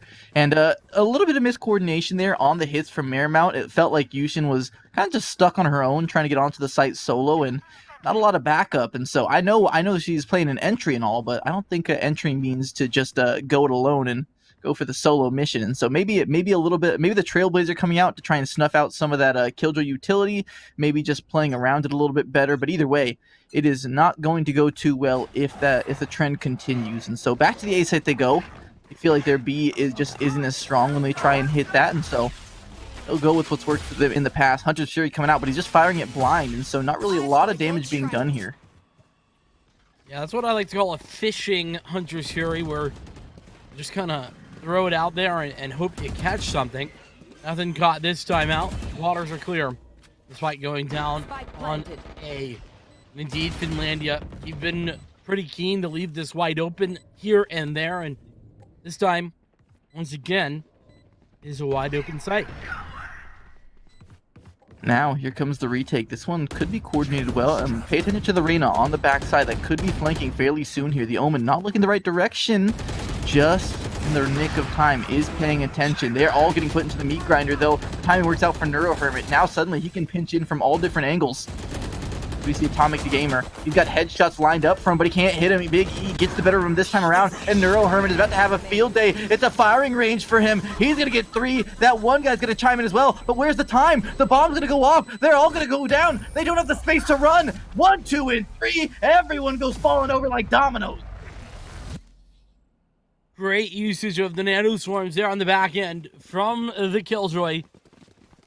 Swaggy doing the work. Might be sitting 1-7, but that is a victory courtesy of her, no doubt. As Marymount, they are keeping this thing really reasonable. And, you know, we walked into this, it's 6-1 Finlandia versus 2-5 Marymount. And, you know, on paper, that says that this thing should be pretty one-sided, but honestly, Marymount really doing a phenomenal job. Yeah, and really, I mean, going into this, everyone was expecting a fairly one-sided affair here, but it looks like it's just a little bit more polished than most were expecting on the Marymount position here. As Neuro Hermit, he is going to get tagged by the Trailblazer. He's trying to get the leader out, but not in time. You've seen so quick on the entry to the sites, even swaps at the gun. The gun hopped through the boom bot. Everyone is being pushed further and further back, and plenty of space to work with. It does get shortened to a 4v4, but it's been consistent for Marymount to be able to get these bomb plants down, which is a lot more than most would expect. Indeed, it has been. this 4-on-4 now turned into a 4-on-3. Atomic did such a phenomenal job, always finding success, but it's Mr. Guy to come in. That's the lockdown for the attackers. Gonna have to make some moves and make them fast for Finlandia. Atomic, he's got even more big plays, and the lockdown not even really in fruition just yet. That one guy gonna get out of there, but now the spike's so far gone, there's really not even time to attempt. Yeah, instead, he's just going to go for some exits here. We'll be able to take down Atomic Gamer, but, I mean, Marymount is doing a good job of stacking their cash up here. Swaggy, unfortunately, just trying to hightail it on out. We have seen so many players die to this bomb so far this game. It's actually, I feel like the bomb probably would be in the middle of the scoreboard right now if it was a player. Yeah, I mean, honestly, it might be up there at the top or somewhere close. It's been somewhere close to like 10 or 11, I think, total, now that I'm thinking back. You're right. An odd number of deaths to that spike, but nonetheless, 5 all. Anybody's half thus far. Finlandia, by the way, the pickers of Ascent, he's starting to get a little worried if this is gonna be this close. And with that, I mean, I would be a little bit jarred considering the, expectations coming into this. I'm surprised they haven't committed more to the A site, considering how often it's getting hit here as Marymount just trying to spring the trap again. Out comes the rocket. A double kill this time for Houston. Will get Blade to rest. A double coming back the other way of Big E. He's only got 22 HP, but he catches another player. 3K somehow, someway, with only a Spectre and a Prey. Now a 1v2. Low HP on 1. Does have the teleport as well. Will be able to get himself plenty of space with this B site. So as this bomb goes down, the most important thing is the first step. Where does he decide to go? Does he go aggressive? Instead, back of the boathouse. Just wants to play it safe, take the fights as they come. Saw one from the shadows come through already. There's another from the shadows on the cards. Be used to get some information. That would be information gained if he goes back both house. But there's the paranoia. He's gonna catch out the Omen, but the leader in return. It does buy some time, but Mr. Guy is far too far forward. Can't quite connect, but Neuro Hermit on the run does make it work. It's 6-5. Man, that was close as ever, but Neuro Hermit, when he's the last one left alive, you know your team is in good hands there. He has been fragging out this entire game so far, and he is going to be the one to finish that one up. Last round before the switch, 6-5. Would you ever think it'd be this close heading into our final round of the half? I know I wasn't, but I am pleasantly surprised with the performance, especially Atomic the Gamer. He is here to game. No doubt about it. This performance has been phenomenal in the opening half of this series, but there is lots more to play, and now with that victory, Finlandia poised to try and win out this half. You see Marymount sort of struggling for the weaponry, and it's Finlandia who have pretty much everything, Operator, Odin, and rifles all in their hand. That was a interesting dart. Not really sure what the strategy was behind it, but Big E back with the Operator. You know what it is. He's here for some more action, and now that one guy just going to use the drone to establish a little bit of information. Top mid he's thinking about springing with the Odin, but that headshot angle is one that many players know well, and so you don't want to give him too many opportunities. Certainly do not. With a man disadvantage, Marymount march their way in towards B. Seems like the rotations are starting to come in. See the Omen already starting to move that direction, and not going to be long for the rest. Odin potentially on the defense here of the B site. And here's the Lear to come out and deny for the initial touch, and that's a nice shot by Atomic. Go going to be pushing forward, denies the Odin. That very expensive weapon going down, but it's the end of the half, so it doesn't matter. 3 versus 4. Bladestorm out from the shadows involved, and there's the lockdown. Big E has the frag there with the Operator, but unfortunately Pingo is on the flank. Double there from Pingo. Now the lockdown still a factor as the Bladestorm is out, but it's a 1 versus 2. Tango may have just finished up this round for his team. The first player drops, the second one, it's a labored spray, but Fearsome Money denies the ace. That was oh so close from Big E, and it's going to be 6-6 heading into this halftime. It's an even ball game. So very close indeed. Man, Atomic 17-10. What a fantastic half for the opener. Really showing they have something to say, and it is a well described, I will say, for Marymount as they go forward to the defense. This is going to be a tough series overall for them, but they have really stepped up to the plate when it's been most necessary in the first. Yeah, absolutely. And all credit goes to Houston as well, just willing to entry every single site for the team. It is not an easy job, not at all. Not really knowing any of the angles. It's not like she's been given a lot of information to play off of either. It's definitely a difficult position to be in, and one that I would hate being in myself. As we see a quick dash onto the site, Big E will be able to create that second angle. Swaggy PP Slayer now stuck in the back of the site. The head will be popped off the shoulders. Mr. Guy chimes in as well, and this site has fallen as quickly as it came. Ooh, that's going to soften up. Well, doesn't quite do as much damage as I had anticipated. I thought it was right on Mr. Guy's head, but it really doesn't do it too much. Here's that push, the Paranoia. Arrow. Get one. It's flanked around, but still one more. Overheal still involved. No more orbs, but plenty of health. The 1 versus 4, and Atomic hit with the sonar dart. It's all really over now. It is indeed. Nero with a triple off the back of that ghost. That was the most Chad thing I've ever witnessed. Sigma male Atomic the Gamer just standing in the dart and instead just standing in the dart in a smoke and trying to spam through to kill someone else that he can't see while they can see him. That had to be the most Chad thing I've ever witnessed in a game, but unfortunately for him, doesn't work out. Interesting to note that I believe they did buy a ghost for Neuro Hermit and drop it for him so he could buy both of the Devour Orbs. I believe you don't have enough credits first round to be able to get all of those yourself as Arena, and it looks like it paid off because both of those Devour help him hold the site for just a little bit longer, get a little bit more kills, and just stay the par of the course. And so, well played there. It looks like Finlandia is completely aware of where their strengths are, and they're willing to sacrifice for a teammate. So, always good to see that kind of humility coming out from the players, and finally taking back that lead. They're looking to make it send it a little bit further with the second round of the board. Houston hoping to stall at the hit. All these rotations arriving. Look how many players are here.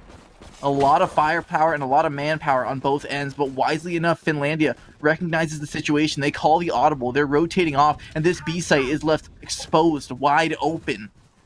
Shadows traveling. Indeed it is, and been found out, in all fairness, by Marymount.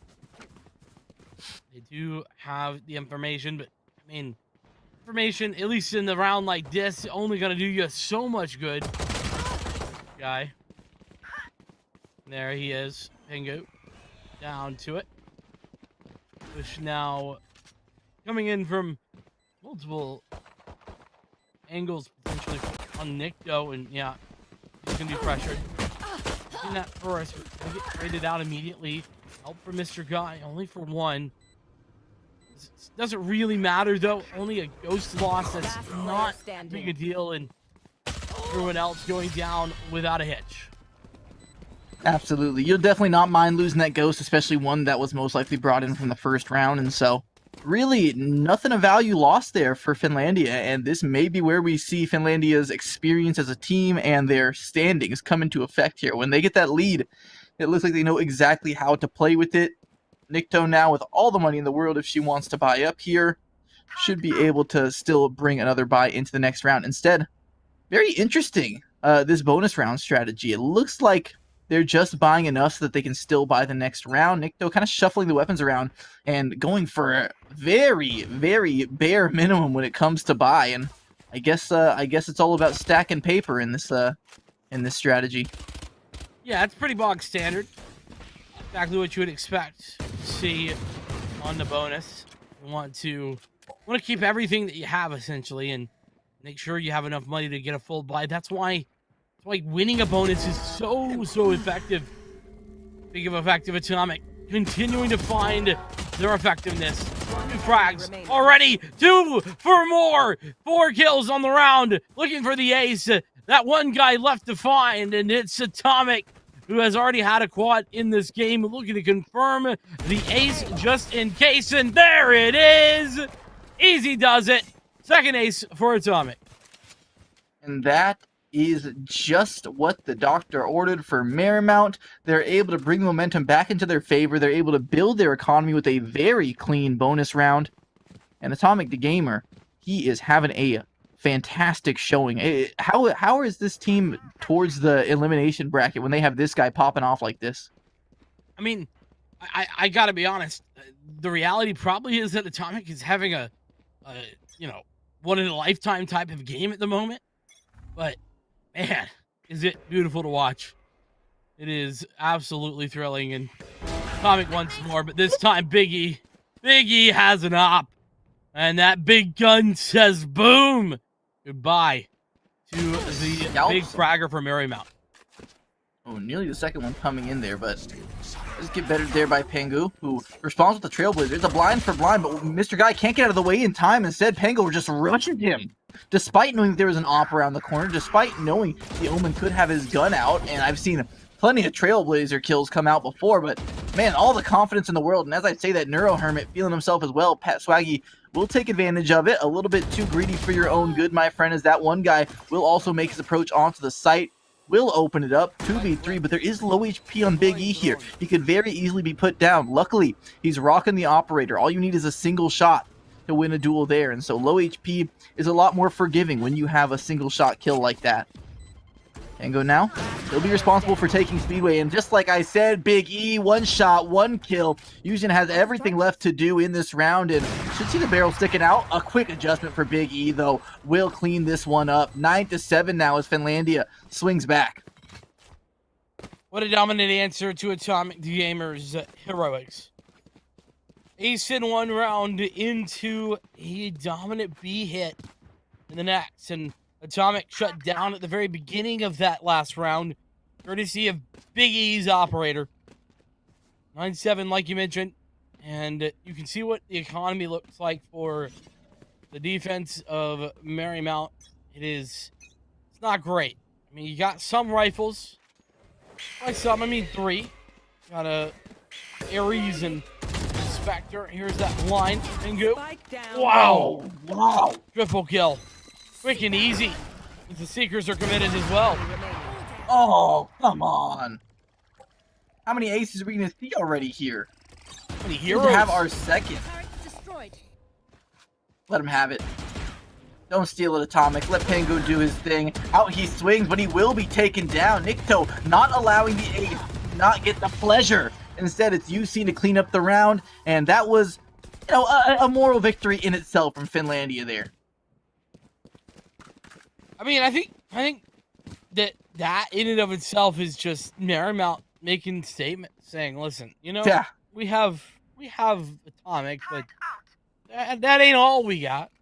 Mm-hmm. Plenty more to come where that was found. And well, the maybe only positive to take away here for Finlandia in this round is that they have 4 ultimates. Not sure they want to use them all. Then I get a Guardian, a Marshal, and assorted pistols and SMGs. Okay. Pengu, little bit confident there, huh? Yeah, bit ahead of themselves, you could say. I love that. And but you can see just the fear that Pengu's instilled in this Finlandia roster. Look, they smoked it off because they're afraid of a second player being stacked up there. And so that's how unwilling they are to take some of these early fights. And you already see a lot of Marymount rotating over towards that A side because they're fearful of the hit. But instead, Finlandia just playing this one slow as possible, getting minimal real estate as the round goes on. Say minimal real estate, but in all honesty, they're very spread. They've got lots of map control. Now, granted, they're not super far forward anywhere but A, and their mid control could use some work, but this is going to be a bruise, I think. As I say that, actually, the lockdown not going to go down. It might just be a standardized B hit. Everyone kind of lurks their way in towards B. It is going to be a fake, but sort of half-hearted one. Nick, though, she's committed that lockdown, and everyone rotates away. You can see it's so effective up the mini-map top left. It's going to be a wide-open B site. And that is what Marymount have to contend with. I love that call, actually, and I mean, with only 30 seconds left in the round, it's very easy to say, oh, 30 seconds, they let themselves be known that they're A, it's going to be A for sure, everyone rotates over, but it's just the last second run out with the behind the Sova Dart, and now Swaggy PP Slayer is trying to sprint out onto the site, but already getting tagged up. A very wild spray, hoping to find the head, not going to happen. You've seen 2 kills, can actually bring this back into her team's favor. Marymount had the chance, which in a round had no business of even being in. Unfortunately for them, NeuroHermit was able to get the Devour off the kill. It's a single shot for another kill, and the last player standing. Not really enough time to get onto the site. Not only that, but not enough life to deal with NeuroHermit, who has just been on fire with his shots today. Indeed, and with that, yeah, it's double digits for Finlandia. And the other thing to kind of mention, I talked about a round like that, right? Where it was 4 ultimates. You use one of them as a fake, and you win a round that you really had no business winning. Finlandia loving life off the back of that. They've just yoinked the round straight from the hands of Marymount. They are looking to continue that same storyline. It's Marshall, a Spectre, rifles across the board. Thank you. Looking for that opening duel. I did take a shot, but it's whiffed. I think light goes out. Not going to hit its mark either. It's Pingo, though, who does. Man, with the Marshall, he not only avoids the op shot, but he gets one back with a beautiful headshot himself. That was just really pretty to watch. Pingo, he's definitely the dual threat right now.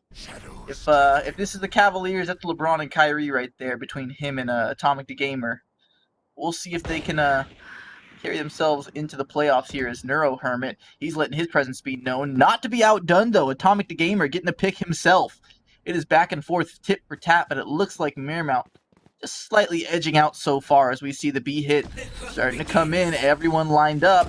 Let's see what kind of defense Swaggy can put up. Instead, look in the wrong direction, trying to find the dart. Going to get laid to rest. Big E contributes as well.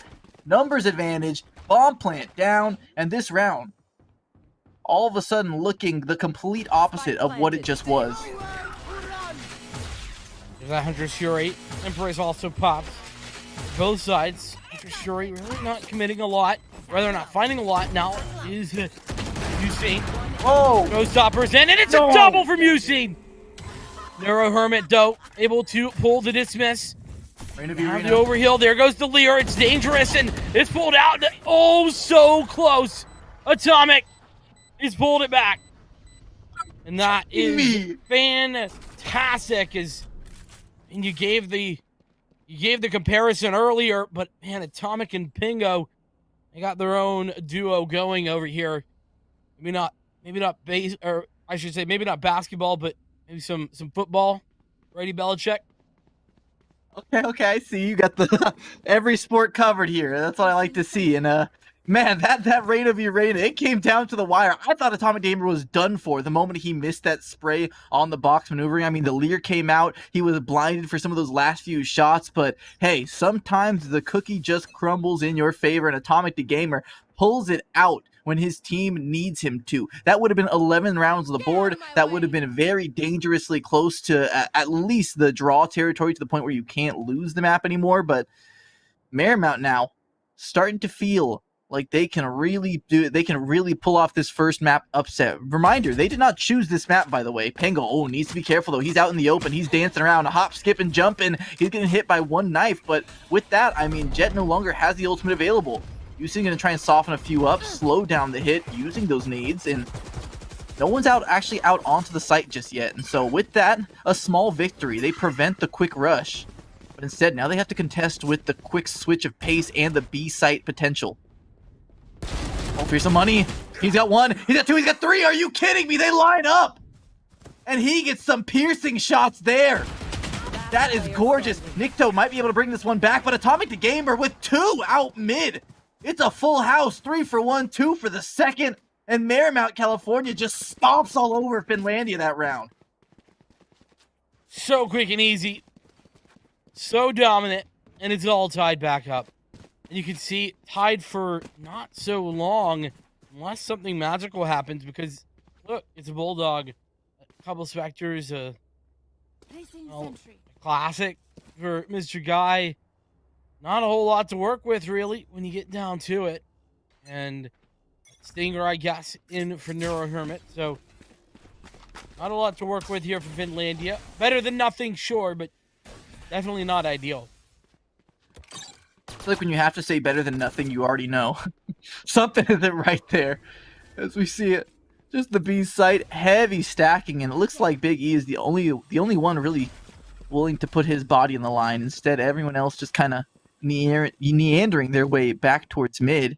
It's a little bit half-hearted, though, and Panko's already been able to work out all the way towards CT, so he's going to have easy access to the backs if he so chooses. Instead, he's going all the way to CT. He has his knife out, though. Instead, long range does not favor that's not even the Spectre. That's the Stinger. And so, good luck trying to win that duel. Instead, Big E now gets himself a freebie as Swaggy PP just desperately trying to make it back towards the bomb. Mr. Guy does find himself a little bit of a backstab of his own. Not before he has to contest with a very awkward fight there around the pillar. Eventually, Fearsome Money is able to put him in the dirt. Atomic the Gamer now swinging out wide, drops that one guy down to 20 HP before he's finished off. Big E now able to isolate a few fights. He will have 2 1v1s if he plays it correctly.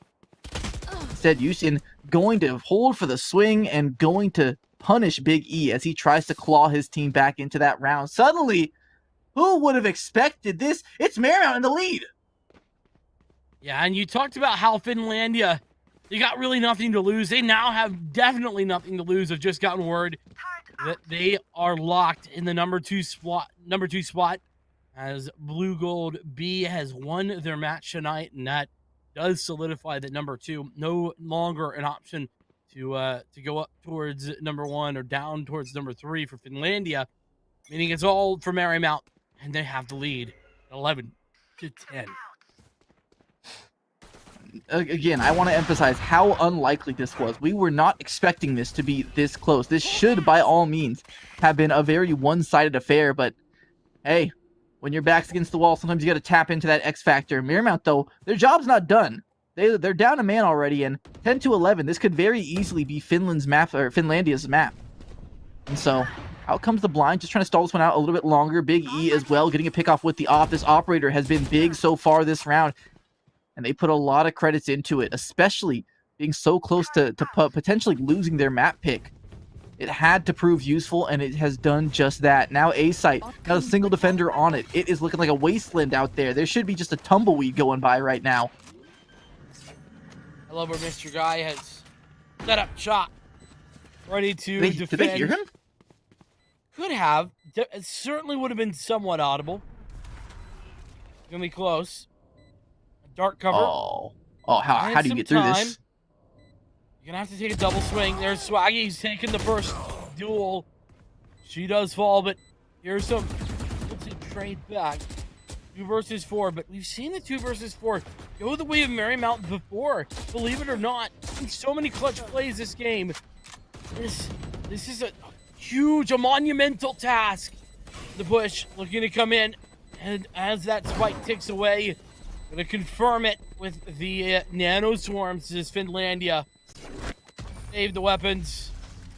Everyone's staying alive. 6 players still in the server. Despite the fact that spike has exploded. Yeah.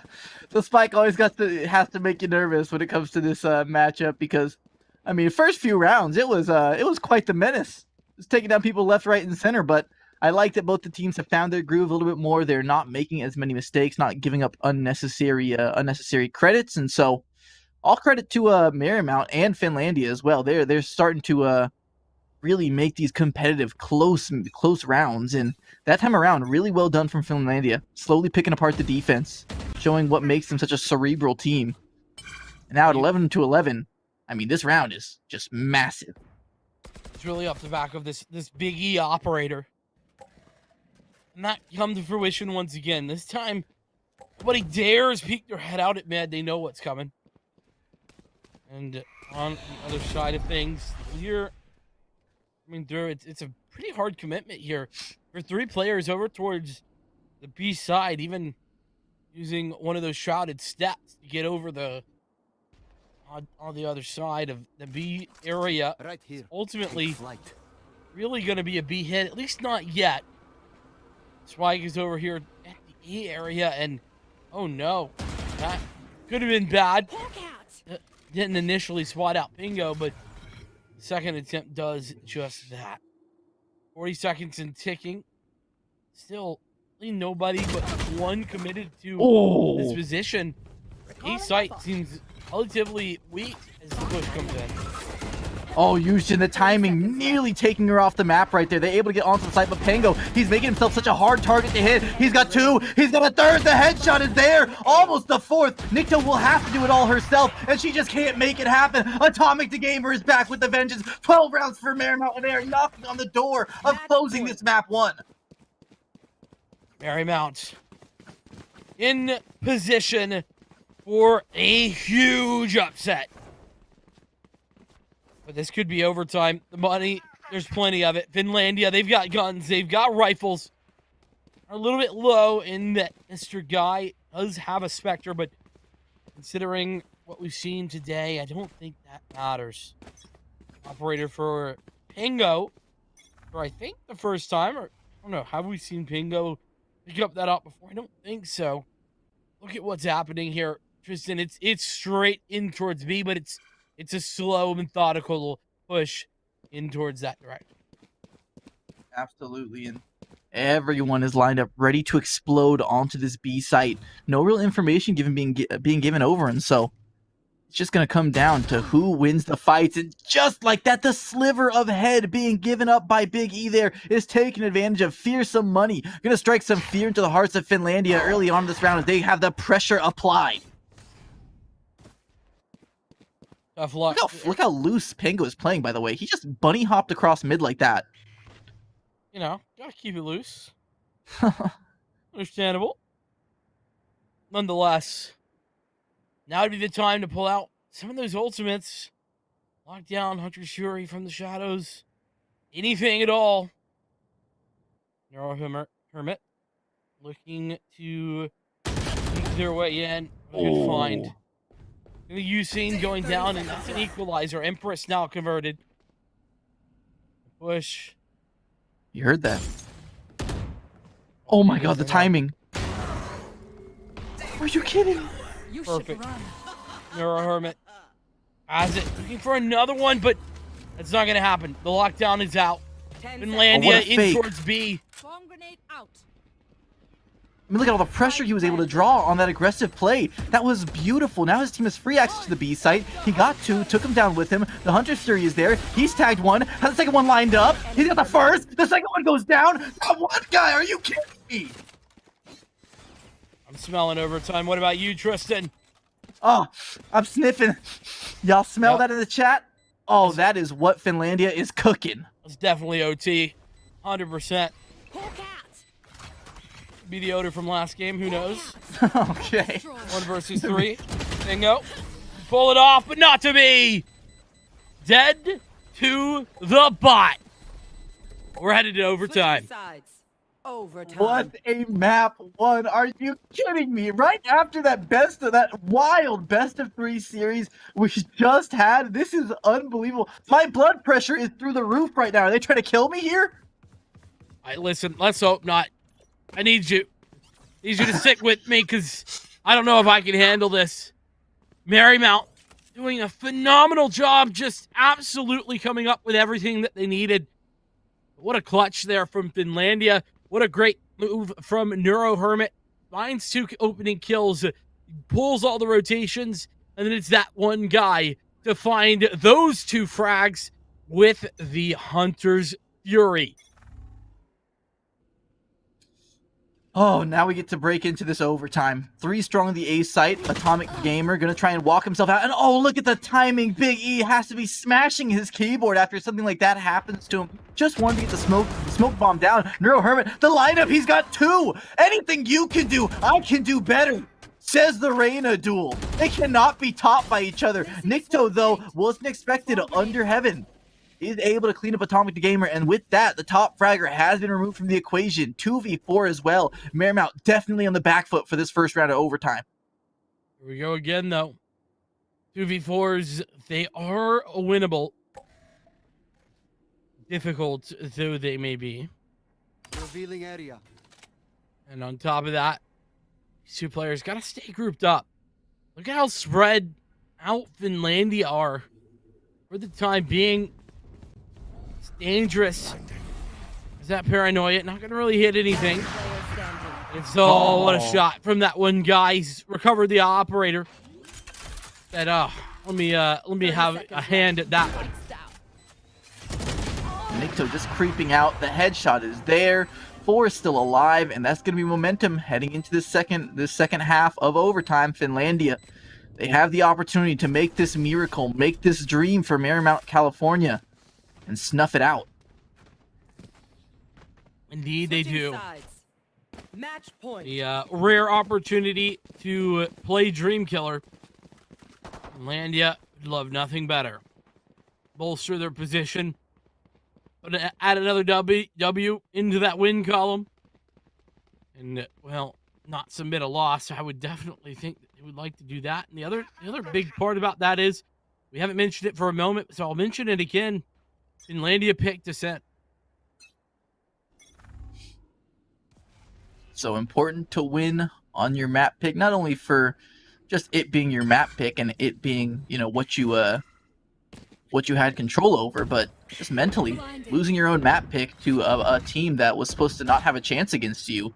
That's got to sting. That's got to really shake your confidence a bit. And so Yusin just holding for Cat. Meanwhile, on the other side of the board, Big E hoping that Yusin overextends herself right into his waiting midst, but no one really willing to give an inch. And I like that from Marymount, California, knowing that Big E has been so effective with the operator so far this game. Not going to risk it. Play it very restrained. Just under 1 minute. Nobody's down. That could change very shortly. Big E goes for the frag, and it's fearsome to go down. Big opening there. Marymount down by 1. The rotations are immediate. They are fast.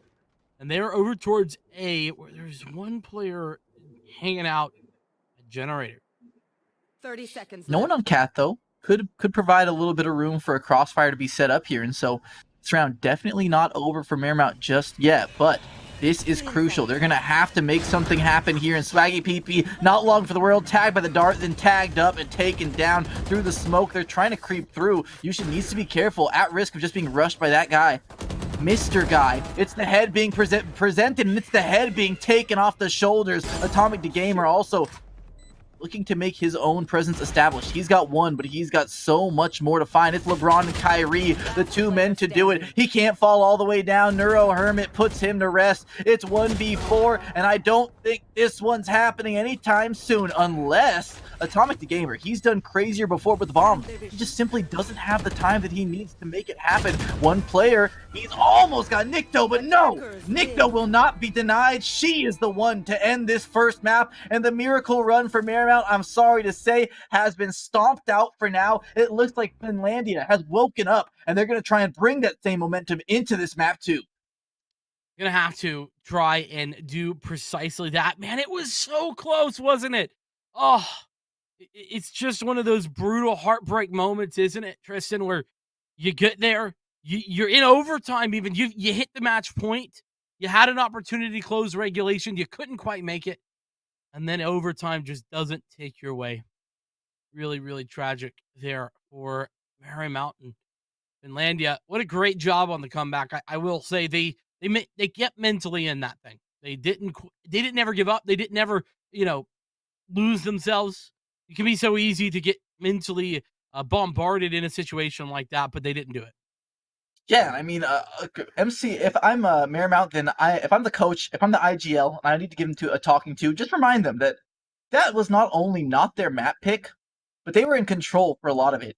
and they were not expected to even be close to winning that map. And so the fact that they were able to bring it down to the wire right now, they should have their heads held high no matter what happens in this map 2, but they should really feel like they can ride that surge into map 2. They're already catching Finlandia off guard. Finlandia was not expecting this kind of fight and this kind of fire from the Marymount team. And so when we come back, we will have map 2, and we will see exactly how the adjustments can be made and if this miracle run can still be held firm. Thank you very much for tuning in, and we will be back shortly.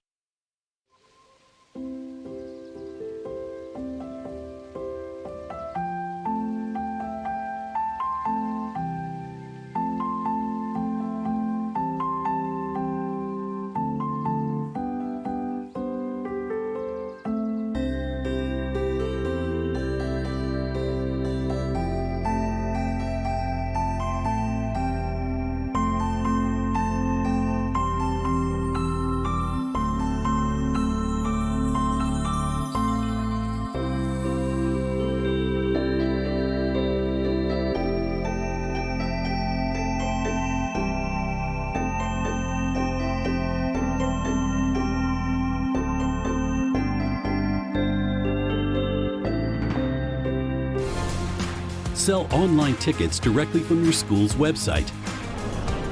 Scan digital or printed tickets with the Hometown Gate app. And get immediate access to ticket revenue with real-time reporting at no cost to your school. It's that easy to bring touchless ticketing to your hometown. Hometown. Fast scans, happy fans.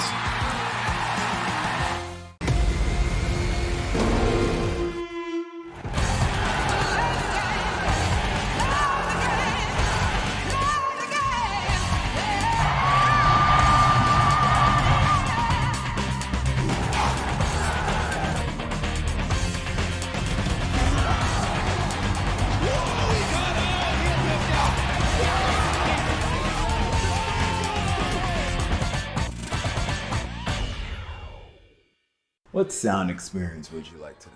I'll have the fantasy pack. Good choice. And could you make it a Cloud 2 wireless? On his way, sir.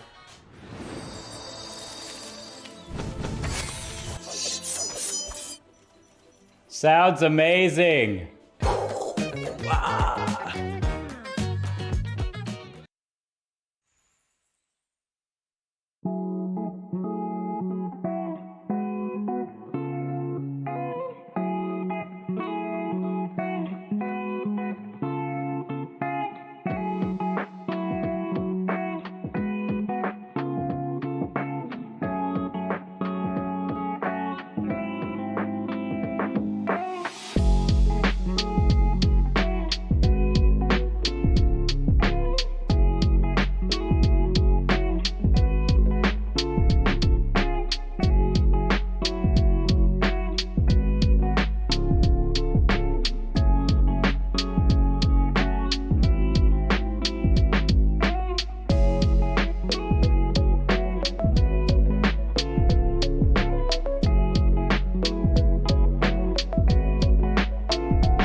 Welcome back, welcome back. After a barn burner of a map 1 where it came down to overtime, we're back with map 2, this time picked by Marymount. It's going to be Bind. We may see a very different look this time around. I'm joined once again by Vincent. And Vincent, what kind of adjustments do you think Marymount need to make heading into this map 2? Well, I'll be honest, it's hard for me to say that they need to make adjustments because they were there or thereabouts. I actually think that it's Finlandia that need to make adjustments. If anything, they need to remember who they are. They need to remember that they've been here, that they are, consummate winners in this league, and that they could pull this off. Because honestly, that would shake my confidence if I was a 6-1 team and I made it that close on your own map pick. Yeah, absolutely. And I like the way you put that. If I was given a pep talk, I would like to hear that as well. So I think that's definitely what Finlandia needs to hear. And just to being able to take some of those early fights, I think neutralizing the Reyna would be all important as well. And maybe this map will work out a lot better, especially considering you have a potential raise to come out this map. Fearsome Money will have the Omen as well. The blinds work fantastically on Bind. Swaggy PP Slayer will have just a little bit more room to work with on the Killjoy. Now, Killjoy on this map is a little bit less effective than you would see like on an Ascent, things like that. A lot of teams opt to go with the Cypher or just a different type of a different type of Sentinel controller. But let's see how the Killjoy can come into effect here. A potential Sage being brought out as well. That's not something we were expecting. Tristan, they've done the dirty deeds. They're both running the Killjoy unbind. You never run the Killjoy unbind. Never.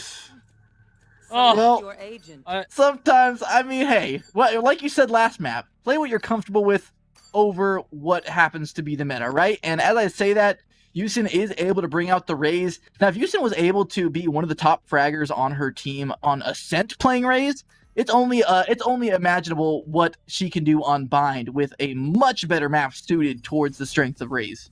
I'm glad you mentioned that because I did say, Yusin, listen, play the Raze if you want to on Ascent, but it's pretty poor compared to the upper echelons of what Jet can do.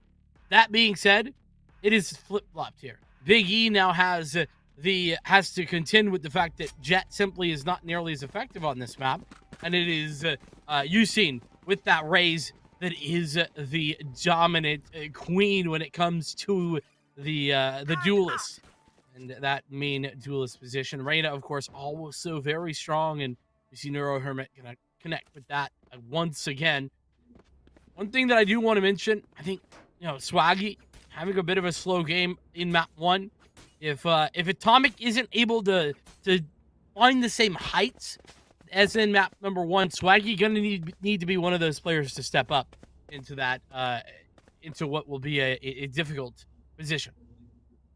Yeah, absolutely, and we'll see how the anchor on the B site goes. I mean, there are definitely some niches that Killjoy can fill on this map. Having that nanoswarm grenades is able to hit in and outside of the tube, and the fact that not as many people play the Killjoy on this map may give that little element of not being as used to having to play around some of the utility. And so, as I say that, a quick hit round 1 onto the A site. It's going to go 1-for-1 for now, but Reyna crucially getting that overheal. Going to make him very hard to kill. A second player entries back into Hookah, and so a 3v4 ensues. Bomb plant is down. They have space to work with, but they are slowly being chipped away at, and there is still a lot of time for this retake to come in. When do you throw that paranoia if you're Fearsome? It's all about the timing. Nice shot by Fearsome and Atomic as well. Getting caught out, but even better with the connection. It's going to let Nick go all alone. Reload that classic, trying for the shots, but it's Atomic who does the triple. And oh my goodness, what a way to start here. Marymount with the easy triple up the back of Atomic. I said, Atomic really played incredibly in that map number 1, but can you expect that in every map? At least here at the beginning, I guess you can. Atomic is a freak of nature right now, lining up headshots over and over again. And this time, he doesn't even need the Reyna to do it. He's playing a more supportive agent, and still fragging out of his mind. It's Marymount to pick up that first round, and already in this second map, they're looking a bit more comfortable. Only round number 1 gone, though. Still plenty of map to play, and Finlandia on the eco should be relatively simple for Marymount. A couple kills would be ideal if Finlandia can pick them up, but that is more easier said than done. Push comes in. It's a B hit. Tango out alone for now, but here's the rest of them. That one guy going down on the site. Shots fired. Nick, though, somehow comes away scratchless. Not sure how all those shots missed, but 2 kills already, and Marymount making a third. This is devastating. Wow. This is unbelievable, and now they've retrieved some weapons to work with. Spectres in hand. Atomic the Gamer does actually have the full rifle, and if there's anyone you want to clutch out around, it's going to be Atomic. This guy has been very consistent. There's one, the second one coming from behind. He tries to get the flick. He can't make it happen. Nikto in the 410 shield going absolutely ridiculous. 5-1, and that is a round they should never win. But instead, all it took was that single kill, the single gun being retrieved, and Nikto goes berserk with it. I mean, what a great couple of kills found. Nikto, obviously, with the first of those, and then the one on the flank as well to apply pressure through Hookah. And she gets 4 kills. Wow, what a hero play from Nikto. And with that, Finlandia, in a much-needed fashion, it seemed like Marymount were the team, right? Who had the hero plays last game. There's so many clutches, right? The Marymount were able to pull off. Atomic the Gamer had 2 aces. Pingo, nearly an ace as well. I mean, I think we had a quad from Fearsome, so it was just so much to be positive about for Marymount. Now maybe Finlandia having some of those options, as I say that to Mr. Guy, going to go down, but Big E on the trade. Someone's going to have to stop this operator up top. Instead, Yusin just goes for the teleporter, quickly rotating out to the B site. They still have the Killjoy there. Neuro Hermit may just try and follow through here. Instead, going for the flank. Fearsome Money, though, waiting and ready for this to happen. Read like a book. Neuro Hermit now no longer available for the retake, and Neuro Hermit being one of the best fraggers in the team. That's going to be painful. Finlandia now needs to bring some other stars into the mix if they want to take this site back. That one guy will start things off, just wants to sprint out. He's going to rely on his teammate. The knife will come out, just able to dance out of the way, but 11 HP left. It is looking worse for wear, and only 2 members left. They may just want to save their guns and book it on out of dodge. Be a good decision, especially considering one of those weapons is an operator, and yeah. What's going to happen? Finlandia going to be able to get away with this one. Marymount answering back immediately after the eco round victory, and well, off the back of these saves, there might be some cash, but honestly, I wouldn't be surprised to see a Finlandia save coming into the next round. Eco, but you see, just confirming she can get out of there. Doesn't want to take any chance. And why would you, right? Just make sure you get as much money into your pockets as you can. And with that, this is a pretty awkward buy coming out for Finlandia here. I mean, they have 2 saved weapons from the previous round, but the rest of the team will have to break the bank if they want to be able to at least scrape together a half buy here just to get behind it. But it looks like that's what they're opting in for. Everyone just willing to spend up, make sure they can kind of support this operator, and a lot falls onto the shoulders of Big E this round if they want to bring it out, because this operator is one of the only full weapons they really have to defend with. Yep, certainly is going to be big. There is a guard cover going out for both sides. Neuro Hermit already down. A big one to lose for the defense. Damage done to that Omen. You've seen over the top. Gonna catch out Mr. Kai as well. Operator still deadly. One guy only good for 1, and here comes the lockdown. But it's an odd angle, and everyone swings before it can even come to effect. And everyone in the group project understanding their role there. Yusin getting in early like she does so well. The entry master behind the U-Haul player, able to break open the site. Then here comes Pango, the Kyrie Irving hitting back-to-back shots when needed. That's gonna, and just makes it very easy for their top fragger. Atomic Gamer only had to get the single kill that round, which, I mean, when you that's a cakewalk for him. And so really just everyone falling into line there, operating like a well-oiled machine, and Marymount is looking terrifying right now. Indeed, they are. Empress is available as 2 for Marymount, should they want it. I didn't quite see, but why can't be perfect from Finlandia? Yeah, there's Marshall here for Neuro. I've got your trail. Those Seekers. And Big E with the opening there with the Frenzy. There's quite a few options with Paranoia. All I can send Fearsome has that shot on lock. No more Frenzy. Fearsome pushing forward, but a little bit a forward position now. Wants to hold on to things. Saying that. What a great find. Necto, only one to survive. And I don't see her picking up too many kills here. But as I say that, I could very well be proven wrong. The first one falling right into her clutches.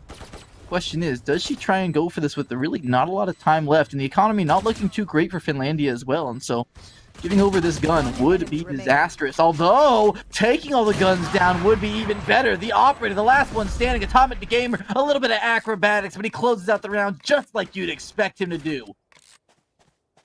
Still, really good economic damage, and that was a save from Finlandia. 4 kills? I don't think that's too shabby. Yeah. Not in the slightest. Operator for Biggie. And Atomic is holding up out as well. Interesting. I don't often see Sage up at all, but seems that Usain is perfectly capable and wants to hang around with the rifle. And I don't blame her. She's been phenomenal with it, so don't want to make adjustments when it's unnecessary. The Trailblazer met with a 50 caliber bullet between the eyes. Yeah, it's definitely going to be worrisome to try and get into Hook, and instead Atomic Gamer bringing out the operator, trying to frontline with it, but instead Big E right through the smoke, pulls the trigger, takes Atomic out of the round, and he's playing the Sage. The Sage. No room for a res when the Reser is the first one to get dropped in the round. Neuro Hermit now a fantastic angle. If they drop through the window, no way they check this. Using the entry master, not going to be enough to break this side open. Neuro Hermit's got a second, and they get put into the meat grinder there. Fierce Somebody, the last man standing, was hoping to replicate the success that he had picking off the flankers as some of the previous hits. But this time around, Finlandia, this is what they do so well. They make these adjustments to bring themselves back into it. Yeah, I mean, it has been a good start for Marymount. 4-1, yeah, that's nothing to shake your nose at. Definitely quality, but finally Finlandia 30 seconds left. able to answer back is going to be the save, obviously. Here in spawn. 20 seconds left. I'm surprised that we actually don't see more hunting from Finlandia here, but I guess the thought process more than likely is that they really don't have the additional cash to buy in extra guns, and that's true. They really don't. So I want to keep everyone alive. It's going to be a flawless round as these seconds tick away, and gotta say, the defense of Finlandia, if it continues like that, Marymount gonna have to make some additional adjustments as they move forward. Yeah, I mean, this is just how the series has been going. You think one team has gained the momentum, you think Marymount's about to run away with the game, and then Finlandia suddenly finds that second win to bring themselves back from the brink. And so, Nikto now, just another setup. She is having a fantastic game so far, and making the killjoy on this map not really look too bad. But that's just, sometimes when you're expert enough with the agent, you can pull off what shouldn't be happening. As Big E will be the first man to take down the Trailblazer, and I like that Big E has been positioning consistently aggressive, because even if you aren't able to get a kill, that's utility taken off the board there. Hate to be that guy, but Nate, though, he's done a phenomenal job despite that pick. The hatred. I mean, it's just a reality, unfortunately. Really not gotten as much value as you would like, but those are the shots I'm talking about. I mean, wow. What a way to clothesline a guy and just shut down any sort of push in towards B. That was exactly what was necessary. You stall out this push for just a moment. You can see what it's done. Rotation coming in, and this is a great owl drone, a great timing. That one guy doesn't actually find much information. He does know one's here, obviously, but doesn't spot the spike. He might have seen the second. That one guy, just playing a very narrow angle, but Neuro Hermit helping him out. Oh, what a flick for the second. Wild as he's jumping around. Pango wanted to make himself elusive, but not going to work out for him as that op shot rings true. Atomic the Gamer now has a lot to do, but that one tap is going to start things off right. A nice pre-aim. He's looking for the second. Tags him through the wall. You have to be terrified to peek this man. He's even got a res. 13 seconds left in the round. They have to get this bomb plant down. They have to do it now. They can't even TP. They don't have room for it. The wall goes up. 5 seconds. They'll have just enough to put the bomb down, but it's a lineup. Almost takes everyone with him. Instead, it's just a 1-for-1, but red HP bars on the Omen. Atomic the Gamer, he's going to have to do something miraculous here, and he has found Neuro Hermit, the 3K. Big E cleans it up. And man, what an intense round. So back and forth. It looked to be fought back from the ranks of Marymount, but in the end, the operator proves to be a little bit too strong. Neuro Hermit making sure no one forgets about him. Nice way to make a comeback here for Finlandia. 4-1. You thought things might be slipping away out of their grasp, out of their fingers, and no. Still here. Pebble up. Not something you see every day on Bind, is it? I mean, sometimes the defense doesn't even get an op. And now Finlandia have two. Interesting to say the least. Atomic, one of his own. This is a bit of a poor man's bite. Not a lot on the cards, and here's Big E. Oh, wow. Wow. That was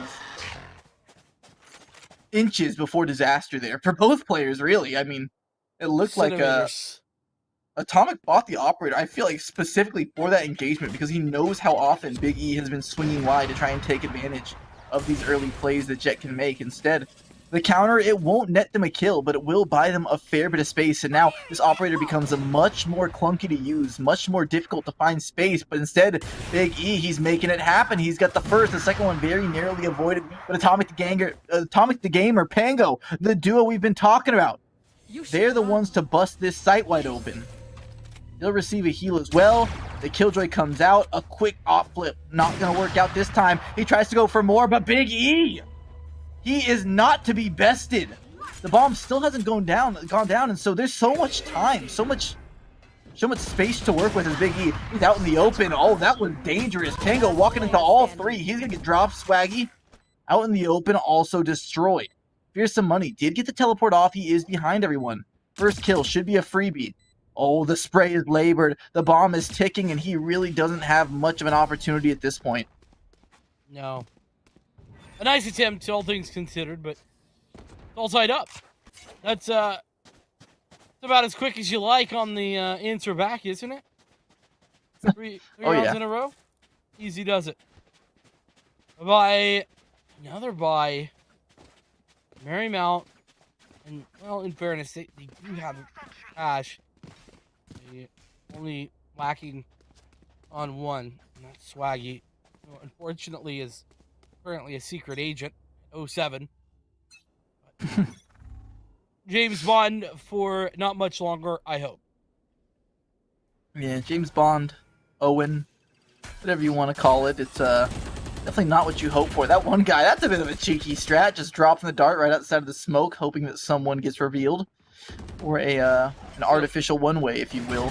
Mr. Guy now, walks right into the wolf. He wants to make it out alive, but Pango says, thank you very much for the freebie. I will be entering onto this site with easiness.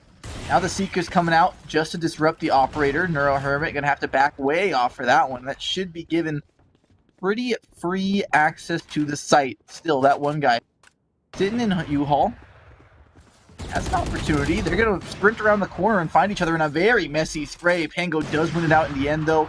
With that, a 3v4, the number swaying back into the favor of Marymount. The bomb going down. The smoke's being lined up. Big E can't make it happen. It looked difficult.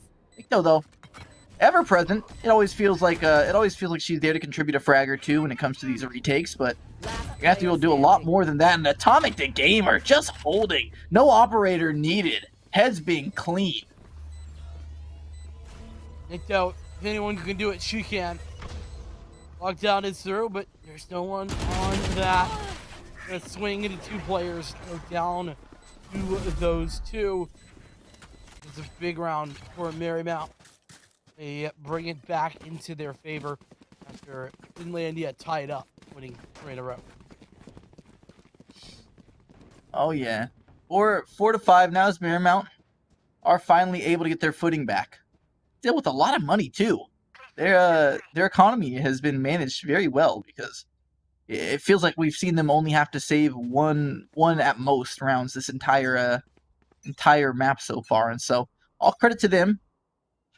As we get into this next round, heavy B presence being shown early on. There is a single player here. It's the Reyna, looking to get some positional advantages, but Atomic Gamer hasn't pinned in the corner. He'll take that one split second for the operator to cock back for him to make his move across the cross. I like that. Mr. Guy getting a forward position in towards the site. Woo! Dangerous. Oh my god. The knife's edge. There's this. Biggie. Shots. Holy. We fired. It's a firing range here. Atomic gonna win that duel versus the operator, but it's still a man disadvantage. He almost has the res. It's true. Is he in position to res? Not really. Oh, and the bomb is stuck in hookah. Last player standing. More my down. God. That one guy. Now it's Atomic. Good res, yeah, but do you res? I don't know.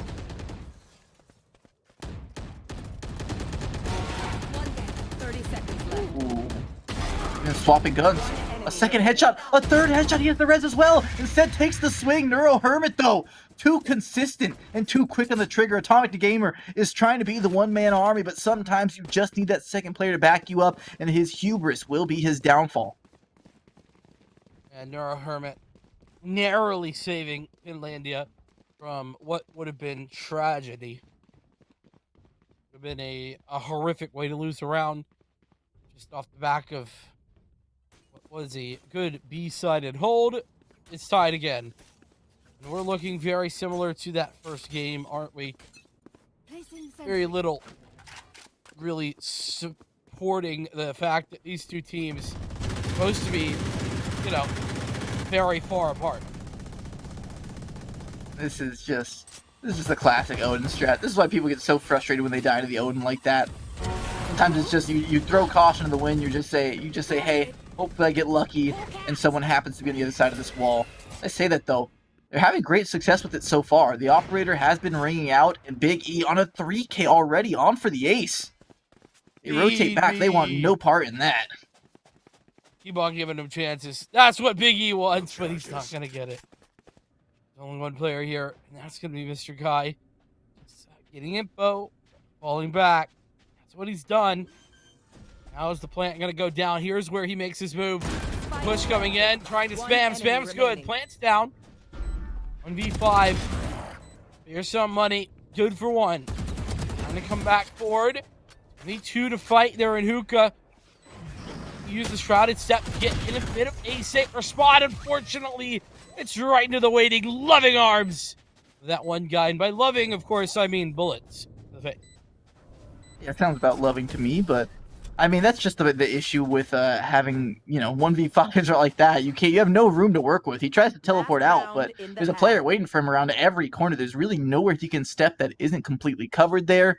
You kind of just have to hope that you hit every single shot, and in that case, a few shots to the behind will put him away. 6-5 now is Finlandia. Back in the driver's seat, despite going down so many rounds early, they have found themselves establishing a lead for, I do believe, what might be the first time this map so far, but could be heading into the second half 7-5. And yeah, Bind is one of those maps, you could say it's defender-sided, but with all the teleports and all the rotations you can really utilize, it's definitely not a map that you could say is a guaranteed defender-sided every time. Well, I mean, statistically it is, but it's a very slight, 7-5 at most. And, that means 6-6 ain't that far away. So, see which one it is. Marymount gonna have to pull out a round, but they've been pulling out rounds to your left, right, and center, so really that's not a big problem. I would like to see these ultimates being used. 3 for both sides, and here's the first. Seekers gonna be committed. Guiding light up the back of it, and his shot, Neuro Hermit, though, has it. And that's Usain going down. Message sent. Oh, wow. Atomic the Gamer, just one shot, one kill, piercing between the eyes. As we see the Killjoy ultimate going down, they want to buy as much space as they possibly can, but they need to make a move. They've committed so many ultimate abilities to try and get this bomb down, and so far, they haven't really moved too far forward on the site. 2 players still stuck in bathrooms, despite being split off by the wall. They're going to make that long trek back around. They always have the option to go through that teleporter and hit the B side, though. Big E now in the air. Atomic the Gamer trying to fire him out of it. A quick flick back, but Nikto has found the backstab. And brought this plant to a screeching halt. Has been blinded, though. Pango to try and round the corner. 14 seconds. They have to get the bomb down. They have to do it now. Big E can't land the knives. But where is the bomb? Why isn't it going down? They have just enough time in a 2v3 scenario. They still have one on B, actually. Big E finding some info over the top of the wall. That's a big amount of info from the shadows. But the nanostorm's gonna go down, but those are irrelevant now because Swaggy's dead. And there's that push. Bingo with the double, has 3 on the round, and the rotations are coming through. But so many places to look with the information now gained. Big blind, and Bingo has the quad. Huge plays for Marymount. Wow, that was looking impossible for a moment there, but the lineup, massive. And the fact that Mr. Guy actually used his teleport just to get information on the site rather than joining his teammates meant he was going to be so desynced. And so it was essentially, after that 2v2, plenty of time to set up for the 1v1. The teleporter was also sounded off, so they knew where he was coming from. And at that point, it was just hook, line, and sinker for Pango. Eats the blind. Perfect timing on it, and has the easiest clutch of his life. Freaking fast that half, despite the fact that it was 6-6. It felt like so many retakes, so many rounds going down to the edge, but man, anyone's game. Finlandia, though, up by 1 in this series. We know it was close, though. All the way back in that number 1. Seems so long ago now, doesn't it? Oh yeah, seems like it's been ages as Pango. Man, he's on a solo mission. 2 kills and a 3rd one contributed by Atomic the Gamer. Pushing through the teleporter as well. A fake one, actually, from the Omen, just to establish that extra bit of pressure. Keep them guessing. Big E now walking out into the open. It's the 2nd peak from Atomic the Gamer, but he's losing so much HP doing it. Doesn't want to give back the man advantage. Doesn't want to make it closer than it needs to be. And the last 2 kind of funneled in towards bathrooms. They're kind of stuck here. Atomic the Gamer will at least drop him to 27 HP before getting taken down himself. Rotations. Coming in from Finlandia. But where did they go? 45 seconds on the clock, and, well, this seems to be the decided choice, but double back? That, yeah. Quick double back. Unfortunately, it's not. It's red. Yeah, I mean, red maybe is a strong word. I think really just not wanting to over-rotate. Nikto. A nice kill there, but has to 1v2 now with 48 HP. Not looking the right direction. Swaggy finally getting on the board there. No longer named Owen. The name change comes in. 1 in 10 now. And just getting that extra little bit of confidence to shore up the round. Marymount now back in the lead. After winning a pistol round, that's going to give you an extra bit of credits boost, extra bit of motivation heading into the second half, and we could be looking at the start of something special here. Well, this has already been special. Marymount. Absolutely. Really, no matter how this ends, can I think say that they played a really good series. Definitely. One that many were not expecting. Pango! Wow. I mean, I know it's a save round. I know it's a bonus, really, but man, oh man. This is impressive to say the least. The sheriff is in town, baby. I don't know about that. The Seekers. I don't know. Really not necessary, I don't think. He's feeling himself, you know? Could have used that on a buy round. Use that, without a 4v2 advantage. Yeah. Nonetheless, not gonna be the worst. Okay, this is that one guy. Here's the footsteps. Oh, they're not heading his direction, though. Instead, his teammate will have the opportunity. The vulnerability will help Nikto pick up a kill. A second one. The backstab is here. That one guy. It's a 2v2 now. This happened out of seemingly nowhere. Two members left on the A side. Yeah. One fight win from both these players. And suddenly, Finlandia are in a winnable scenario, and they're going the right direction. B has nobody home. Standing ahead. Oh, what timing. He's always taking so much damage, though. Phenomenal timing on that. Nano Swarm. Yeah, that was blind, right? I mean, had a bit of an idea, considering the timing, but yeah, no way to know for sure. And both of those Nano Swarms from the offense, though, have made its way on towards the spike, which means that any diffuser is going to be met with some deadly weaponry. Now Nikto, right around the corner. This is complete silence right now from Yujin. This could pay off huge. Instead, the timing not working out. The gunfight, though, winning. Not a lot of time left on the bomb. There is still 2 micro swarm grenades. No one's shooting it out. This round is over. Wow. And that's why it's so important for you to touch that spike early and often. You have to make those plays. You have to force out the utility. Because those Nano Swarms, 5.5 seconds apiece, they ain't short. Wow. And the fact that they lose that is just so disastrous. Their money is going to be brutalized by that round, and they had every advantage. And I can't help but think if Pengo didn't pop the Seekers and go aggressive like you were talking about, that they should have been able to bring that round home fairly easily. But again, that's another mistake made was, I mean, you got to just anticipate that second Nano Swarm on there. You have to be able to shoot that out before you're on the bomb. And as I say that, here's some money. Willing to use the blind early on. He's going to see the dart being brought out as well. A little bit of utility traded back and forth, but nothing to come of it. Did we see the quick answer for Marymount once again? Who knows? Remember last time Finlandia were able to win a big second round, they got answered back basically the round after. Anything's possible. But nonetheless, slow and steady. Finlandia don't really want to give anything away. You can see how patient they're being.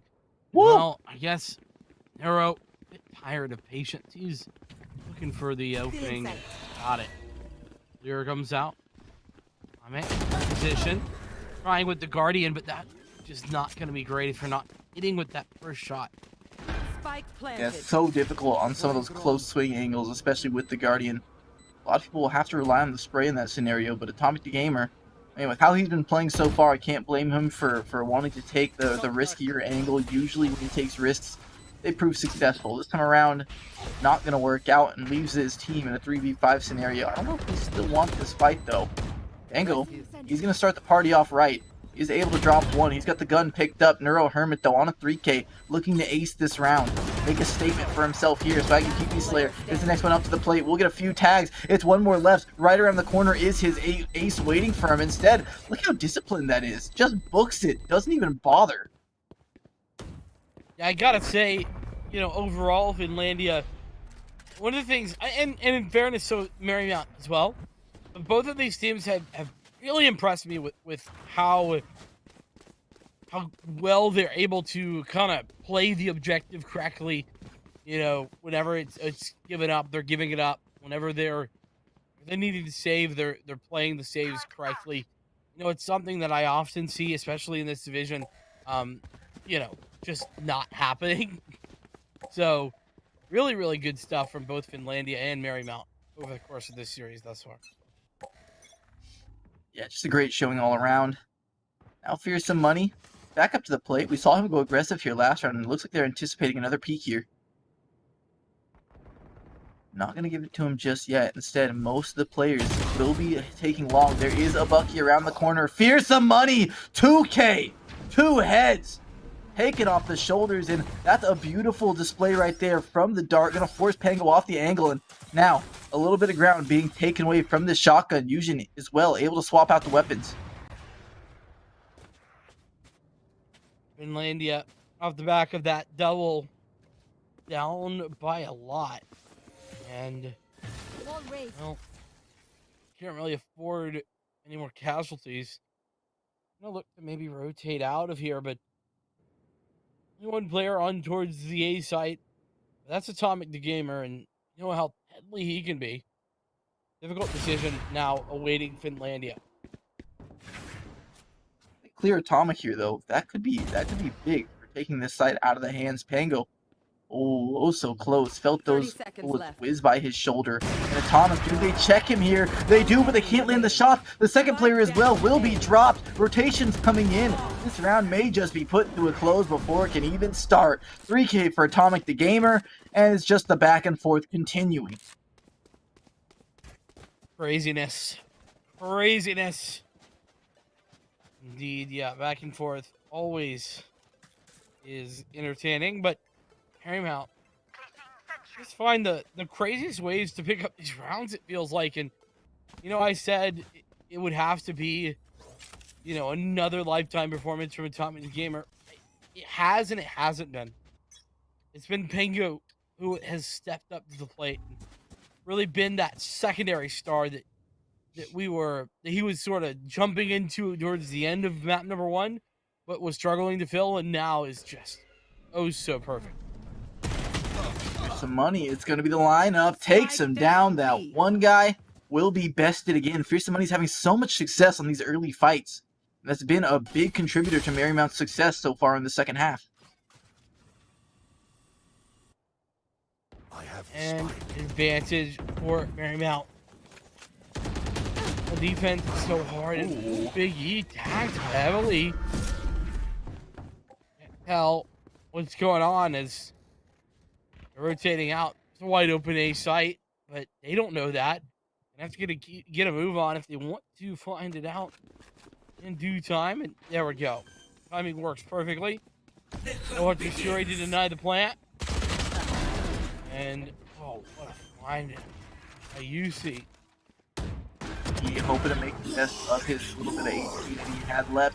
Hero Hermit now shortening the numbers. 4v5 or 4v3, I should say. The Fusion will be tested here. Around the corner, it's only the pistol, and the pistol will not be enough to best the rifle. Mr. Guy was able to take that one down with him, but he's on such low HP. A single shot puts him to rest. It'll be just that as he gives himself over, almost free of charge there, as we see the last player expecting to be towards bathroom. Instead, he's wrapped all the way around towards short. He's stomping his feet around. He's being as loud as possible about it. They got it to halfway. This will be close. Swaggy PP will just play distraction right now. Oh, so close, but he can't do it before the spike is defused. Neuro Herbert with the 4K, but it won't be the round with it. Not at all. Finlandia finding another big moment to come with the loss, and it's just so many times you have to say over the course of the series thus far that Marymount has just had those clutch moments, right? Those are the keys to success, and well, here we go again. Guns for both sides, and a little bit dicey for Marymount. They don't have perfect weaponry, excuse me, but good enough. And there's a lot of ultimates. Speaking of ultimates, Big E, he has a Blade Storm, but I guess if you're opping like that, you really need one. Yeah, might as well save that for a more desperate scenario, because right now Big E is looking right at home with the operator. This is where he's at his best, and finally he's able to afford it. Even gets a second before drop, but it's crucially the top fragger, Atomic Gamer, the boon, the thorn in the side of Finlandia, has been taken off the map fairly early on in the round. And now with that teleport, the A site, is there anyone here that can stop them? No. Nice find by Finlandia. Seems like this has happened pretty often, hasn't it? These late rotations in towards A, and nobody actually there to defend. Either way, it's such a split defense. There's still a player in hookah. Nick, though, I don't know why. Probably waiting on, the rotations, but those have already happened. Probably should already know that, and probably should be rotating, but nonetheless, 3v3 on towards the site. The Sky HP is single digit. That one guy going to get himself a fairly quick kill. I have no idea how Pango gets that kill on next to 0 HP. That one guy now down to 15 red HP bars all around, but there just simply isn't enough time for Pango to work his magic. And a 3 HP, I'm not sure what his odds were either way. He's going to hop out into the open. Even best Neuro Hermit. Are you kidding me, Pango? He has 3 HP. Another one bites the dust. Finlandia just really making moves here to answer the call, and feels like this is the same thing as last map, Tristan. I mean, 9-9. I don't know if we were at 9. We were at 10-10 last map. I know that for sure, but it's certainly close. 4 ults here for Finlandia. Only 1 for Atomic. Haven't really seen too many high-value reses. Be a perfect time to pull one out. Absolutely, and Mr. Guy doing what he does best. Getting some early info. Omen v Omen. Both of these Omens feeling aggressive so far this half. 3-man stack onto the B site if they so choose to try and break through the defenses. It'll be that much more difficult. Not like you were talking about, we do see a lot of early rotations towards this B site. Perhaps giving a lot of room for some good fakes to be pulled off here. So far, nothing too committal. Here we go. You see? Primed and ready. Here's the first inkling of a push. The Owl drone, operator. Need to play. There it is. Atomic. So, find some openings here inside of lamps, but the Hunter's Fury comes out. It tries to deny that area. It is denied. But here's the lockdown. Courtesy of the attackers, but it's so difficult. Atomic trying to deny it, but Nikto has the frag. Barrel stuffing. There's some on the flank, but one's going to get detained. 2 versus 3. That's the bomb, though. Crucially, that is the bomb. Swaggy now also getting clotheslined by Nikto as he tries to move past. 10 seconds, though. They have to get this bomb. They simply don't have the access. Fearsome Money closes it for business, and with 4 seconds left, it's just up to the Killjoy to try and save the gun for as long as possible. Pango follows her into the teleporter, and an accidental, not an accidental, but Pango thrown in the blind beforehand just to make sure he's not going to get shot to bits. That is clever, and that will be closing out the round. 10 on the board for Marymount as they are starting to look dominant. Well, I don't know about dominant. That last round certainly looked it. I don't know. I mean, that was awful close there towards the end. If that bomb doesn't get caught out like that, I think we're talking about a very different round. And on top of that, right, Finlandia still very much in this thing, but this time it's pistols. It's not perfect.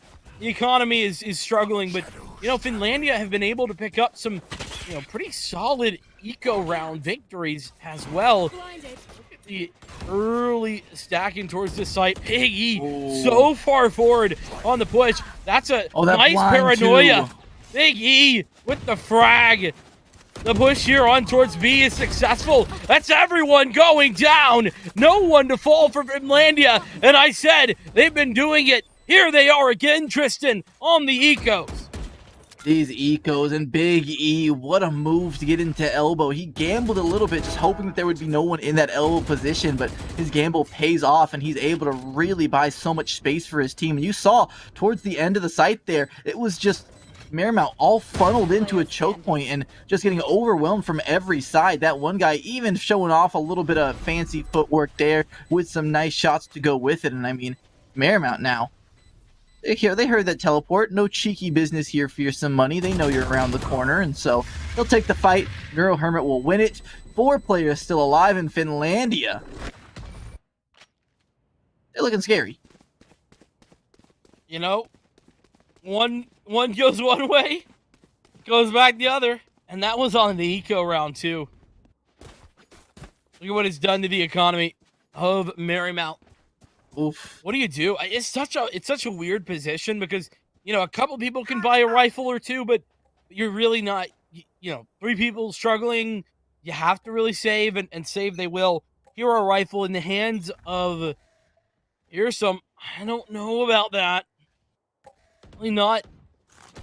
I don't know. I feel like if you're gonna buy a hero rifle, Atomic should be the one to have it. And on top of that, look at 950 in the bank. That's not really enough to buy into the next round. Yeah, and I know a lot of the times when you have these hero rifles come out, it's hard as a player to say, hey, you're not as good as me, give me that rifle. It's you don't want to just go out and say something like that, but at the same time, you definitely want the rifle on the person who's been fragging out the hardest, which so far this series has been Atomic. It's about, stepping away from the ego and just saying, hey, Atomic, you're having a great game. Take my rifle. That's what it is. And Neuro? What? Neuro? Okay. Oh, I'm sweating bullets out here. This is so close. 4 versus 3, Finlandia up, but it's an eco. This shouldn't really be a problem. that was very awkward. Yeah, that was just awkward. Not really a lot of other ways I can phrase that. Sage, though, is still tucked towards the bathroom. They did get a glimpse of Atomic earlier, and so this shouldn't be anything they don't expect. We see 2 more players starting around the corner. Eugen will be up close and personal. Your Neuro Hermit, though, just a better angle, as Swaggy will try and retrieve the scraps and bits to work with, and it's not going to be easy. Does catch a 1 player reloading. The second one around the corner. Nikto, Imposter down. Gets the better of the counterpart in Swaggy. Now with that, 11 rounds to 10. It's the buy-up for Marymount. They are on the ropes right now. This series could be lost within a few rounds, and so this is where they really have to go into the playbook. Try and find something that is unexpected. Do something that you feel will give you your top-tier chances of winning these rounds. And here's where Marymount, I gotta be critical a little bit. There's just economic mismanagement right here. There's just no reason you should have 3 Spectres in this round. This is so crucial. This is the make or break round for you in this series. Win it, and you could position yourself to go to map 3. Lose here, and Finlandia are on match point. That is unacceptable. You have to be better about utilizing your money. And Fearsome, like you see, Spectre only because of that hero rifle. I understand trying to force up if maybe the side of Finlandia had fragile economy. Maybe you try and get a few guns off of them, and if you win the next round, then suddenly they're in the hole and they have to save up. But it looks like Finlandia's economy was completely fine, even if they were to lose the round. Maybe it wouldn't be a pretty buy, but they would still be able to pick up some rifles. And so, not really a lot of reasonings behind getting the hero rifle there. And as I say that, Swaggy, much too ambitious, expecting the flank to be nothing but free kills. Instead, gets cleaned up herself. Mr. Guy stuck in the corner. He's going to get softened up by the paint shells. The rest of the team trying to spring into action. Here's some money. Eugen both contributing here. The teleport comes out. Look in the wrong direction. Nikto, are you kidding me? How did she find that kill? Doing 180s on him. Here's some money, though. He's able to finally trade out the kill. And as the 2 teleports come in, when the dust settles, it's an even score. Low HP here for Fearsome. From the Shadows is online. Does he dare try and do anything with it? As I say that, same could be said. From the Shadows is there, and this is nicely utilized. The Overgrowth going to be allowed to come through, and now both of these Marymount players healthy, though not so much on the armor. 2v2. There's the guiding light is coming, and this could be a good crossfire if they come towards that one guy. Looks like Pingo is going to do just that. Paranoia misses everything. That one guy with the frag. And now Fearsome Money all alone. 1 versus 2. This is for it all in Finlandia. Take it. That's going to be 12. And match point is on the cards. No, man. What a terrible time to find yourself on match point. No one really able to buy up save for Eugen. Even then, it's only the single rifle, and like you were talking about, the economy mismanagement comes back to really bite them in the most crucial round of them all, match point. Man, so close. 12-10, the scoreline. And honestly, Finlandia, it feels like they should be able to close it here, but there's been crazier things to happen. We've seen crazier or worse buys prevail for both Marymount and Finlandia over the course of this series, and well, I wouldn't be that surprised to see it happen once more. 6 ults across the board as well. Lots to work with. Both lockdowns. And there's that from the shadows.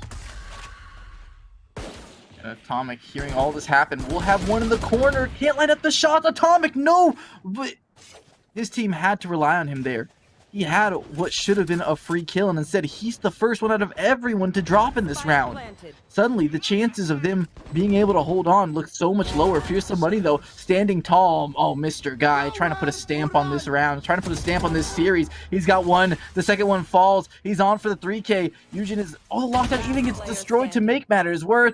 Fearsome Money, desperation, gets him clotheslined, and with that, Eugen has everything falling on her shoulders, and I don't like her chances here. The first one will drop fairly easily, but the time is ticking lower and lower, and with only the Spectre, what exactly can she even make happen here? They don't even have to give her fights. They can simply play the bomb. Instead, out in the open they go. Neuro Hermit likes his chances, and at 28 kills, he will be the one to close out this series. Finlandia takes it 2-0, and I hate to say it, but Marymount is officially out of playoffs.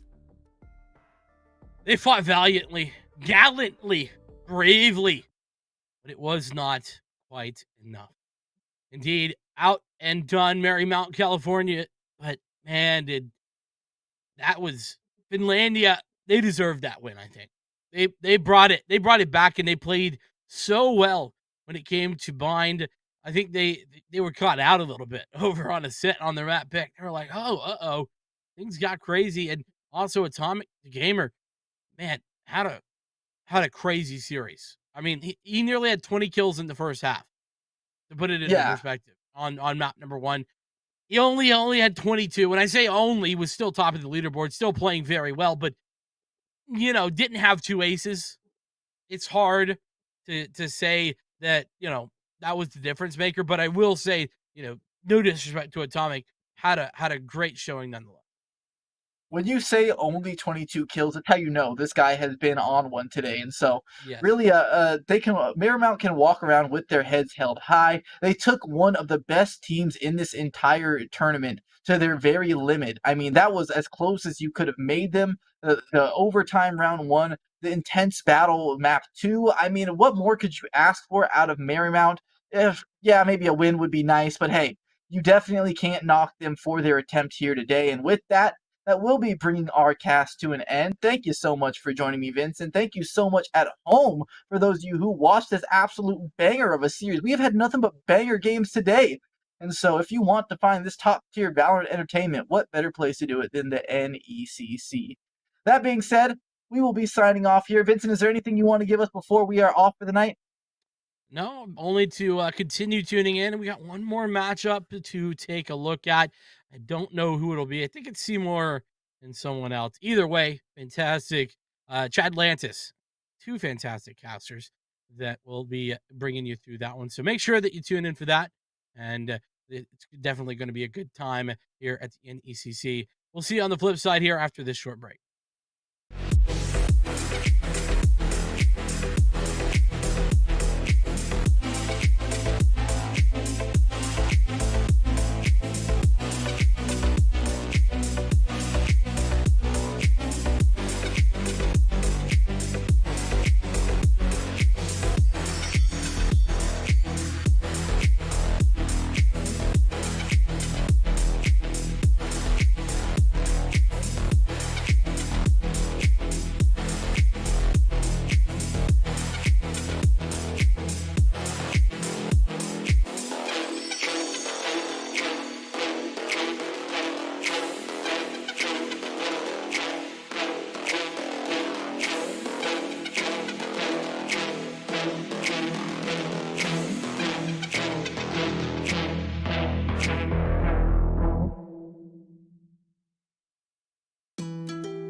Folks, I hope you've been having a good night because we got a last match of the NECC right now for the Valorant League. It's my name is Seymour. Alongside me is Chad Lantis. We're going to bring you through this last match of the day, the final best of 3. Chad, why don't you run me through who do we got? Absolutely, Seymour. Today we got Fresno State Bulldogs up against the Keanu Huskies Esports, and we actually have a nice standings slide for everybody to look at. This is the last week of the seasonal play before we go into the playoff brackets. And you can see right there, if you're in red, you're in that danger zone. You're not going to be able to make it into playoffs. Top 8 goes through, and you see Fresno right up there at the top, number 1 seed right now. If they win today, they stick into the number 1 seed, they lock it in. But if they lose, then most likely we're going to be seeing them in the number 2 seed, and you want that number 1 seed going through there. And on the other side of things, Keanu, Seymour, you can see that in the middle. They need to get this win if they want to get up there on higher seeds, because they're right there in the thick of things. Hey, you don't really want to be in the middle of the pack because you run risk of playing that number 1 seed right off the bat, or you run the risk of playing kind of your side partner in the bracket when you do kind of move out into the playoffs.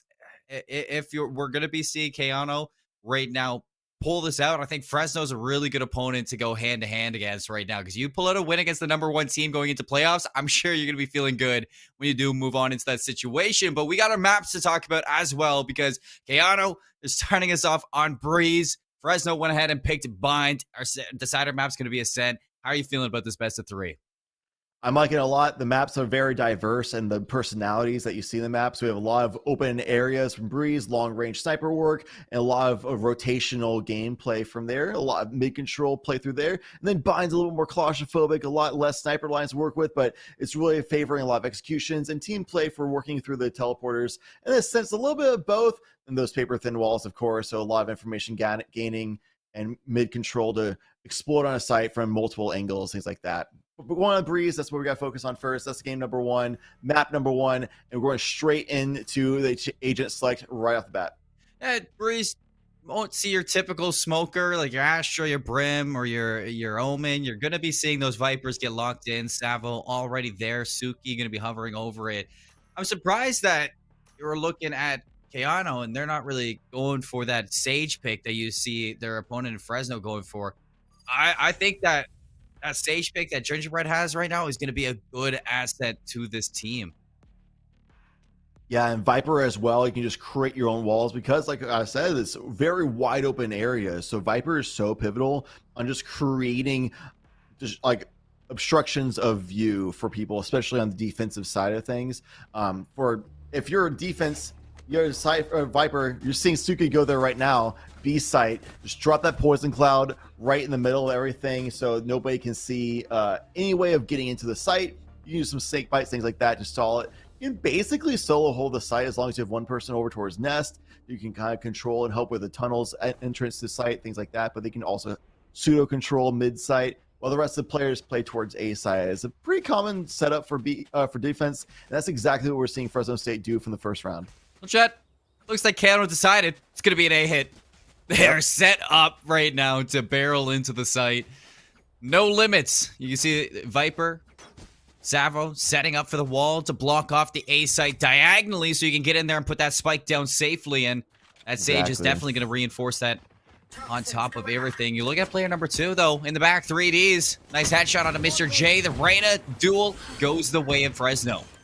Yeah, 3Ds opening up this map, and this is a player that got player of the week recently across NECC. 3Ds is a fantastic, highly skilled player, and not a surprise to me whatsoever. That's the player who gets first blood in this entire series. Yes, it is. And now with that player disadvantage, Keanu have to defend their bomb. They have the Viper utility to work around, and Kurapika actually getting super aggressive. The poison orb, it's going to dissipate. You have the crossfire from Zavo, good for 1, but only 1. And now they're really tucked away into the back there. Money Marv going to get overwhelmed by Gozu, all up to Zavo and Gingerbread, and the defenders are going to hop that bomb right away and never let go. Oh, Gingerbread, honestly, in that situation, it might be better to die off, but, you know, it is what it is. We'll be able to keep off the Ghost, just because the whole, like, you know, survivor penalty of going to the next round, stuff like that. But it's the first round loss, so you're not really going to get much of a bonus anyway, so grand scheme of things, not a big deal. We'll be able to get a Marshall up across the rest of the team, it seems like, because this is a great map. for grabbing marshals. Usually go for like sheriffs or specters for a lot of the like low buy rounds. But this is that map that's just so wide open that marshals really shine for here, more so than any other map in the game. And a couple pistol upgrades for Keanu to look at. Frenzies, sheriffs. Gonna be dangerous for those headshots. Suki, shoulder peeks out, is gonna get some information inside that window. Mr. J waiting for the call right now, and there it is. So they're gonna be overwhelming these two players up top. The heal back onto Panda now. The wide swing right into him. Doesn't matter, get healed or not. Nice wall bang from Jaroon. Instant trade now. You're looking at the site. Because Mr. J slow pushing in to collapse these two players, 3Ds. Working alongside Suki with the Spectre. It's going to rain terror down and rip them apart as they try to move on in. Brilliant from Money Marv, but it's not enough to break through this anti-eco that you're looking at Fresno set up. Yeah, Gingerbread's very familiar situation here. We saw the first round, seeing it again. Hopefully this is not a pattern that is consistent for Keanu College, as Gingerbread would like to have some teammates to work with, pointing to the end of the round. Save the Ghost last round, but they're going to be able to buy up rifles the next round, most likely, based on how they bought out here. Oh, got one kill. Actually, suddenly this is winnable. Gets another headshot, maybe? No, not quite. Dragoon's the one that finished the fight. 4K on the round for this Battle Sage. I was going to say, hold the phone. Gingerbread's not out of it just yet. Yeah, that first kill came through. That headshot on the Gozu is actually kind of slick. It's going to drop a little bit out of the hands now for Fresno State going into this bonus round. You see Panda upgrading to that Vandal. It's definitely going to be packing some punch for wherever Keanu decide to push into this. They're putting it on the Sova as well. Like, information working alongside that Vandal, it is going to be good for kind of peeking around that Viper utility. He's the one looking at Ness right now, the mid control, very long range, more long range than anybody else is positioned for. So that is exactly why has that Vandal in hand. Everybody else has SMGs and Sheriffs. The Sova forward information, longest range control of the map. But they lose off 3Ds immediately to start off this round. A little detrimental for the team. Would like to see Fresno start reinforcing this site. Another one falls. That's the A site open, and it's the call for Kropika to take a peek inside the A site, check and see if it's open for the taking, and looks like the spike's actually going to be rolling over, so a little bit of real estate now to Keanu College at the A site for that spike to get planted. You're looking at the rotations to set up for the post plant. Toxin screen down. And the bonus rounds are so tough to win on Breeze because of those long angles. You saw those first 3 picks just come from long angles up against Sheriffs and Inspectors that just couldn't handle those distances. The Vandals just went out. And now in the post-plant situation, 2 versus 4, Karapika gets shut down. Nice shots by Panda. Karapika thought they had to jump on them, but no, a little bit too aware. Are these two members of Fresno State trying to pull back the victory in this bonus situation? They both have Vandals now. Yes, they do. Rune, though, doesn't know where to shoot. Panda looking to keep his team in at a 1v2. As that headshot capacity of the Vandal get transferred to the last Money Marv. Gonna walk away with it, but barely. So close. That hero buy of getting that Vandal up for Panda almost pays off into an ace. 4K is still very commendable for sure. Couldn't quite finish off at the very end. Yeah, especially for a bonus, like you said. And now, because of those kills, Panda actually will be able to buy up another Vandal. It just gets those kill bonuses, another 800 credits in the pocket.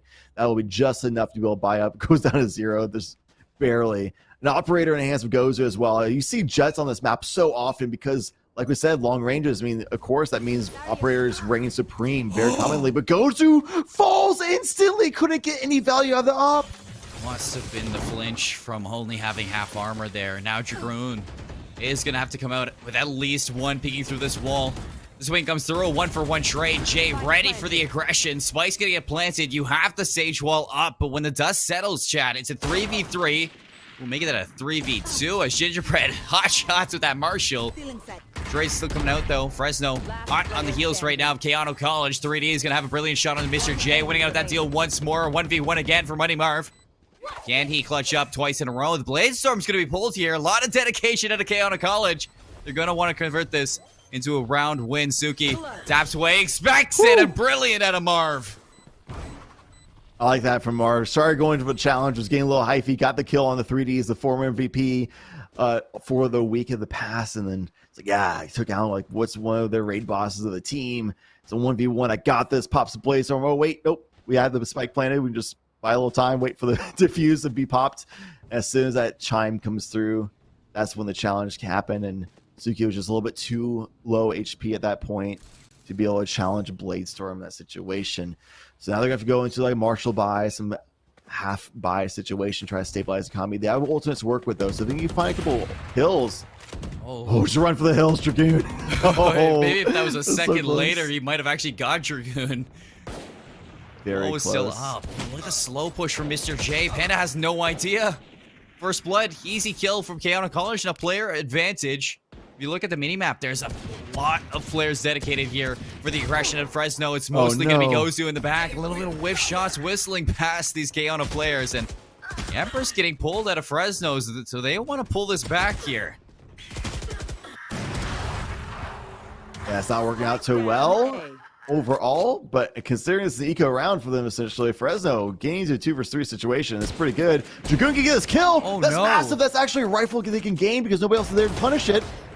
The operator misses, but a Vandal was available for 3Ds, and Dragoon gets a res. Suddenly, it's a 2 vs 2 situation. And the Empress doesn't find another kill, but that res keeps them at even strength. You look at the minimap. I want to see where this bomb's going to be rotating, and this is the right call from Fresno. They're in the right situation to shut this down.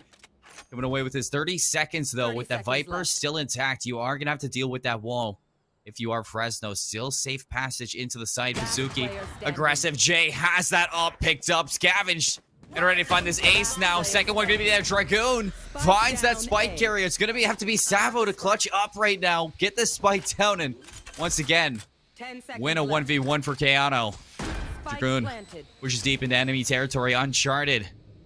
At the moment, Savo's going to make the wraparound pyramids. He's going to catch Dragoon very low and dead to rights. Beautiful job by Savo. Just rotates around. I mean, it's a little bit of a 50-50 guess for both players at that point, but Savo just had the better read of the situation. Dragoon was just trying to just think too far ahead. Therefore, it was a little too slow to get to the spike as it was getting planted. At that point, it's like, where do I go? Where could they have gone? And just so much guesswork and stalled out a little bit. Came out, was so weak because of the decay coming through. But now they'll have a rifle buy up. Gozu going for a glass cannon setup. We saw Gozu not find success with the operator before with armor. So now with no armor available, holding down long tunnel. In the tube, might be able to shut down Mr. J, who's trying to just jump bait the corner. Mr. J might have just baited this out. Gozu, if you move a little bit to the left, that's it. That's Opcon again. Here it goes. Oh, Jay! A little bit too aggressive. The overextension, and the res is going to have to come out from Keanu. Resurrection is expended, but hey, I mean, one bullet to use up an ultimate. We'll take those 3Ds. Gets the swing kill on Savo, who's the one who just clutched up the last round. Nice kill going to the way of Fresno State. 5 versus 4, no resurrection available anymore. What isn't? The spike now leaning more towards the B site. Only one player here from Fresno, it's Suki. As the Vandal, 2 snake bites, and the Viper's Pit, so could put a plug right now in this plan that Keanu is trying to unfold, but it's going to have to be some heroics. The Seeker is going to give away that there's a player here. Trailblazer to lead them into the site. Suki now in trouble, in a dire situation, now looking to convert into bubble. There's the Viper's Pit, but Marv's going to catch him while the pit's coming through, so denies that ultimate. Now Spike can go down. Oh, but Gozu and Panda, they rotate in time. The Spike's going to go down now. Keanu are on the back end now. Mr. J with the Empress. Can you pull this back? Marv working alongside them in tandem. You're going to have to swing out from Jay. He's not going to catch anything off this 1v3 from Marv. 10 seconds to work with. He's going to have to find all kills in succession. And Panda, just hide. Just cower behind that because you got this round on lock. There was no time to plant. They're just going to hide. This must be so annoying for Marv, but very smart play by the 2 surviving members, Gozu and Panda. They all survive, they stay alive, and they just burn the time down. Great strategic play. That's the tactical part of the tactical FPS shooter. You know, it's one of those things. FPS shooter, what am I saying? Tactical first-person shooter. First-person shooter. Oh, yeah, pew pew. First-person shooter. Tactical FPS. You know, it's anything. You know, you even could go for a hero shooter at that point. Like tactical FPS, hero shooter. Yeah, there you go. There's so many labels for this. Gozu converts again for first blood. That operator being put to work now after a lackluster start. What does that do to Keanu? I mean, they're forced to kind of push the aggression and try to make a mistake out of Fresno. They're gonna re-challenge the same angle dry. Ooh. Luckily for them, goes and miss, but also even more luckily, Gingerbread hits the headshot of the Marshall or just beats out the operator. You don't see that very commonly. You don't. 3D is trying to find an angle over that. Hunter's Fury gonna be here. Actually gonna lock down Gingerbread. That's right again. Ultimate's gonna be converted into a kill. Numbers to Fresno for this retake. 3D is gonna be leading the charge. Right through the wall, no Leers. It's gonna be a dry peek. 2 for 1. Zuki's gonna help him out. Jay has the operator, but only 9 HP. Not going for the overheal to dismiss. Just maybe peek this one out. Looking for the flick of a lifetime right now, chat, with this team. I mean, you might just want to walk away with that off. Try to live with that one. A classic at 9 HP on that long range. You're not doing anything with that thing. Mr. J just going a little bit of a freak out mode. Hit the good shot, but then miss out the other ones and knows they have to go and pop off. Do a hero play, but there's just too much to deal with in that situation. Nobody realistically is going to really pull that one off. Now a Blazestorm is available for Gozeus. That's why you see them only with a Sheriff. But they have a round lead as well. So have some rifles to work with. Blazestorm. Suki is going to get a nice little buy off from the friend. You know, hold on B site. I want to see Suki be a little bit more trigger happy. Has been a little bit hesitant on ability usage and movement in the past few rounds, especially what we saw with that Viper's Pit. I love this. You can see them just go very aggressive and be more confident. That'd be awesome. And now we see 3Ds pushing up very far, completely surrounded by members of Keanu College. Little do they know. Really has slipped through the cracks. He could make or break this whole round. If Gingerad tries to push forward, 3Ds is ready to put a stamp in this one. There he goes. And the dismiss on out. He got what he came for. Jay is going to have the trade into the round, so neither team has their Sage at the moment. And a conversion for first bloods. Gosu is going to turn up with the blades. I didn't even see it had it out. But Marv doesn't want to have him for too long. He is going to keep this even 3-on-3. The spike's going to have to get collected. And what will Keanu do with this whole Panda? Oh, Panda. Look at the positioning of Kurapika. If anybody wants to rotate out of this, he could pick up a late rotation. Kurapika is completely pushed up close. It's all down to Suki on the site, but the aggression was too much for her at the moment. 3Ds is rotating in. Kurapika has a good idea of going where Panda is. Nice timing on that. And now it's all down to 3Ds having to deal with 2 people on site, 1 person on the lurk. It won't even matter what the lurk is. It's Money Marv with a 3K on the round, tying up the scoreline 4-4. That's the best round I've seen out of Keanu College so far, Chad. This is the first time they won a round with more than 1 person standing. That's a good improvement out of the attacking side of Keanu. They did a good job at really dissuading where Fresno wanted to set up. I mean, at first, kind of going for that middle map aggression, you had 3Ds pushed up towards that. They were able to slip them out of there. Maybe went 1-for-1, but the fact that 3Ds had to give up that, they were able to control the middle of the map, get Kurapika in a position where they can find that Sova, and then find the round win. Marv, that was fast. 3D's already out. And Dragoon find the trade. Some shots with the Marshall. Actually going to tag a few up, but not able to find a kill. Oh, that right click almost hit. Just slightly off the mark. Gingerbread with a nice reaction time and shut that down. And with a 2-kill entry onto the site, spike planted. This is looking like an even better round than last time, Seymour. Gonna have to go big, but Gingerbread, this Ray from the Sage. Suki's gonna be all alone, and she's gonna be run over by Mr. J. Finally, Keanu College have their first lead of the game. 5-4 they go. Yeah, they had that momentary 3-2 situation, but Fresno State looked like they're coming back with the rifles, figuring things out, but Keanu answered right back. Adaptations going on both sides so far. And now with the Ultimate's advantage on the side of Keanu as well, they just got to fight through this rifle round. Gozu with that operator back in the hands. Only light armor for Dragoon, but can heal themselves, things like that. 3Ds has an Empress available. It can pop off, but honestly, Keanu College is looking really good, especially now that Mr. J got their op duel win against Gozu. That is a big one. I think the battle between Mr. J and Gozu have really been a good storyline out of here for Keanu versus Fresno State. With now 2 agent advantage. The Trailblazers going to give away the positioning of 3Ds in the backline. They're going to look to overwhelm this for the blinding light. Avoids it. Holding that close angle. Marv's going to get the tailwind, and the shot's a little bit shaky, but still able to walk away with this. The crossfire from Panda. Able to keep this even. Upgrades back over for a 2-piece. A 2v2 now. Not going to get a whole lot of information with that recon bolt. Maybe say that for future usage when they're ready to push on site. The Seekers go out. The spike has been planted. It's 2 versus 2 right now. With Panda hit 2 great shots beforehand, but needs to hit 2 more.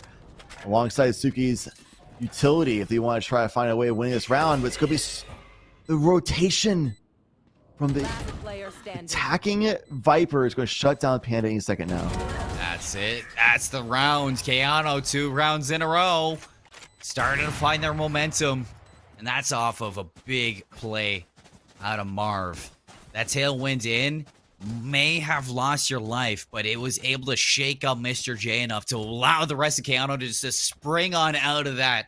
An explosive take to be to get that spike down in a 2v2. Kurapika makes the heads-up play, drops the Seekers, gives away the positioning of both Panda and Suki, which makes the wrap around to the outside to have a better angle on that one, just providing Savo with enough time to make that flank. What is going on here, Seymour? There's 2 operators in the hands of Keanu College right now. Look, on the attack. Sometimes you just gotta make a bang. Oh my word. There's some confidence right there if I've ever seen it. Well, so is this one. Marv, updraft, Gozu says no. Keanu now down there. Jet, they're gonna disengage.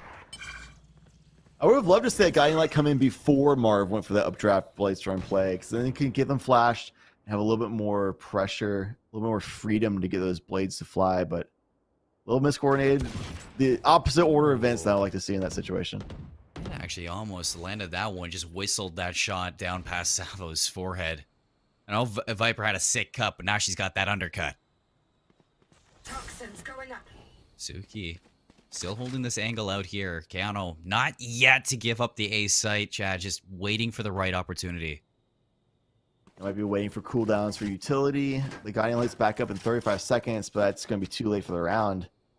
So I'm interested in seeing what they do. I think they're just kind of waiting out. 30 seconds they're going to left. check Suki. See if they can bait Fresno going to the B site. They do check the corner. Good job. They got the resurrection as well. I think Marv might have a couple of blades to work with us on top of that.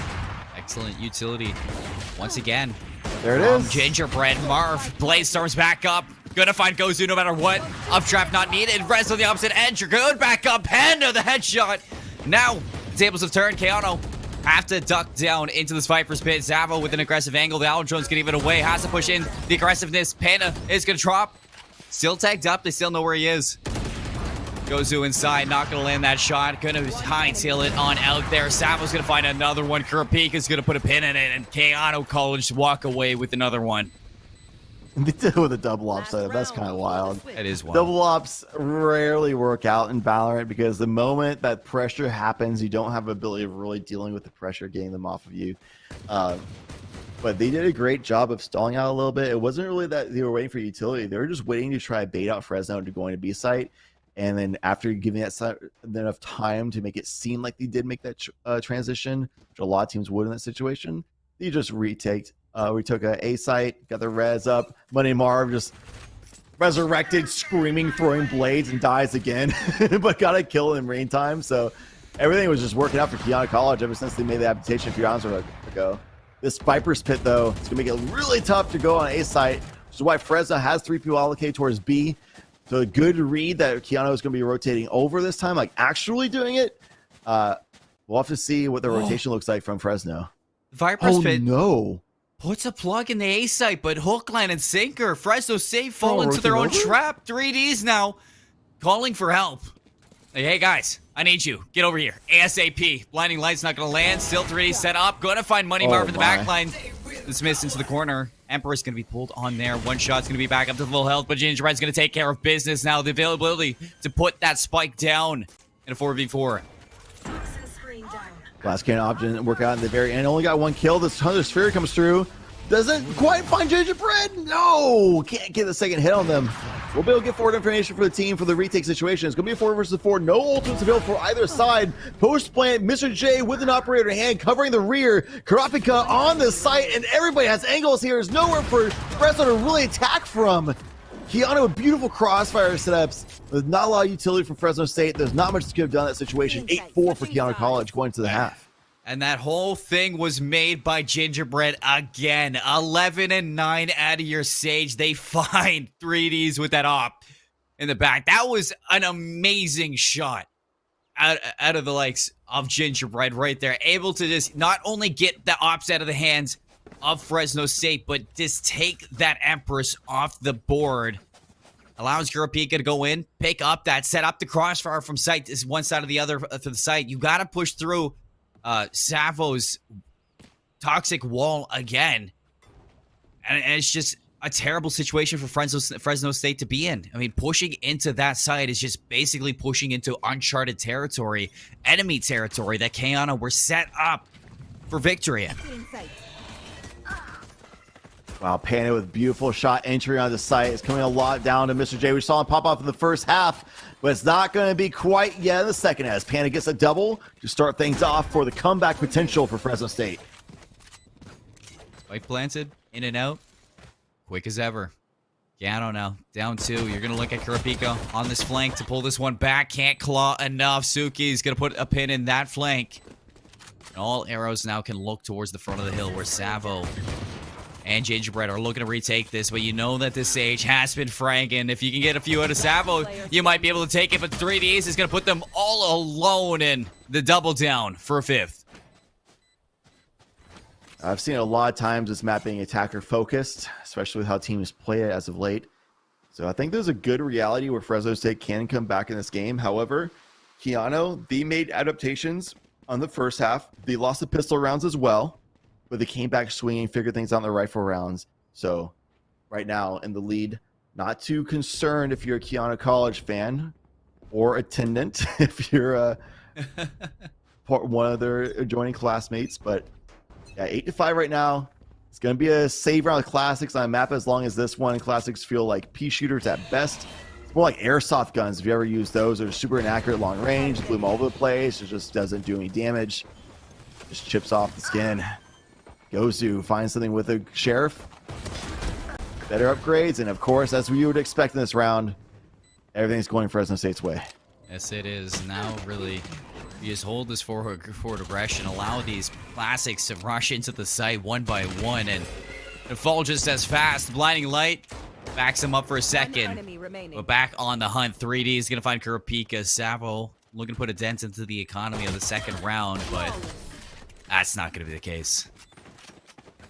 Wrap around by Panda, just make sure they're completely pinched in and nothing they can really do in that situation, even with the classic. But now we have the rifles coming in. Money Marv with an operator in hand won't be able to buy armor, so we're seeing a lot of glass cannon buys this game, Seymour. A lot more than I'm used to seeing. But I mean, we saw Gozu starting to have some success in those 2 rounds. You see one in the middle of that first half. There's 2 rifle rounds that Gozu started just popping off basically. So if Money Marv can do the same thing, they can bring it back themselves on the side of Keanu College. We'll see. That positioning over towards B site is just a bad read. It's going to be a retake operator most likely. They're going to be playing for A site outside of Fresno. And 3Ds runs it right down mid now. Will Mr. J turn around? Has him trapped, and it's a big one. The trade's going to come out from Dragoon instantly, but still Keanu keeping a leg up over the competition here in the rifle rounds.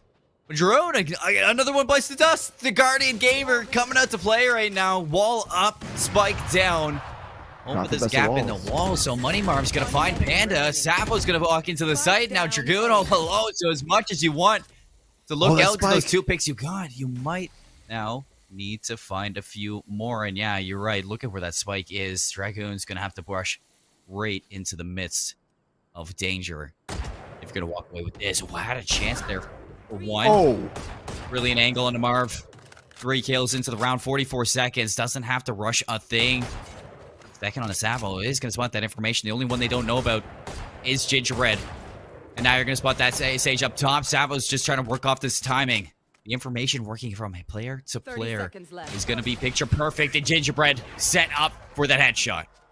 Nice work by Gingerbread and Savo right there. Savo just knowing that you just need to buy time. They still have eyes on the spike, so as long as Dragoon doesn't cross towards the spike, they're chilling. They're working with the time, hanging out, and Gingerbread just changing elevations, high, like low to high, then back to low again, make it impossible for Dragoon to guess correctly, reliably. Has to flip a coin 50-50 on if you're guessing low or high on the catwalk area. Then also while maintaining like awareness of where Savo is around the triple box. It's just such a insanely tough situation for Dragoon, and of course great play by Keanu, works the advantages in their favor and closes out strongly. Up again. Ooh. On both sides. Woo! Omar just barely missing out on that. Off screen, you had the duel between Reyna's Mr. J alongside his duo, or his counterpart, I guess, for Fresno. Both walking away with first bloods on either hand. 4-on-4 now, still looking like an A hit. Viper Wall is going to push up. They find Gingerbread now. And Mr. J can't convert into the kill with this Marshall.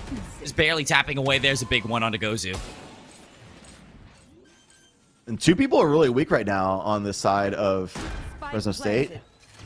This Marshall can do some work. The spec was planted. It's going to be a 3v3 situation. Plenty of time for the rotation. Savo taking their time, but working their lurk this whole entire time. Marv with the operator in hand. Marshall as well. Not a whole lot of aggressive presence can be done. Keanu College gets a resurrection as well. But Mr. J finding shots still with that Marshall. Oh, Gozu's back up. 3Ds. Pops the Empress now inside the site, just working around these angles. Getting around Marv. No idea whatsoever. Now Savo has to take care of the Empress, and 3Ds is in a perfect position just to stall this out even longer. Savo in a 1v2. Both players playing for the timing. And I like this call from Savo. He's going to run away, grab that operator, and... Oh, no. I don't think maybe he's going to make it out. Time. I no, he can't. Oh, no. They could have at least gotten a Vandal, or just a little bit too late. The post-plant utility with the Snake Bites from Suki just burned so much time. So even if 3Ds wasn't finding success just slaying out on the site during that post-plant, but still that Viper, one of the many reasons you can use that agent, you can do cross-map lineups for those toxic those Snake Bites as well. Just burned so much time. Nothing that Savo could have done there, and except for maybe get out with the Vandal. Making the best out of a bad situation. Yeah. Inside this one, Keanu yet to find double digits. Fresno still on their trail. What an opening. Again, 3Ds gets the information through the dismissal. Gurpika looking to convert for the trade, but it's just all Reyna right now in this round. And oh, goodbye, Marv. Hello, 3Ds now playing for the ace. Mr. J's was standing in between that, and even look at the minimap, you can see that 3Ds is just rushing into this. He wants it, and he is hunting. Now smells the blood from Mr. J. And it just seems like it's only a matter of time before we get in this ace chat. Just wrap around a little bit longer, and there it is. You see, Seymour, I've been playing a lot of Spike Rush lately, especially at the end of the last act, getting the battle pass flushed up. Starting off this new one pretty well. I just been spamming Marina, and I'll get that weapon upgrade where I get a Vandal in hand where everyone else in the map has just like Spectres at best, maybe like Stingers or something. I'm just slaying out, healing off of them, and I'm just like a tank just in the middle of the map, on Breeze especially. That's exactly what I was reminded of with 3Ds right there. Is on anti-eco, some Marshals, some Sheriffs, things like that. Just a Vandal in hand on the arena. Very accurate and very situationally aware. 3D just handled the business. Marv's gonna win the op duel. That was at the B site. A site's where Fresno want to take that battle, and I like that plug from the Sage Wall. Gingerbread's gonna delay this even longer, and with that kill happening at B, there's really no option to rotate. If you're Fresno State, you either got to look for this middle map control where Kurapika is watching your exit. I don't know, just have them trapped.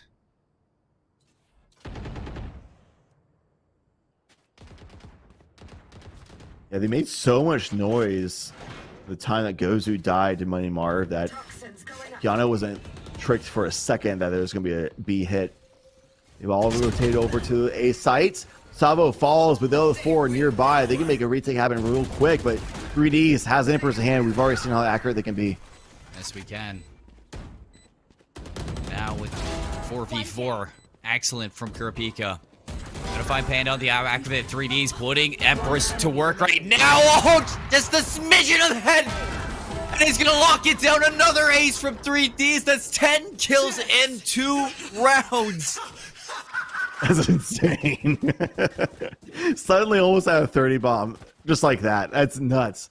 That's the kind of performance you expect from somebody who's gotten weak MVP rewards in the past from this tournament, from these seasons. So this player just continues showing that consistency of just being able to slay out, and you can understand why they put them on the Reyna, especially on Breeze. Is if you have a Reyna who can just pop off with the frags and hit those shots as cleanly as we just now witnessed in the past 2 rounds, especially up against rifles as well, with that pressure added to it. It's not even anti-eco anymore.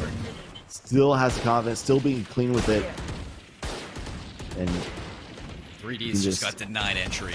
Yeah, that was a little unfortunate. Down to 1 HP from the decay. We'll be able to come back from that, but yeah, this take is not quite happening. But Kurapika at the same time try and make something happen on the flank. But this is when the rotation's coming through from Fresno. A little bit of a misread with Savo shutting down 3D's raid boss down. So even though you lost Kurapika in the middle of the map with that martial hand, still you got the upgrade for Savo. You have a good read that they're going to be making a rotation to B site. You can make the rotation right now happen quicker, hopefully, from Keanu College. Oh. So he's just going to mount to Money Marv, just getting out, dodge, Blazing activated, just waiting for the rest of the team to rotate. But this is while Gozu's making a rotation coming through attacker spawn, or defender spawn, I should say. They have no idea whatsoever. Gingerbread's about to get a rude awakening.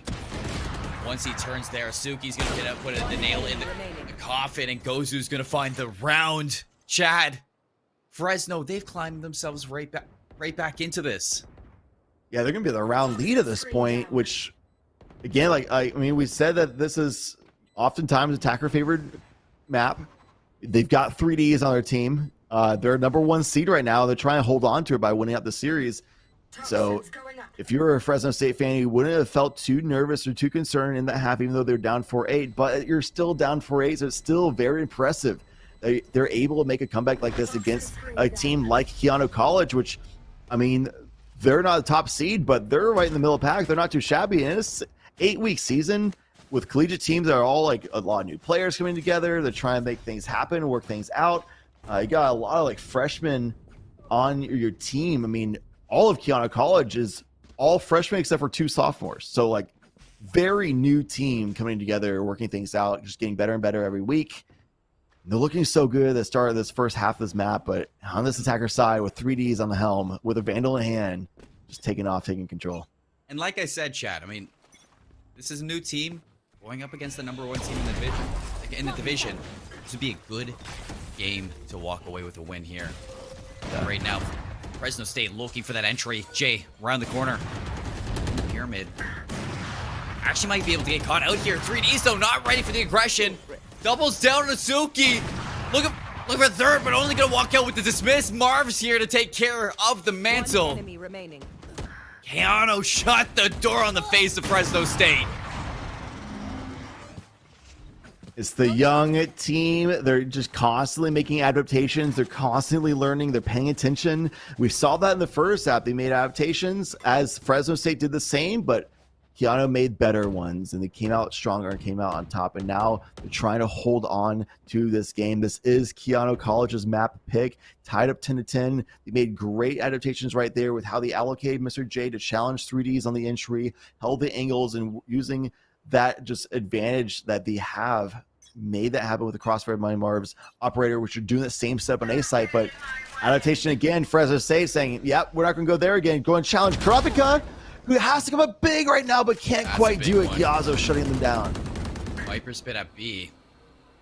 Now might be the time to move back to A. What are you going to get there? You got player 6, player 9 from Keanu. Set up on a crossfire because they're about to feed right into here. Marv's going to have to look for this one. It's exactly what he's going to find. Can he find a second? No, is Dragoon even going to peek this one? This would throw away the round.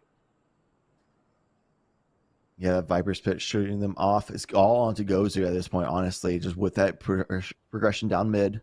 Run into Gingerbread, but Savo, sorry, the other way around, not the agent, the player, Savo, with a beautifully timed rotation, spots them out to get the resurrection on Kurapika, so it's going to be 5 versus 3. The rest of the team stuck to be challenging an operator in the hands of Money Marv. Seems proficient with it. Mr. J on the side as well for the swing. And nothing that Fresno State could do. Everything was in the basket. Goes who just got unlucky on the timing, and great awareness and great intuition by Savo to make that rotation happen at that perfect time. Just can't get past Marv. Money Marv. Wow, Money Marv. Leading them to victory right now. 11 to 10. Keanu College 1 round away from map point here on Breeze. Fresno State's pick, by the way.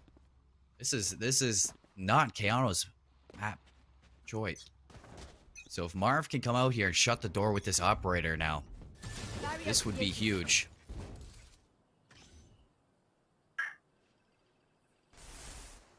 See Fresno kind of defaulting right now. They don't even have the spike in hand. They're not going to go for a full send it execution on site. They're trying to just figure out what they can do to find any access to any site whatsoever, but it's not going to be a site, I tell you that much. But 3D's making it seem maybe doable as they find the kill on Mr. J, shutting down the opposition, the doppelganger. But still Money Marv just holding on sights, guns blazing, shots being fired in the distance. Kurapika not able to find success yet again. It's been having a little bit of a tough time getting off the ground this game. Savo. Trapped. Gozu. Gonna bite the bullet. Big trade out of Droon though. 3v2. They can get the spike down with the Sage Wall to block them. And look at this positioning from 3Ds. Going to get aggressively past the wall. I don't think Gingerbread's gonna be able to read this one, but Gozu gonna get res right into death. The second one on the Dragoon. You have the pinch coming out from Money Marv. But once again, you don't account for the aggression. It's 3Ds leading this team to salvation. Yeah, it's just the confidence coming out of 3Ds. Knows they can hit the shots. Playing on Rainer, so you just gotta get that kill, and you can just dismiss everywhere out of the bad situations you find yourself in. Here's those shots for sure. The timer's ticking low. Gingerbread man just not going for the save at all. 3Ds with the timing on the swing. A lot of noise being made outside that Viper's pit. The good timing on the aggression there, and 3D's past the 30 bomb, has an Empress available again, a Hunter's Fury and a Blaze on the team on top of that. Fresno State tied up, but overall this attacking side looks like a complete opposite scenario of what we saw in the first half. What? I thought Kurapika was going to go for the double operator setup once again, but no. He's going to put it away for the Vandal. I would have actually been okay with the double ops on defense. I think that would have been an interesting one, considering there's a lot of dynamic and a lot of range on this. But a fast take right now, right through the door. Marv shuts down 3Ds on top of the pyramids. And he built these pyramids, and he's going for second ones. Oh, he does whiff. That would have been such a big one. Taking out Viper in a situation where they actually massively on more utility to cut off the site. But what's even bigger is Panda finding the kill on Money Marv. This rotation from Savo could be even bigger than that. Look at them already in the attacker's spawn while the rotation is coming through. Might get the kill onto Dragoon. Has spike in hand. They have control of the spike on the drop. Spike down. Spike down. Attacker spawn. And only 2 players left from Fresno. You're looking at map point here if you're Keanu. You did get corrected. This is Keanu's map pick. Suki on the edge right now of this. Blinding Light gives it away. Suzuki's going to be patient in this one, and they just need to play their time right now. Patience is going to pay off. Kurapika finds one. Panda now all alone here. Looking to walk into the crossfire. And even if you do make it back into the site, you got to deal with that Reyna that's waiting, but only 30 HP, and Gingerbread is going to send them to round 12. I was getting a little concerned there because Mr. J wasn't rotating as well. Everybody's challenging that fight one at a time. And I know you have numbers advantages, but if you keep giving Panda 1-for-1s, or 1v1 situations, that might be a way for them to get back into the round and make a clutch situation happen. But in the end, it was Gingerbread who was able to get the final kill. Match point for Keanu on their map pick. And this is a lot closer than they wanted to be on the map pick, but a dub is a dub. We take those any way it comes, and this is a way that they want to be in a 13-11 fashion. Especially against the #1 team in your division. Can't forget about that. Up on Marv now. On the B site. Ready for it again. Sets up Savo for 2. 3 down at the gates. Spike's going to be put down, and Marv, he knows this. Lightning light right through the wall. Kurpika's going to catch Suki backwards. Gingerbread gives away Dragoon, and that's going to be the map. That's going to be the map indeed. It's just adaptations again. Like, this is just such a young team. Like, 2 sophomores and the rest are all freshmen on the entire roster. This team of Keanu College coming in, figuring things out week after week, getting stronger and stronger. And even in the game, round after round, they're getting stronger and stronger, figuring out ways of working around even the top seed of the division. So even though they start falling early on a lot of these halves, especially on offense, it's so tough for them to hold it in there, but they're able to do so at the very end of things, make the adaptations at the very end with the rotations, with the site holds, the way they allocated resources with putting Mr. J and Money Marv on A site for the hold, leave the Savo on Viper on B site, have the hold with Gingerbread or the Sage in the middle to come support, drop some heals, whatever it may need to be, and just allowing Kurapika, which didn't find a whole lot of success when it came to duels with the mid control pushing through to the attacker's spawn, but still was able to get a lot of forward information for the team, allow for a lot more confident rotations on the defensive side to better bolster up defenses on the A side, especially when Fresno is trying to actually make those executes happen. Look, everybody, this is a caster's nightmare right now. I got the most aggressive hiccups in the world. We're going to head to a break. When we come back, we got map number 2 for the NECC match 4. Stay tuned.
we're back here. Hiccup situation. It's kind of fixed, but you know what is also fixed? It's right now. The map pick for Keanu they won it. They came out not as much in their favor as they'd hoped for. It was a close one, Chad, but you're going now into Fresno State's pick in bind, and you're hoping that you can keep up with the success.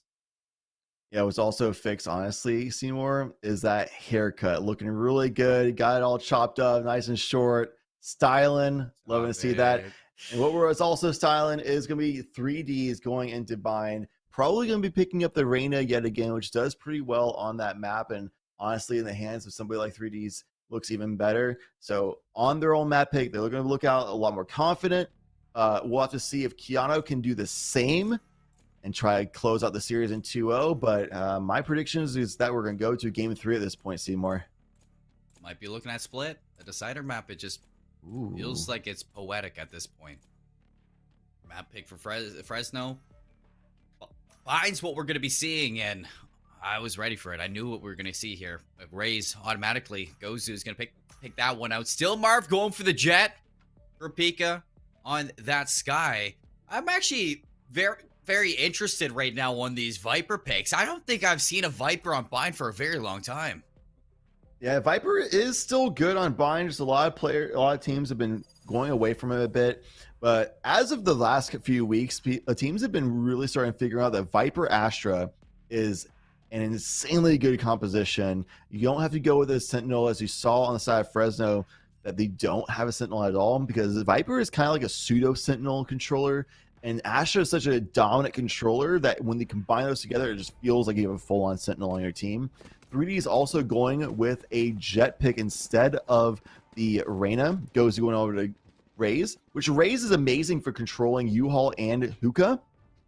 Especially love seeing Razes go over towards A short, where U-Haul is. They can send their Boombot and the paint shells through the teleporter to support towards Hookah if they need to do so, to stop some kind of aggression going through there. But they choose to allocate Gozu over towards Long, which is a little bit interesting to me. Perhaps maybe like pistol rounds in the Boombot down there, clear longer angles, and you're not going to get taken down instantly if you try to challenge that orb. Something like that might be the case.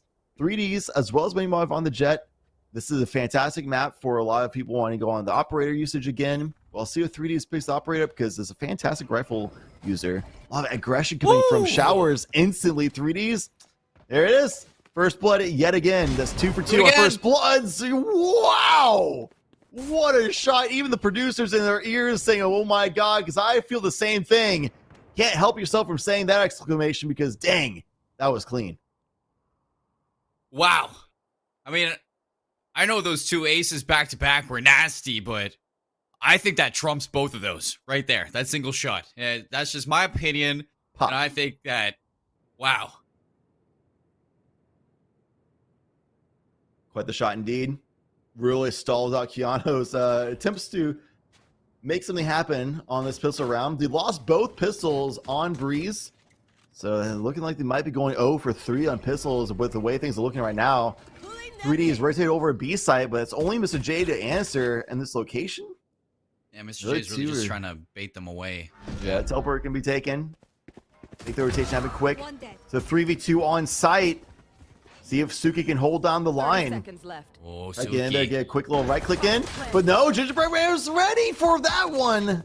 Gingerbread shut it down, making a 3v3 situation right now. Keanu, suddenly their hopes are alive. Not quite the slippery snake you were hoping for. But it is going to bring Keanu back into this 3-on-3 with the spike down, planted in default. The rush, the retake from Fresno. Is anybody here? Dragoon's going to catch Kurapika, and he's just going to stick it. If you're Mr. J, you got to rush into this one, and nobody's going to let go of that. One enemy remaining. Wow, and a 4K top things off from 3Ds.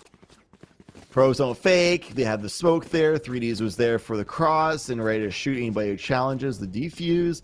Great overall situational awareness by the side of Fresno State, being able to close out that round in a situation that looked very winnable for both sides. Gingerbread with a nice 4K as well on their side of things. It was one of the members that was just rock solid, very consistently finding 1 or 2 frags per round, it seemed like, on Breeze. So this player still on the Sage, just battle Sage for the team, staying consistent, getting good frags for the team, but the rest of the team having a little bit of tough time. It's going to be an eco round for them. Gozu you run into this player with a judge in hand. It's going to be a little bit of a tough task. Hiding the judge by bringing out the classic instead of showing the Trailblazer. So it was a great call. Might pay out in a little bit. Look, you got Dragoon watching your back here. The satchel charge. Gozu takes the fight to them, neglecting that Trailblazer all in all. And that, once again, is going to stump Keona College here. They're on the disengage. They are on the wrap around. You could wrap to A. Again, where Suki's going to be sitting, but you haven't yet really baited out majority of the players from Fresno. So Money Marv is going to take another swing at the B site. These sheriffs are looking to put in some work. So much vision denial. It's so hard for Keona to understand what the heck is going on site, but they're using that toxic screen to their own advantage. That shotgun in the hand of Money Marv, getting a triple kill total for the round. Gotta account for people in CT. The spike is down. The timer is running low. Gingerbread wasn't able to get there in time with the wall. If they're just slightly faster, that round could have been theirs. Caught with the wall in hand. Oh, I want to say caught red-handed. That's a little bit too icy to be red. Yeah, jade-handed.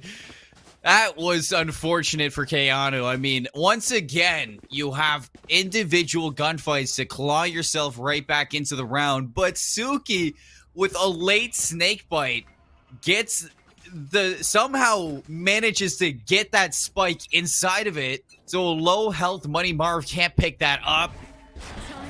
Gingerbread drops, the rest is there. Back is the rifle round now.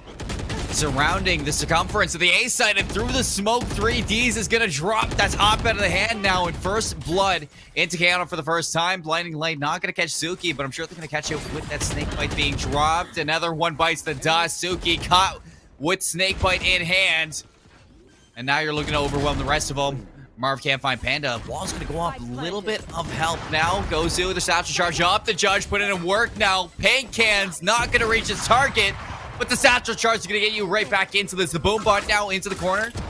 Should work alongside that Nova pull. So 1v3. They brought themselves into this, and no help for Savo to lead them in. Outgunned, honestly. Outclassed. Outpositioned. Outmaneuvered. Outsmarted. Gozu just going in, just popped up on top of the truck, was not accounted for that possibility. If there's a raise on the enemy team, man, I mean, we talked about the U-Haul and who can control. A lot of that is because of utility, but also because you can use those blast packs for some sudden burst aggression. You can get on top of the truck as well to use that as your advantage. A lot of judge usage from a lot of the race players who do exactly those control positions. So if you're playing on bind and the raise on the defensive team, you have to account for that possibility. Look, I'm as big a fan as Jet, or for Jet and Sage, as I am the other guy, but I just think that it's such a big mistake that we're not seeing a raise right now.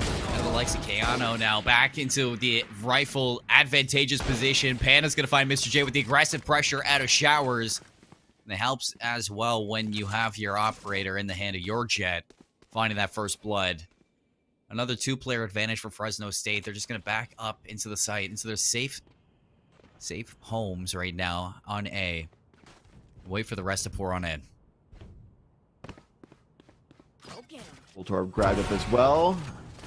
Something that they might be able to use next round because they just keep dropping like flies on Keanu College. Only 2 players left. They have a resurrection to work with. So if Money Marv can get some crazy kills coming through or something, maybe Gingerbread could do it. Maybe they can make a resurrection happen, but no. It's going to be a trade. Money Marv, last one alive in the 1v4 situation, has Bladestorm, but you save that for the next round, surely. Because right now, what you really want to do is get some quick headshots to a cleaner situation than what 3D's found in the first round, but that's not going to be the case because Dragoon just flies through, sprays away, and finds a kill 4-0 for Fresno State. I think Gozu's now had this judge since round number 2. Yeah. Yes. And honestly, just keep using it till you lose it. At this point, Gozu, you've been holding on for it this long and putting in work, rightfully so. You won a whole round earlier. That was out of your hands, single-handedly off the satchel charge. Now, Keanu, yeah, that was an eco round, so you're going to have those rifles back in your hands. And look at this. They're going to bring a judge of their own out on a Marv. Where are we looking at him? It looks like he's going to tailwind his way up long and go hand-to-hand in combat against Gozu. Because of that tailwind nerf recently, Jet just naturally doesn't do as well with the judge these days as a Raze does. What Jet still does so well, though, is use an operator, which is exactly what 3Ds is doing. Yes, he does. Oh, through the my. smoke! Oh, Gingerbread is on. And 3Ds is going to catch Mr. J with their pants down just outside of hookah. Keanu College just, again, they did this so much to Fresno back on Breeze. Now it's Fresno's turn to shut the door on B. They just look so comfortable here, Chad, and I don't know what Keanu can do to really change this. They need to be ready for the aggression because every single round, it's not like Fresno are really changing anything. They're trying to take this gun out of Kurapika, and with that bait and switch, Suki's going to be that one. Honestly, also for side of Keanu College, a big part of what they found success in on the side of Breeze was having Mr. J on a duelist, being more aggressive, therefore, because you can take those more aggressive angles, get that kill, and dismiss out of the bad situations, things like that. But being allocated onto an Astra situation where, while I say that this King composition is really good, it's just the player put onto Astra, Mr. J was popping off on Breeze a lot, and was the one who was meeting the challenge on 3Ds many times and was able to go darn near 50-50 on exchanges in that map. But now on Astra, you have to play a lot safer. Can't really come online like that. In 3Ds, there's just nothing that Keanu College is doing to really shut down this player. Oh, Mr. J using the Nebulas to sneak on in, but Suki not going to blink an eye. Ready as ever. Something. Oh, must have been. Suki's going to find a second one. And Marv looking to get on in with both of the smokes, but Panda holding the off angle just to back up your operator. And Keanu College falling so fast, just one by one. Oh, the cookie is crumbling. 6 rounds for Fresno just on the horizon. And I'll say it again. I don't know how many times I can say that. I mean, Fresno State, they look lights out on Bind. Yeah, we can see why this is their map pick for sure. They're looking a lot more comfortable. They seem to have a game plan at all times. They have good answers to what Keanu College is trying to throw at them, whereas on Breeze, they seem like they're kind of like figuring things out in the moment, things like that. Could get the spike down, but oh my god, Gozu and Pando right there. Kurapika hears them as well. This is a Bucky in hand. Not much you can do here. Judge beats that for sure. Oh gosh, you don't really want to save a Bucky either, so yeah, Kurapika is going to have to try to do something. Try to hinder the economy a little bit, because Fresno State's been very healthy a lot of these round wins as well. The economy is thriving at this point, and the flawless coming down right now. Look at it before it goes to the next round credits. They're going to be capping out a couple 9Ks, couple 8Ks. Fresno State, they can nearly buy out the rest of this half at this point. Even if Kurapika found a kill there, they're rich. It wouldn't have mattered at all. Going into round number 7, what do you have to work with? If you're Keanu, you have the Resurrection. You're close to the Cosmic Divide. You're close to the Viper Pit. You have ultimates coming up. Now is the time to use them. And Fresno, yeah, they have ultimates of their own, so they're going to be looking to counter this out. 3Ds, again, getting aggressive through hookah. The slow burn raid around the corner. And, oh, he's going to whip the shot this time. Keanu College, they just barely get away. Showstopper now, right around the corner. Goodbye, Marv. Showstopper from way up high off the top ropes. This Gozu is able to get out of there alive as well, using that blast pack to just shoot out of the lane. Resurrection comes through, so ult for ult trade, but no armor anymore from Marv. It's really the end of things, as well as a lot of utility gone from Gozu. They're all positioned to be able to take this teleporter, which is exactly why you see 2 members of Fresno State still waiting on A site. Kurapika's still low too, so you have to keep that in your back of your mind that you just can't go in one by one like you've been doing. You need to use these blinding lights while you still have them. But now look at the minimap, because Keanu are gonna take a different aspect to this. Now they've healed up Kurapika, so they're gonna set up for a pinch through hookah and through garden. Looking at these guiding lights to lead the way, though, still at that. And here's the setup. 30 seconds left. The Nebulas from Mr. J. Gingerbread, the spray through. Gozu able to find Marv. Again, keeping this Jet out of play, but now it's time for Keanu to get into the site. Dragoon on 3 HP. The Cosmic Divide is going to give them a route in to put the spike down. But the spike's not going there. The spike's going to A. 3Ds? The bamboozle. Wow, suddenly Panda's left all alone in a 1v4 situation. How did this round go wrong? Fresno State's going to be asking that question right now. As they sent 3 people over A site, they had a good read of what was going to happen from Keanu College by making a rotation happen. But still, they just lost both members on B while there's only really a couple members Keanu sitting back. So they won like a 2-for-1 situation there. Big props to Savo. Be able to close that one out on sight, and from there on, it just pulled Panda away. Made 3Ds think that, oh, maybe they are doing a take on B side, got caught out as well. And during that entire attack, Dragoon fell in the wayside alongside Suki. So just the timing, the read was there, but they just kind of play themselves a little bit, and just a little bit of a clutch factor from Keanu College. And this is the first round for Keanu, so big one. That's the hard part over. I can feel a little bit more comfortable. Gozu's going to get a lot of information through B long now. Going to hit that high tail rotation back to A, it seems. But if you look at the minimap right now, Keanu undecided on what they want to do because the spike is down in market. Still a default setup for Keanu. Even though Kurapika is pushed up this far, it's really just a look for a mistake out of Fresno State. I don't think Kurapika can get out of this. Yeah, not safely, that's for sure. Oh, he's going to wish he didn't miss those shots on the 3Ds. Because Suki was high, ready for that trade. The information, the peak, but Marv still finding Panda on the switch. And now here's going to be the dedication out of some Fresno State players. They're going to have to decide whether they want to back up A or move to B. And it is, in fact, going to be a 2-on-2 split right now. 3 players for Keanu. Going to be attacking the site of 3Ds on the aggressive angle. Might be able to catch out Marv. There it is. He walks right into the headshot. An operator donated as well as 3D's going to be able to get that out of the showers, and at 30 HP, you definitely would want an operator over a rifle, but a retake situation on B site, rifle would be superior typically.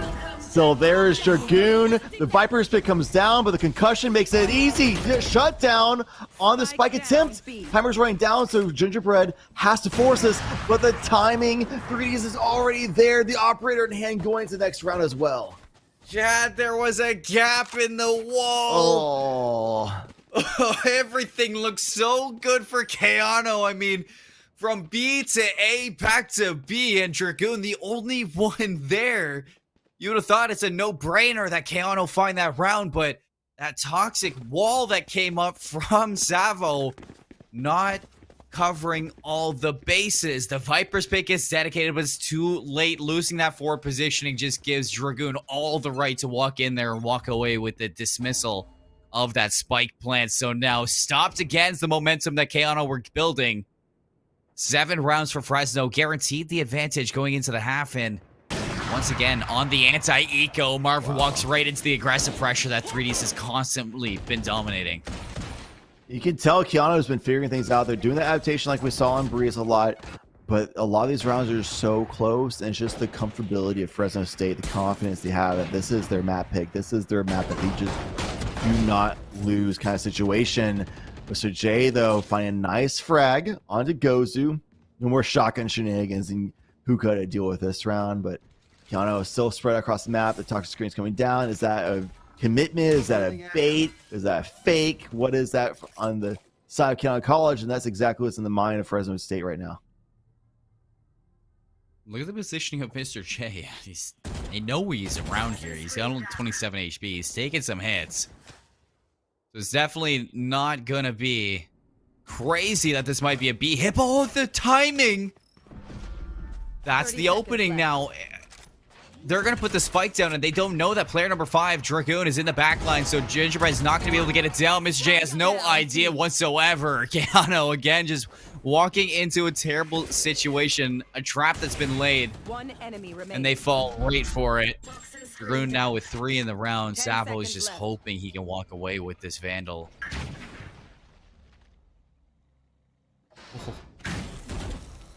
Oh no. Oh, poor Savo. I hate situations like this, man. They're so stressful. And I usually still feel stressed going to the next round because I'm like, oh God, I need to save this thing. They're all hunting me right now. Am I able to stay alive? And that's just feeling that on a loss. And you go into the next round, I'm still stressed. Like, oh, okay, now I need to make sure that that save was worth it. I need to come up big with this rifle and get on my own head. That's probably why I'm a caster, not a player, because I don't have to get on my own head when I'm casting. I just talk about them getting in their own heads potentially. Exactly.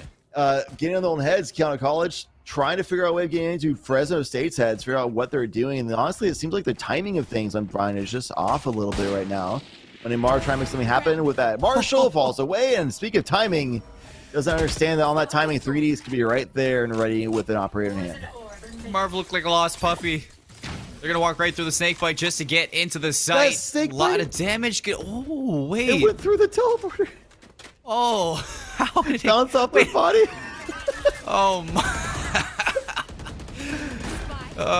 Gingerbread's gonna find Panda now 4-on-4 for the retake with the spike down. If you look at the mini-map, actually still an avenue for a flank out of 3Ds inside the shower, but they're losing the fights on site. Keanu with a 2-player advantage. You're gonna have to look for some big gunfights out of 3Ds with this operator. Your counterpart, Dragoon. The wall's actually blocking off where the Viper is in Sova. So you're gonna have to be playing for that one. Jay doesn't allow 3Ds to hop this bomb just yet. Can find that one and a second one on a Dragoon. Keanu College still in this half. Yeah, a lot of this is Mr. J waking up as well, challenging 3Ds and winning those gunfights. That's a fragger on a team that I'm still surprised they're putting them on the Astra instead of on the Duelists instead. Maybe see Mr. J on a Reyna or a Raze in the situation could be a world of difference. Maybe put Gingerbread on a Astra. I mean, I honestly just... Fresno State's composition, I feel like, is the best composition for this map right now, straight up. Keanu College, I mean, it all comes down to comfortability on agents. Like, if you don't know how to play the agents, you don't know Sova lineups, you don't know how to do the blast pack launching ability with Raze. You know, if you can't do those things, then you might as well be playing the agents you're comfortable with. But it's when it comes down, you gotta learn, you know? Speaking of blast packs, Gozu's got the showstopper now, and he's rotating over to B. Banda. Whoa. Holding the front line. Just cuz. Take some shots. Why not? Why not? And now look at this. Kurapika just trying to keep that Vandal away from harm's way, but I don't think they know Fresno State. They all have Vandals of their own, and they're all pretty rich. I don't think they're worried about your Vandal here. So Savo picking up this operator, looking for the trade inside the site, but as the time keeps going, Gingerbread's gonna put this wall up, get that res on board. Now bring Keanu College back to full health. Had to burn a tailwind for that one just to stay alive safely. We'll have the operator in hand though. Sweet divide. This splits this map in half. Look at player number 2. Oh my god. Look 3Ds. Look what they're walking right into. Oh, 3Ds. the teleporter showstopper! Has it here. The teleport. Gingerbread out of harm's way. Isn't allowed to use the showstopper. But you have the rotations now, Chad. Are we going to see Keanu hit that TP again, or are they going to push into the site? It looks like they're going for the site. The 15 seconds left, you have to commit. For these two players here, Gozu peeks on out. Is going to find Mr. J. Gingerbread catches him on his exit. The spike is planted. 3v3. They tumble into the site. Dragoon, a big 2-piece. Leading his team to salvation here on Bind. To try to make sure that they have 9 at the end of it. They know exactly where Savo is. The wide swing out. Looking to find Suki here. Tucked away. The crossfire is successfully taking him down. A 1v3 now. Lines them up. It's Viper versus Sage. And he's going to hop the Suki. She's just going to hop it. And nobody can see it. Gingerbread's not even going to check it. Oh, they play themselves. They planted inside, which is a safer plan in that situation because they had no hookah control. If they didn't plant inside, they probably would have died during the plant. But because they did that, they couldn't spray down from hookah. Because they planted to be safe from hookah, when Gingerbread was in position in hookah at the very end of the 1v1, it was planted the worst possible spot for them. Like it went against them at the very end, but it's the way they were able to make it happen in the first place. It's just a tough spot to be in. All in all, Fresno State still in control. Unintentionally, 3Ds won that round. Unintentionally. Unintentionally. Just by being in hookah the whole time. Just by being alive. 3Ds well, really, such... if anything, I give credit for Gozu just going in with a showstopper, blasting into hookah. Which is a question we'll have to talk about, or who exactly was credit later, because Keanu, they're finding success, man. Dragoon. Oh, that's a big one now. Leaves them at even 3-on-3 when the spike gets planted. Count they have the Cosmic Divide. That could be a big asset in locking this site down. And here, it looks like this is where we're going to be able to see it get dropped. We're just waiting for the right time. Here it comes. Now splits it in half. Now allowing Kurapika to have that forward aggression inside that tube. The gravity well to delay it a little bit longer. And if you're Fresno, you're pushing into uncharted territory. Kurapika, this is what I'm talking about. That aggressive angle through the wall. Panda, he falls. You got a 9-3 half. Oh, we got the curse. Maybe that's what can get Keanu into the lead. And honestly, I will say that Bind, while Breeze was more attacker focused, attacker favored for a lot of matches I've witnessed in the past, in recent history. In recent history, Bind is more defensive focused, defensive favored. So with Fresno State, it was the favored side and their map pick. So just all in all, they have like a lot of advantages going their way. But of course, you gotta give them credit. They played amazingly that half, getting a nice 9-3 lead. Keanu College, they've made a lot of adaptations. You saw towards the end of the half, they've been figuring out Fresno State, that young blood. They have good mental cardio. They're sharp. They're ready to learn, and they're figuring things out. But now it's going to be a different ball game. They're the ones on defense. It should be typically favored for them at this point, but if they're not comfortable in the map, then that favoritism doesn't really matter statistically. He's leading the charge into the site with the Ghost.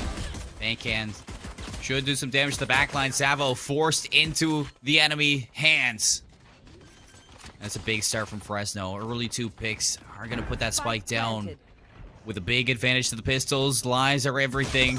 But Pando tagged up.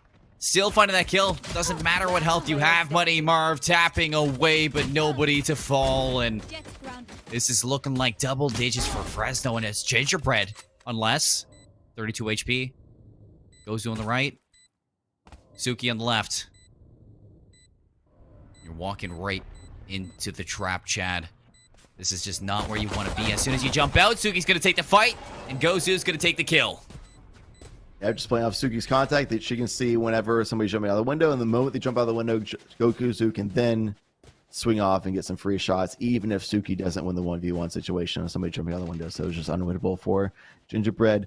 And the second side of what I was going to talk about before that round happened, as you saw how confident Fresno State was on that attack, is if you're not confident and comfortable on the map, then that advantage for being on the defensive side just completely goes out the window, because what will happen is you're trying to figure out what to do on the map properly and how to allocate resources, how to answer certain situations properly. Meanwhile, Fresno State, while they're very comfortable on this map, clearly it's their map pick after all, and they can just go and execute the way they want to on the timing that they want, and just blast on a site, just take control, clear out corners, one of the executions that they practice all the time, things like that. And it looked like it'd be completely one-sided if that's the case. Now it's the anti-eco. It's going to be a tough round. This is Jay. Maybe a right click. It is. Nope. It's going to be Gozu up high with a judge in hand. From the top ropes, the judge sees all. It's the be-all, end-all right now for this. Fresno State, 11 on the horizon. Keanu, they need to dig deep right now if they want to upset this map. The shorty! Oh, Savo! I thought you were going to walk away with 2, but Panda says, no siree. Brilliant taps out of Marv, but only good for 1. 11-3, we got Fresno starting to get into the finishing strike of Bind. Yeah, we're getting down to those. We're well past double digits at this point. We have seen Fresno win 4 out of 4 pistol rounds, 4 out of 4 for the anti-eco following at this point. And about half and half as far as winning the bonus. They won on their defensive side on their map pick.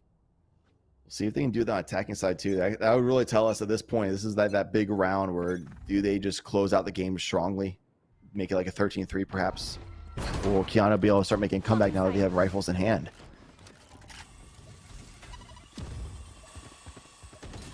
Zach still needing to push through. Here's the satchel charge. Oh, and Savo catches him with open arms. That's a big one now. A heavy hitter and Gozu off the board, denying them of any more progression to the showstopper for this round, and most importantly, shutting out Fresno State from that site.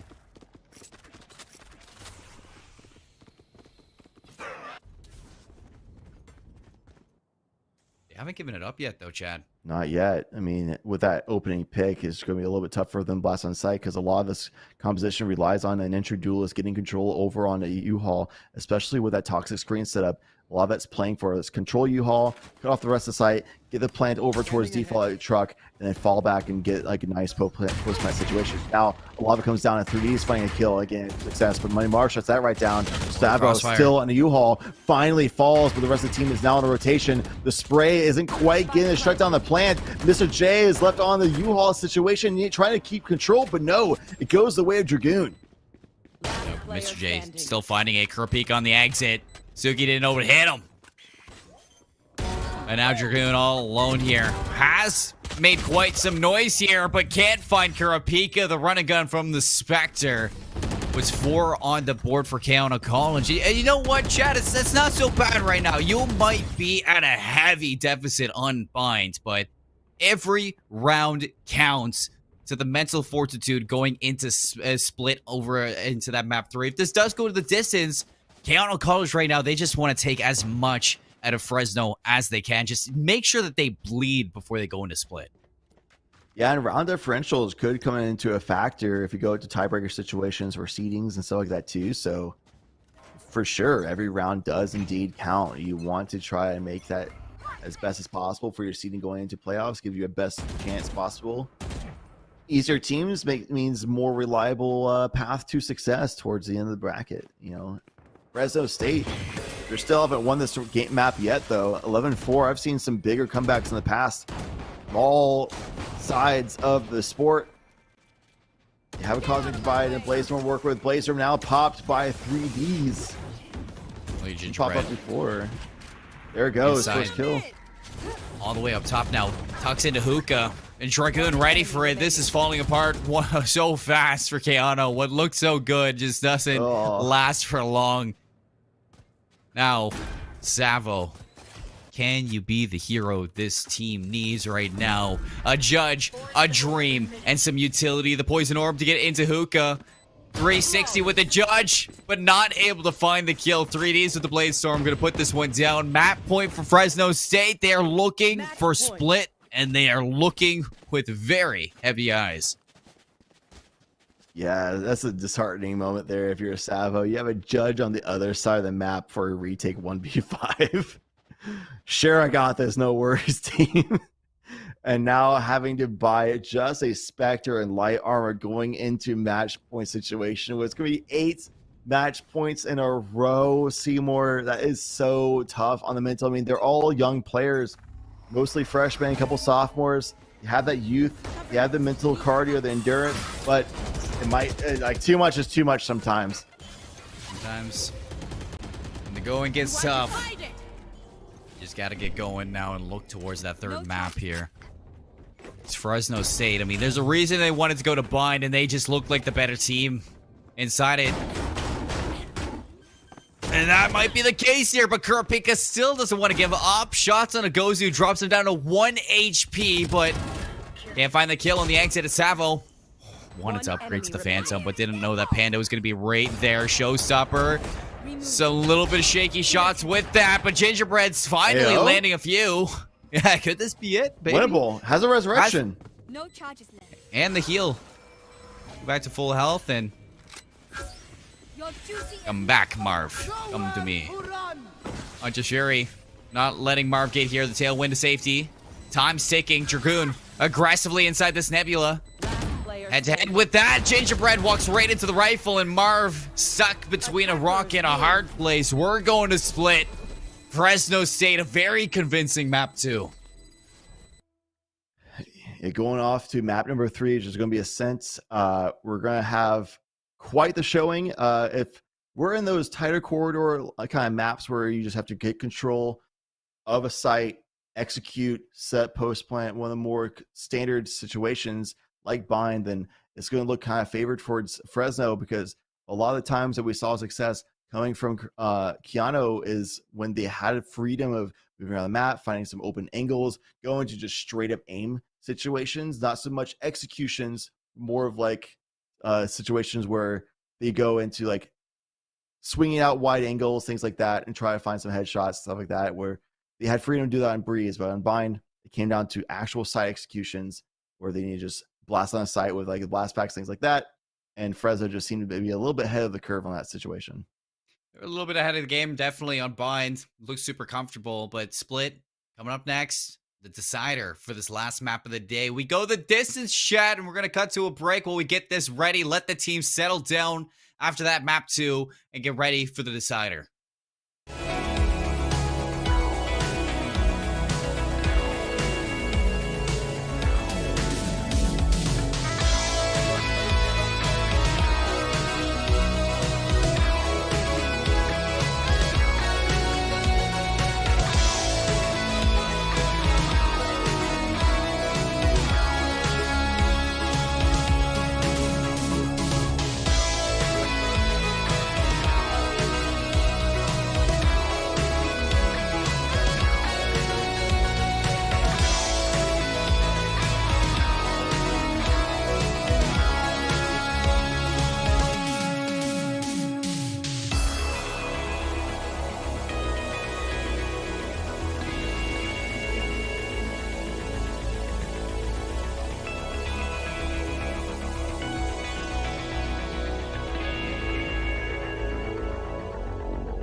I didn't want to leave you guys hanging for way too long. We're going to be back into this map 3 in a matter of minutes, but a little bit of things to update you on. We look at it right there, and I was wrong. Split. I know you're trying to tell me, Chad, but it's 2 in the morning, guys. Cut me some slack. I've been up since 7. It's been a long day. So we're going to get into this last map now, and we finally get to see the decider here. This is the last week of regular season, so that means this is the last game on stream for the regular season right now, Chad. I want to hear from you, though. What are you expecting on Ascent? I'm not going to be expecting Viper. So we've seen Viper both 2 maps. We shouldn't be seeing her on Ascent. She's not very strong on this map. We should still be seeing some Astras. Jet and Raze is very common as well. We're probably going to see like a Killjoy or a Cypher on these 2 teams. Probably not both. Maybe a Sage doubling up onto Sentinels if you want to, but Reyna also is a really good pick. Mr. J hovering right now. Would love to see Mr. J back on a duelist, but perhaps a double initiator composition could be good too. Mr. J just jack of all trades, it seems like tonight, going for duelist who just takes map control on the Reyna, then goes into Astra playing a very supportive role. One of the most supportive roles you can play in this game is on Astra. And then a little bit of a hybrid, but still kind of supportive focus on Sova. If they actually lock that in, it would be kind of nuts. Savo, please go Astra, not Viper. Viper's setups aren't the best on this map because you can't really utilize her kit for locking down closer quarters to work with for your team because the quarters are already really close quarters on Ascent. It's smaller sites to work with, a lot of corridors to go through, a closer angle. So using that toxic screen to just cut off large sites such as A site on Bind, such as A site on Breeze, or even B site on Breeze, that strength of using a toxic screen, you don't really see that a whole lot on A or B site for Ascent. So she doesn't have a whole lot of strengths to work with here. Would much rather see the Astra like we see on Dragoon. Could just be a comfort pick thing from Savo. Sometimes players just don't feel confident on certain like agents because Astra still is a little wonky if you're not used to playing the agent when you go into Astral form. It definitely can be a little bit jarring when you're floating in the astral plane, but yep. I definitely think, I mean, we go into another map here, the decider map, and it's another situation where on paper, Fresno are going to have the better agent selection when you walk out of that because of the Astra. And I don't want to I don't want to knock the whole Viper strategy that's coming out of Keanu. I'm interested to see what you can do, Savo, but I'm just saying Astra is better for Ascent. So we're going to be looking right now at Fresno to really control this map a lot more because of that. Let's see what Keanu can do. Can they make a dent in here? They are going to be setting up at the B site, and it looks like Sabo is going to be looking to play distraction over at A. Yeah, he's trying to drop the toxic screen perhaps and just to try to sell it going in for A site, but no, they won't have time to do that because they're being so aggressive on B. It's going to be more of a lurk from Sabo instead, the long lurk situation, try to make a big flank happen later on, but it's still going to force the rest of their team in a 4 versus 5 situation, but they're not finding good success. They're kind of feeling out that, yep, there's Killjoy utility on B site. This is a death trap if we just push onto Killjoy utility. That's why everybody plays Killjoy on this map. So they're trying to go for A site instead. Panda at 11 HP right now. The swing is here. Panda still finds 2 kills, 3 alongside Gozu, who gets 2, 1 for Panda, but 3 total for the team. Makes it almost out alive. The leg shot a little bit too strong. Sabo finding 1 before getting traded off. Korupko good for 2 in a 1 versus 2 situation, but has to fight through 3 Ds. That MVP of before has been so strong, but nice rotation around. Run it down mid. Right here, Suki hears this Kurapika right by the corner. It's gonna be a crossfire setup. It's gonna be a low-high firing line, but Suki gets impatient. She pushes forward. Kurapika goes for the 1v1, but the aim's too much better in the side of 3D's hands. Oh, so close. What was that round? You got Gozu, the savior of Panda, coming to the rescue to set up the best crossfire I've ever seen out of trees at the right time as well. And then Kurapika comes out of nowhere with a nice clawback to bring this into a 1v2, runs it down mid, right into enemy territory, and decides, hey, I'm just going to take the fight right to you. It got close, it got scary, but still Fresno State perfect on pistol rounds all throughout the series. And now they get to buy up, and they get to just do a little bit more damage into Keanu for this follow-up. Can they convert into 2? Well, they have allowed a few players to get through. There's a Nanoswarms to dissuade them. Dragoon's still backed up behind this wall, and Suki's gonna die or catch Gingerbread with that one. These players are just falling one by one as they're basically in the trap of Fresno. Kurapika, the last one alive for Keanu yet again. 1v5 situation, no spike in hand. This is a dire situation for sure. And you have 50 seconds to work with. You have a guiding light so you can flash out. You pop it now, you might be able to get respawn soon enough to actually work with at the end, but what are you gonna really do with that? They have to know. Surprise factor is what's on your side right now. Yep, you saw it out. There it is. Trun sees this one. Kurapika is just about to walk into a death trap right now. Suki's gonna put that one through. 2 quick rounds from Fresno State. Now Keanu College get to have a little bit of an upgrade. Time to bring out the big guns. What are we going to see out of Fresno? That's really what's on my mind. The buy-up of the operator in 3Ds on defense is not that bad of an idea. And, of course, Gozu's going to bring that judge out again.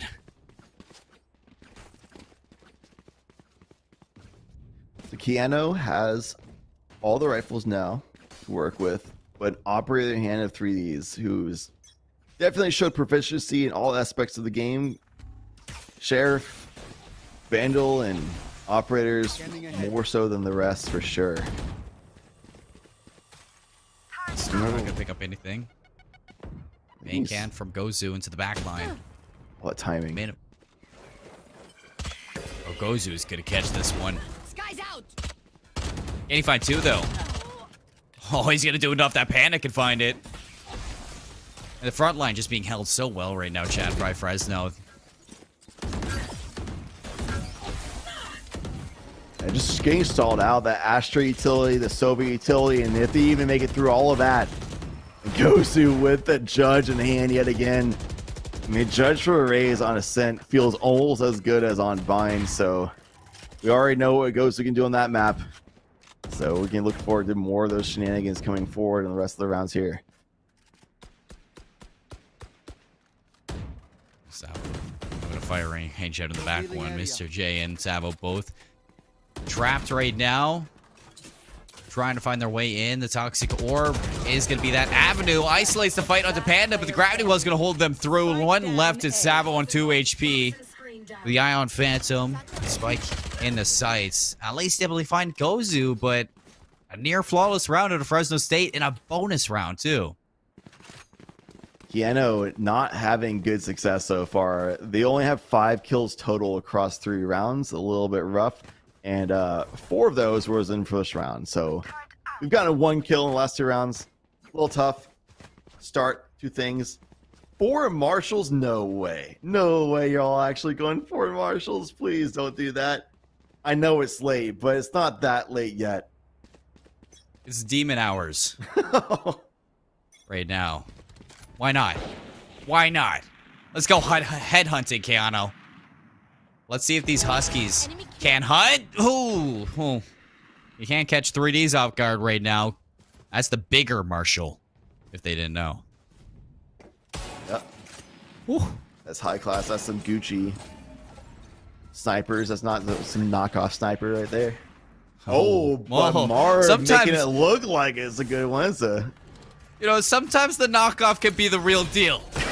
You never know, but 3D's tried to find that one, forced out from both the Toxic Orb, and now Trapped is gonna make his way through. Look at this, Keanu closing in fast. And look, 3D's is just gonna wrap right back around to market.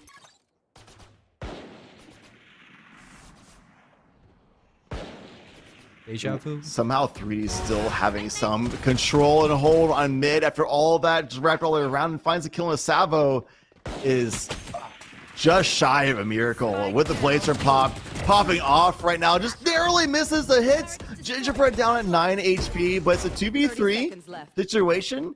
30 seconds left. They have Spike on site. Makes it happen. A little too weak was Suki and Marv. Only good for 2 in the round. Panda shuts them down at the very end. And really, at this point, you just need 3Ds to find these kills with the operator. Allow Gozu to clean up house as soon as you rattle Keanu College.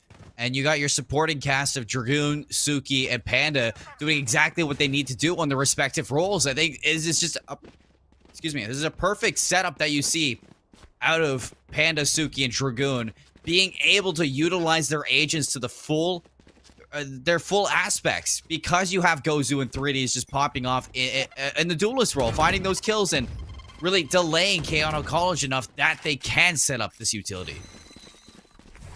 Seekers can go out. Kurapika, Keanu has a good progression on the site, but Gozu is still around the corner with the operator. It's still 3Ds up in heaven with the operator. Sorry, Gozu has a judge.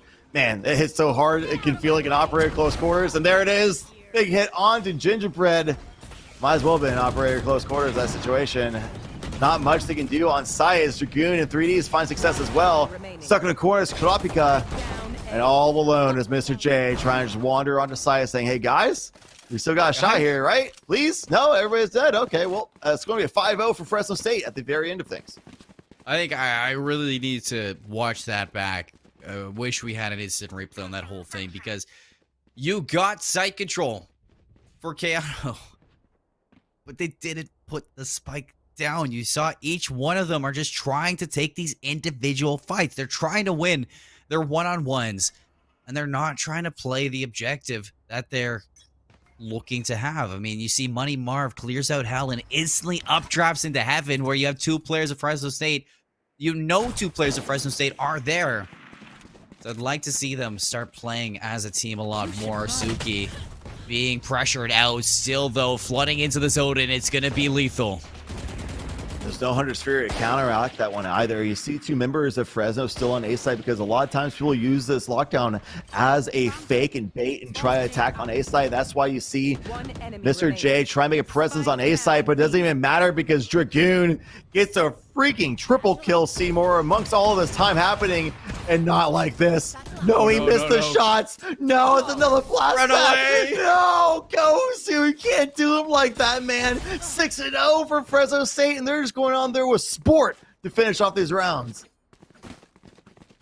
It's just parkour right now for Gozu. Oh, the judge, the knife, it doesn't matter. When he uses it, it just looks good. And on top of that, he doesn't have to be the superstar because 3Ds is taking care of that. I think this Fresno State squad, there's a reason why they're the #1 team. They're showing it right now. Yeah, Keona College, they got Breeze, but they snuck that away from the Vitoes, and it looked like they were a lot more comfortable in that situation because Fresno were just more so uncomfortable. And the 3Ds again, first blood, that spike down and Killjoy out of the picture. That's no lockdown for Keona College available. Seeing a problem right now that a lot of teams have. It's called not surviving a showstopper. What I was actually going to talk about, that's a big problem. Is yeah, that's definitely a problem. But the really big problem that a lot of teams suffer on Ascent is not knowing how to shut down operators properly. And 3Ds is kind of just wandering around the map, finding a bunch of different angles and not getting shut off by smokes, things like that. One of the big problems with Viper, she's so committal with using a toxic screen. She needs to have like a lineup for certain situations for the poison cloud. Otherwise, she has no real good smokes to be able to shut down operator angles. 3Ds knows this. He takes those angles very aggressively and confidently. There's no Asher to just like drop a star all willy-nilly whenever they want to, just to smoke off like tree right now or smoke off mid, things like that. They're not using the forward information from Mr. J with a Sova to figure out where exactly 3Ds is located. So with a spike down, holding that angle, this if the Viper was alive right now, the toxic screen's already committed. How do you get Viper or Poison Cloud to shut off this smoke? You can't. So this is leaving Keanu in a situation where they're just trying to just dry peek angles, trying to just take these like aggressive, just straight up gunfights. But the utility is completely going to the side of Fresno State, and a lot of this comes down to a compositional thing, like we talked about before. Fresno consistently finding a better composition, in my opinion, for the current meta. Oh no. Not again. No. Not again. Oh no. Okay. Oh! Say no. Say no. Hey-o. Say no. Let him know. Let him know you can still hit some shots. He's right there. Run away. This is so scary for Marv. It's a horror movie. Valorant is a horror movie, and I will not be told otherwise. He actually just baited Marv into keeping a Marshall. With the survivor's penalty on a lost round, your last one alive, you only get 1,000 credits instead of the full loss bonus of 2,900 the rest of the team gets. So they have a Marshall to work with and not much credits when you actually want to buy up to a rifle. The rest of the team, they're sitting there with just Ares and stuff like that instead. Oh man, economically everything's going bad, but Kurapika, let's go! Just mows it down, man. That's a common position a lot of people hold, so why not pre-fire that one? I love it. The spray and play now. Working off that guiding light. Gingerbread keeping the Ares in full form. This is going to be tough now. You got to get through 3Ds holding that crossfire. And Gosu's actually found his way inside the site. So this judge is going to be putting in some work when it gets dirty to this one. Looking for a full health here. Full house. Now, the Gosu. Imagine a world where they could have just dropped one Asher Star on Market Door and popped And then Nebula. it's okay. And then 3Ds would not get 3 kills there. And they'll just go waltz on their site, deal with Gozu while they just swarm that player and just take the win on that round. But instead, they can't smoke off 3Ds properly. Gozu just blasting on the site, causing a distraction, and then 3D swings after the distraction happens and gets some free shots. And it's all just... It's just a showcasing of just 3Ds and Gozu just YOLOing plays. You know and what, just not though? being shut down at all. I don't want to take it out of 3D's hands that even if you put a Nebula there, he might have still hit those shots. I mean, I've seen him do some pretty He's done crazy some things today. Nasty So. flicks in this map alone already, for sure. Like, Look at not the to take aggression. away from this player's skill. It's just, I'm just saying it's a little bit easier, but still pulling off some nasty shots. Oh. Nope, Gosu couldn't reach the high ground just yet. He's still in the same form as Anakin right now.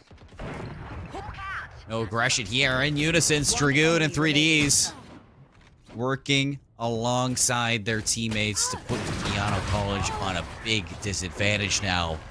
9-0.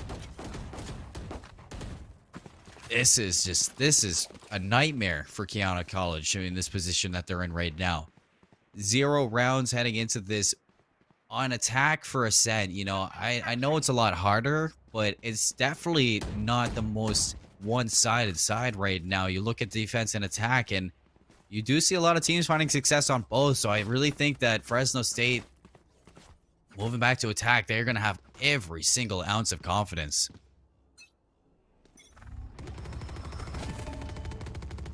quite the match for sure. Threes misses a shot uncharacteristically. Gingerbread just grabbed the orb anyway. You gotta wonder sometimes if the team's just like, all right, it's been enough. Enough is enough. But I gotta just imagine that they're still trying, right? But Panda just going down, taking some free shots. And as the rounds go on, I'm seeing less and less strategic usage of utility as a cohesive team from Keanu, and a lot more just deathmatch style, just challenging angles and seeing if something miraculous can happen, and it's just not working out. And that kind of situation actually favors a defensive team, especially in a game like Valorant. This is like my deathmatch lobby. It is deathmatch at this point, 100%. I'm not going to sugarcoat it. I'm not going to beat around the bush. These teams are absolutely playing like this is deathmatch, like an unrated or Spike Rush. They're just going for this point. I mean, it is, to be fair, 2:30 a.m. In Fresno State, when Keanu was doing the best to make executions, we're getting shut down left and right, and you completely crushed. And Fresno was just like, y'all can't do anything at this point. You can't punish our op. You can't punish Yozu's aggression. There's no gravity wells, things like that you can use against us. So what are you going to do? And Keanu is like, oh, you're right. We'll see if we can get some kills then, I guess. And I want to see a knife fight. If you're going to go through this, give me a knife. Oh! Kobe! That's a lot of damage back there, too. That was insane right there. Shut down Gozu. Try just yellowing all the way down to Gelato, that long corridor. But Savo, while they might be running it down a little bit on the side of Keanu, they definitely are still good at hitting shots. You can't just blatantly throw yourself at them because these still are good players. Just that it seems like they're running out of ideas for what to do on attack here. Right now, they're looking a little more composed. They actually paused a little bit, realized they have a couple kills. 3v3, they can make something happen, lead with a Trailblazer. Let Mr. J get some information. They recon bolt, they know what's going on now. This actually is a pretty winnable round, but Dragoon with a pre-fire on the Vandal is able to get the headshot anyway. Rapika rushes right in there, is going to get the trade onto Suki, so no lockdown for the retake. You still have the Bladestorm and the Cosmic Divide for this Keanu College. The Viper's Pit. That Viper's Pit looks very juicy right now, let me tell you, Jana. And that could be it. But the Cosmic Divide, it's going to be dedicated in here. Locks off Boathouse. Luckily for Keanu. They absolutely used the Viper's Pit already. Why is it not used yet? Well, because they have that set up right now. Sava's going to find this one. Dragoon! No!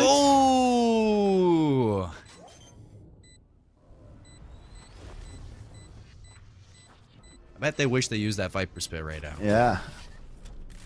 I mean, you're one round away from the half at this point. That was your most winnable situation this entire half so far. It's a 2v2. It's not in your hands yet as far as like guarantees. Drop the pit. Drop the pit. Drop the pit. I want to say, I can't say the line. I know we're both metalheads. I think you know the first line before it comes through to drop it, open up the pit. Start the pit. Can't say that word on cast though, Seymour. I'm not doing it. Freeze. Oh! What I can say is nice shot. This is 3D's world. We're just living in it. Yes. At the moment, Keanu on the brink of a 12-0 half. Oh, shut that. Big comeback from Gozu. Yeah, I mean, that shotgun packs a big punch, but so do the headshots of Vandal. Tailwind to the site, updraft to heaven. Dragoon doesn't know what hit him. That's site control now to A. Spike can go down. Get out of my way. Marv telling everybody to get out of their way. They want a round win to start off. And look, no smokes. And that's another kill for 3Ds. A good idea that Gingerbread is going to be lurking. That's a lot of Killjoys do in this situation. The pit has been used, though, now, Seymour. And it's a 3v3. The spike is going to go down. Despite the Hunter's Sphere coming through. Uh-oh. Maybe the spike won't go down. That's a double kill for Panda. It's all down to Marv. Pop the Bladestorm, but what can you do in this situation when everybody's swarming on you from all sides? Panda with a 3K. What a massive, massive Hunter's Fury. It's just such a big misplay. Again, a winnable round. That spike took so long to rotate. by the time they get there, that Hunter's Fury, that was just putting the hunt in Hunter. That was insane. The lineup, you're able to neglect the spike plant. And not only that, but find both of them. Like you said, Marv, in that situation, what do you do right now? You are 0-4, 0-5 in pistol rounds, and this could be it.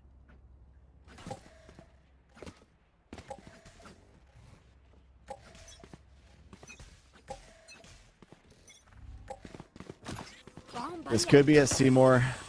Gambling heavily on A site, leaving a lot in the hands of Gingerbread. It's been very consistent, been like the rock for them this entire season, but can they do a 1 versus 5 situation on site with the utility? That's good for one. Gets a lot of damage out, but no, 3D shuts them down at the very end. Shock Dart does a little bit of damage as well. The follow-up makes this retake a possibility, a reality. That's 2 kills so far. The spike has been planted in a 1 versus 4 situation. Can Suki do it?